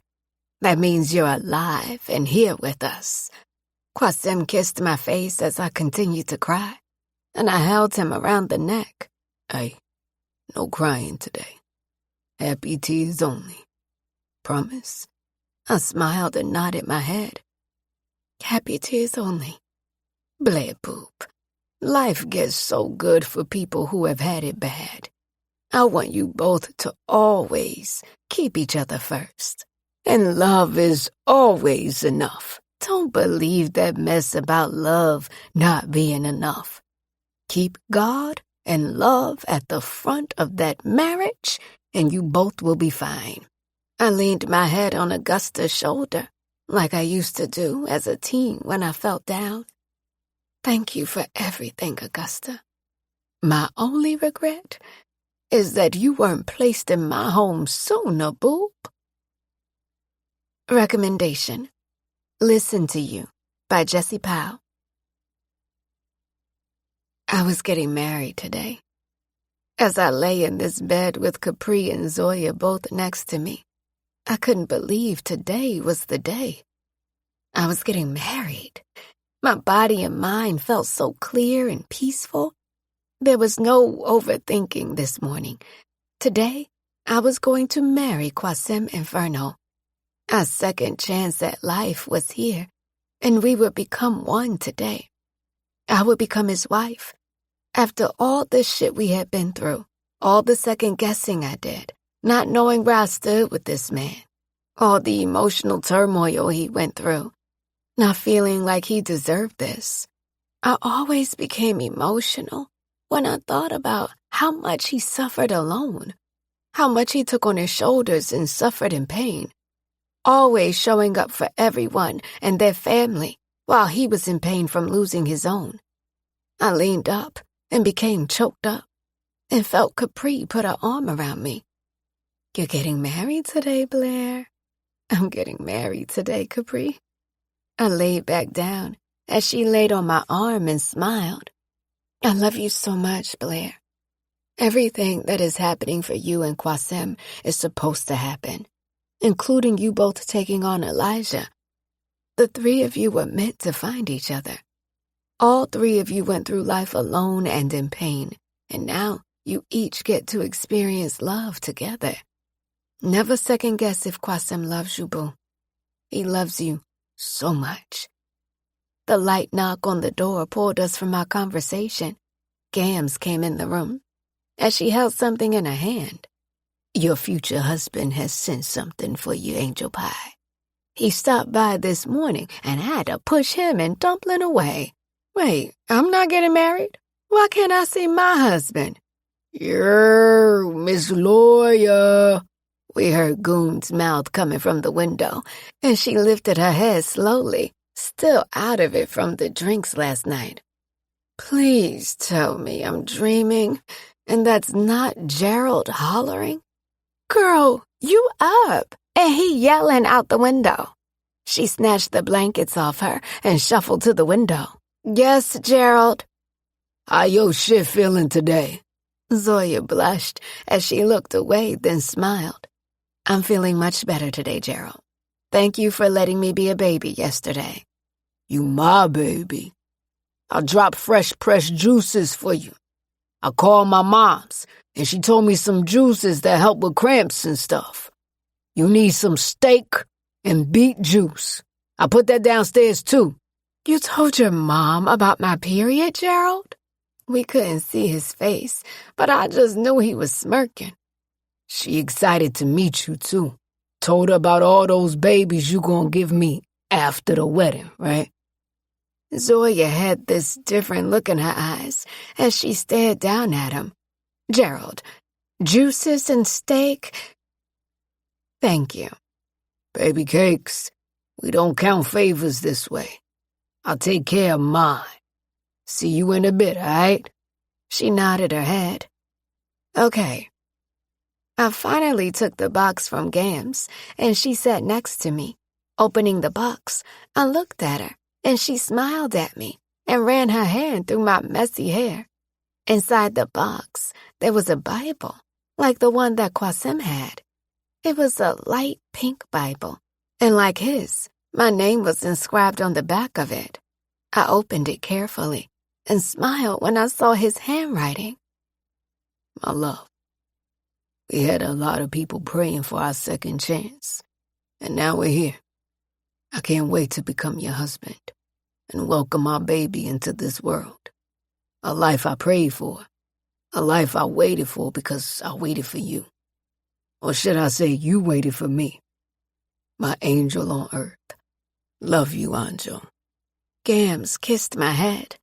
I have no doubt that you girls will take care of both my boys' hearts. They are grown men, but they will always be my boys. All I could ever want is women to love them because they have big hearts. They'll give you both the world. But I also know that you two will give them the world too. I love you both so much. Capri climbed closer to us as we both hugged and kissed Gams. Should I even bother with makeup today? Because I am going to be a mess, Capri said, and we laughed. Then she took my face in her hands and kissed my forehead and both my cheeks. I love you today, every day, and God made sure that we stay locked in by making you my sister, our queen. I'm not even emotional like that, and you got me in here with my eyes all misty. Zoya came over and hugged us all. You next, Zoya. That's a man in love. Gam squeezed her cheeks and left the room while we laughed. I spent the morning eating and laughing with the girls. Capri got me a shirt made that said Queen Inferno. Note, password to access the shirt is Queen Inferno 2. Don't share this with anyone or else I won't do this again. As I got my hair and makeup done, I closed my eyes and listened to the soft jazz music that Capri had playing. She wanted today to be stress-free for me. I was constantly trying to figure out what I had done to be blessed with friends like the ones that I had. I could hear the door open but heard nothing after, so I assumed someone was coming in to pick something up. A soft but cold hand touched my forearm, and I opened my eyes to see Mina standing there. Anjo, she said, taking a seat next to me in the chair Capri had been occupying moments before. Hi, Mina. I was nervous because I didn't know what to say. Since Mina's recovery, she spoke, but she still stayed to herself. Jean went over to the house often, and Gams was always around. However, I didn't have much interaction with her because I was nervous. What if she hated me and didn't think I was good for her son? My mind automatically went to when Elijah started dating and brought a little skank around. What if he was in love and I hated her? So I kept my distance because I didn't want to stress her out. A lot was going on, and she was trying to remember things while relearning how to speak. She didn't need her oldest son's girlfriend in her face, trying to make her remember her. She held my hand as she looked at me. Mina Inferno was stunning with her golden skin, almond-shaped eyes, and high cheekbones. Her hair was down and straightened for the wedding. Sim is my baby. I want happiness. She sucked her teeth while trying to get her words out. Always. I want to make him very happy. He deserves that. She went into the pocket of her maxi dress and pulled out a chain. I watched as she opened my hand and placed it inside. It was a rosary with red roses on it. Each point of the cross had a red rose. Quinn gave this to me. Yours now. Queen Inferno. I reached over and hugged her tightly as she patted my back. Thank you, Mina. This means a lot to me. Minha filha. She kissed my cheek. With the way I had been chasing down Quasim, I should have been learning Portuguese like Capri had for Mir. Mina held my hand the entire time I got my makeup done. She smiled as she fixed my hair and watched me. She didn't need to tell me that she approved. Her actions did, and the rosary that meant so much to her showed me that she accepted me in a position she used to hold. I told myself that I wasn't going to cry and that I would hold my tears. Jesus? Capri cried when she opened the door and saw me in my dress. Happy tears, Mina said, and Capri hugged her. Mina, Gams, Jean, and Augusta got me ready after the makeup artist left. They helped me in my dress and wiped my tears when I randomly broke down crying. Gams kissed my head and reminded me that I was marrying the man of my dreams today. She slipped and let it be known that Simi was anxious and wanted to see me. God, you look amazing. I wore a lace mermaid-style dress with lace straps. The dress melted to my body, showcasing my small but mighty curves. It didn't swallow me up and gave me room to move in it. I decided on not wearing any shoes down the aisle. My dress was so long that you couldn't see my feet anyway. Really, Pri? The most beautiful bride I have ever seen, Blair. We hugged as Zoya came into the room and stopped short. Damn it, Blair.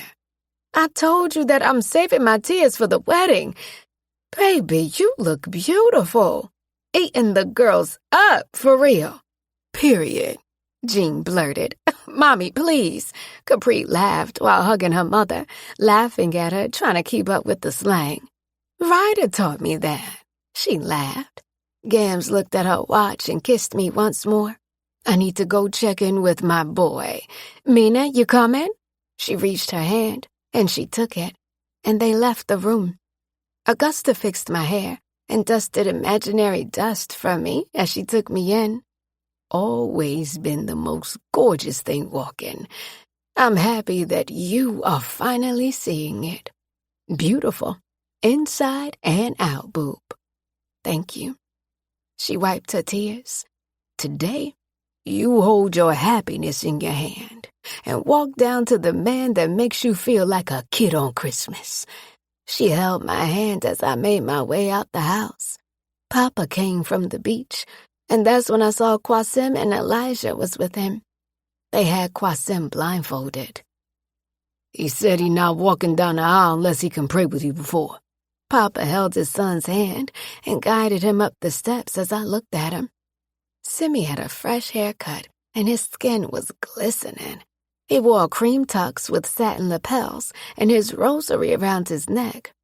I don't know who talked him into wearing a bow tie, but he looked so damn good in it. Elijah wore the same suit, except his lapels weren't silk, and his bow tie was a few shades lighter than Qasim's. He came over toward me and hugged me while taking me in fully. Elijah was in awe. How's she look, Eli? Beautiful, Sim. Like a princess. Sim laughed. Like my angel. Exactly. Like an angel. My love. Simi. I walked closer to him as Papa put his hands into mine. He rubbed the back of my hands with his thumbs. Kwame came from the beach, and Capri was blushing like crazy. He had the same color suit, and his bow tie was also a different shade. You and B gonna have to wait, 'cause I'm about to marry my wife again. Sugar fucking stunning. He kissed his wife and then came over toward me. B, you look amazing. Like a true angel that has a dark side, like throwing Blaze. Papa warned his ass. He laughed and put our hands into his. I told Pop that there would be a time when the sadness and pain would slowly fade. I told him then that I would sing his favorite song and witness him get married to it. And now, that shit is here. Mia got choked up as he squeezed my hand. This shit is happening for two of the most selfless people I know. I've been there for both of you at your lowest, and I can say that this isn't the highest. The shit about to soar, and that's all I want for you both. I love you both, and I'm always going to be there for both of you. Planning this wedding was my love letter to the both of you. Love you both. He kissed me on my head and kissed his brother on the cheek. Sim held his hand out for Elijah and placed it in the middle of ours. Father, we stand here today, waiting to embark on forever together. We come before you with our hearts opened and grateful for this second chance. You have carried us through some dark times, grief that once felt like there was no escaping it. And here we are, standing in your grace, ready for the future you prepare for us. We thank you for giving us today, tomorrow, and every day after that, together. Thank you for giving me this second chance as we become the Infernos. In God's name we pray.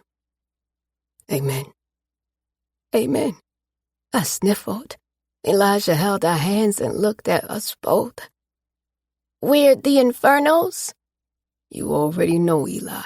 Sim answered him. I kissed Sim's hands. Now you can go down the aisle and wait for me, baby. You gonna walk down to me, Anjo? He smirked. I'm running, Simmy. He kissed his fingers. My angel. Elijah, we out. Mia helped him down the steps as Elijah faced us walking backwards. See you down the aisle, Anjo. He saluted like he had seen Sim do multiple times and ran behind them. Zoya had walked Augusta May down to her seat, so she wasn't standing too long. Papa and Mina stood there. It's only right for the former King and Queen Inferno to walk down the new Queen Inferno, our daughter. I rushed into both of them and hugged them. Beautiful. Mina dabbed my face with the back of her hand. As we came down the steps, I gasped, seeing the setup. The chairs were filled with so many people, and there were sunflowers. There were rows of sunflowers lining the aisle and the altar. Each chair had a sunflower on it, as everyone turned to see us. Music slowly started, and You by Jesse Powell started to play. I held both Mina and Papa's hands and took a deep breath. The waterworks hadn't stopped since the moment I opened my eyes today. Pop figured the red could rest for one day, Papa whispered in my ear. From where we stood, he couldn't see me yet. But when we walked further toward the aisle, that's when he saw me.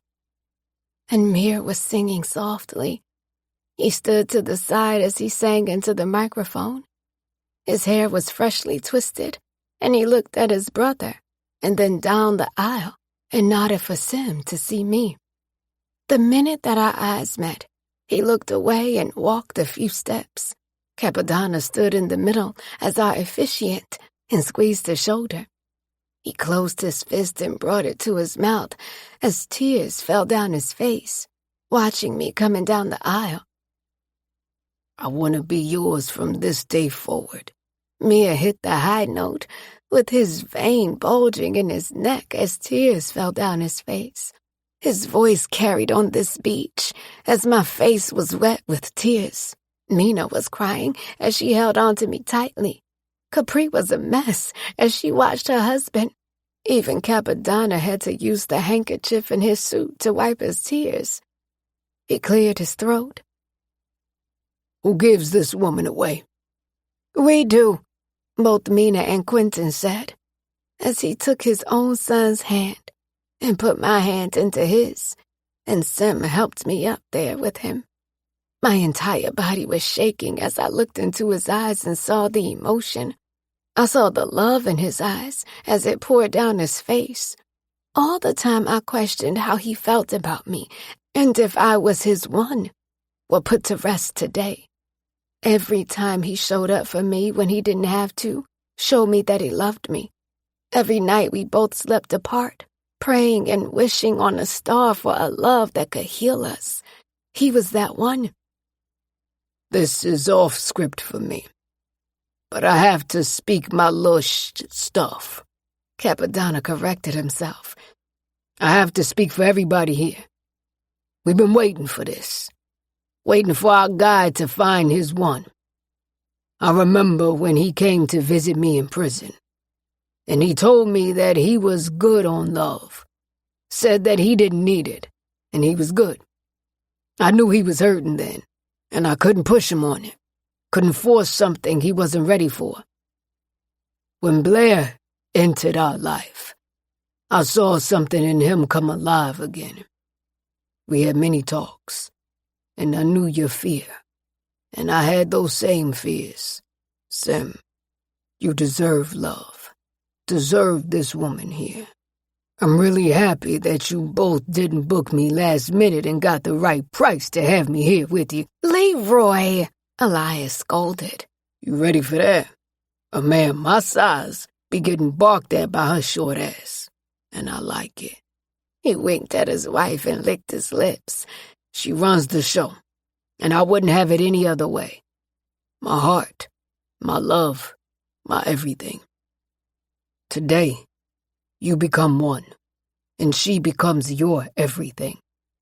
Qasim kissed my hands as we listened to Capadonna go on and follow his script from whatever paper he printed from online. He put his glasses on and continued to do his best. I stared at my baby and wiped his face as he looked at me. His hands were steady as mine trembled slightly. The couple has vows to share with us. I took a deep breath as Capri gave me my phone because I worked on my vows yesterday. I combined all my notes from the encounters we've had through the years and composed my vows. Simi Jimmy, I smiled. My Simi Jimmy, I've loved you from the moment I saw you. So quiet but observant. You never spoke much. But the one thing that I noticed was how solid you were. Always one call away from the ones that you love. Right there to take on any and everything, because that's the kind of person you are. In Miami, I remember you telling me to never lose the love that I have. Told me it was pure and that the world needs it. I smiled as the tears fell. You mumbled that you needed that, and I never forgot it. Baby, who does the strong one lean on when they can't be strong anymore? I'm your strength when you can't be strong, and the love you need poured back into you when you can't show love. Damn. I heard Mir behind Sim as he wiped his eyes. I promise that you will never have to sleep with your arms behind your head, because you'll always have me to hold. Your coffee will remain hot and black, because I know it's your favorite. Pyro will remain in the house because as much as you think she's a hoe, you love her and saved her too. Me, Elijah, and our baby are your family. When you're out there, know that you won't return to an empty home anymore, baby. We're home, waiting for your boots to cross that threshold, because we know they will. I told you I would walk through the fire with you, because I know that I'd never feel the heat. I'd know you'd take it all for me, for us. He didn't bother to wipe his face as he stared down at me. Both of us were a mess with the tears. Angel, I love. The day I saw you in that kitchen, I saw you broken. No matter how much you smiled and pretended to be okay, you weren't. And I knew because neither was I. I wanted you so bad, but knew I couldn't have you. God didn't want it to happen then, and I started to resent him for it. Each time I made the step, I pulled back because I knew I was disobeying him. There was a reason he wanted me to wait.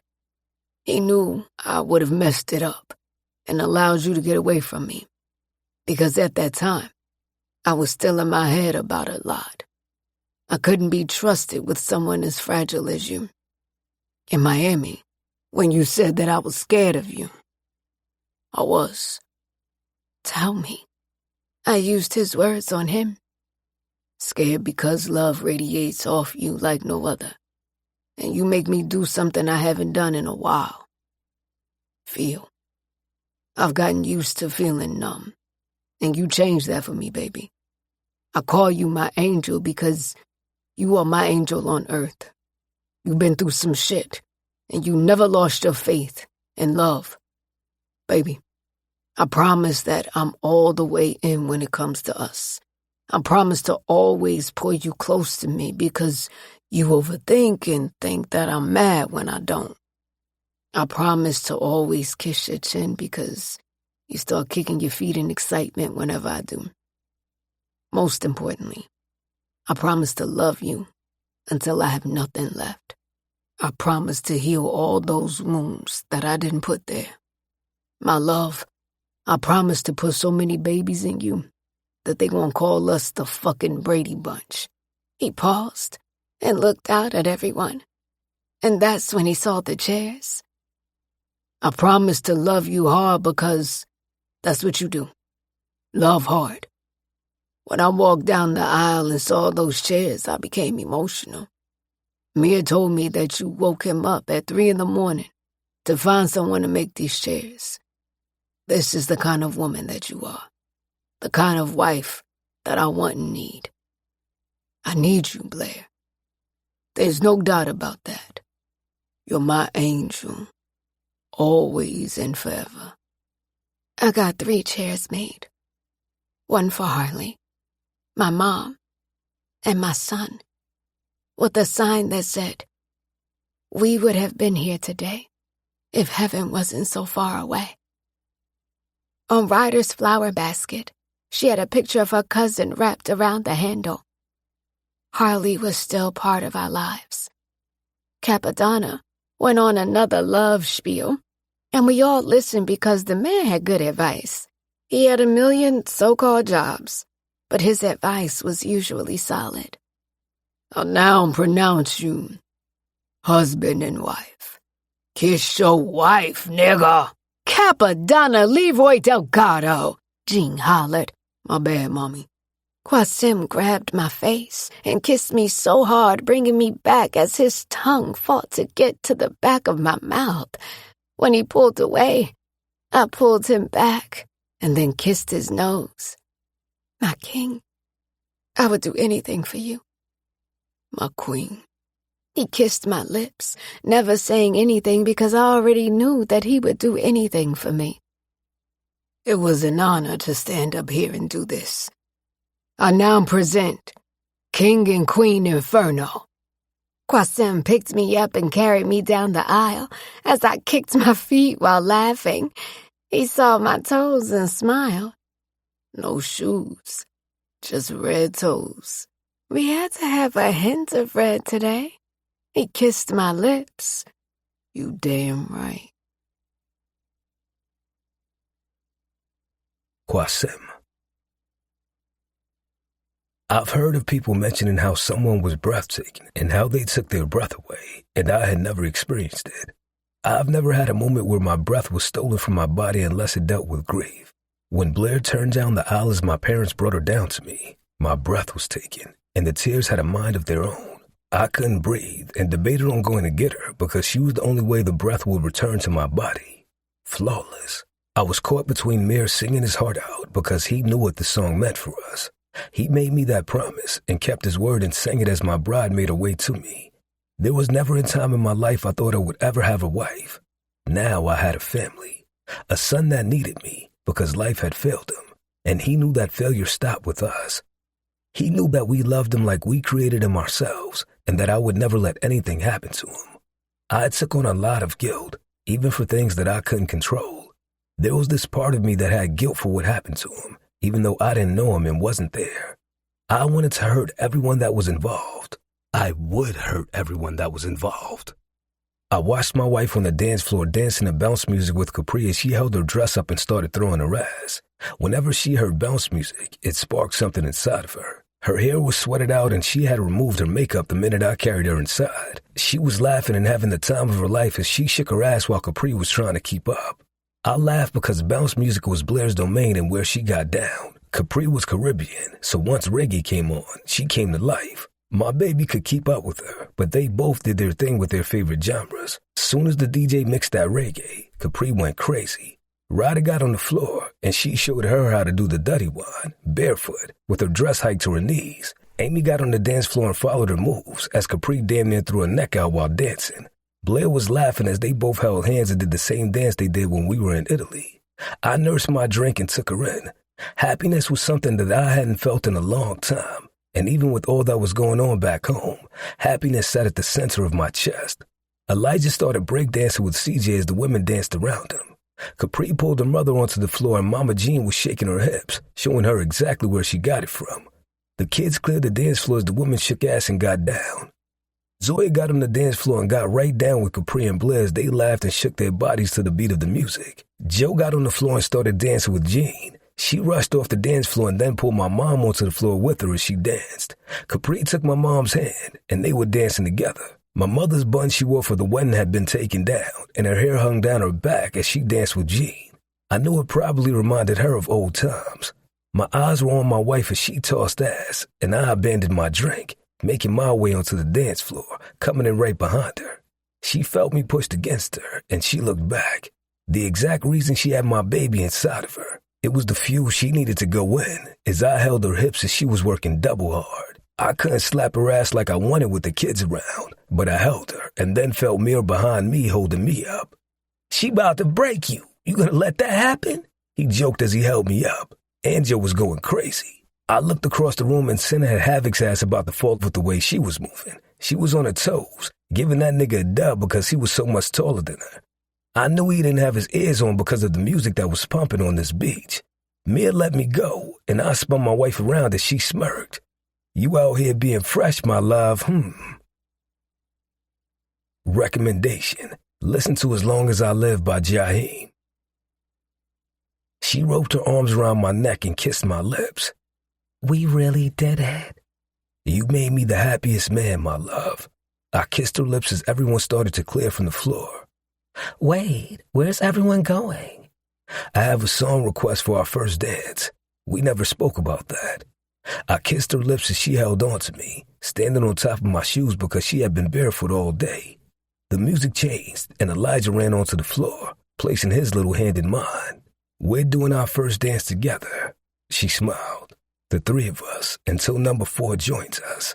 I kissed her lips, and she held Elijah's other hand as the song started, and she stared at me. "Your karaoke song and Capri's gender reveal song." I remember when I listened to Jaheim crooning through the speakers at Capri's gender reveal, standing on that dance floor with Gams, holding Beretta, until Blair came over and danced with me. The last time I listened to this song, I didn't have a family, and now I do. I've never been happier and prouder of my brother, witnessing him become a husband and a father for the second time. Seeing Capri get everything she ever wanted and needed in the perfect man. I watched them feeling that yearning of wanting that same thing for me, something I had once had that I lost. When I felt Blair come over and hold on to me, I stared into her eyes and felt something I hadn't felt in a long time. I always knew that I wanted her and that I was in love with her. It was that moment that told me that I had to have her. There was no other option. I sang to her as I looked at Elijah and smiled at him. "I promise not to let you both down. I'm always going to be here." I kissed her on the forehead and then kissed him on his. "The Infernos, right?" "Right." Blair smiled down at him and kissed me, then kissed him on the cheek as we continued to hold hands and dance. "Sing to me, baby," she said as Elijah let our hands go and went to find Ryder. I sang to my queen while kissing her. "I love you, Queen Inferno." She pushed her lips against mine. "I love you, King Inferno." The music switched and then Capri came back onto the dance floor with Mir, and Erin was leading Capone onto the dance floor as she danced on him. Kobe and Sim both were dancing together. That was all Blair needed, because she spun around and started throwing it back on me as I slapped her ass. Gams and Augusta took the kids in the house as we all got on the dance floor. Goon let Zoya out as he danced, and she tried to keep up. I laughed because he was going to give her a run for her money. When Daz and Jean got on the dance floor, championed by Buju Banton came on, we started hyping them up. "Yo, that's my mother," Capadonna yelled. Boy, she was my wife first." As Daz spun his wife around and Jean started dancing on him while their kids covered their eyes, I rubbed my baby's stomach as we danced and watched them. Everything about this pregnancy had me both scared and excited. I couldn't wait to see her waddling around and having cravings. I wanted her to cry because she couldn't see her feet and call me for everything. A nigga couldn't wait for her to run the house and me. Tell me what the fuck she wanted, and I was gonna do it. If she wanted me to drive to Texas for something, I was gonna do it. "I can't wait for it to become bigger," I whispered into her ear, and she kissed me. "I want you swollen and fat." She laughed. "You still gonna think I'm cute?" "The cutest." Blair. We danced on that beach until the early morning and fell asleep across the bed. I was prepared to sleep in bed all day, but Qasim had other plans. He packed us a small bag, and we caught a quick flight to Antigua. When we arrived at our overwater bungalow, we were too tired. I ordered some room service to our bungalow. We ate and then showered before going to sleep. We turned the air conditioning up and cuddled up in the bed together before falling asleep. My body was sore from dancing and having the time of our lives. I held on to him as he softly snored in my ear. And the bungalow was dark. You couldn't see anything because it was night. And we had slept the day away. Reaching over, I looked at his phone before laying back down on his chest. "We need to feed my baby, Anjo," he answered, never opening his eyes. He pulled me tighter into him and kissed my head. Good, because I'm starving. I kissed his lips and looked at him. You think Elijah's okay? "Baby, he's fine. I talked to him the night before and told him about it. When he knows ahead of time, I think he does better. When you started packing his clothes, he panicked.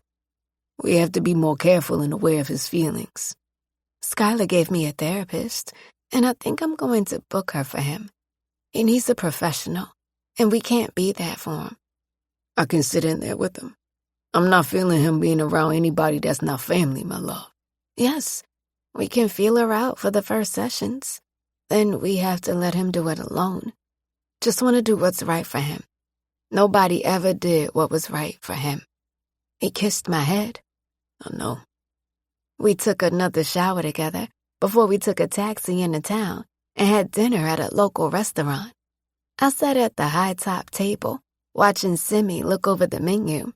While I popped the tamarind balls the server put on our table when we arrived into my mouth. "How you feeling, baby?" I chewed the ball and smiled at him, sore and tired, but I can't complain. How are you feeling? "Blessed, my love." He looked down at his phone and jaw flexed. Tell me. I watched as he tried to shake it off to avoid having to tell me.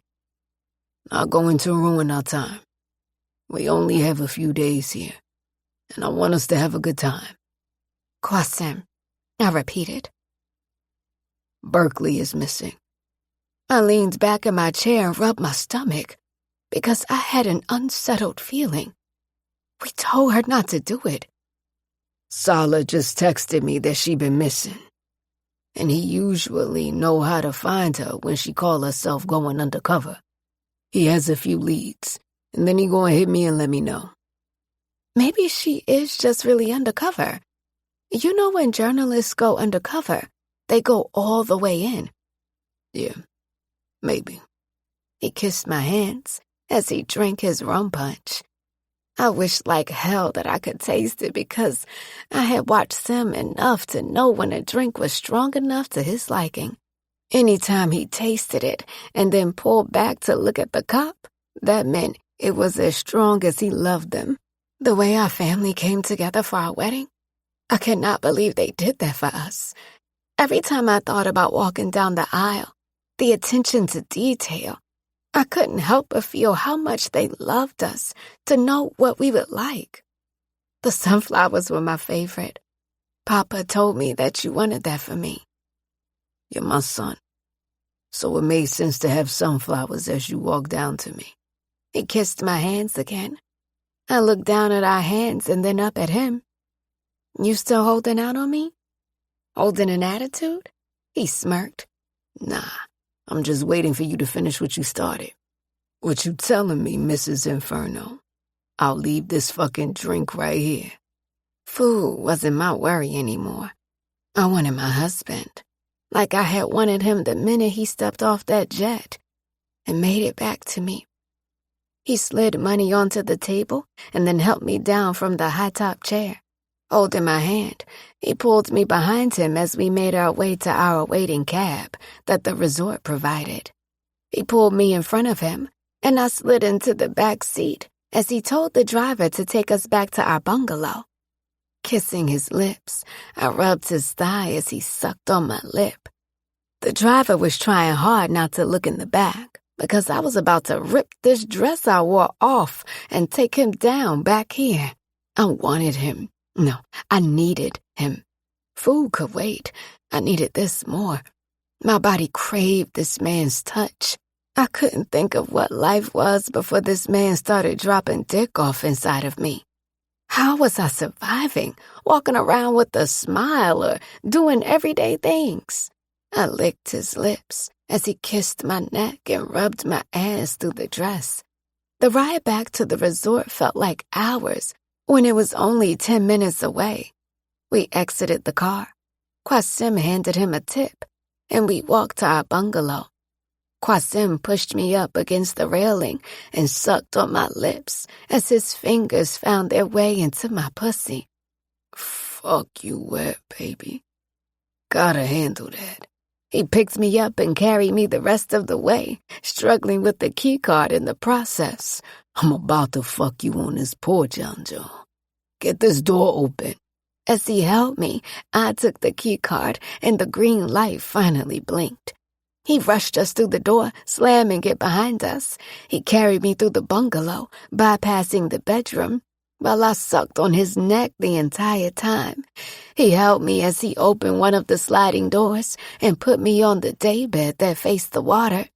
It was dark now, and our bungalow faced the ocean, so there was no one around us. I watched him as he took me in with this look in his eyes. Mrs. Inferno, you got panties on under that dress? I bit down on my bottom lip as I stared straight at him. Why are you asking questions you know the answer to, Qasim? His eyebrow raised. Nah, I ain't hear you correctly. He walked over toward the bed, leaned over and kissed me sloppily on the lips. I leaned my head and yelped when he pulled me to the edge of the bed. I lifted my arms up as he took my dress off, and I sat on the bed with no bra on and a thong. I moaned when I felt his hands caress my inner thigh and make their way up to my pussy. He dipped his fingers in like a honey pot and licked them while staring at me. You're leaking, my love. For you. I wanted you since I walked down the aisle. I moaned as he continued to play with me while staring down into my eyes. My back arched in pleasure, and then he stopped, forcing my eyes open, and he had that sexy-ass smirk on his face. Didn't I tell you that I run shit in here? Out there, you can tell me to go to hell, and I'm gonna go because that's what you asked. When I have your body, I'm in charge, right? Mm-hmm. I moaned as I maneuvered my hands down below and picked up where he left off because he was so handsome. My body wanted him, and my girl was pouring out because she wanted to feel him. I told you to touch yourself. I said that, love. No, I didn't stop. So he took my hand and replaced it with his. Feel good, huh? Yes. Please don't stop. You gotta make up for what you did, baby. I was about to pass out if he withheld dick like in Bali. I needed this so bad that I would call room service for a plier if he wanted the damn tooth again. What do I have to do, baby? He slurped all my juices, teasing me while staring right at me. I was trying to run because my back felt like it was having a spasm with the amount of chill that was coming up it. Qasim backed up and pulled his linen pants down, looking at me. Come finish sucking this dick, my love. Show me that you're sorry for leaving me hanging. He stood there, and my mouth watered. I crawled across the bed until I was right in front of him, sucking on his lips and tasting myself on him. Can I touch it, King? He sucked on my lips as my hand stretched out his waistband, and he sucked on my tongue. I removed his dick from his briefs and then lowered myself until I was eye to eye with my favorite thing. If I wasn't crazy, I would probably enter his tool into a contest because it was that damn beautiful. He knew it as he slapped it against my lips, and I opened my mouth to welcome him in, nibbling on the head, his favorite part. I could see him tense up as he stared down at me, knowing that he wanted to fold. There was this power dynamic where Sim wore the pants in here, and I loved it. However, I enjoyed watching him fold, too. When that grunt became louder, or he called my name, and the grip on my hair became tighter. Those were all signs that I was doing what he liked, and he was close to breaking. There was this power that I enjoyed having over him every once in a while. He could dominate the bedroom, but every once in a while, I loved to remind him that I could bring him to his knees, like he could do the same to me. Every inch I welcomed. I felt his hand on my head and the grip that he had on my hair. Choking, my love. I want to hear you choking on me. My eyes watered as I took more of him into my mouth, choking while drool and spit fell from the side of my mouth. I stared back up at him as he held my chin up with his dick still inside of my mouth, like he was proud. He massaged the pre-cum and drool into my chin while I pulled him out of my mouth and kissed the shaft. Taking hold of his dick, I slapped it against my mouth as I licked the pre-cum that dripped from the tip. Who your fucking king, Blair? My mouth was full as I tried to speak.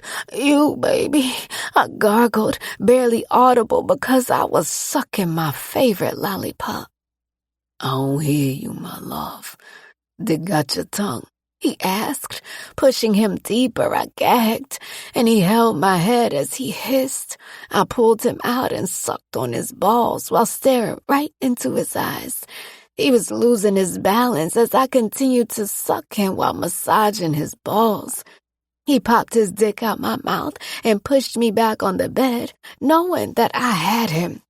Who told you to suck dick that good, my love? He snarled as he kissed my lips and opened my legs. He slid inside of me, and I felt like I was finally getting fully charged. Every time he pulled out of me, my battery went out, and the only time I was fully charged was when King was inside of me. Sim pulled out, and then pushed back inside of me, then pulled out again, slapping his dick on my pussy while I was screaming for him to put it back. Put it back inside of me, baby, please. He slapped it again.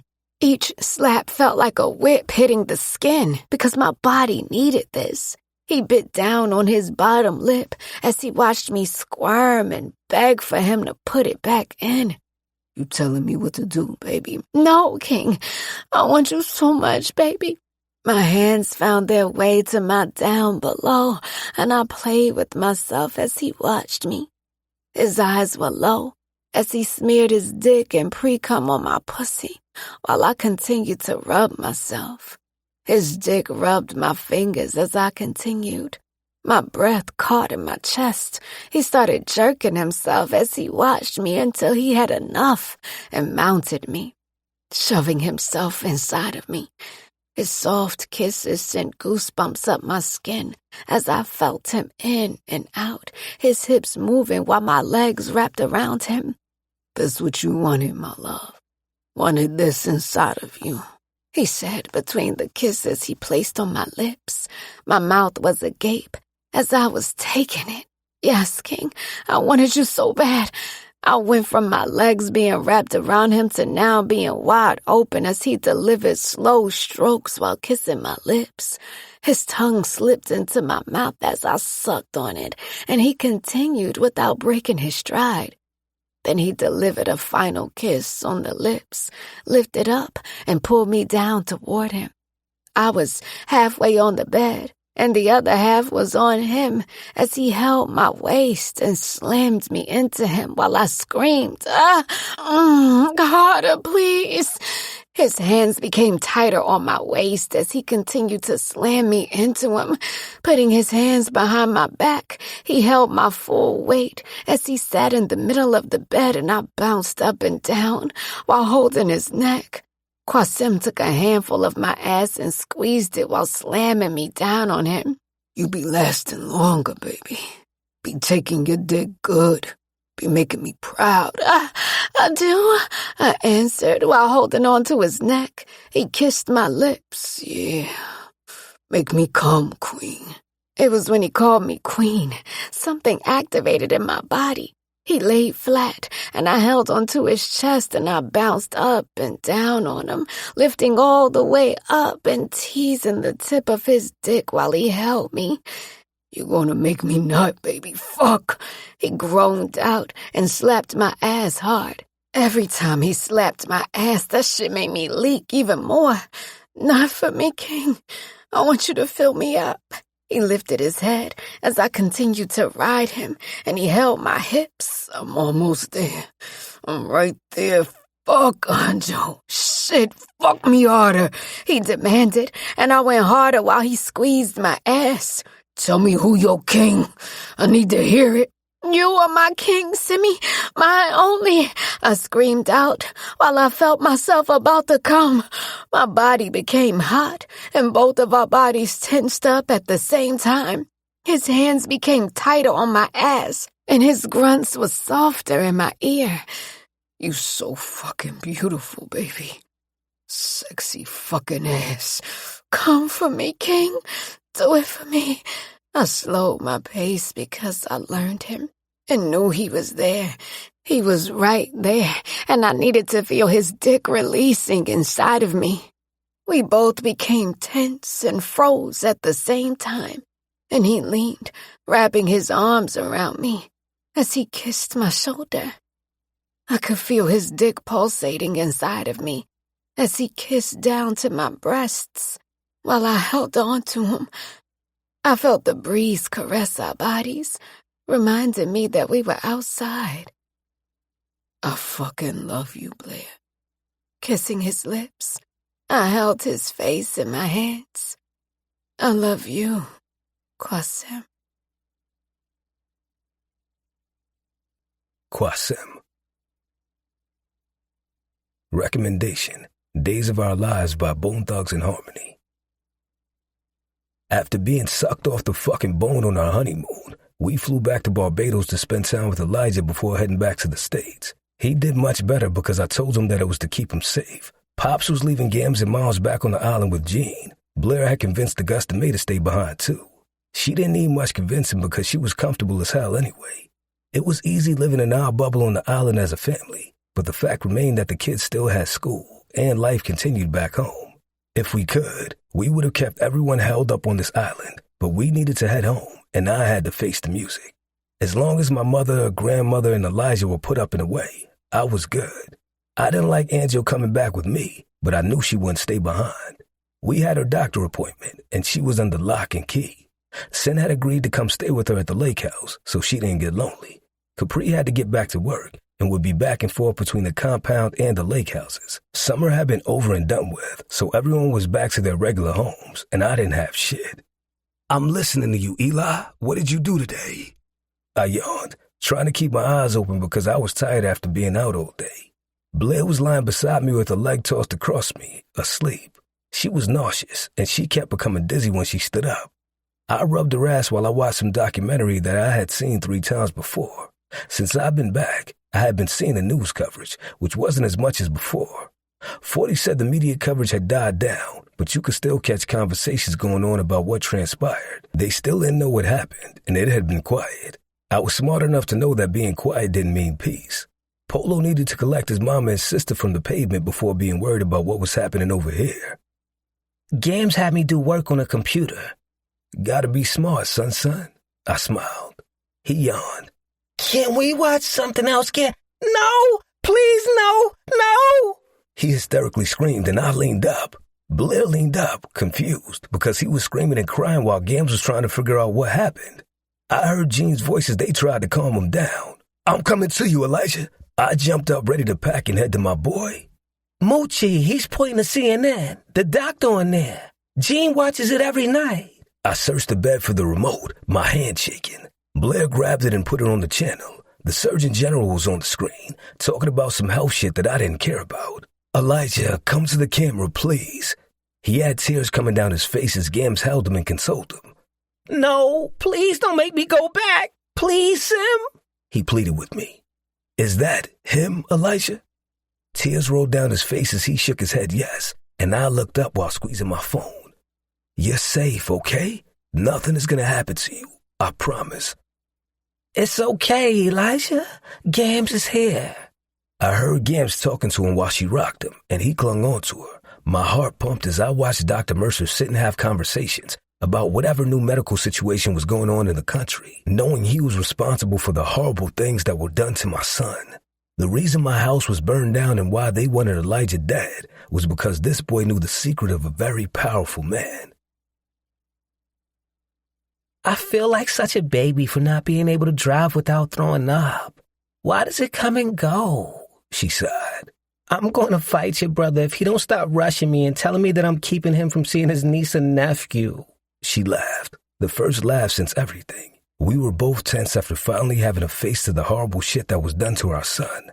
I can't say it was easier not knowing, but putting a face to the shit made it that much worse. And it had been sitting on my chest since Elijah had a breakdown over the phone. Gams convinced me not to come and told me that it was best for him to be there now that we knew what we were dealing with. This went even deeper than I thought it did, and now we all had targets on our backs because they wanted him.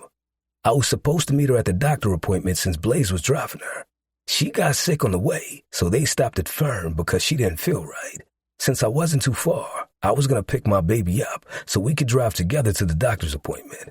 As much as I was excited, a nigga was nervous too. I was getting another chance to have a little human, and I wanted everything to be healthy. With the way we were going hard on our honeymoon, I needed them to make sure it was good. Pulling up to Fern, I hopped out the whip and saw the usual homeless nigga that stuck around. Whenever we cooked in the back, he was always fed, and I even gave him some beer. The reason he was homeless was because of drinking. Who was I to make decisions for him?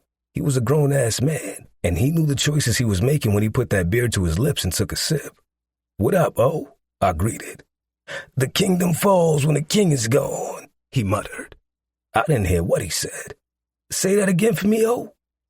"The kingdom falls when the king is..." "Yo, Sim, watch the fuck out. Is that fucking sure?" Pow, pow, pow, pow. I hit the ground as gunshots rang out and I felt the burning within my body and saw my brother on the ground in front of me. I couldn't make it to him. "Mir!" Capri screamed while the guards grabbed O up and the rest went after Shorty on the bike. "Ellis!" I heard Evan's voice yell and then his bike. Kwasim, baby, please no. I heard my angel's voice while shit became blurry. My angel.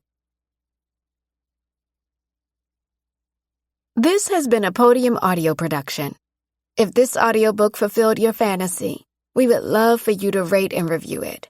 The audiobook might be over, but the heat isn't.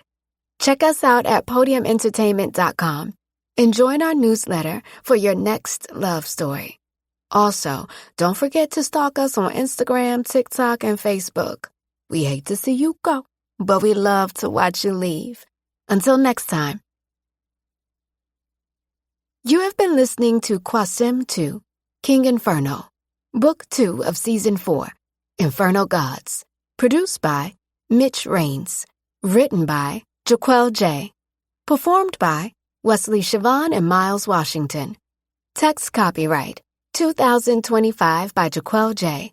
Production copyright 2025 by Podium Audio. All rights reserved.